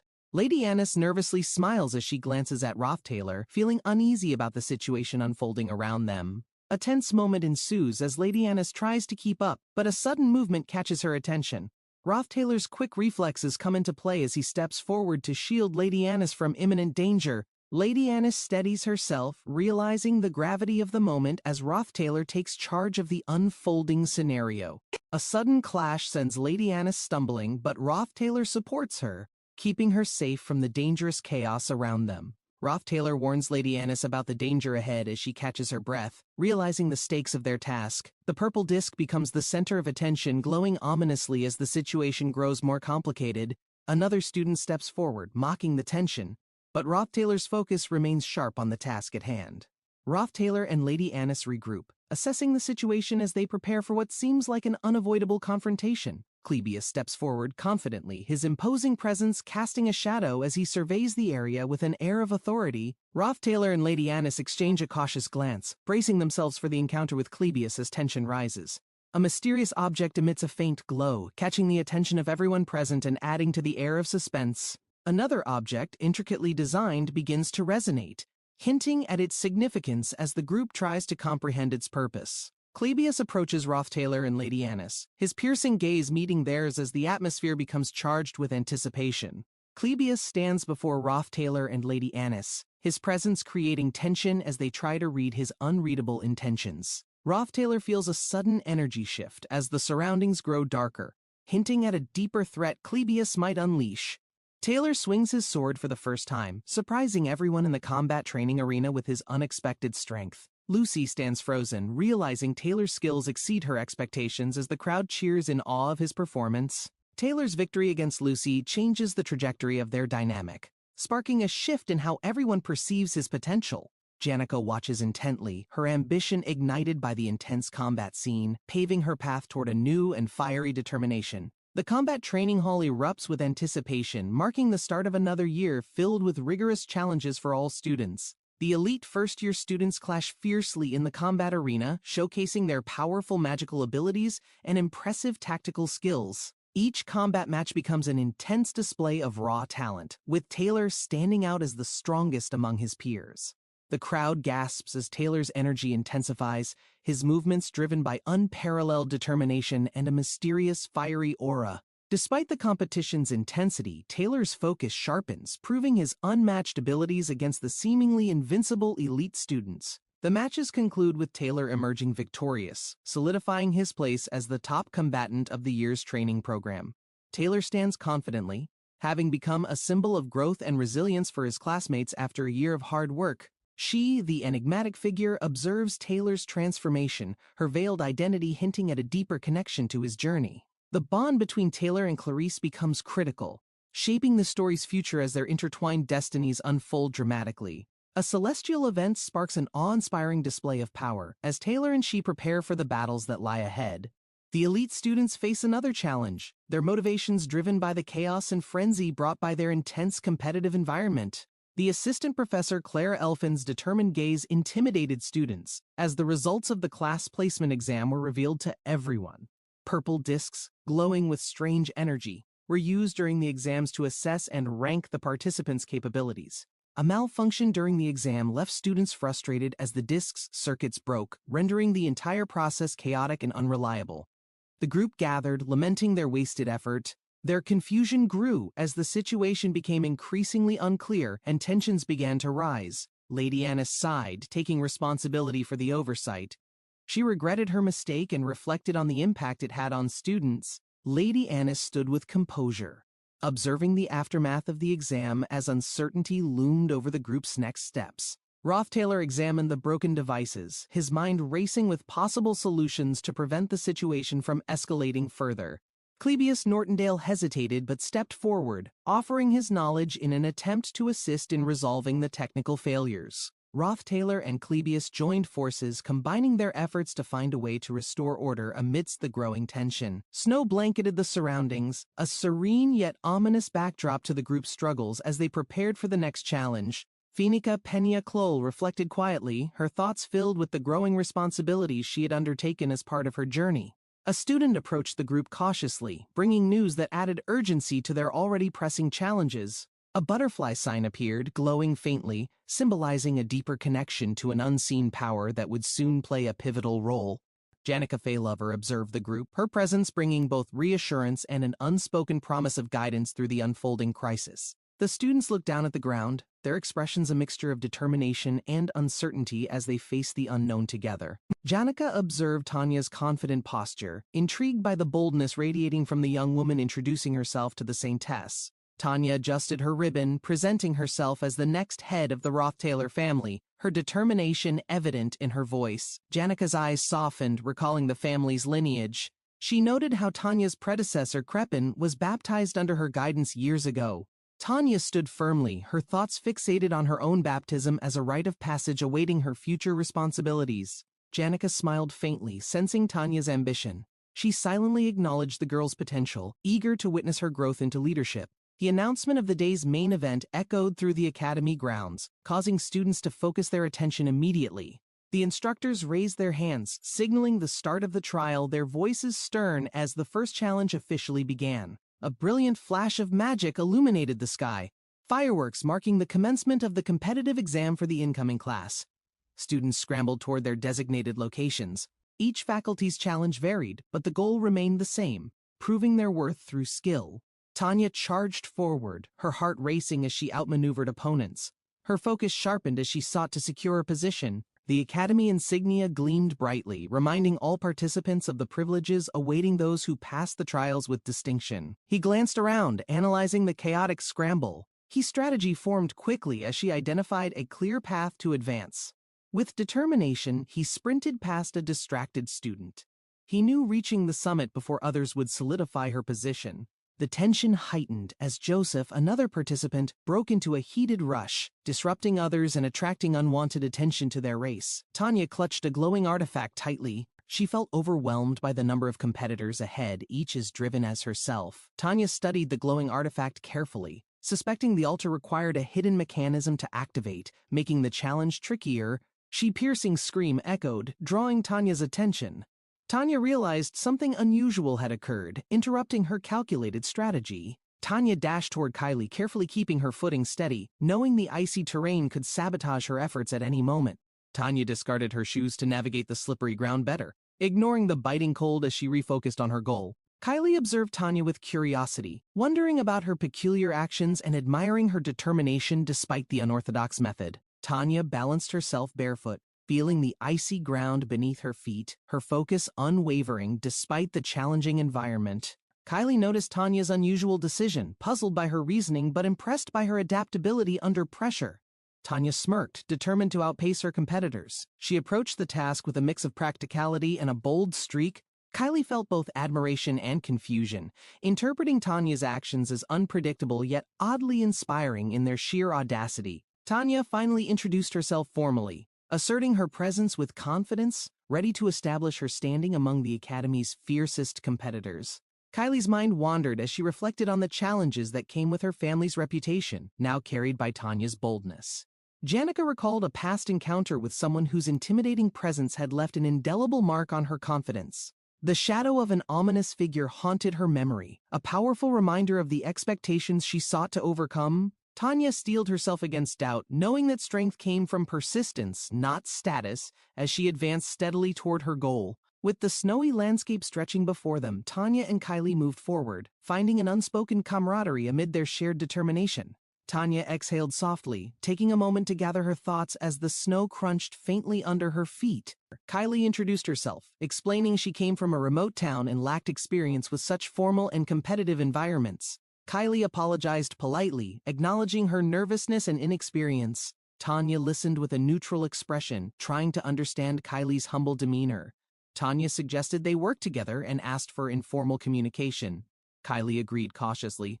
Unsure of Tanya's relaxed attitude, Tanya reminded Kylie about the exam, brushing off concerns about others' expectations. Her focus remained on moving forward. Tanya extended her hand confidently to help Kylie, signaling her willingness to cooperate despite the competitive nature of the trial. Kylie hesitated for a moment but eventually grabbed Tanya's hand. Her expression showed both surprise and gratitude for Tanya's gesture.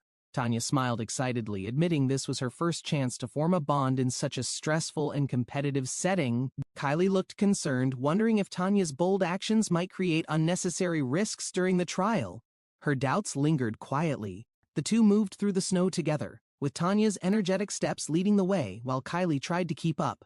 The red-haired man faced a ferocious monster, its glowing eyes filled with malice as it towered over him menacingly. The monster unleashed a devastating attack, red energy crackling and tearing through the air with unstoppable force. The red-haired man fell to the ground, his strength fading, as Clebius watched him from a distance with a sharp gaze. A hand reached out, its intent unclear, either to help or finish off the fallen man as tension built. Clebius stepped forward, his expression calm but focused. As he prepared to confront the escalating situation before him, Clebius struggled fiercely, held tightly by Rothtailor, his desperate attempts to escape adding tension to the chaotic situation. Rothtailor stood calmly, his confidence unwavering as he prepared to respond, his presence commanding attention amidst the escalating commotion. A powerful attack erupted, sending shockwaves through the area, shaking the ground as the challenge grew more intense. Lady Annis and Clebius were assigned to block advancing students, creating a barrier to test their strength and determination. She gazed at the altar with firm resolve, his role critical in ensuring only the strongest would reach their goal. Onyx soared through the air with precision, his mastery of flight magic allowing him to oversee the trial from above. Claire reviewed the documents outlining the trial's updates, her sharp focus ensuring all adjustments were clearly communicated to participants. Clebius, stationed at the southern entrance, stood imposingly, observing the students as they attempted to advance toward the altar. Rothtailor, at the altar, resolved to stay and guard it, aware of its importance in determining the students' capabilities. Rothtailor remained vigilant, his unwavering focus on his task ensuring no one bypassed the obstacles he and Lady Annis had created. Claire adjusted her glasses, inspecting the details of the updated trial mechanics with a keen focus on their implications. Rothtailor confidently reassured the group, his calm demeanor showing he had considered every angle, even without his full magical capabilities. Rothtailor observed the trial's progress, his determination unwavering as he prepared to face the challenges ahead with resourcefulness and grit. A set of glowing purple objects floated ominously, their presence signaling advanced magical tools capable of altering the trial's course. Rothtailor held a radiant magic stone, marveling at its power and precision, a testament to Sylvania's exceptional craftsmanship.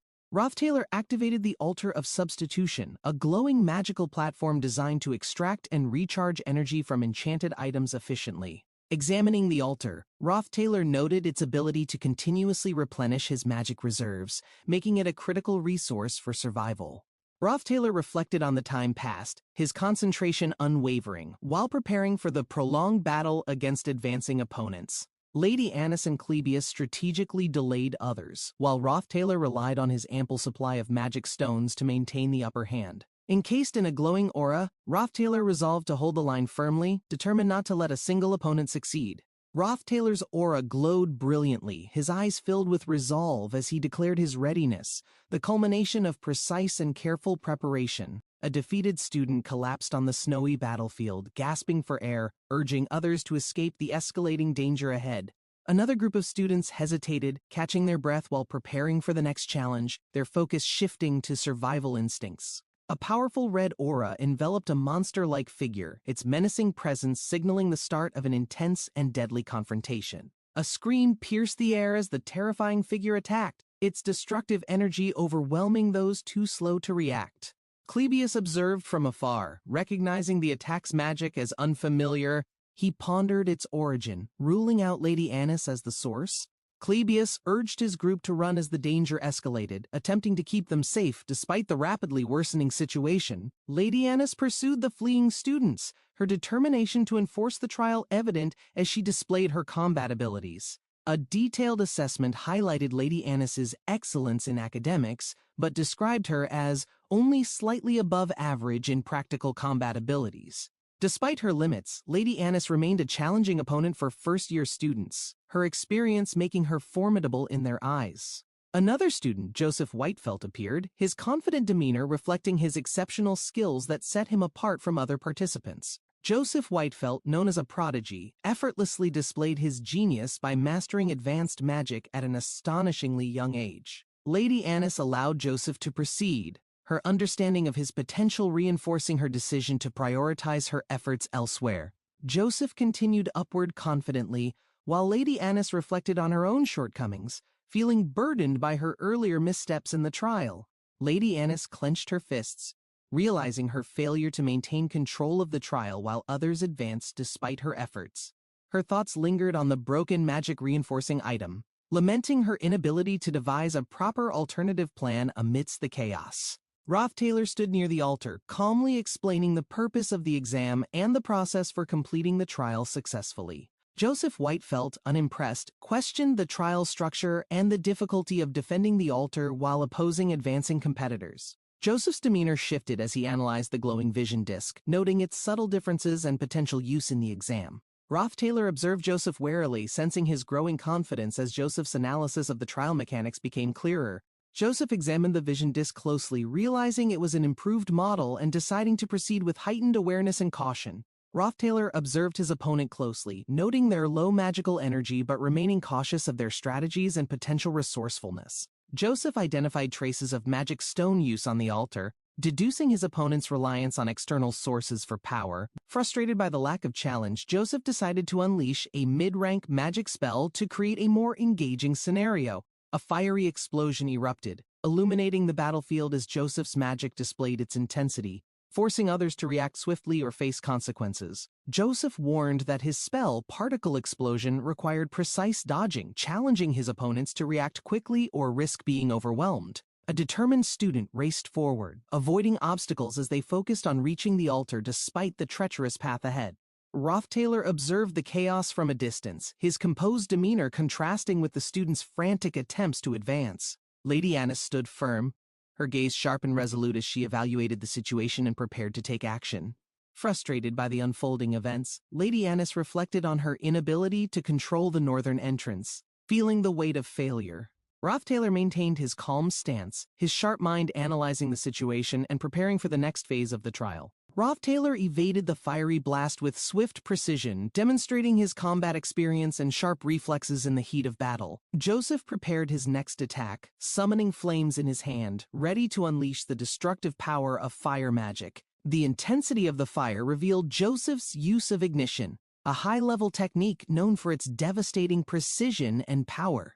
The flames spread with controlled force as Joseph displayed his mastery of fire magic, dominating the battlefield with fiery energy. Joseph stood confidently amidst the blazing flames, his fiery aura emphasizing his overwhelming presence and determination to claim victory. The flames from Joseph's attack burned brighter than expected, revealing his disciplined training and mastery over mid-level fire magic techniques. The sheer scale of the fire suggested it was a mid-rank spell, showcasing Joseph's elevated skill and strategic planning. Despite the powerful flames, Roth Taylor's defensive magic barrier absorbed the attack, rendering the fire ineffective against his advanced protection. Roth Taylor calmly analyzed the situation, confident in his ability to endure Joseph's ignition spell while conserving his mana reserves. A comparison of mana reserves showed that Roth Taylor's superior capacity allowed him to maintain control despite Joseph's relentless fire magic. Roth Taylor assessed Joseph's reliance on ignition, recognizing his opponent's lack of advanced combat experience despite the impressive display of flames. Confident in his defenses, Roth Taylor believed Joseph's mana would run out before causing any significant damage to his barrier. Joseph unleashed another fiery strike, but Roth Taylor's defensive magic absorbed the blow effortlessly, maintaining his calm and focused demeanor. Joseph switched tactics, landing a physical strike that bypassed Roth Taylor's magical defenses, forcing him to reevaluate his strategy. Roth Taylor winced from the hit, realizing that Joseph's unpredictability could turn the battle, demanding both skill and adaptability to win. Roth Taylor charged through the flames, his determination and resilience showcasing his ability to withstand intense magical attacks without faltering. Joseph, shocked by Roth Taylor's fearlessness, prepared to retaliate, realizing his opponent's strength exceeded his initial expectations in the duel. Joseph summoned mid-rank ice magic, channeling its power to create an icy barrier against Roth Taylor's fiery onslaught. Roth Taylor countered with ignition, a potent fire spell, its flames roaring as he sought to break through Joseph's icy defenses. Joseph analyzed the situation, noting Rothtailor's strategy of using steam to obscure visibility and gain a tactical advantage. Rothtailor unleashed Scorch, a powerful fire spell that erupted in a destructive wave, forcing Joseph to adjust his tactics. Flames surged as Rothtailor intensified his attacks, the battlefield illuminated by the radiant orange glow of his destructive magic. Joseph activated Blessing of Recovery, using its regenerative properties to recover stamina and maintain his focus amidst the fiery chaos. Rothtailor, empowered by fire tolerance, stood unharmed within the flames, his immunity rendering Joseph's attacks less effective. Joseph summoned a physical shield, deflecting Rothtailor's attacks while preparing for a counterstrike, demonstrating his adaptability in battle. Joseph's frustration grew as he questioned the origin of Rothtailor's newfound strength and his ability to keep up. Determined to end the fight, Joseph relied on his superior casting speed to unleash a series of rapid magical attacks. Rothtailor closed the distance, shattering Joseph's defenses with a physical attack powered by Spirit Formula, Explosion. The Spirit Formula unleashed a devastating explosion, launching Joseph into the air, the battlefield erupting in a cascade of fire and debris. As Joseph plummeted from the explosion, the destructive power of Rothtailor's final attack solidified his dominance in the battle. The battlefield erupted as Rothtailor's fiery magic clashed with the surroundings, scattering debris and intensifying the chaos around him. Joseph steadied himself, determined to maintain focus despite the overwhelming force Rothtailor displayed during their relentless duel. Recognizing the magic, Joseph realized it was spirit magic fueling Rothtailor's resilience and power throughout the confrontation. Rothtailor utilized the Blessing of Recovery, his spirit form concealed within the fire, further complicating Joseph's attempts to counter him. The spirit within the flames revealed its true form, enhancing Rothtailor's presence and turning the tide of the intense battle. Joseph observed the aftermath, his mind racing as he analyzed Rothtailor's tactics and hidden magical items still unused. Rothtailor's movements were deliberate, his confidence unwavering as he maintained control over the duel's pacing and flow. Facing defeat, Joseph acknowledged his loss, placing his magic stone on the ground as a sign of surrender. Rothtailor prepared for the final phase, his aura intensifying as he readied himself for the next challenge. Summoning his full power, Rothtailor's energy surged, signaling his readiness to face the next wave of competitors with unmatched determination. Rothtailor unleashed a mid-rank ice spear, its shimmering brilliance highlighting the precision and power behind his spell.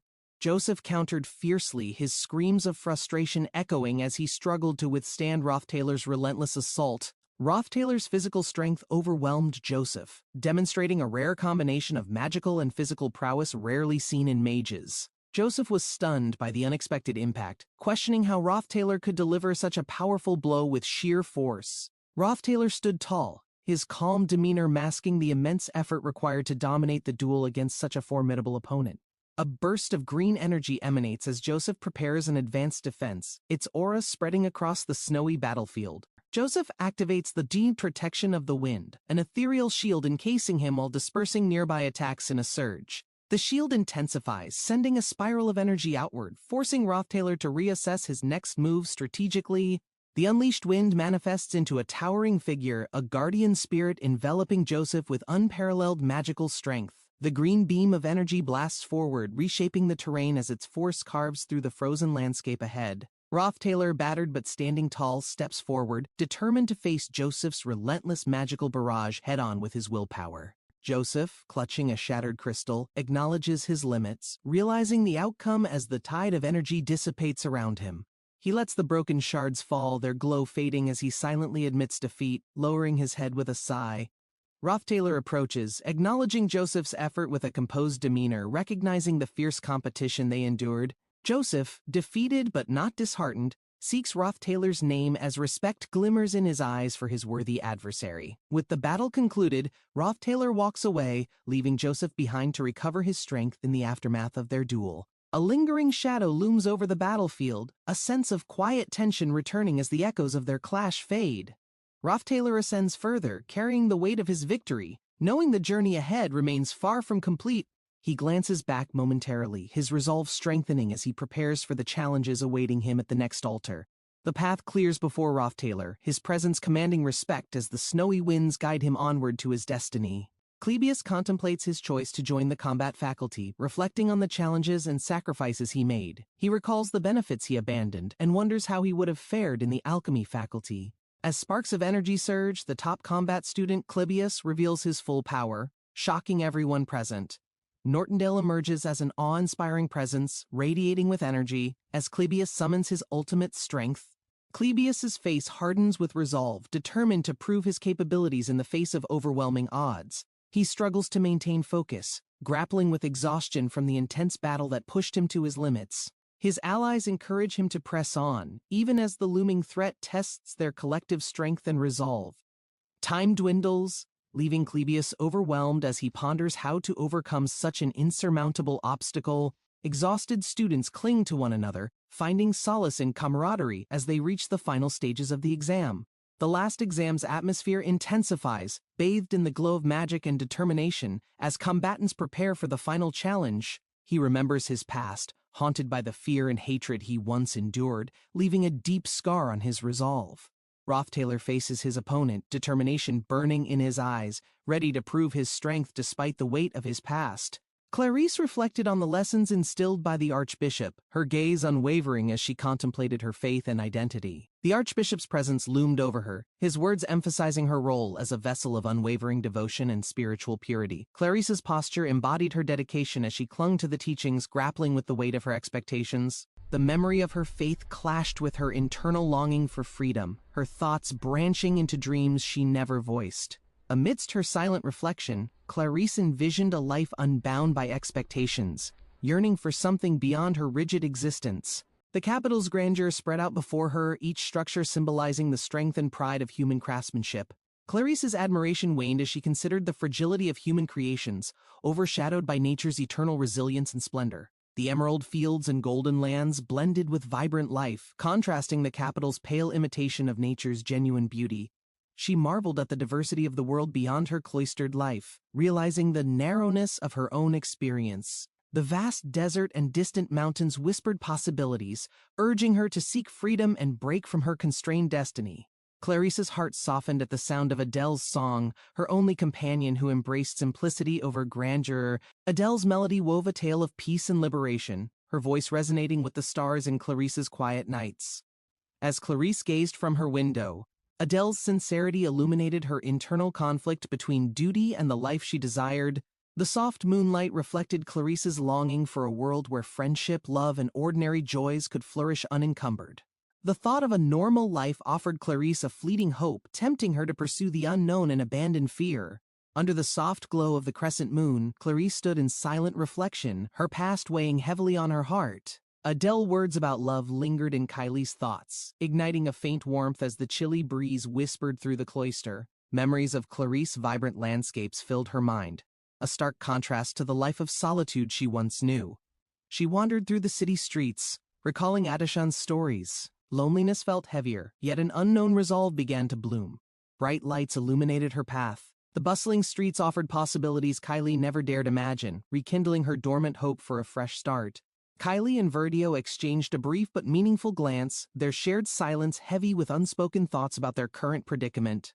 Kylie stood alone, her thoughts swirling as the weight of her decisions pressed down on her shoulders. Fleeting memories of her past life in Sylvania resurfaced, reminding her of simpler times that now felt impossibly distant. Rothtailor's imposing figure emerged, his presence unshakable as he evaluated the tension in the air with a calculating gaze. Tanya joined Kylie, their shared moment tinged with unease as they prepared for what felt like an inevitable confrontation. Rothtailor's eye gleamed with determination, his sharp gaze unwavering as the energy around him began to shift dangerously. A devastating attack erupted, the sheer force of it sending shockwaves through the ground and scattering debris in every direction. Tanya stood her ground, facing the oncoming attacks with an unyielding resolve that burned brighter than the chaos surrounding her. Rothtailor's eyes narrowed, his focus unbroken as he calculated his next move amidst the escalating conflict. A monstrous mouth emerged from the shadows, its presence alone threatening to overwhelm everything in its path with pure terror. Rothtailor stood firm, his confident stance radiating control as he observed the chaos unraveling around him with an unyielding gaze. Asks confronted Kylie, their exchange laced with tension as the air grew heavier with the imminent threat closing in. The battlefield erupted with ferocious attacks, energy slicing through the air and forcing everyone to react swiftly to the onslaught. Kylie froze momentarily, fear gripping her as she faced the overwhelming power surging toward her without any means of escape. Tanya and an unknown man prepared themselves, their movements coordinated as they stepped forward to counter the growing threat together. Kylie steeled her resolve, her trembling hands betraying the calm facade she tried desperately to maintain under immense pressure. Tanya advanced, her determined expression unshaken as she assessed the situation with precision and prepared for her next move. A heavy footstep echoed, signaling the approach of something colossal, its weight reverberating across the tense battlefield. Monsters emerged from the shadows, their grotesque forms moving with intent as they zeroed in on their terrified prey. The horde of monsters advanced relentlessly, their collective force creating an aura of terror that seemed impossible to overcome. Tanya stepped forward, her unwavering stance a beacon of courage amidst the chaos of the battlefield. Her presence demanded attention, as even the monsters seemed momentarily stalled by the sheer force of her confidence. A questioning gaze flickered in her eyes, reflecting the confusion and determination sparked by the unexpected twists unfolding. The monsters roared louder, their forms more menacing as they surged forward with unchecked aggression. Powerful forces clashed on the battlefield, shaking the very ground as the fight reached a crescendo of unimaginable energy. Kylie had always fantasized about noble men, imagining them as embodiments of grace, composure, and impeccable charm. A neat appearance, a generous smile, and refined manners were qualities she envisioned in the noble men of her dreams. However, her expectations crumbled when she discovered that the man before her, Roth Taylor's son, was nothing like her fantasy. This person, standing amidst chaos, was nothing short of a scoundrel, utterly shattering her once romanticized perception of nobility. Tanya's simmering hatred toward this so-called scoundrel burned brightly, rooted deeply in her experiences and shaped by her unwavering disdain.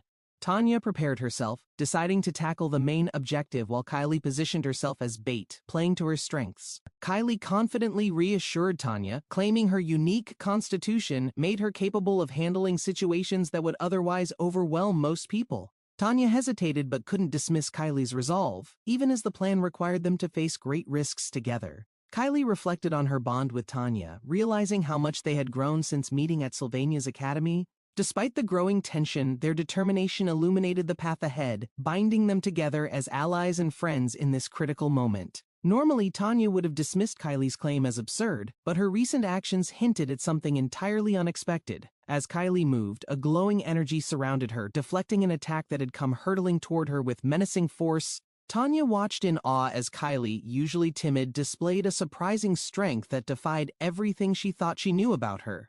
Kylie, the one often hiding in the background, now led the charge, her bravery commanding attention and respect. Surging forward, Kylie's burst of energy left no doubt that she had embraced her newfound role with unwavering determination. The spirit unleashed a torrent of energy, spiraling through the battlefield as Tanya stood resolute, facing its overwhelming force. Kylie's focus shifted to the looming spirit as it roared, its colossal form readying to strike with unmatched ferocity. A sharp, fiery attack clashed with the spirit's energy, creating an intense blaze that shook the air around them. The clash of forces lit the sky in vibrant hues, a battle between light and darkness pushing everyone to their limits. The holy magic's blessing emanated across the battlefield, empowering those brave enough to stand firm and resist the spirit's devastating wrath. The spirit's overwhelming presence sent shockwaves through the air as its attacks collided with the fiery resistance Tanya summoned. A burst of radiant energy surged forward, scattering the shadows as Tanya braced herself for the relentless onslaught. Kylie reeled momentarily, caught in the intensity of the clash, but her resolve burned brighter with each passing second. Roth Taylor emerged from the chaos, his expression defiant, as if mocking the idea of surrender in the face of adversity. The battle escalated as energy crackled through the air, both sides refusing to yield despite the toll on their bodies. Emit magic radiated through the air, its vibrant green glow creating a powerful surge that commanded attention across the battlefield. Tanya and Kylie moved in unison, their combined strength amplifying the magic's intensity as the air grew dense with energy. Kylie's magic burst forth, weaving intricate patterns as it clashed with the spirit's overwhelming power, forcing it to recoil. A brief pause in the battle revealed Tanya catching her breath, her determination unwavering despite the relentless challenges ahead. The vision disc shimmered into focus, an enigmatic tool revealing new possibilities amidst the ongoing chaos on the battlefield. Arrows of pure energy formed in midair, crackling with power as they streaked toward their intended target with precision. She startled eyes followed the trajectory, her mind racing as the magical arrows revealed an unexpected level of skill. The realization hit hard. Someone once unable to wield a sword had now mastered such precise and advanced magical abilities. A single arrow glowed brighter, emitting a forceful warning that showcased the wielder's unmatched control over its trajectory and strength. The revelation of magical arrows left Kylie questioning everything, her disbelief giving way to admiration for the sheer mastery on display. A towering spirit loomed over the battlefield, its presence exuding a power that dwarfed anything Kylie had faced before. Ed Rothtailor stepped forward, his figure radiating confidence as he prepared to confront the overwhelming force before him. Kylie, catching her breath, reflected on how little had changed since her earlier struggles, the weight of her past heavy. Despite her efforts, a deep sense of inadequacy lingered, reminding her of the times when she felt utterly powerless. The memories haunted her, resurfacing in vivid flashes as she struggled to push past the fear and stand her ground. Tanya's eyes glistened as she acknowledged the hardships endured, her voice steady as she explained the reasoning behind her actions. Her resolve was evident, a testament to the strength she had built while overcoming her connection to Ed and her past. The fiery clash continued, every move highlighting the raw determination of those refusing to yield in the face of adversity. Ed stood firm, addressing Tanya with surprising sincerity, his words resonating deeply as he acknowledged her courage and perseverance. The tension broke momentarily, revealing a newfound understanding between them as the battlefield crackled with residual energy. Rothtailor stood amidst the fiery battlefield, reflecting on the unexpected strength of those around him and how much they had changed. Tanya stood amidst the glowing sunset, reflecting on her journey. Every challenge brought her closer to unraveling the mysteries around her. Tanya's presence was unwavering despite the illusionary attack. Her determination to stand firm sparked a faint glimmer of hope. Rothtailor surveyed the scene, recognizing the challenges everyone endured. His composed demeanor masked the exhaustion from his own trials. Kylie struggled to make sense of the events as Tanya supported her. Exhaustion and doubt clouded her thoughts as reality blurred. Tanya's embrace brought Kylie back to reality. Her protective stance radiated strength, grounding Kylie in the moment. Rothtailor, Tanya, and Kylie faced the aftermath of the exam. The fading sunlight cast long shadows over the exhausted group. Kylie felt a shift as something within her began to change. An unfamiliar sensation crept in, sparking confusion and unease. Kylie and Tanya stood together, observing the outcomes. Their bond remained steadfast despite the trials they had endured. A devastating attack flashed in their memories, serving as a reminder of the danger they had narrowly escaped. A gold object shimmered in the aftermath, its presence holding an air of mystery and significance. A valuable object glimmered in the fading light, its intricate design stirring memories and questions about its true purpose.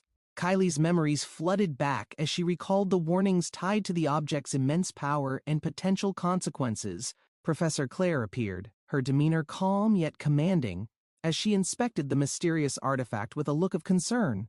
Kylie held her breath, grappling with the possibility that her identity might be revealed as cracks in her facade began to show. The valuable object pulsed with light, resonating with Kylie's emotions and hinting at a fateful decision looming on the horizon. Rothtailor reminded Kylie to stay cautious as she held the small gold object, its significance yet unclear to her. Kylie's eyes widened as she examined the object closely. Memories surfaced, linking the artifact to her past and present. Tanya rushed to check on Ed, noticing his injuries. Despite his reassurance, concern filled the air around them. The class assignment exam ended with relief and exhaustion settling among the students. Sunset painted the sky with warm hues. A slight change in the scenario left a gap in their fates. Rothtailor and Kylie unknowingly faced new uncertainties. The small change brought new intensity.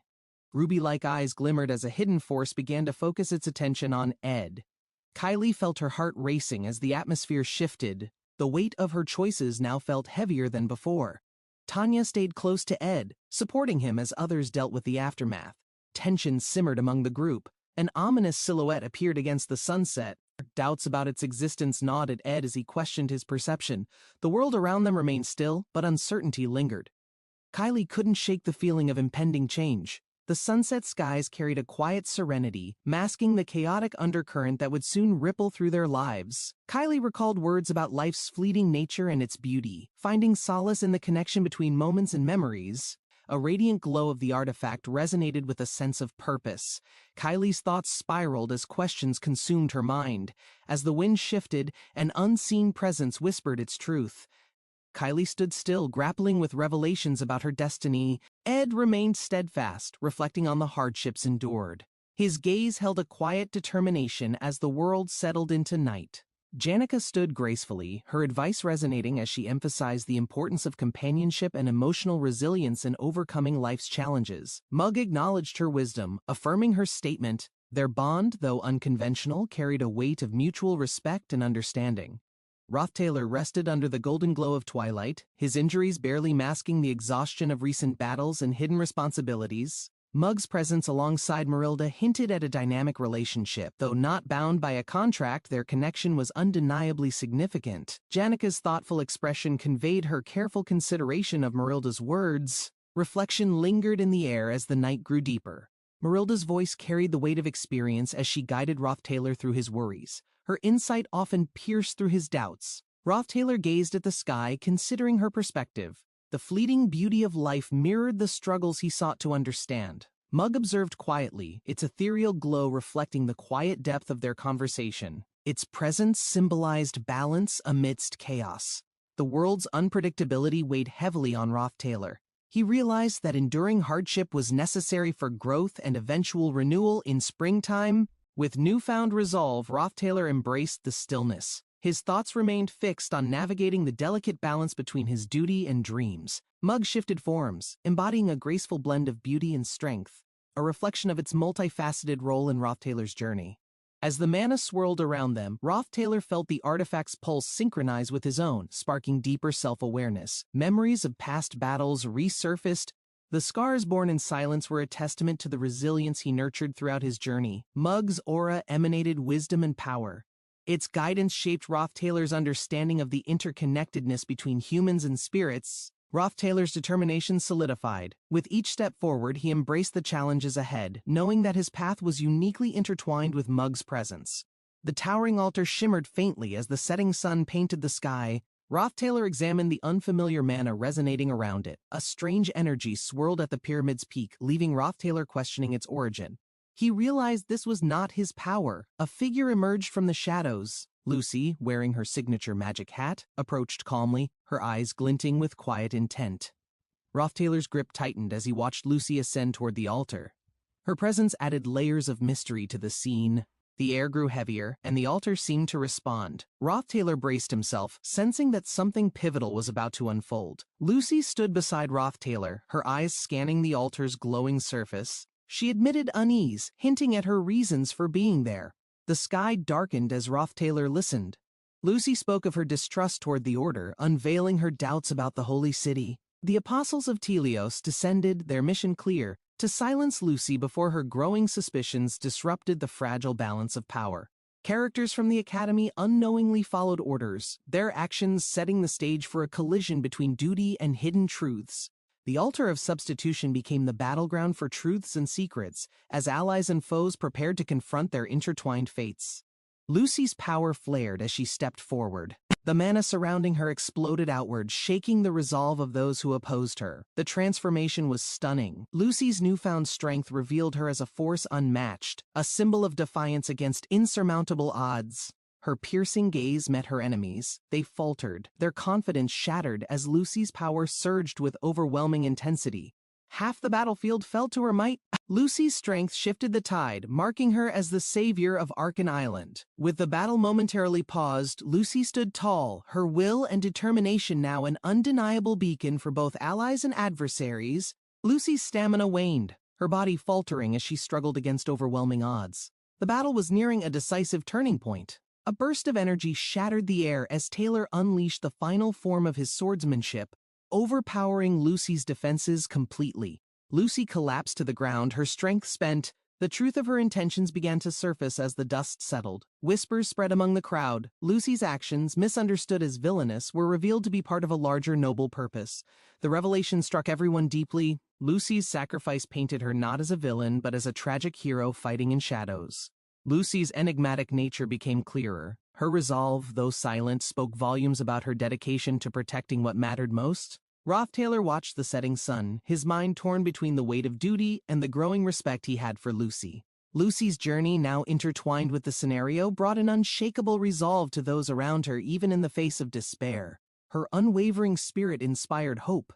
Rothtailor pondered the meaning of sacrifice, knowing Lucy's strength came from carrying burdens others couldn't bear. Rothtailor realized the importance of lending support to Lucy's resolve, even if it meant setting aside his own hesitations and fears. Lucy and Rothtailor stood together, their shared determination binding them as they prepared for the challenges in Act 3. Rothtailor reflected on their growing bond. Despite their differences, Lucy's unwavering resilience became a source of strength for him. Lucy revealed her vulnerability, a rare glimpse into her humanity. Rothtailor found himself more determined to protect her at all costs. The two shared a quiet moment as the sun set.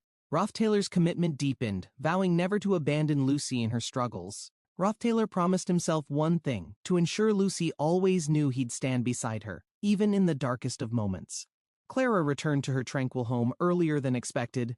The peaceful atmosphere reminded her of the comfort she longed for. The waiter received a neatly wrapped present from Clara, expressing gratitude. Their bond grew stronger with thoughtful gestures like this. Most assumed Annis came from nobility, but Clara's Viscount lineage was the actual source of admiration among their peers. Walking through her serene surroundings, Clara cherished the familiar sights. Gratitude filled her as she reflected on her fortunate circumstances. Excited for the gathering, Clara eagerly prepared to share snacks and memories with friends she hadn't seen in ages. Clara felt a sharp pang of discomfort, her body reacting strangely. Her heartbeat quickened as anxiety began to take over. The once delightful blueberry pie suddenly tasted bland. Clara's heightened sensitivity made her question what could be causing this disarray. Uncertainty clouded her mind as her friends remained silent. The lack of warmth in their eyes left Clara unsettled. The tension grew as flames of disagreement flickered between Janica and Annis. Their usual banter had taken on a harsher tone. Clara realized the atmosphere was unlike anything she'd felt before. Her heart raced, wondering if she should intervene or wait. Clara met Janica in the warm, sunlit room. The atmosphere carried a mix of anticipation and quiet tension. Clara and Annis shared a brief, uncertain glance. Their silent exchange hinted at unspoken concerns lingering between them. Janica's sharp gaze focused on Clara, her observation unyielding. The weight of her words added to the rising tension. Rothtailor studied the details of his progress, noting his strengths and weaknesses, determined to improve his survival skills. The assessment highlighted Rothtailor's adaptability and talent, but his average stamina remained a glaring limitation in harsh environments. A wooden wall rose to block the icy winds, ensuring the small hut remained secure during the coming storm. Rothtailor inspected the setup, wondering if this protection would suffice or if he needed to construct something even sturdier. Despite doubts, Rothtailor decided to focus on optimizing his supplies, confident he could manage whatever challenges lay ahead. Lucy approached, her guarded demeanor revealing the weight of her assignment as Rothtailor kept his eyes on the horizon. Rothtailor sensed Lucy's unease, knowing her responsibilities required vigilance as the Academy prepared for an unusually harsh snowstorm week. The icy winds intensified as Rothtailor evaluated their survival strategies, pondering how the team would endure in these conditions. Lucy glanced at the sky, her calculated expression suggesting she had doubts about the barricades protecting them from the storm. Together, Rothtailor and Lucy reviewed the environment, the harsh wind battering the walls and testing their plans to the limit. Rothtailor tied the roof securely, knowing every precaution mattered as the storm threatened to sweep away their fragile shelter. He carefully stored his hunting tools and essential items inside the hut, prepared for the days he would remain indoors. The Spirit Library became Rothtailor's focus, its magical resources promising answers to the challenges posed by the relentless snowstorm. Lucy observed Rothtailor's preparations, her concern evident as she considered his unyielding resolve to adapt to the hostile environment. Snow began to blanket the area as Rothtailor and Lucy exchanged determined glances, ready to face the coming trials. Lucy expressed her deep worry for Rothtailor, holding onto him tightly as the weight of upcoming challenges loomed over them. Her thoughts trailed off as she considered whether her concerns were overstepping, but her unease continued to linger. Her apprehension only grew, turning into a quiet hope that Rothtailor would overcome the trials they were about to face. Flames flickered vividly in her imagination, symbolizing the immense challenges and intensity of the days that lay ahead. Janica appeared suddenly, catching sight of the scene and silently processing Lucy's closeness to Rothtailor, her expression unreadable. Janica approached, her piercing gaze fixed on Lucy and Rothtailor, trying to make sense of the atmosphere she had interrupted. Clara stood nearby, observing the situation quietly as Janica's protective instincts began to manifest in her growing suspicions. Anis struggled to explain herself, her tone uncertain as Janika's intense scrutiny made the tension in the room palpable. Janika's doubts about the situation continued to grow, leaving the air heavy with unspoken questions and unresolved tension. Rothtailor observed silently, realizing that the dynamics within the group were more strained and complicated than he had anticipated. Anis fumbled for words, her explanations becoming more awkward as Janika's sharp gaze demanded clarity and justification. Janika's protective instincts were clear in her unwavering stance as she continued to question Anis's motives without hesitation. Anis hesitated, realizing that no explanation would be enough to fully ease Janika's lingering doubts.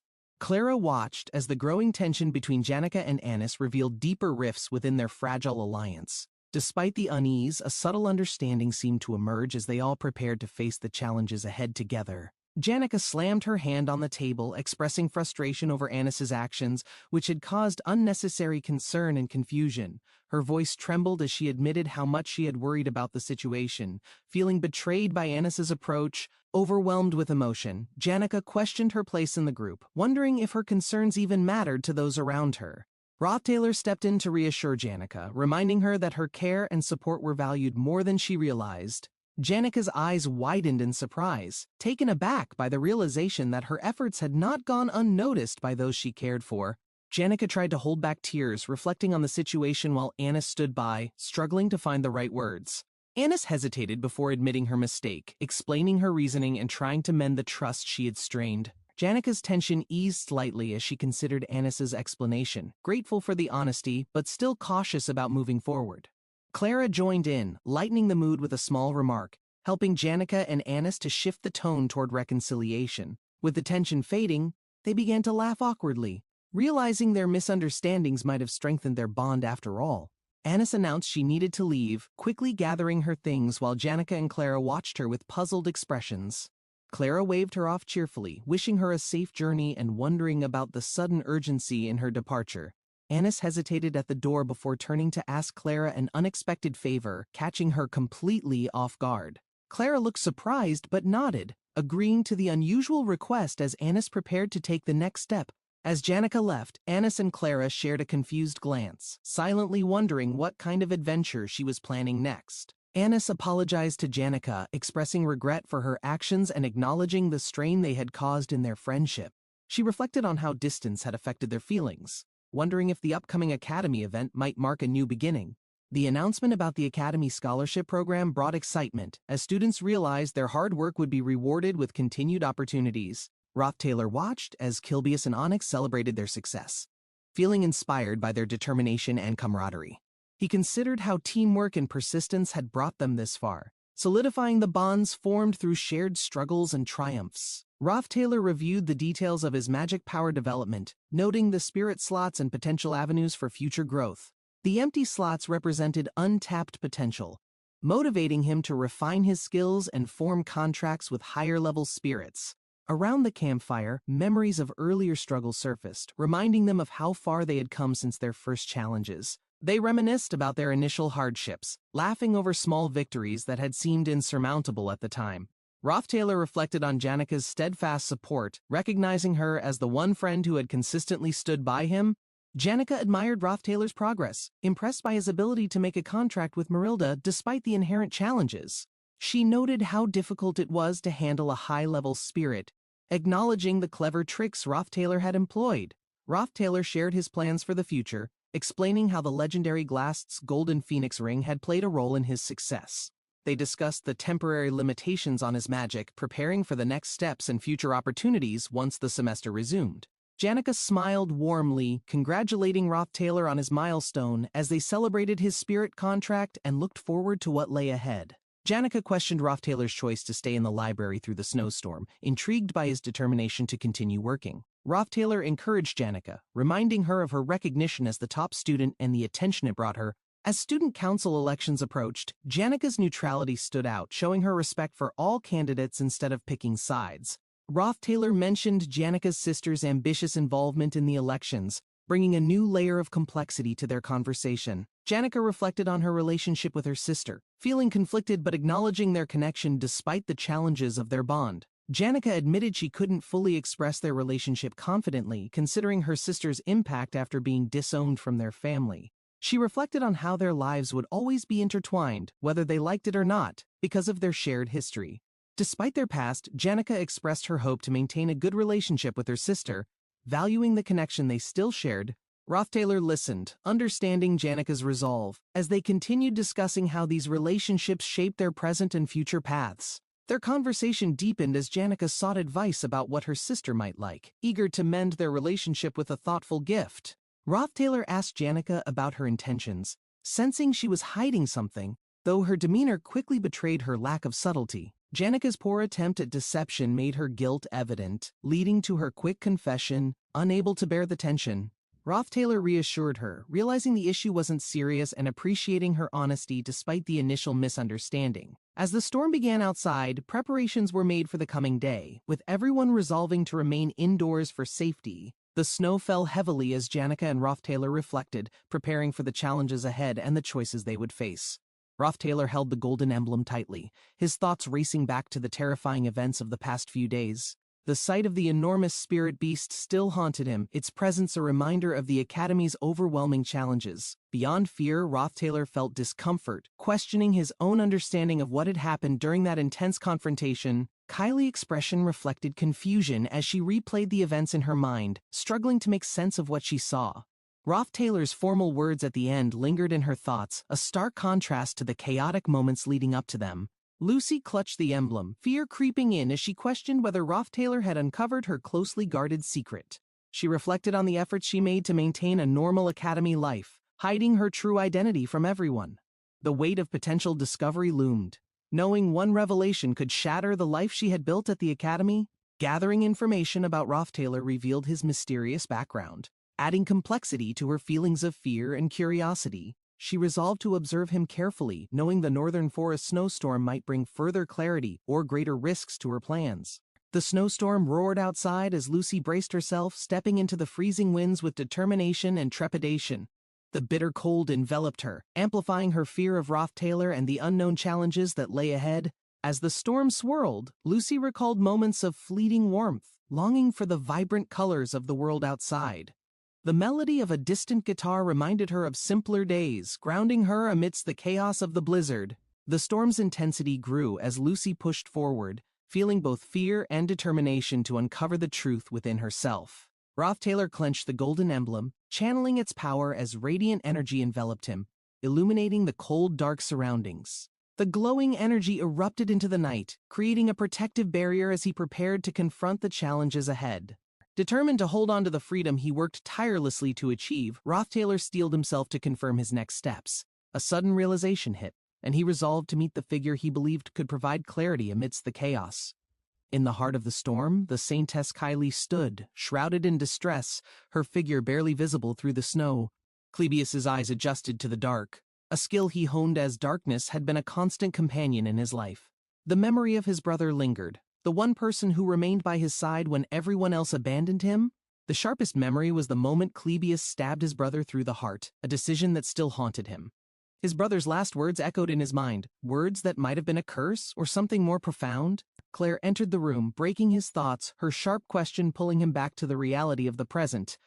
Clebius stammered as he tried to respond to Claire, burdened by the weight of his self-perceived failures. Memories of being a burden haunted him, making him question whether he could ever meet the expectations placed upon him. Claire's stern yet understanding tone made Clebius realize he couldn't remain stuck in the past if he wanted to grow. She urged Clebius to focus on taking action, encouraging him to move beyond doubt and prove his capabilities. Finally, Clebius nodded in determination, agreeing to try. As he decided to embrace the challenges ahead with resolve, Claire gave her approval, her gaze unwavering as she reminded Clebius of the work required to prove his potential. Clebius gazed out of the window at the storm, the cold reflecting his resolve to face the trials ahead. During the break, Clebius had focused on mastering magic engineering and spirit formula infusion, strengthening his skills for future battles. The blend of disciplines provided him with clarity and confidence to adapt to challenges in ways he hadn't before. Determined to succeed, Clebius resolved to continue training in both fields, embracing the road ahead with newfound purpose. Rothtailor stood in the library, contemplating the quiet stillness as he prepared to delve into the work ahead. A man diligently moved through the aisles, organizing books and straightening the shelves with a focus that matched Rothtailor's determination. A hand reached for a specific book, its movement precise, as though uncovering a key piece of vital information. Two people stood side by side, collaborating seamlessly to bring order to the chaotic library. Hands picked up books methodically, their gestures reflecting both purpose and careful thought as they worked together. The Delheim's hourglass shimmered, its intricate design a testament to mastery over time and magical craftsmanship. Rothtailor carried a heavy book, the weight symbolic of the knowledge and responsibility he aimed to shoulder. With calm precision, Rothtailor pulled a book from the shelf, focused on gathering every resource needed for his research. His hand moved carefully, retrieving another book as he pieced together fragments of knowledge into a cohesive understanding. Rothtailor's movements were deliberate as he retrieved yet another book, ensuring no essential detail would be overlooked. Rothtailor rose determinedly, his resolve solidifying as he prepared for the grueling task of braving the snowstorm. He began his walk through the snow, each step deliberate as the harsh conditions tested his physical and mental endurance. Kylie's footsteps left shallow imprints in the snow, marking his slow but steady progress through the storm. Kylie's foot sank deeper into the snow, the increasing intensity of the storm making each step a struggle. Despite the relentless cold, Kylie ran, the urgency of his mission driving him forward against the unyielding forces of nature. Kylie trudges through the unforgiving snowstorm, her figure barely visible amidst the swirling winds and relentless icy shards. A well-mapped path provides direction for Kylie, her steps deliberate and determined despite the storm's continuous attempts to deter her progress. A spark of adventure ignites within Kylie, each step forward adding to her resilience as the environment tests her spirit. Holy magic radiates around Kylie, forming an invisible barrier that shields her from the unseen dangers lurking in the snowy wilderness. Protected by blessings, Kylie moves forward unharmed, her faith and courage serving as her strongest allies in this perilous journey. Unease grips Kylie as she senses a hidden truth lingering just beneath the surface, amplifying her determination to uncover it. A flicker of light catches Kylie's eye, prompting her to focus, her thoughts racing as the intensity of the situation grows. Each step forward is careful yet resolute, the snow crunching faintly beneath Kylie's boots as her resolve strengthens. A streak of crimson interrupts the white expanse, startling Kylie with its vividness and stirring a deep sense of alarm. Kylie pauses to process the scene, her breath quickening as the gravity of the discovery begins to weigh on her. The room's unsettling ambiance overwhelms Kylie, her gaze fixed on the blood-drenched surroundings as unease grips her tightly. A sudden growl disrupts the silence, drawing Kylie's attention to the looming presence of a monstrous shadow in the distance. With trembling hands, Kylie steels herself, her instincts on high alert as the danger grows clearer before her eyes. Blood pools around her boots, its stark red a vivid reminder of the perilous situation Kylie has entered. Despite the overwhelming fear, Kylie braces herself, knowing her quick thinking and inner strength are all that stand between her and survival. Kylie's senses heightened as the eerie sound of footsteps echoed through the abandoned cabin, piercing the chilling silence. Her eyes darted to the shadowy corners, heart racing with the realization that she was not alone in the darkness. The wind howled outside, rattling the worn shutters as if warning her of the impending danger she could not see. Kylie clenched her fists, every instinct telling her to run, yet her curiosity compelled her to stay and uncover the truth. A figure emerged from the shadows, its presence overwhelming, sending a cold shiver down her spine as fear gripped her. The atmosphere grew heavier as the figure moved closer, its silent steps filled with an unnatural menace that chilled her resolve. Kylie scrambled to hide, pressing herself into the shadows, praying her trembling breaths wouldn't give her away. She peeked through a crack, catching a glimpse of the intruder's sharp weapon, glinting ominously in the dim light. Her hands instinctively covered her mouth to stifle a gasp as the figure stopped, surveying the room with unsettling precision. With a sudden jolt, the figure turned its head as if sensing her presence, making her heart pound wildly. Kylie's hiding place felt suffocating as she struggled to keep calm while the figure's glowing eyes scanned the room. The shadowy figure moved with deadly purpose, its weapon trailing the floor, leaving a haunting trace of blood behind. She dared not move as the figure's gaze lingered on her hiding spot, the air thick with unspoken tension. Gathering her courage, Kylie prepared to defend herself, her determination growing despite the overwhelming dread coursing through her. The figure finally spoke, its voice low and chilling, breaking the silence and sending an undeniable message of danger her way. Rothtailor cautiously enters the room, his eyes immediately catching sight of Kylie, who appears tense and uneasy. Kylie scans her surroundings, feeling an ominous presence creeping closer as she struggles to calm her racing thoughts. The faint sound of footsteps reverberates, sending chills down Kylie's spine as she clutches her scarf protectively. Through the broken doorway, a shadowy figure with glowing eyes emerges, its presence menacing and shrouded in mystery. Kylie recoils in fear as the figure steps forward, the overwhelming aura of dread filling the dimly lit room. Kylie hides behind a crate, trying to stifle her breaths while her mind races to comprehend the unfolding scene. Outside, the snowfall becomes heavier, cloaking the ground in white, but the ominous figure moves with unwavering determination. Kylie's heart pounds as she hears the faint creak of the door opening, followed by heavy, deliberate footsteps inside. The room is plunged into silence, broken only by the figure's cold-labored breaths echoing eerily in the confined space. With every step closer, the figure's intent becomes clearer, and Kylie feels the overwhelming weight of impending danger pressing in. Kylie braces herself against a wooden beam, her eyes wide as she hears the figure mutter cryptic words under its breath. Light floods the room momentarily as the figure performs an incantation, its magic casting eerie shadows across the room. Kylie tries to steady her shaking hands as the magical energy dissipates, leaving behind faint traces of heat and charred wood. The figure turns sharply, its attention shifting to Kylie's hiding spot, causing her to flinch and press closer to the shadows.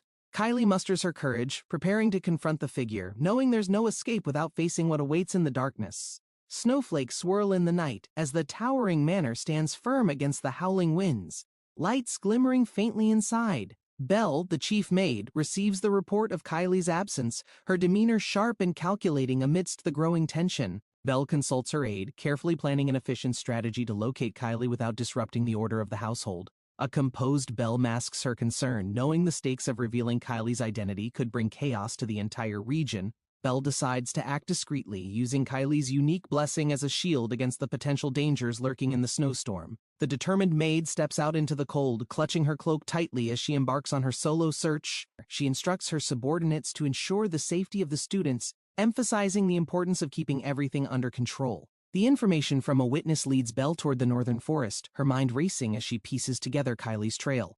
The realization strikes hard. Kylie has ventured into territory belonging to a man known for his uncanny charm with women. The scene transitions to a solitary cabin, isolated in the forest, where Kylie faces the harsh snowstorm alone, awaiting help.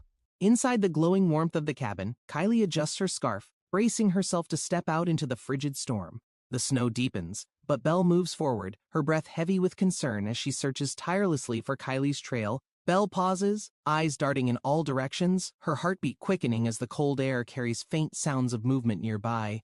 Determination surges within Belle as she pushes forward, realizing the urgency. Kylie, the saintess, is in imminent danger amidst the storm. A man in a red coat silently approaches through the snow, his gaze fixed ahead with an unsettling intensity. The man carefully examines the trail of footprints, each step deep and firm, as the cold wind howls around him. He grips a flaming torch tightly, its flickering light casting long, distorted shadows on the icy forest floor. Belle peers out cautiously, her mind racing as she pieces together the suspicious man's presence and her next move. Determined to uncover the truth, she clenches her fists, bracing herself to face the unfolding mystery ahead. The flashbacks of the man flood her mind, his stoic demeanor always at odds with the warmth of his actions. He had earned trust through his unwavering sense of duty, yet his enigmatic nature left others unsure of his motives. Belle adjusts her cloak, knowing she must tread carefully while balancing her growing suspicions with what she already knows. Inside the cabin, Kylie sits at the table, visibly tense as she notices Belle's arrival with a guarded expression. The young man beside her looks startled, his body shifting defensively, as though shielding Kylie from Belle's questioning gaze. Belle addresses the urgency of the situation, pointing out the danger that Kylie faces if they delay their next move. Kylie clutches her scarf tightly, her breath visible in the freezing air as she nervously watches Taylor and Belle. The wind howls relentlessly, the snowstorm pressing against the walls of the cabin, as Taylor considers their precarious circumstances. Taylor rests his bandaged hands on his knees, his calm demeanor hiding the turmoil of the situation's complexity. Belle glances at Taylor one last time, silently questioning his motives as the storm outside continues to rage. Kylie cautiously places the chair down, her movements precise, revealing her awareness of the fragile dynamic in the tense room. Taylor observes her calmly, his bandaged arms resting by his side, reflecting the toll of his recent struggles and battles. The holy magic radiates from Kylie, illuminating the room with a brilliant glow that momentarily overwhelms the dim surroundings. Taylor shifts slightly, instinctively shielding himself as the intense light engulfs the space, casting long shadows on the wooden walls. As the light fades, Kylie's expression hardens, determination evident in her stance while the air feels charged with purpose. Taylor leans forward, his posture deliberate, acknowledging the gravity of Kylie's actions while maintaining an air of restrained curiosity. Kylie meets his gaze unwaveringly, her presence embodying quiet strength amidst the uncertainty of their tenuous, fleeting connection. Taylor gestures subtly, his demeanor reflecting both skepticism and a guarded acceptance of the implications of Kylie's unexpected spell. The room's stillness deepens as Kylie adjusts her posture, the faint hum of lingering magic filling the silent void. Taylor's bandaged figure remains unmoving, his sharp eyes fixed on Kylie, silently probing her motivations and the weight of her resolve. Kylie lowers her gaze briefly, gathering her thoughts before raising her head again with a renewed sense of clarity and focus. Taylor's expression softens slightly, an unspoken recognition forming as he silently contemplates Kylie's unexpected presence and bold actions. The air between them grows heavier, the weight of their shared silence speaking volumes about their unvoiced uncertainties and intentions. Kylie subtly shifts her weight, her steadfast demeanor revealing her inner strength, as if bracing herself for what lies ahead.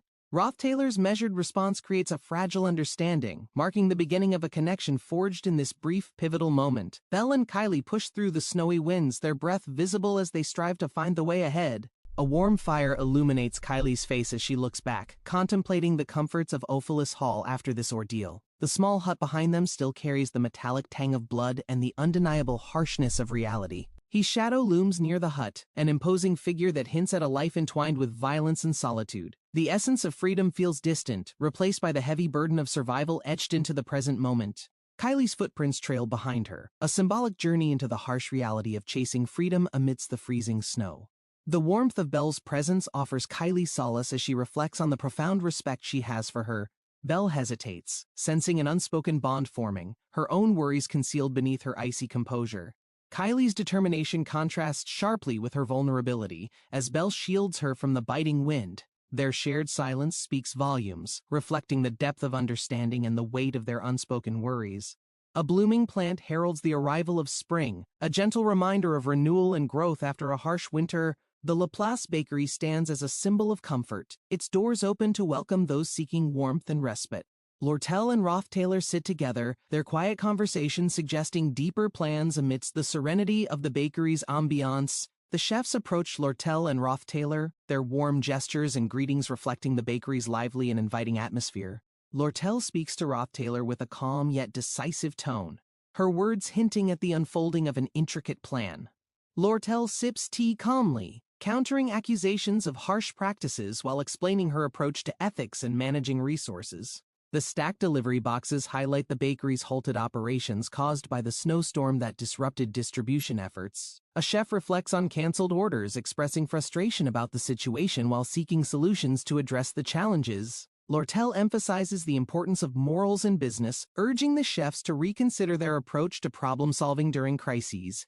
A chef nervously requests Lortel's influence to address team concerns, recognizing her role in mediating the bakery's current issues. Lortel reassures the staff, offering her expertise in financial management while maintaining optimism despite the bakery's financial difficulties. She suggests walking with Taylor, demonstrating her proactive nature in tackling challenges while building trust among her team. Taylor observes the bustling marketplace, commenting on the limited resources and the effects of the snowstorm on their operations. The busy bakery reflects the combined efforts of the staff, working hard to sustain productivity amidst ongoing financial constraints. Lortel humorously remarks on her skill in managing money, boosting morale while ensuring everyone stays focused on overcoming obstacles. Lortel and Taylor walk through the marketplace, discussing strategies to handle the bakery's financial and operational challenges. Lortel notices Taylor's frugality as he stops by the library to borrow a textbook rather than purchasing one. Taylor mentions the high cost of textbooks, highlighting the financial struggles faced by students balancing education and living expenses. Lortel contemplates offering financial help but chooses to respect Taylor's independence and resourceful mindset. As they continue their journey, mutual understanding grows between Lortel and Roth Taylor, fostering a partnership built on shared resilience. The approaching student council election stirs curiosity as Lortel considers her role and the importance of strategic decisions. Roth Taylor walks beside Lortel, exchanging thoughts on leadership and responsibility within their roles at the academy. They reflect on Tanya Roth Taylor's potential, weighing her leadership against the challenges of their academy's politics. Tanya's candidacy becomes the focus, highlighting her resolve despite the constraints of her upbringing and expectations. Roth Taylor acknowledges Tanya's resilience, recognizing her as a beacon of effort and ambition among their peers. Lortel's insight reveals the complexity of Princess Fiona's campaign and the overwhelming odds she faces in the elections. Tanya's sincerity in her approach starkly contrasts Fiona's strategic manipulation, creating an undercurrent of tension within the student body. Roth Taylor's internal conflict arises, contemplating loyalty and values as he evaluates the candidates' efforts and their personal connections. The blossoming cherry blossoms symbolize hope and renewal, underscoring the transformative journey of the candidates and their supporters. Lortel appreciates Roth Taylor's stance. Subtly relieved, he shares her preference for Tanya over the politically adept Princess Fiona. Lortel's playful demeanor shifts, her subtle affection for Roth Taylor hinted in her gestures and words during their conversation. Roth Taylor, slightly taken aback, processes Lortel's playful teasing, unsure of her intentions but intrigued by her demeanor. Lortel's vulnerability surfaces briefly, her lighthearted nature masking deeper feelings and her aspirations for connection amidst their shared responsibilities. Roth Taylor's awkward response sparks a moment of levity, easing the tension as they navigate their growing friendship. Their camaraderie strengthens, the shared walk leaving an imprint of mutual respect and unspoken understanding as they part ways. Roth Taylor stands firm, deciding against distractions while resolving to focus on his graduation and goals without compromise. Lortel glances up, contemplating the weight of Roth Taylor's determination as their journey intertwines amidst the challenges ahead.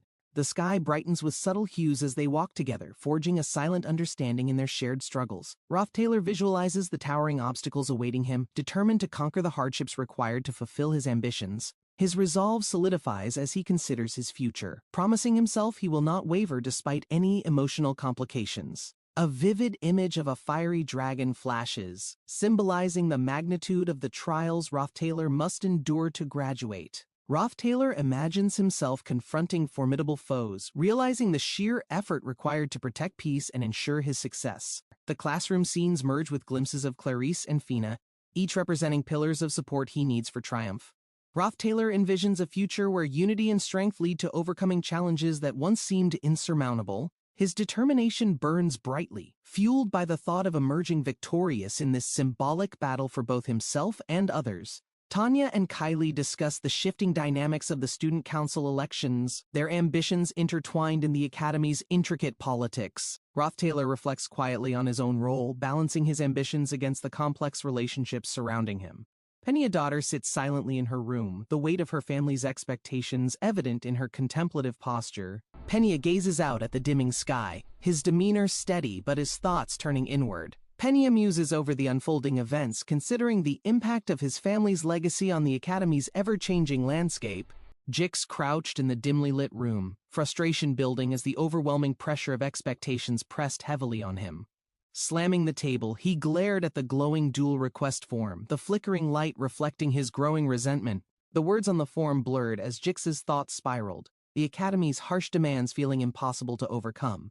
The glowing paper illuminated the room faintly, reminding him that the upcoming duel might be an unavoidable part of life.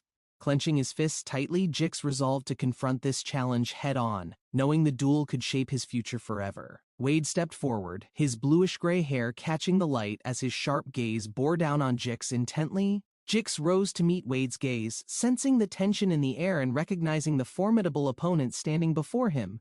Wade announced his intentions clearly, declaring his desire to prove himself by challenging and defeating the academy's strongest students systematically. He mentioned Janica and Drake as targets, two legends whose unmatched skills represented towering heights Jix could only dream of reaching. Jix realized Wade's ambition wasn't personal. Defeating every top student was his plan to dominate the academy and earn recognition. Wade calmly explained he had already issued challenges to other students, starting with the formidable top faculty of magic studies. Jix listened in quiet frustration, knowing Wade had a specific plan and that his involvement in the process was inevitable. Wade clarified his strategy, explaining how Jix was next because even second-tier students played pivotal roles in shaping his rise. Though Wade's approach seemed arrogant, Jix couldn't help but feel a strange admiration for his unwavering confidence and determination. Meeting Wade's piercing gaze, Jix stood firm, bracing himself for the difficult duel that would determine both of their futures. Jix's hand tightened on Wade's arm, his firm grip emphasizing the silent tension building between them in the confrontation. Both Jix and Wade faced each other, their contrasting emotions clashing, as students nearby began to notice the escalating moment. Wade's composed stance and sharp features reflected his unshaken confidence, making his quiet resolve even more intimidating. Jix stood firm, determination flashing in his eyes, ready to push forward against the challenges he knew lay ahead. Turning a corner, Jix stopped as Rothtailor approached, his reputation and commanding aura filling the space with undeniable tension. Bright daylight streamed through the academy windows, illuminating the busy courtyard where students hurried between classes and training sessions. Rothtailor's face revealed calm composure, his piercing gaze reflecting his confidence as whispers of his strength spread across the academy. Wade stood motionless, his thoughts deeply focused, the sunlight casting a faint shadow that highlighted his unwavering determination. Wade remained still, his uniform ruffling slightly in the breeze as he prepared for the next steps of his journey. Jix stood in the distance, exhaustion clear in his posture, yet a sense of resilience lingered despite his recent struggles. Jix leaned against a wall, visibly weary from battle, though his spirit remained unbroken despite the toll of recent events.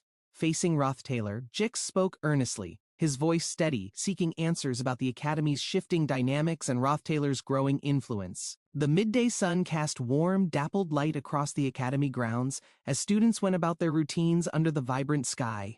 Rothtailor walked forward with purposeful strides, his confidence and focus drawing attention as he moved through the bustling courtyard. Rothtailor stopped at the edge of the courtyard, a determined energy surrounding him as he considered his next move. He walked thoughtfully across the courtyard, considering whether sharing a piece of information earlier would have changed Wade's reaction. He recalled his classmate Princess Penia, a peer whose withdrawn demeanor had recently caught his attention more than once. Sitting in the bright classroom, Rothtailor contemplated his next duel, focusing on Rothtailor, whose name frequently emerged in conversations. Princess Penia listened intently to the surrounding chatter, her sharp awareness of Rothtailor's reputation evident as she remained focused on him. Jix, observing from afar, noticed Princess Penia's subtle reaction to Ed's name, her composed exterior failing to hide her interest. Princess Penia remembered Ed clearly, her heightened awareness of his presence overshadowing her thoughts, reflecting on their complex connection in the academy. Jix, still pondering his earlier hesitation, decided there was ample time to address Wade, choosing patience over immediate action. A gentle breeze accompanied the warmth of spring, its soothing presence bringing a moment of peace to the academy grounds. A butterfly fluttered by, its delicate movements reminding Jix of the calm within the northern forest, a place of natural harmony.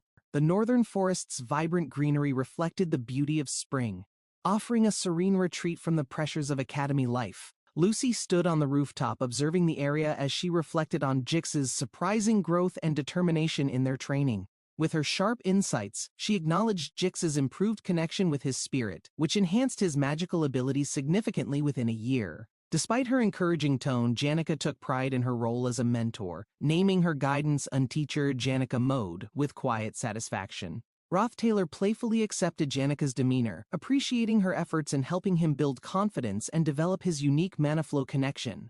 With Janica's guidance, Rothtailor committed to finding a spirit whose mana matched his own, realizing its importance for greater magical synergy. Rothtailor reflected on how his fire and wind affinity shaped his spirit contract but wondered about expanding into other elements. He imagined the complexities of elemental combinations, recognizing the challenges of balancing fire and wind with an entirely new spirit. Janica encouraged him to seek versatility, explaining how a broader connection could help him adapt better in different scenarios. Rothtailor considered her advice, knowing that mid-rank spirits required immense compatibility and were often regarded as symbols of destiny. The vision of a spirit sorcerer from ancient lore evoked memories of journeys through nature, rivers, and fate-guided connections. Rothtailor gazed into the northern forest, its tranquility inspiring him to focus on forming bonds with spirits reflecting harmony. Spirits swirled around him, showcasing unique attributes and potential, while Rothtailor felt both awe and pressure to choose wisely. Janica observed the spirits dancing, her guidance steady, as she admired Rothtailor's potential to harness their power strategically. Rothtailor hesitated as the spirits crowded around him, their energy vibrant, forcing him to confront the responsibility of his decision. With Janica's encouragement, he resolved to explore his connection further, knowing this decision would define his future capabilities profoundly. A radiant water spirit emerged, its elegant form reflecting power, drawing Rothtailor's attention to its potential as his partner. Janica introduced additional mid-rank spirits, explaining their abilities, while Rothtailor struggled to focus on the overwhelming possibilities presented. Rothtailor began to doubt, questioning whether this method of actively selecting a spirit conflicted with his belief in fate. Janica maintained her confident demeanor, guiding Rothtailor through the spirits, though he remained hesitant about trusting this unfamiliar process. As the Academy welcomed new students with its lively festival, Rothtailor pondered whether his choice aligned with his journey's purpose. The top student of the third year, Janica, was absent from the festival due to undisclosed personal reasons. Lucy, the top student of the second year, also skipped the festival, leaving a noticeable void in the celebration. The faculty worried their absence might dull the festival's liveliness, but Princess Penya's presence uplifted the atmosphere entirely. Princess Penya exuded unmatched grace, her composed demeanor inspiring awe, even as Sylvania Academy emphasized equality within its diverse student body. Despite this equality, nobles and commoners alike hesitated to approach her, except for one fearless individual during the lively event. Wade, the top student of the first year, engaged in an intense chess match with Penya, showcasing his strategic thinking. Penya praised Wade's skill, noting that his hesitation to sacrifice a pawn prevented him from securing an earlier victory. Wade acknowledged Penya's critique, reflecting that projecting real-world tactics onto chess felt fundamentally different and challenging in practice. Their conversation turned to lessons learned at the Academy, where self-awareness proved just as valuable as academic and martial prowess. Wade considered Penya's insight, realizing that understanding others required embracing the idea that one cannot always be correct in judgment. Ed Rothtailor, expelled from the Academy, was regarded as a minor concern, though doubts lingered in some minds about the decision. His actions, such as saving Janica and making a home in the forest, gradually reshaped opinions regarding his worth. Over time, Ed's ability to survive and thrive despite rejection reflected his resilience and his bond with nature's spirits. The mistakes of those who underestimated him became apparent as Ed's growing strength revealed the potential he carried within himself. With fire in his soul and determination driving him, Ed embraced his path, overcoming challenges and preparing for greater trials. Rothtailor's influence grew within the Academy, his increasing presence garnering respect even among the incoming students who spoke highly of him. As Rothtailor's prominence grew, others began reflecting on past misjudgments, with mistakes seeming more significant in the face of his success. Acknowledging the Academy's values, Rothtailor understood that resolving issues required maturity, rather than avoiding problems or behaving impulsively like a child. Regardless of one's social standing, Rothtailor believed deeply in the responsibility to learn, embracing his duty to grow and improve.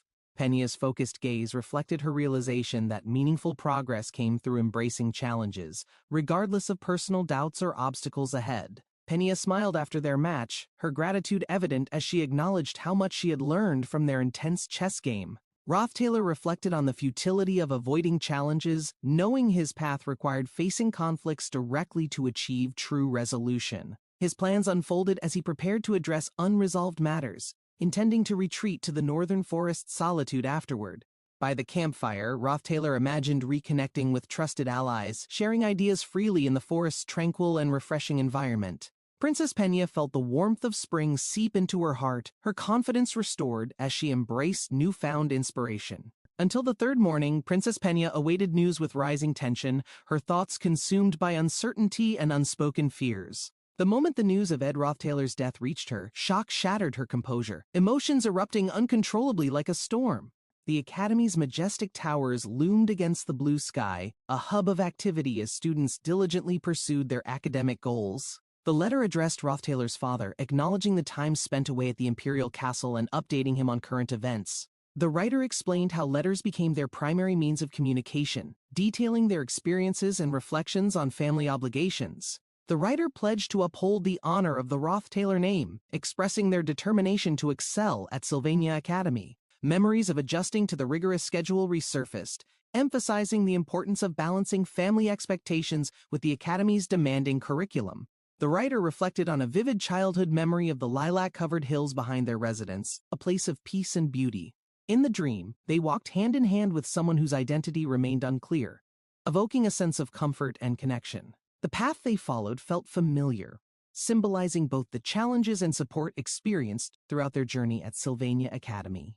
The dream invoked feelings of unity and purpose, reminding the writer of the deep bonds guiding their actions and choices. The vivid imagery stayed with them, inspiring a renewed focus on the responsibilities and connections defining their place within the Academy. The writer speculated that Wade's reliability must have impressed their father, potentially earning his trust during moments of uncertainty and transition.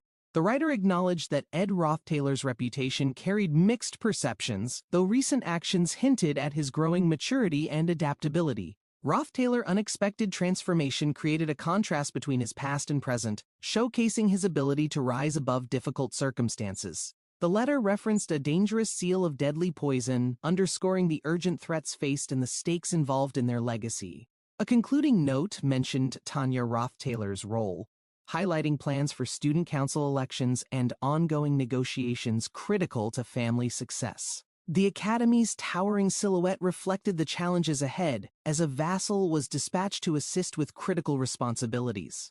In the shadows, a cloaked figure prepared to leave, their mission clear and bound by trust placed in their abilities. Sending a vassal for personal support was unconventional, but the Academy granted permission due to the unique nature of the request. The vassal embarked on their journey under the cover of twilight, the weight of their task visible in their movements. Darkness engulfed the path as they disappeared into the distance, leaving behind an unspoken tension of the mission's gravity. The swirling energy coursed through the figure's body, its raw intensity overwhelming as they struggled to adjust to its force. With a focused gaze, they harnessed the absolute power of mana, marveling at its limitless potential yet dreading its cost. A violent surge of energy enveloped the scene, its brilliance blinding as every ounce of control was pushed to its limit. The rain poured heavily, matching the intensity of the moment as the individual confronted the inevitability of their chosen path. The result was undeniable, the air thick with tension as the confrontation marked a turning point in their arduous journey. Blood stained the ground as the battle reached its peak, each movement slower as exhaustion took a toll on them. A sharp scream cut through the rain, her voice filled with desperation as she rushed to aid the fallen figure. He collapsed under the relentless downpour, his injuries severe, while her cries carried across the battlefield in futile anguish. Reaching out her trembling hand, she struggled to pull him back from the edge, her determination fighting against her despair. Silent tears streamed down her face, her grip unwavering. As the rain washed away the blood and hope lingered faintly, rain poured heavily, each drop echoing the tension as Tanya processed the escalating conflict before her eyes with unease. The crimson energy swirled violently, illuminating the space and revealing the immense sacrifice needed to protect those closest to Tanya. Grasping the orb of power tightly, Tanya prepared herself, understanding the necessity of what must be done. The narrative shifted 3 days prior, showcasing the serene academy before the chaos unraveled unexpectedly. Warm sunlight bathed the academy, a stark contrast to the ominous events foreshadowed by recent disturbances in the atmosphere. Scribbled notes of strategy filled the board, highlighting the meticulous planning required for the upcoming student council elections. Princess Penya's influence cast a long shadow over others, her name recognized widely across the academy and surrounding regions. Despite Fenia's popularity, her overwhelming presence stifled others' chances of gaining any meaningful victory in the competitive council race. With her chances bleak, the student considered relinquishing ambitions, weighed down by the inevitability of a one-sided outcome. Outside, a refreshing breeze filled the campus, yet her mind remained heavy with the burdens of impossible expectations. Tanya navigated her conversations with peers, offering guidance and maintaining her composed demeanor despite her growing internal worries about expectations. Students gathered around Jix, admiring his unrivaled strength, as Tanya discreetly observed the dynamics of their interactions. Tanya exchanged polite words with those around her, her voice steady but her thoughts drifting to unresolved responsibilities awaiting her. Lortel joined the lively conversation, her presence radiating confidence as she provided input on their ongoing discussions about academy matters. Tanya greeted Marilise cautiously, her reserved tone masking the subtle curiosity about Marilese's contributions to the unfolding council race. They stands confidently in the grand hall, surrounded by students who admire her poise and respect her growing influence. Kylie and Terry, inspired by Tanya's dedication, dream of achieving similar recognition through their hard work and determination. Tanya encourages her peers, emphasizing that consistent effort and focus will eventually lead to accomplishments worth celebrating in the academy. The room glows with optimism as students feel empowered by Tanya's words, fostering a sense of unity and shared aspirations. Tanya leaves the hall, her mind filled with plans to further uplift her peers and continue achieving personal growth. Tanya reflects on how her reputation has soared due to her association with Ed, despite her internal feelings of self-doubt. She remembers Ed's past struggles and wonders why his strength and resilience inspire such respect among their peers now. Wandering through the corridor, Tanya contemplates her identity and whether her achievements stem from her own merit or connections. The weight of expectations grows heavier, leaving Tanya questioning her place in the academy and the path she has chosen. Tanya resolves to define her own success, independent of her brother's legacy, determined to prove her worth. Tanya meets Kadek and Nox, two trusted allies sent to assist her in handling academy matters and external negotiations. Kadek offers to gather important market information to streamline trade discussions, ensuring smoother and more favorable outcomes for all. Nox reassures Tanya, emphasizing their shared responsibility in tackling the challenges she faces as a representative of the Rothtailor family. Tanya expresses gratitude for their support, knowing their expertise will significantly ease the burden of her growing responsibilities. Together, they strategize, blending wisdom and determination to address pressing issues and uphold the Rothtailor name with dignity and efficiency. Tanya reflects on her dedication to academics, balancing personal challenges and high expectations within the competitive Sylvania Academy environment. Nox steps forward with insight, offering Tanya valuable advice to navigate the complexities of the Student Council presidential election process. News of Princess Penya's unexpected withdrawal surprises Tanya, raising questions about the election's outcome and her role moving forward. Tanya recalls meaningful past moments with Princess Penya, pondering the weight of leadership and the burdens of responsibility within the academy. Tanya's thoughts shift to Arwen Rothtailor, contemplating how his influence might affect her journey in the Student Council election. The Rothtailor patriarch's public image contrasts sharply with Princess Penya's discovery of hidden truths concealed beneath his refined demeanor. Amid the serene springtime atmosphere, Princess Penya focuses on her responsibilities while contemplating the sacrifices her position demands. Tanya is inspired to uncover concealed motives, spurred by her peers' determination for justice and equality within the academy. Princess Penya's decision to withdraw from the election reflects her prioritization of personal values over public expectations and leadership duties. Tanya harnesses newfound resolve, determined to confront challenges head-on while cherishing the bonds she has built with close allies. Tanya confidently reassures Ed of her unwavering support, pledging to guide him towards success in the upcoming council election. Tanya reflects on Princess Penya's decision to step back, considering how it shapes her own perspective on leadership and strength. Tanya's determination deepens as she seeks allies, aiming to resolve the uncertainties surrounding Princess Penya's withdrawal from the race. Tanya feels gratitude for the support of her trusted companions, who encourage her efforts to foster positive change within Sylvania. Jix's arrival introduces a dramatic new twist, further complicating Tanya's path and uncovering more layers to the election's unfolding narrative. Jix stands before the group, his intense gaze capturing their attention as an air of tension fills the scene. The vision of a wolf arises, symbolizing the struggles faced, its piercing eyes reflecting resilience and solitary strength. Jix draws his bow, channeling energy into the arrow, preparing to strike at the looming shadow of uncertainty before him. The dark wolf remains unflinching, staring down the threat, embodying resolve even with an arrow aimed directly at its heart. A close-up of the wolf's eye reveals determination, while Jix steadies himself, sensing the weight of what lies ahead. Princess Penya's eyes, soft yet burdened, radiate a deep vulnerability as they meet those of Jix, telling an untold story. Jix acknowledges the weight she carries, a burden that seems to strip her of confidence and weaken her determination. Despite the heaviness, Jix decides to leave her be for now, determined to observe and understand the situation further.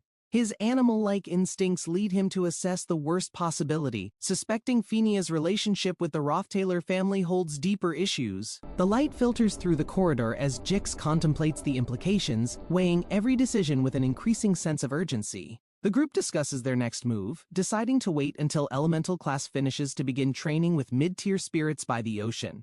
A peaceful resolve settles among them as they look forward to facing the challenges that lie ahead the following day.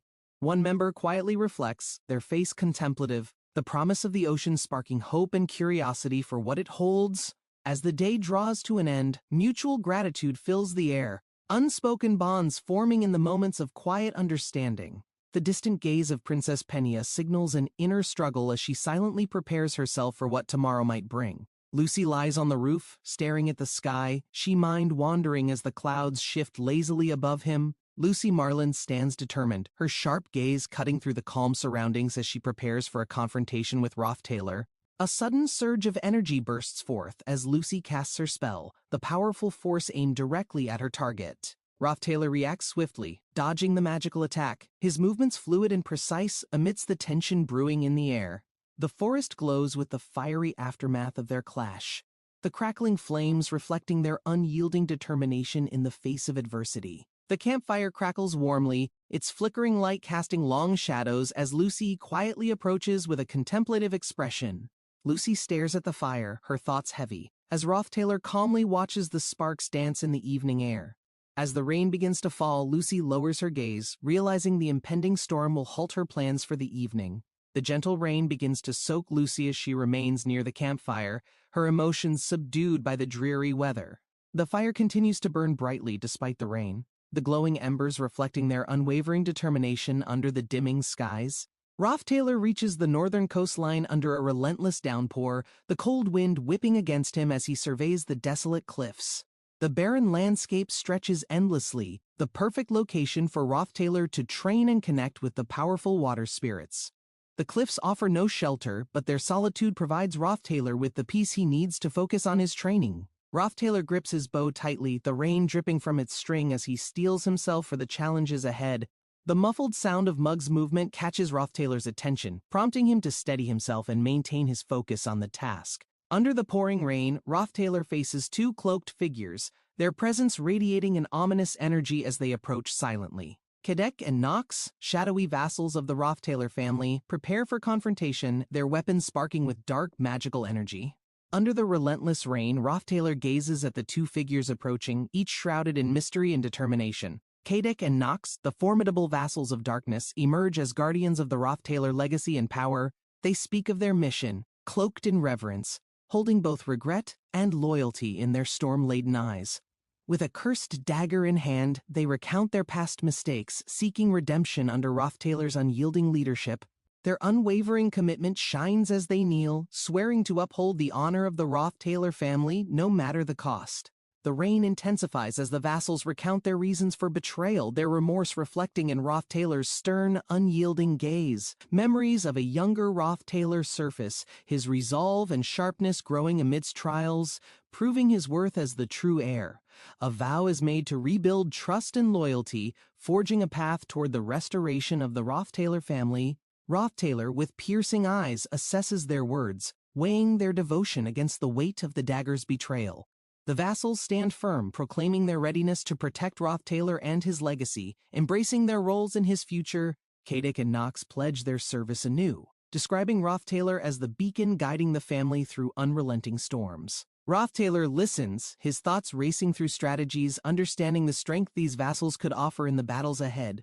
Kadek reveals the power of the Windsword, a family heirloom ready to strike against enemies of the Roth Taylors. The storm reflects Roth Taylor's inner turmoil, his mind a battlefield of trust, duty, and the legacy he must uphold. Together, they stride forward into the night, a united front against the challenges that threaten the Roth Taylor family's future. Roth Taylor lunged forward with his blade, aiming at Kadek, who deflected the strike using a glowing, energy-infused weapon. Nox ignited a massive wall of flames surrounding the area, forcing Roth Taylor to dodge swiftly to avoid the burning heat.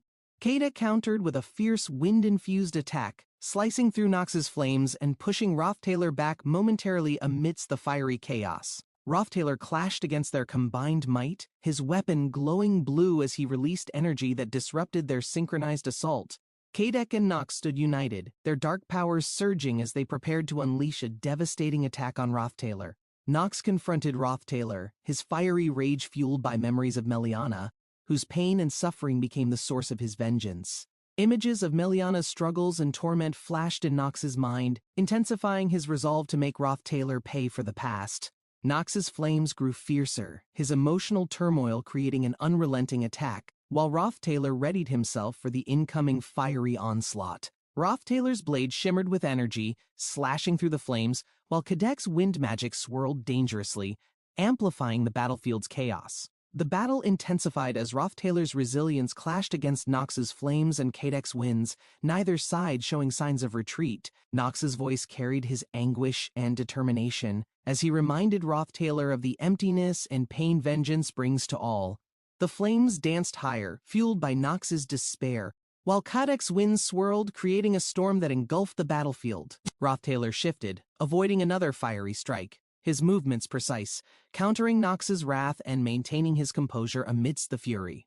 Kadek acknowledged Roth Taylor's growth with a smirk, impressed by the young master's ability to endure against such overwhelming odds. As the storm raged on, Roth Taylor steadied his blade, prepared to deliver a final decisive strike against the relentless duo. Roth Taylor focused intensely, dodging flames as Nox's blazing attack roared closer, testing his agility amidst the relentless storm's chaos.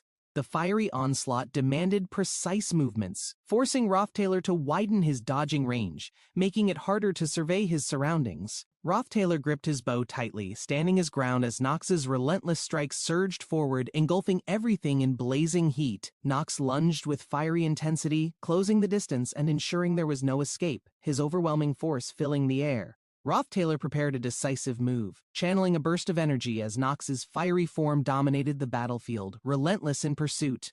Roth Taylor acknowledged the situation, dodging with precision, anticipating his opponent's next move while keeping his mind calm amidst chaos. Nox's flames roared fiercely as Roth Taylor countered with swift action, disrupting the attack and retaliating with tactical precision. Roth Taylor's maneuver inflicted a significant blow, leaving Nox staggered momentarily, the fierce battle intensifying under the relentless rain. The possibility of telekinetic magic or spirit summoning crossed Nox's mind as Roth Taylor's unexpected tactics revealed his deep strategic insight. Roth Taylor's next calculated strike unfolded, targeting Nox with remarkable precision, showcasing his mastery and adaptability in the heated confrontation. Roth Taylor's defense absorbed Nox's fiery assault, carefully executing a strategic retreat while readying a countermeasure to break the relentless offensive. Using basic magic, Roth Taylor blocked and redirected energy, luring Nox closer with deliberate movements amidst the fiery chaos. Roth Taylor shifted tactics swiftly, executing a surprise maneuver that disrupted Nox's balance and exploited the fiery battlefield's unpredictable dynamics. A powerful explosion erupted as Roth Taylor's counterattack connected, unleashing a devastating force that momentarily overwhelmed Nox's fiery defense. Nox emerged from the fiery aftermath, his resolve unshaken, preparing for another round of intense combat against Roth Taylor's relentless resilience. Roth Taylor skillfully maneuvers, dodging fiery assaults while using calculated precision to anticipate Nox's relentless strikes under pouring rain. Nox launches a devastating blaze, forcing Roth Taylor into wider defensive movements, leaving limited opportunities for counterattacks amidst scorching flames. Roth Taylor prepares his bow carefully, balancing each move as Nox corners him, increasing the tension of their intense battle. Flames surge wildly as Nox charges with ferocity, closing the distance to ensure no escape routes remain for Roth Taylor. Roth Taylor braces himself, drawing upon inner resolve to strategize his next move against Nox's unrelenting fiery assault. Roth Taylor's plan unfolds as he utilizes a quick distraction, striking back with unexpected precision against Nox's blazing onslaught. A critical hit lands on Nox, sending him roaring in pain, momentarily halting his fiery dominance in battle. Nox's ally, Kadek, watches in disbelief as Roth Taylor's swift strategy starts shifting the tide of their intense confrontation. Roth Taylor unleashes a potent defense, blending elemental manipulation with calculated tactics to withstand the growing pressure from both adversaries. Roth Taylor seizes the moment, combining skills and quick thinking to weaken Nox's fiery strength, pushing him closer to defeat. Roth Taylor taps into a hidden power, summoning the aid of elemental spirits to counter Nox's overwhelming fiery presence. The elemental spirit, Leisha, emerges, radiating brilliant energy, reinforcing Roth Taylor with its immense power and strengthening his strategic position. Nox struggles against the combined force of Roth Taylor and Leisha, his fiery magic unable to overpower their growing coordination. Leisha unleashes a water-based attack, clashing directly with Nox's flames, creating a powerful shockwave that disrupts the battlefield. Rothtailor presses forward with newfound confidence, utilizing Leisha's support to prepare a decisive blow against his formidable opponent. The sharp dagger of the water spirit pierces through the air, glowing fiercely against the stormy battlefield around Rothtailor. Gasping for air, Nox struggles as the chilling grip of the water spirit tightens its hold on his throat. Rothtailor endures searing pain from the battlefield's relentless strikes, his vision clouded by smoke, rain, and bloodshed.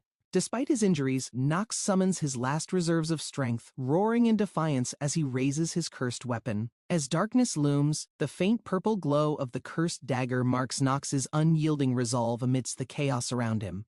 Rothtailor's battered figure glows with an aura of green, an unexpected blessing shielding him from the storm's brutal ferocity. The wind roars louder, and Rothtailor channels the storm's blessing, striking with a force he never thought he possessed.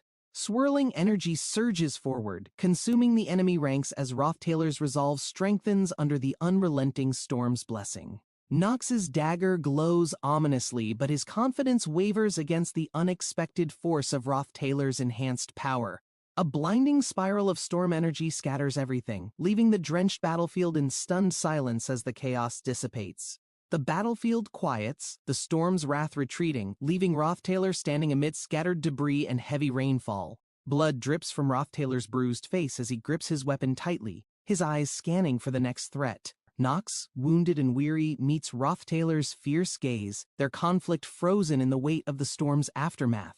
A chilling wind sweeps the battlefield, the rain masking the tension between the two warriors locked in an unspoken truce. Rothtailor takes a step forward, his presence commanding the storm's power, marking the end of the fierce struggle. Rain poured as Rothtailor's battered body trembled, barely holding on after the fierce confrontation with his enemies. A fleeting moment of exhaustion overtook Rothtailor as he struggled to maintain balance under the relentless downpour. He steadied himself, realizing the gravity of his injuries, determined to push forward despite the odds against him. In the silent battlefield, Rothtailor's breath echoed, a testimony to his resolve to finish what he started. With one final glance, Rothtailor prepared himself, ready to deliver the decisive blow to end this torment. Rothtailor gripped his weapon tightly, each step reminding him of the burden of his family's expectations and duty. A sudden memory of his father's cruel decisions ignited his will to confront the darkness that plagued his lineage. As lightning illuminated the battlefield, Rothtailor faced his opponent with unwavering determination, his eyes burning with purpose. Blood dripped from his wounds as he swung his blade, channeling every ounce of his remaining strength into his attack. The adversary faltered under the force of Rothtailor's blow, a turning point that signified hope amid the chaos. Rothtailor staggered as the enemy struck back, their counterattack pushing him closer to the edge of the cliff. A sudden arrival broke the intensity of the moment as Janica emerged, her presence commanding immediate attention. Janica's calm yet fierce demeanor brought an aura of tension, shifting the dynamics of the escalating battle. Rothtailor recognized Janica's arrival and found renewed strength, their combined presence turning the tide in his favor. Together, Rothtailor and Janica launched a final coordinated assault, ready to bring the fight to a definitive end. Rothtailor collapses to the ground, his body battered and bloodied from the intense battle that left no mercy in its wake. Janica emerges from the forest, horrified at the sight of Rothtailor's wounded state, rushing forward with urgency and despair. Rothtailor struggles to stay conscious, his vision blurry as he hears Janica's frantic footsteps closing in from the distance. Janica leans over the edge, extending her hand in desperation as Rothtailor dangles precariously over the jagged cliff. Rothtailor's strength falters as he slips further, but Janica's determination burns fiercely, refusing to let him fall into oblivion. Janica's determined expression turns grim as the sinister figure, cloaked in darkness, begins moving closer toward her and Rothtailor. The malevolent presence curses under its breath, recognizing Janica's sudden arrival as an obstacle to its carefully laid plans. Rothtailor musters all his remaining willpower, his trembling fingers grasping for his weapon as the shadowy figure looms nearer. A sudden burst of arcane energy erupts, illuminating the stormy night as Janica shields Rothtailor with unwavering resolve. The battlefield is consumed by an explosive light, its mysterious aura surging with power as the tides of the confrontation shift. Nox stood amidst the chaos, his battered body a testament to his resilience as lightning crackled ominously in the storm. The swirling energy coalesced, forming a radiant entity beyond comprehension, its power dwarfing anything Nox had ever witnessed on the battlefield. A supreme elemental spirit emerged, its luminous form radiating ethereal beauty, symbolizing a force beyond mortal understanding and earthly boundaries. Janica, her eyes glowing red with resolve, commanded the spirit's immense power, altering the course of destiny with unshaken determination. The enormous magic circle activated, radiating energy into the dark sky, creating a storm-like atmosphere with intense power. A master summoner focused their strength, invoking Glasscan, the dark spirit, as vibrant energy spheres swirled around the circle. The ritual summoned a radiant being of destruction, its form towering above, resembling a sun ready to consume everything. With unmatched brilliance, the summoned entity burned fiercely, its presence recalling ancient myths of apocalyptic power and scorched lands. The sky lit up with an otherworldly glow as the summoning reached its peak, threatening to alter the balance forever. Thermos, the highest-ranking fire spirit, began to manifest, its eyes glowing with malice, emitting waves of scorching heat. Even the appearance of one limb of Thermos carried enough destructive energy to turn vast forests into ash. The intricate magic circle pulsated ominously, filling the sky with chaotic patterns that foretold the devastation it promised to bring. Janica stood frozen, absorbing the immensity of the power before him, his mind racing to grasp its full implications. A crimson-eyed girl emerged, her command of the summoning clear, as her voice carried both authority and menace. Kedek struggled for breath as the overwhelming energy around him drained his strength, leaving him nearly immobilized. The enemy roared in fury, unleashing unrestrained power that tore through the battlefield, shattering everything in its wake. The green force of the opposing spirit surged forward, cutting through the flames with precision, altering the momentum of battle. A colossal spirit revealed itself in vivid detail, its ethereal form dominating the space and igniting awe in its presence. Amid the chaos, a desperate voice echoed, urging survivors to flee and escape the relentless destruction consuming the area. Kadok unleashes a barrier of green energy, struggling to repel the relentless attack from the overwhelming force surrounding him. Janica steps forward with determination, summoning the fierce energy wolf, its glowing form radiating a deadly aura. The energy wolf charges at Rothtailor, tearing through the battlefield with ferocious speed, leaving destruction in its wake. Janica's presence dominates as she commands the wolf to strike, her focus unwavering despite the storm raging around them. Rothtailor braces himself, battered and weakened, his mind racing for a way to survive the onslaught before him. Janica's expression shifts as she reveals she wasn't summoned by Rothtailor, her red eyes gleaming with restrained fury. Rain pours down as Rothtailor stumbles through the battlefield, his body worn but his resolve growing stronger. Memories of his academy days flash back intense training sessions where he pushed himself to create and innovate without limits. Amid the storm, Rothtailor recalls crafting the legendary grade Magitech item, a creation forged through his relentless dedication. The Magitech tool glows briefly before its energy is expended, healing Rothtailor momentarily and lifting the deadly curse. Rothtailor collapses to his knees, the effects of the Magitech item fading quickly, leaving his body vulnerable to the cold rain. Wounds sting as Rothtailor forces himself to stand, the chilling rain sapping what little strength he has left. Battling exhaustion, Rothtailor faces the battlefield with grim determination, his breath visible in the icy air. The freezing rain continues as Rothtailor's mind races, calculating his next move while feeling the lingering effects of his injuries. Despite his battered body, Rothtailor grits his teeth and prepares to face the danger ahead, unwilling to yield to defeat. Rothtailor watches the scene above the cliff, his expression tense as the pouring rain obscures the fiery chaos. Rothtailor's soaked boots remain planted on unstable ground as the wind howls through the dark, ominous battlefield. Rothtailor stands firm, rain dripping from his hair as his gaze locks onto the swirling storm of magic above. Crepin observes the scene from afar, their presence radiating a foreboding aura that looms over the escalating confrontation. Rothtailor's focus sharpens as he channels his resolve, preparing for the next critical move in this perilous situation. Rothtailor stands with his allies, their expressions resolute as the rain and storm seem to test their unity. Crepin remains unwavering, their calm yet menacing demeanor hinting at untold power ready to be unleashed. Kadok and Nox square off against Tanya, the relentless storm accentuating the dramatic standoff between them. Rothtailor collapses to his knees, the toll of the battle leaving him drenched, bloodied, and weakened. Rothtailor looks up at the sky, his breath labored but his determination burning brighter with every fleeting moment. A fiery explosion erupts in the darkness, illuminating the battlefield with its intense, volatile light. Roth Taylor lies motionless on the rain-soaked ground, his body showing the aftermath of a grueling battle. Roth Taylor's eyes flicker open, their clarity reflecting his stubborn refusal to surrender to despair. Janica embraces Roth Taylor tightly, her relief evident as she finds him alive amidst the devastation. A hand appears out of the chaos, trembling yet determined, signaling the fragile line between survival and defeat. Roth Taylor, lying battered, clutched his wounds under the relentless rain, struggling to stay conscious amid the storm's chaos. Janica knelt by his side, her eyes filled with worry as she tried to comfort him despite his injuries. A sob escaped Janica, her trembling hand reaching out to steady Roth Taylor as the rain drenched them both. The two lay on the wet ground, the storm raging above them as silence filled the air. In the distance, the storm's power continued unabated, shrouding their fragile moment with an ominous presence. Roth Taylor sat by the fire, its warmth contrasting sharply with the cold rain outside as he planned his next steps.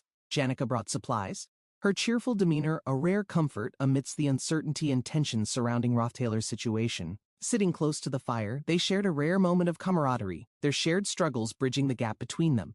Janica shifted awkwardly, her emotions betraying her as she quickly looked away, hiding her flushed face in the firelight. The flickering firelight reflected in their eyes as a heavy silence settled, both lost in their thoughts of survival. The rain poured relentlessly, its sound blending with the crackling fire as Roth Taylor reflected on the weight of his decisions. As the storm continued, Roth Taylor remained focused, his mind churning with plans for the future amidst the constant turmoil. Lucy sat outside the cabin, her gaze distant as the rain fell around her, lost in thought and solitude. Unlike her usual boredom, Lucy felt a sense of purpose in her quiet watch, a resolve she couldn't yet name. The cabin owner's simple life played vividly in her mind, a stark contrast to the tension they all lived under. Roth Taylor examines the extinguished campfire, crouching over the soaked ashes, scanning the area for any signs of recent activity. Kicking the wooden braces, Roth Taylor tests their sturdiness, ensuring everything still holds together after the stormy weather. He collects the completely soaked laundry from the drying rack, shaking off the excess water before heading indoors. Roth Taylor pushes tools under the tarps to protect them from rust, carefully organizing the scattered items left outside. Shaking the water off his clothes, Roth Taylor greets Lucy as he enters the cabin, prepared for the next task. Lucy senses a strange magical energy lingering nearby, her violet eyes narrowing as she scans the surroundings for any threats. Muttering to herself, Lucy finds the sensation irritating, her discomfort growing as she adjusts to the tension-filled air. Roth Taylor, perched on the rooftop, acknowledges Lucy's efforts, thanking her quietly for maintaining the cabin during his absence. Yawning, Lucy stretches her arms, exhausted from keeping the house in order while dealing with the lingering magical disturbances. She leaps gracefully from the roof, her cloak billowing in the wind as she lands lightly on the muddy ground. Lucy's eyes widen in concern as she spots a bleeding man in the forest, barely standing as the rain pours. Knox introduces himself as a retainer of the Roth Taylor family, his voice trembling as he clutches his injured side. He explains his injury, claiming to have slipped in the forest, mentioning his companion's unfortunate encounter with a wild animal. Knox pleads for Lucy's help, his bloodied appearance convincing her to assess the situation further. Determined, Lucy promises to save him, her aura flaring as her resolve strengthens under the ominous rain. Lucy, cloaked in shadow, faced the drenched figure trembling before her. The storm concealed her resolute expression as she sought truth. The weight of her question pressed down, forcing the figure to stammer. Lucy's eyes pierced through the lies they feared to tell. A glowing blade fell to the ground, its venomous aura radiating. Lucy's focus shifted to its rare, deadly mark.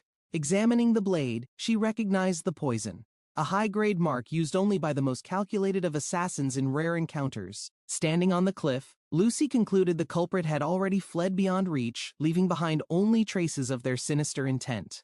The rain fell harder as Lucy approached Ed's lifeless body. The scene screamed of betrayal, orchestrated with brutal precision.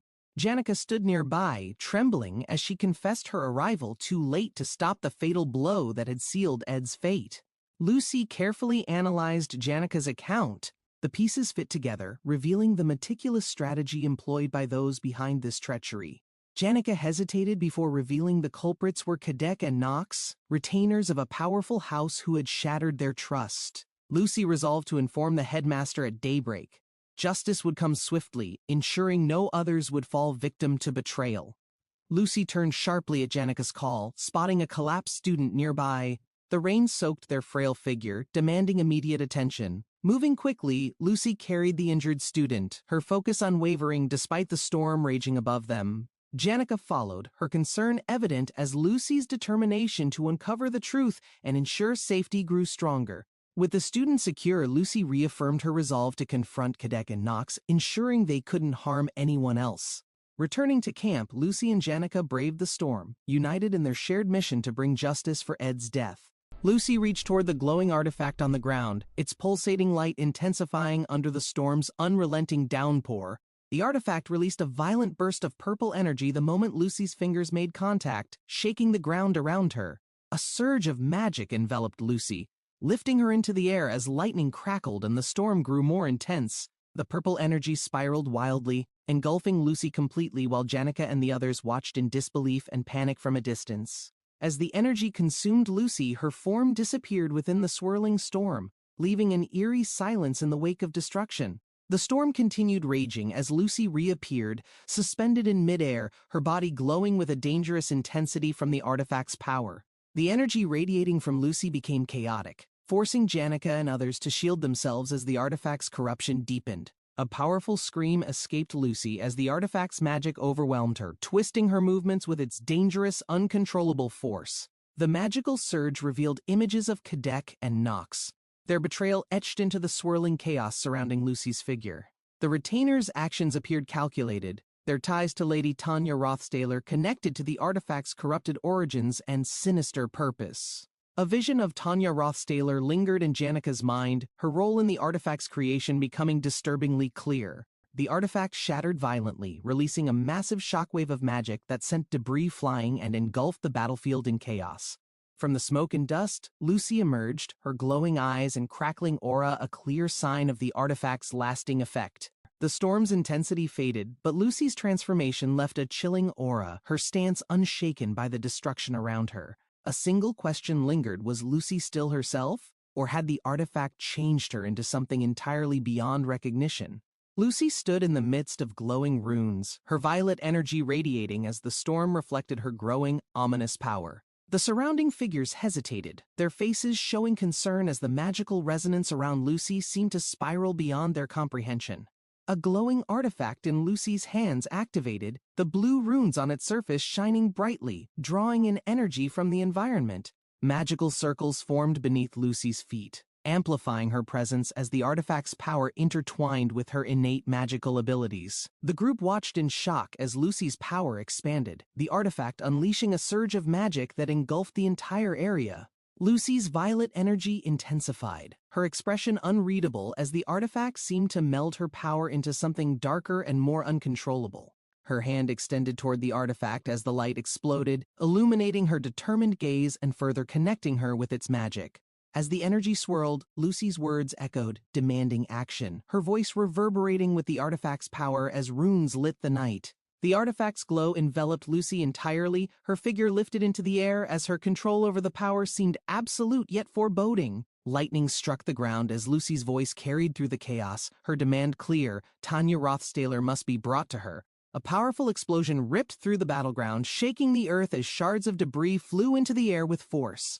Thick smoke billowed from the aftermath, clouding the area in a dense haze as the storm raged on. Elvira stood at the edge of the chaos, her fiery red hair glowing against the destruction as she surveyed the scene. Wade stepped forward, his confident posture reflecting the strength of a seasoned fighter, his focus unshaken by the devastation around him. Jix appeared next, his imposing presence a reminder of the challenges still ahead, his gaze sharp and filled with resolve. Jix observed the aftermath of the battle, his thoughts lingering on Elvira's skills and her surprising defeat during the duel. Reflecting on the one-on-one combat, he questioned if even Elvira, known for her strength, had truly lost against her opponent. He approached the arena floor, his gaze fixed as he analyzed the intricate details of the match that had unfolded. His attention shifted to Elvira's unwavering determination, her red cloak billowing as she silently prepared for another challenge ahead. Jix stood nearby, his commanding presence a reminder that tougher trials awaited, raising the stakes for those daring to face him. A violent explosion erupted in the distance, sending shockwaves through the area as purple energy crackled and illuminated the dark sky. Smoke billowed from the source of the chaos, shrouding the surroundings in a dense haze that obscured Wade's view. Jix steadied himself, his boots hitting the ground firmly as he prepared to take action amidst the growing turmoil. Racing forward, he scanned the area, the realization dawning that the escalating energy had already spiraled beyond their control. As the violet energy surged, she emerged from the haze, her commanding aura radiating power and an ominous sense of authority. The arcane magic intensified, creating a swirling vortex that reflected years of mastery, its raw power rippling through the air. Lucy stood at the center, enveloped in violet energy as she called out Tanya Rothstaller's name with undeniable resolve. The magic circles beneath Lucy expanded, her voice echoing as she demanded Tanya's presence, her tone filled with urgency and purpose. The storm around Lucy grew stronger, her words shaping the energy into an unstoppable force as it surged outward in waves. Jix, still observing from afar, turned sharply as the call for action grew louder, his instincts driving him toward the scene. Chaos erupted as Wade and Maid rushed to assess the situation, confusion and urgency evident in their expressions. A report came in that the head maid had been taken down. Further adding to the rising tension among the group, details surfaced about Ed Rothstaller, a third-year student who had been targeted, leaving more questions about the assassin's motives. The faint trace of footsteps hinted at someone retreating from the scene, heightening suspicions of a carefully orchestrated attack. Speculations arose about the Rothstaller family's involvement, their retainers potentially tied to a larger conspiracy connected to Tanya Rothstaller. Jix assessed the scene as Jix directed him, his calm demeanor masking the urgency of the unfolding situation. A decision had to be made, and Wade hesitated as he weighed the risks of staying versus the need to act. Jix emphasized the gravity of revenge, though his intentions seemed more personal, complicating the already tense atmosphere. He took a deep breath and moved forward, aware that his actions could alter the course of the current events. As he proceeded, Jix's steps echoed in the quiet hall, his resolve growing as the conflict intensified further. Evidence from the scene began to align, pointing toward Tanya Rothstaller's involvement as Jix pieced together the fragmented information. 5 minutes after the chaos began, Tanya's absence was confirmed, deepening suspicions about her connection to the unfolding events. The locked door seemed to confirm Tanya's escape route, forcing Jix to consider all possibilities for her hiding place. Inside the dimly lit room, emotions ran high as questions lingered, unanswered and heavy with implications of betrayal. Jix's mind churned with doubt, yet every clue led back to Tanya, leaving him unable to fully comprehend the situation. Tanya's reputation at the academy had grown due to Senior Rothstaller's guidance, casting doubt on her involvement in his assassination. Even with Tanya's potential motives, the notion of her orchestrating an assassination felt inconsistent with her behavior and actions. Jix's expression darkened as he prepared to confront Tanya directly, determined to uncover the truth behind the rising suspicions. Tanya trembled under Jix's intense gaze, her hesitation only fueling his doubts about her possible involvement in the sinister plot. Jix demanded an answer, his voice firm as Tanya struggled to respond, her silence hinting at a deeper layer of mystery. Tanya's tearful denial lacked conviction, leaving Jix unconvinced as the tension grew, threatening to spiral into an irreversible outcome. The magical energy surrounding them intensified, adding pressure to the situation as Jix realized Tanya's life might hang by a thread. The weight of Senior Rothstaller's death loomed over Jix, his thoughts clouded by grief and the desire to uncover the truth. Flashes of Rothstaller's accomplishments and guidance haunted Jix, his mind racing with unanswered questions about the events leading to this moment. Determined yet conflicted, Jix resolved to investigate further. Aware of the many pieces still missing from the puzzle surrounding Rothstaller's death, Jix hesitated, unsure whether interfering would worsen the situation, as conflicting thoughts about Tanya's role clouded his judgment. Deciding to wait for clarity, Jix instructed Tanya to remain hidden, knowing any rash action could lead to greater risks. He acknowledged the danger Tanya faced while considering Lucy's potential reaction to the unresolved tension surrounding Rothstaller's death.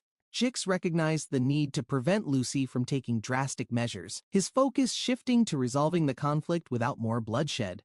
Channeling his resolve, Jix vowed to honor Senior Rothstaller's values, preparing himself to stop Lucy before the situation escalated further. Jix stood in the center, his focused gaze assessing the tension as the conflict with Lucy escalated in intensity. Jix and Wade exchanged a brief glance, each preparing to face the overwhelming aura radiating from Lucy's magic. Wade stepped forward with determination, channeling his energy as he prepared to counter Lucy's formidable presence in the room. Jix, with unwavering resolve, steadied himself against the force of Lucy's growing power, his defenses barely holding. Tanya, trembling with fear, watched helplessly as the battle unfolded, her fate uncertain amid the chaos surrounding her. Wade's hand glowed with power, his resolve evident as he began to unleash his counterattack against Lucy's overwhelming magic. Wade stepped boldly into the fray, his presence commanding as the energy in the room intensified with each passing second. A sudden surge of power erupted, creating a mesmerizing display of raw energy as the two forces collided spectacularly.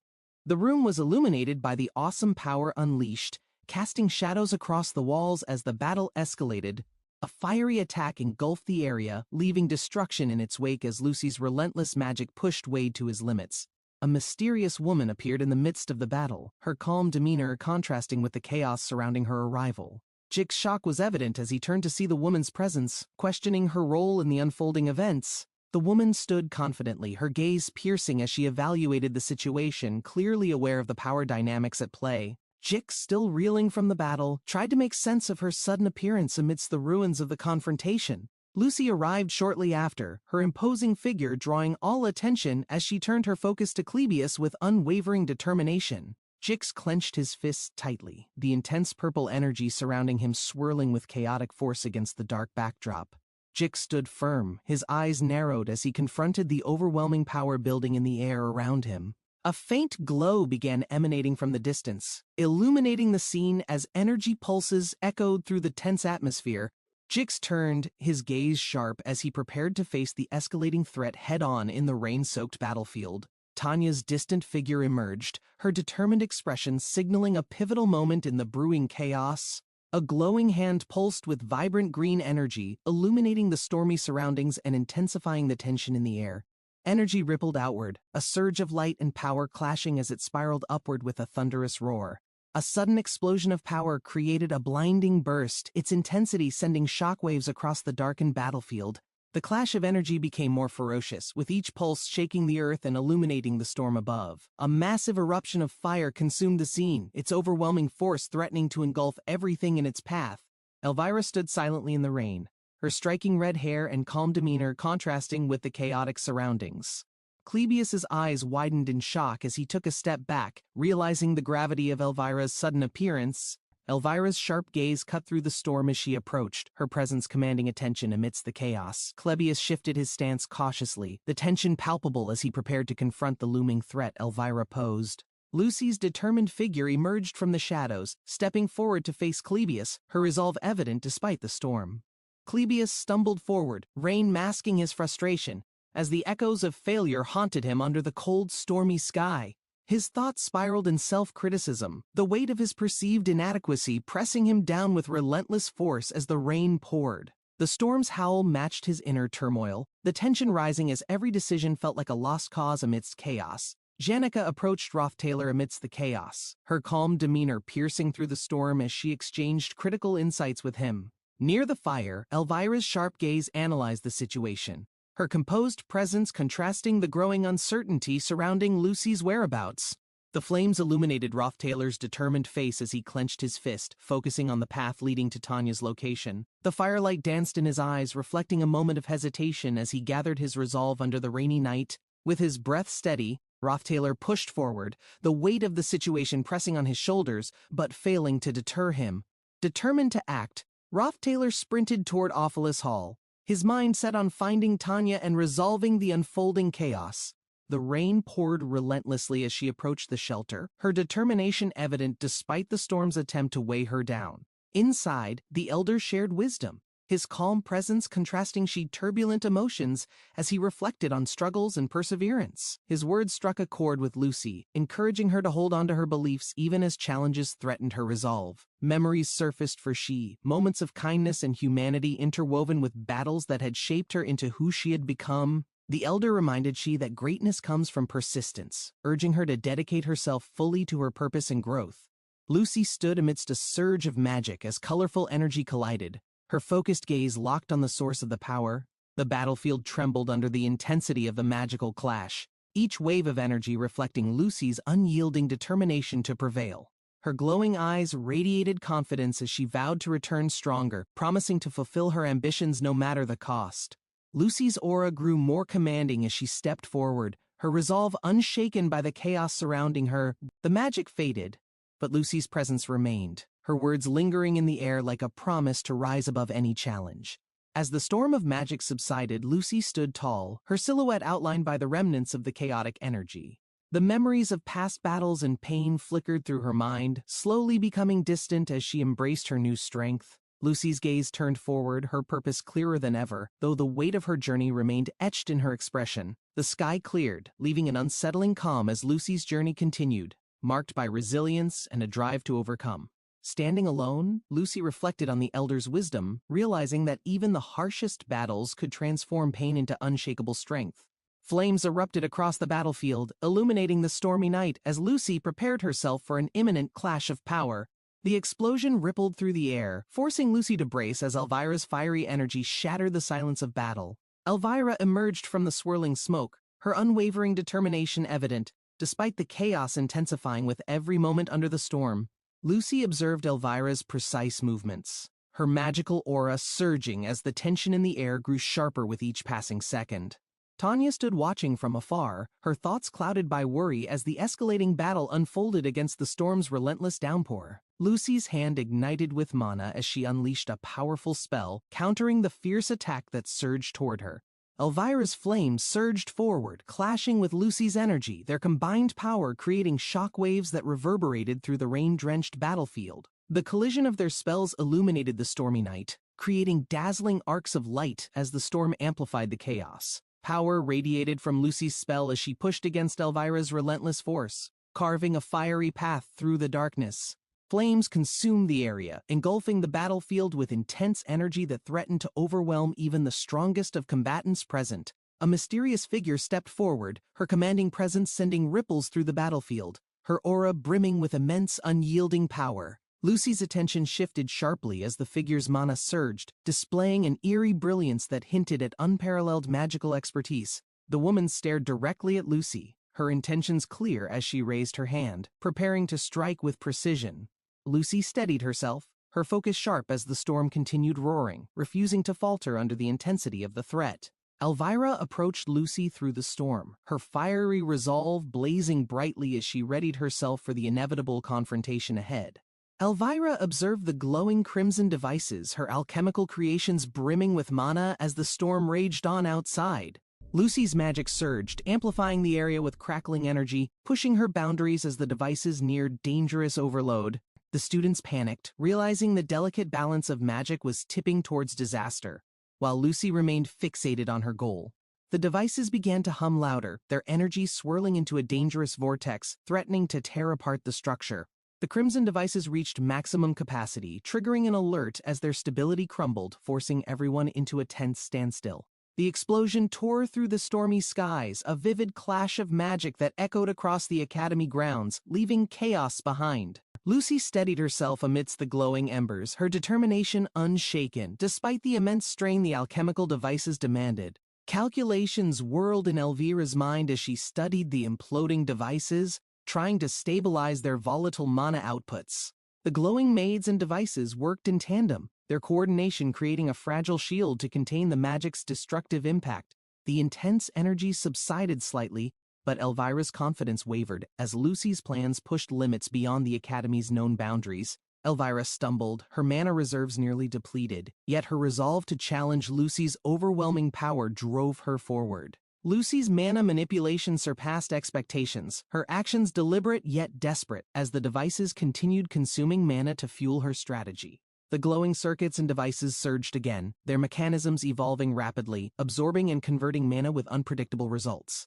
The students watched in awe and fear as Lucy orchestrated her alchemical masterpiece, defying conventional magical principles with her innovations. Elvira prepared herself for the final confrontation, knowing this was her only chance to match Lucy's raw, relentless determination. Lucy's purple magic flares up, surrounding her with energy as she prepares a powerful spell under the pouring rain. Clebius watches Lucy's growing power, his expression tense as the destructive energy begins to distort the space around them. She stands defiant, analyzing the situation as her red magic starts to react to the overwhelming mana Lucy is generating. Lucy releases a concentrated burst of violet energy, her mana forming intricate runes as the intensity shakes the battlefield. Elvira braces himself, the ground beneath him cracking under the weight of Lucy's overwhelming attack as he plans his next move. Clebius charges forward, the rain cascading around him as his determination cuts through the tension in the air. Elvira darts across the battlefield, her agility unmatched as she aims to flank Lucy during the chaotic spellcasting. Lucy raises her hands, unleashing a massive wave of magical energy that arcs across the dark sky, illuminating the scene. The purple energy engulfs the battlefield, forcing Clebius and Elvira to shield themselves as Lucy's magic reaches its peak. The explosion from Lucy's overload sends waves of destructive force outward, the environment trembling under the sheer magnitude of her power. Clebius regains his footing amidst the rubble, his focus unwavering as he strategizes to counter Lucy's devastating spells. Lucy descends slightly, her magic flaring brighter as she locks her sights on Clebius, preparing for another fierce assault. Wade takes position, channeling a new wave of magic, his crimson aura glowing as she prepares to attack from the side. Clebius leaps forward, his blade cutting through the violet energy as Lucy intensifies her counterattack with precision. The three combatants collide, their spells intertwining in a storm of colors, creating a scene of unmatched chaos and brilliance. Wade charged forward, his blade flashing under the moonlight, aiming to break through Clebius's unpredictable defensive style. A sudden collision of sharp energy erupted, sparks scattering across the battlefield as Wade tested Clebius's unconventional swordsmanship. Clebius narrowed his eyes, analyzing Wade's erratic movements, recognizing a blend of noble techniques and feral unpredictability. This realization fueled Clebius's determination, crafting counters as he shifted his own movements to match Wade's chaotic rhythm. With unwavering focus, Clebius lunged, his attack aimed to exploit gaps in Wade's balance, eager to claim a decisive advantage.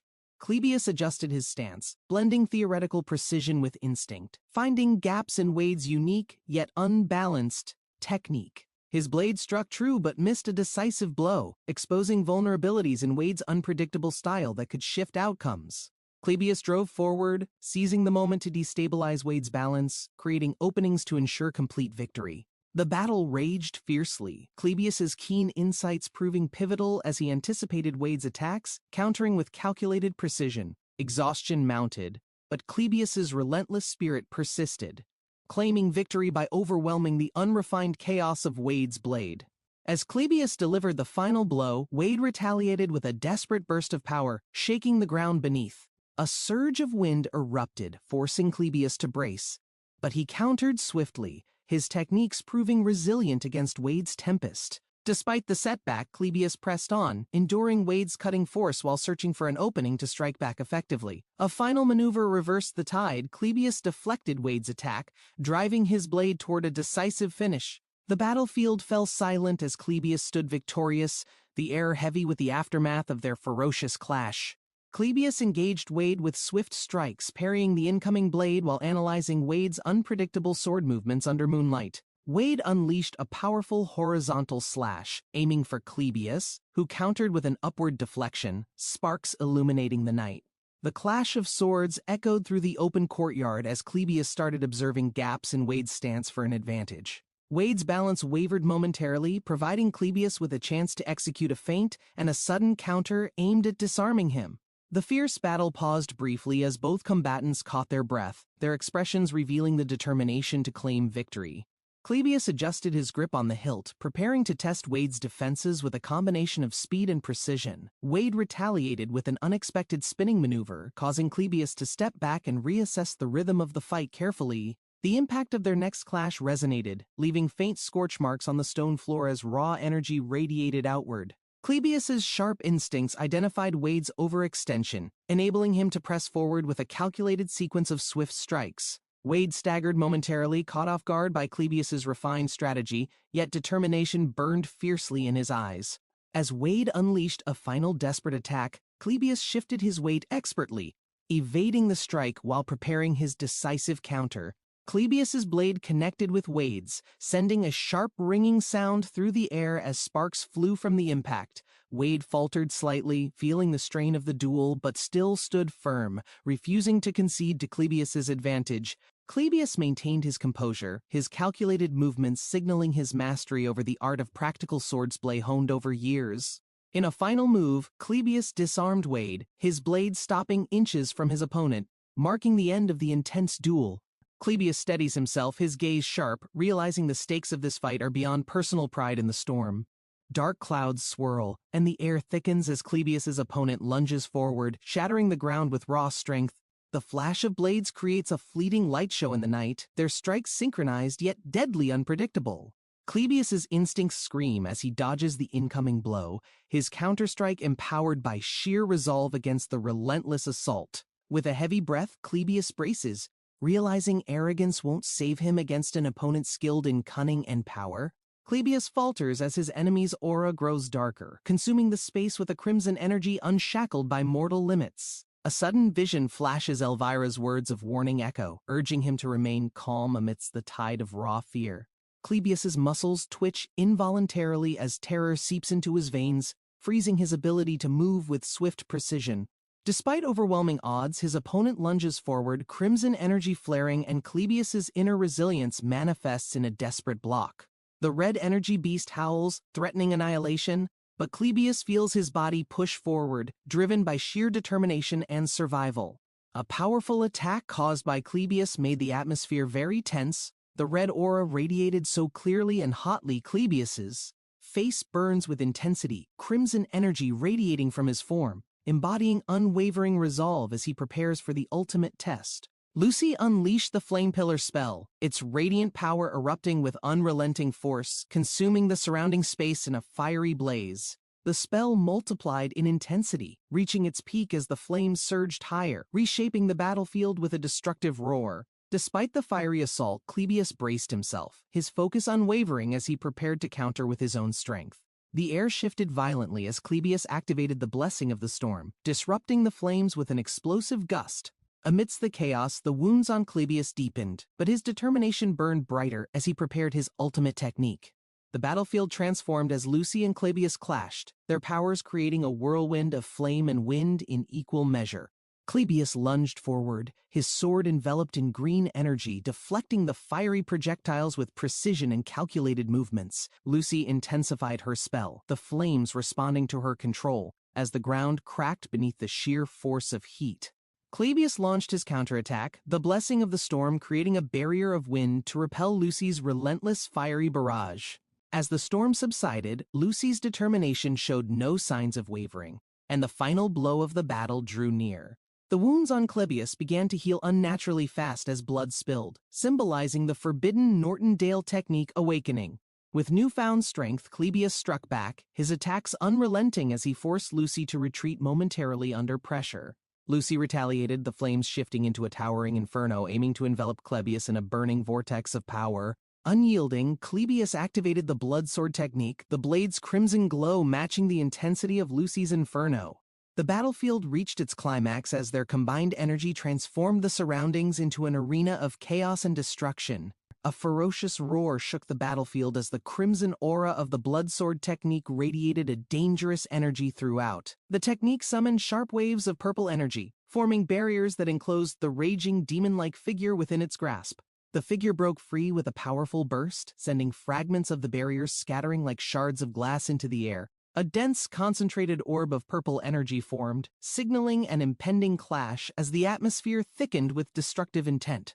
The energy detonated, lighting up the battlefield with flashes of crimson and violet, marking the height of the devastating confrontation. The roaring figure's form grew more monstrous, its crimson aura intensifying as the battlefield trembled under its increasing power. Its enemy responded by weaving intricate patterns of violet magic, creating a web of energy that surged towards the demonized swordsman. With a deafening clash, the crimson and violet forces collided, sending shockwaves that reshaped the ground and air around them. The battle's intensity escalated as the crimson aura erupted into fiery tendrils, overwhelming the violet magic's intricate defenses. The battlefield glowed red as the blood sword technique's power peaked, its wielder preparing for the decisive ultimate blow. The blood sword technique, a forbidden art, drew from the user's blood, converting pain into power and defying all natural laws. Tales of this monstrous technique spread fear, branding its practitioners as abominations even within the prestigious Nortondale family. Whispers of the family's cursed legacy filled the air, the battlefield becoming a stage for forbidden power to reveal its secrets. Among the chaos, a lone figure watched, contemplating whether power derived from such monstrous means could still retain its humanity. As the crimson aura subsided slightly, the battle's intensity lingered, leaving an unspoken challenge for those daring to confront this force. A man faces the overwhelming aura, his eyes narrowing as the crimson tendrils of the blood sword technique swirl ominously. The crimson energy coalesces into a menacing form, its raw power twisting reality, shrouding Clebius in an eerie crimson mist. Clebius braces himself, sensing the unstoppable force emanating from the forbidden technique, a legacy feared across the generations. A monstrous figure emerges from the crimson energy, embodying rage and vengeance, standing as a testament to the Dale family's legacy. The tension rises as Clebius realizes the sheer destructive potential of this entity, knowing this battle is unlike any before. The clash intensifies as Clebius launches an attack, his blade aiming to disrupt the divine punishment encasing the battlefield in energy. The swirling violet energy erupts, creating a blinding flash as Clebius channels all his strength to counter the crushing force. Divine punishment descends, a massive display of destructive energy forcing Clebius to retreat as the environment around them crumbles. Desperation fuels Clebius, each step calculated amidst the chaos as his adversary remains relentless in their devastating assault. Against overwhelming odds, Clebius's determination sharpens, knowing survival hinges on enduring this punishment and exploiting a single opening. Lortel steps into view, her crimson hair cascading as she calmly gestures toward the narrow corridor leading out of the chaos. The darkened hallway stretches ahead, faint light flickering at the far end, as Clebius hesitates to act on her suggestion. Lortel's sharp gaze pierces through the tension, her poised stance suggesting both calculated plans and hidden motives. Clebius reluctantly moves toward the corridor, recognizing the urgency but unable to shake his doubts about Lortel's intentions. The tense silence is broken by fleeting whispers of energy, the unspoken question lingering between trust and survival. Lortel's piercing gaze held unspoken resolve, the air heavy with the tension of her determined presence. Clebius's quiet contemplation faltered as Tanya's words stirred a storm of conflicting emotions within him. The shadow of regret danced across Clebius's face, hinting at a past filled with battles and losses. Lortel's haunting confession carried the weight of vengeance, her unyielding spirit radiating a chilling determination. The group stood frozen, the tension thick as each contemplated the darkness lingering in their choices. Tanya's trembling form spoke volumes, her unease evident as she faced the unrelenting challenges before them. Clebius's stern demeanor softened slightly, his silent resolve a testament to his strength. A fleeting moment of hesitation rippled through the air, uncertainty gripping the group in its relentless clutch. The storm around them intensified as Clebius squared his shoulders, readying himself for the impending conflict. The sight of Clebius in his monstrous form was both terrifying and awe-inspiring, a testament to his overwhelming power. The fiery sunset bathed everything in gold as memories of battles long past resurfaced in vivid clarity. Words of wisdom from a mentor echoed in Clebius's mind, grounding him in the face of uncertainty. The legacy of Velsus Nortondale loomed large, a reminder of duty and unyielding strength. The power surging through Clebius in his demonic form painted a stark picture of rage and resolve. The ground trembled beneath the weight of Clebius's energy, a vivid contrast to his unwavering stance. Lightning shattered the dark sky, illuminating the battlefield where the Nortondale family's infamous sword demon, Clebius, emerged. Clebius, drenched in crimson fury, charged forward, his blade transforming the surroundings into a chaotic sea of blood. His glowing red eyes radiated pure rage, severing any semblance of morality as he cut through friend and foe alike. The air thickened with the stench of blood as Clebius unleashed a devastating strike that left his enemies trembling. A monstrous roar echoed, drowning the night in terror as Clebius abandoned reason, fully embracing the power of destruction. Blue lightning clashed against Clebius's crimson energy, sending shockwaves across the battlefield and blinding all who dared to watch. Clebius lunged forward with unmatched speed, his blade cutting through the electric wall like paper, closing in on his enemy. The clash of energy shattered the ground beneath them, sending debris flying into the sky in an apocalyptic display of power. Clebius's silhouette became a terrifying specter in the storm, his blade glowing brighter with every swing. His opponent hesitated, overwhelmed by the sheer intensity of Clebius's power as he stood amidst a maelstrom of destruction. Lucy gazed at the chaos, her expression shifting between fear and determination, the storm reflecting in her sharp eyes. The air around Lucy crackled with energy as she readied herself, unwavering in the face of the monstrous battle ahead. Lucy clenched her fists tightly, her heart pounding as she calculated her next move, determined to stand against Clebius's fury. Clebius emerged from the lightning, his crimson eyes locking onto Lucy, his power radiating pure menace as he approached. With each step Clebius took, the ground shook, his presence a terrifying reminder of the overwhelming strength he wielded. Clebius stood amidst the relentless storm, his bloodied hands gripping the hilt of his weapon, resolve burning in his eyes. The rain soaked his weary form as he reflected on the burden of survival, each step weighted by past actions. Lightning illuminated his figure, revealing the raw pain of his struggle, unyielding even in the face of despair. A fleeting moment of silence gripped the battlefield, the storm's fury mirroring the chaos Clebius felt within himself. The memory of a hero lingered, etched into the heart of the night as Clebius faced his uncertain path forward. Clebius clenched his teeth, the echoes of his decisions resounding as blood dripped into the cold earth beneath his feet. The forbidden power within him surged, an unrelenting force that both protected and devoured, threatening to consume his very identity. His figure blurred in the chaos, every motion fueled by instinct, as he fought to control the darkness inside. The storm reflected his turmoil, each clash of lightning a reminder of the unyielding fight between man and monster. The blade pulsed with crimson energy, an extension of his soul, binding him to a fate he sought to escape. The battlefield quieted as Lucy emerged from the shadows, her hat shielding her from the rain, her presence calm but commanding. She approached Clebius with steady steps, her gaze unwavering, acknowledging the burden he carried yet offering no judgment. The rain fell harder as the forbidden technique reached its peak, drawing on every ounce of strength left in Clebius's body. Lucy raised her hand, a silent gesture of solidarity, her figure a beacon amidst the storm of blood and chaos. Clebius unleashed a final devastating surge of power, the blood sword's energy enveloping him. As Lucy stood firm in quiet resolve, the closer he approached the edge of death, the energy within him surged uncontrollably, defying reason and expectation. Despite this power, Lucy's presence loomed, her gaze unwavering as if mocking his efforts to overpower her. For Lucy, who always stood at the peak of strength, the creeping sensation of vulnerability was foreign and unbearable. A fleeting moment of fear gripped her as she faced a scenario where she was no longer the dominant force. Lucy decided to eliminate any remaining threat, focusing her power to end the battle decisively, leaving no room for error. A shockwave burst across the scene, throwing debris into the air and shaking the foundation of the drenched battlefield. The rain fell steadily, revealing the battered figure who still stood tall, his resolve unbroken despite his torn state. From across the battlefield, the shadowy figure emerged, his piercing gaze revealing that he had survived the impossible once more.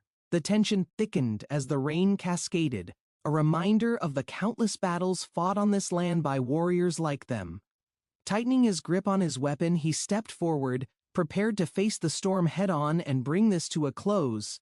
Clebius and Tanya moved cautiously through the dark hallway, their surroundings filled with ominous shadows and distant rumbles of thunder. Clebius stopped for a moment, his sharp gaze scanning the corridor, as though sensing the danger that lay ahead. He pressed forward, his posture tense and deliberate, each step bringing him closer to the source of the disturbance. Lortel appeared suddenly, confronting Clebius in the hallway, her intense gaze meeting his as the tension thickened between them. Lortel stood resolute, the dim light illuminating her determined expression as she prepared for the storm brewing within the academy. Clebius remained still, his sharp presence dominating the corridor as the storm's light framed him against the oppressive shadows. Lortel's focus sharpened, her determination unshaken as she prepared to face whatever challenges Clebius brought to the confrontation. Lortel turned to look at Janica, her expression revealing the internal conflict she struggled to suppress in the face of uncertainty. Her body wavered, exhaustion threatening to overwhelm her as her legs buckled under the immense pressure of the situation. Janica rushed to steady Lortel, her presence a calming force as they braced themselves together in the tense and darkened hallway. Janica supported Lortel, holding her upright as the exhaustion from the battle began to weigh heavily on her fragile frame. Janica glanced toward Clebius and Tanya, her keen eyes assessing the tense scene as the storm's light flickered ominously. The four figures Clebius, Tanya, Janica, and Lortel stood amidst the chaos, the charged air thick with unspoken tension and uncertainty. Lortel leaned on Janica, her breathing heavy as the storm cast fleeting shadows across the walls of the academy corridor. Lortel's eyes gleamed faintly, the spark of her unyielding resolve refusing to fade despite the growing weight of the situation. Janica glanced at Lortel, her unease evident as the tension between them grew amidst the looming storm outside. Lortel turned toward the window, her expression conflicted as she reflected on the situation unfolding before her. A sudden surge of magical energy illuminated the space, drawing everyone's attention to the shifting dynamics in the corridor. Janica stood firm, her gaze focused on Rothtailor as he approached, his intent shrouded in the storm's cold shadows. Rothtailor's figure emerged from the rain-soaked darkness, his presence unnerving as the storm's power crackled faintly around him. Clebius's ragged breathing betrayed the strain of his battles, his body barely standing as exhaustion weighed heavily upon him. She paused, her gaze fixed on Clebius, who seemed to embody the desperation and chaos that had enveloped the night. Rain poured down relentlessly, its rhythm punctuating the fleeting moments of reflection among the battered figures in the desolate landscape. She moved closer, her resolve hardening as the reality of the situation crystallized before her in the storm's harsh light. Elvira followed behind, her concern growing as the intensity of Clebius's struggle became evident amidst the thunderous downpour. Clebius collapsed to his knees, the weight of his struggles finally catching up to him as rain washed over his wounds. Images of the past flickered in his mind, moments of hope and defiance that had carried him this far. She watched silently, her emotions a mix of frustration and admiration as she tried to piece together her next move. Elvira supported Clebius, her strength unwavering despite the bleak circumstances, as the storm's wrath seemed to mirror their inner turmoil. The storm subsided slightly, leaving an eerie calm in its wake as the group gathered their strength to face the inevitable. Rothtailor approached Elvira and Clebius in the rain, his presence casting a somber shadow over the tense atmosphere. Clebius's face reflected exhaustion and despair, his expression heavy with the weight of his recent struggles and lingering self-doubt. Elvira addressed Rothtailor, her words filled with a mix of gratitude and determination as she acknowledged the significance of his arrival. Clebius mustered the strength to speak, his voice faint but resolute, as he tried to express his thoughts amidst the relentless downpour. Clebius's weakened body betrayed his effort, his frailty evident as he struggled to remain upright against the unrelenting rain. Rothtailor pulled his hood tighter against the storm, his eyes glinting faintly as he assessed the chaos surrounding the battlefield. He thought back to the Academy's warriors, admiring their ability to endure overwhelming odds as the rain obscured their distant figures. Rothtailor's gaze turned to the battlefield ahead, his thoughts racing to strategize while marveling at the perseverance of his companions. The rain intensified, shrouding the scene further, as Rothtailor prepared himself mentally for the next challenge he would have to face. He noticed Lucy approaching in the distance, her presence cutting through the rain, igniting a flicker of determination within him. Rothtailor turned to Lucy, his words heavy with the weight of their shared struggles and the pain of his absence. Rain poured steadily as Rothtailor reflected on the difficult choices he had made, his regret echoing in the storm's rhythm. He recounted the moments when their paths diverged, leaving him to face unknown dangers while Lucy remained steadfast in her fight. Lucy listened intently, her calm but piercing gaze fixed on Rothtailor, the tension between them palpable amidst the storm. The storm swirled around them as Rothtailor and Lucy stood together, steeling themselves for the challenges that lay ahead. Rothtailor tightly embraced Lucy, his expression filled with relief, as the storm mirrored the emotions shared between them. Lucy turned toward Rothtailor, her voice calm yet heavy with the weight of recent events as they both gathered their strength. The rain poured heavily as their silhouettes stood together, creating an atmosphere of solemnity amidst the chaos surrounding the Academy grounds. Their quiet moment carried a sense of reflection, as though both were preparing for the challenges that lay ahead.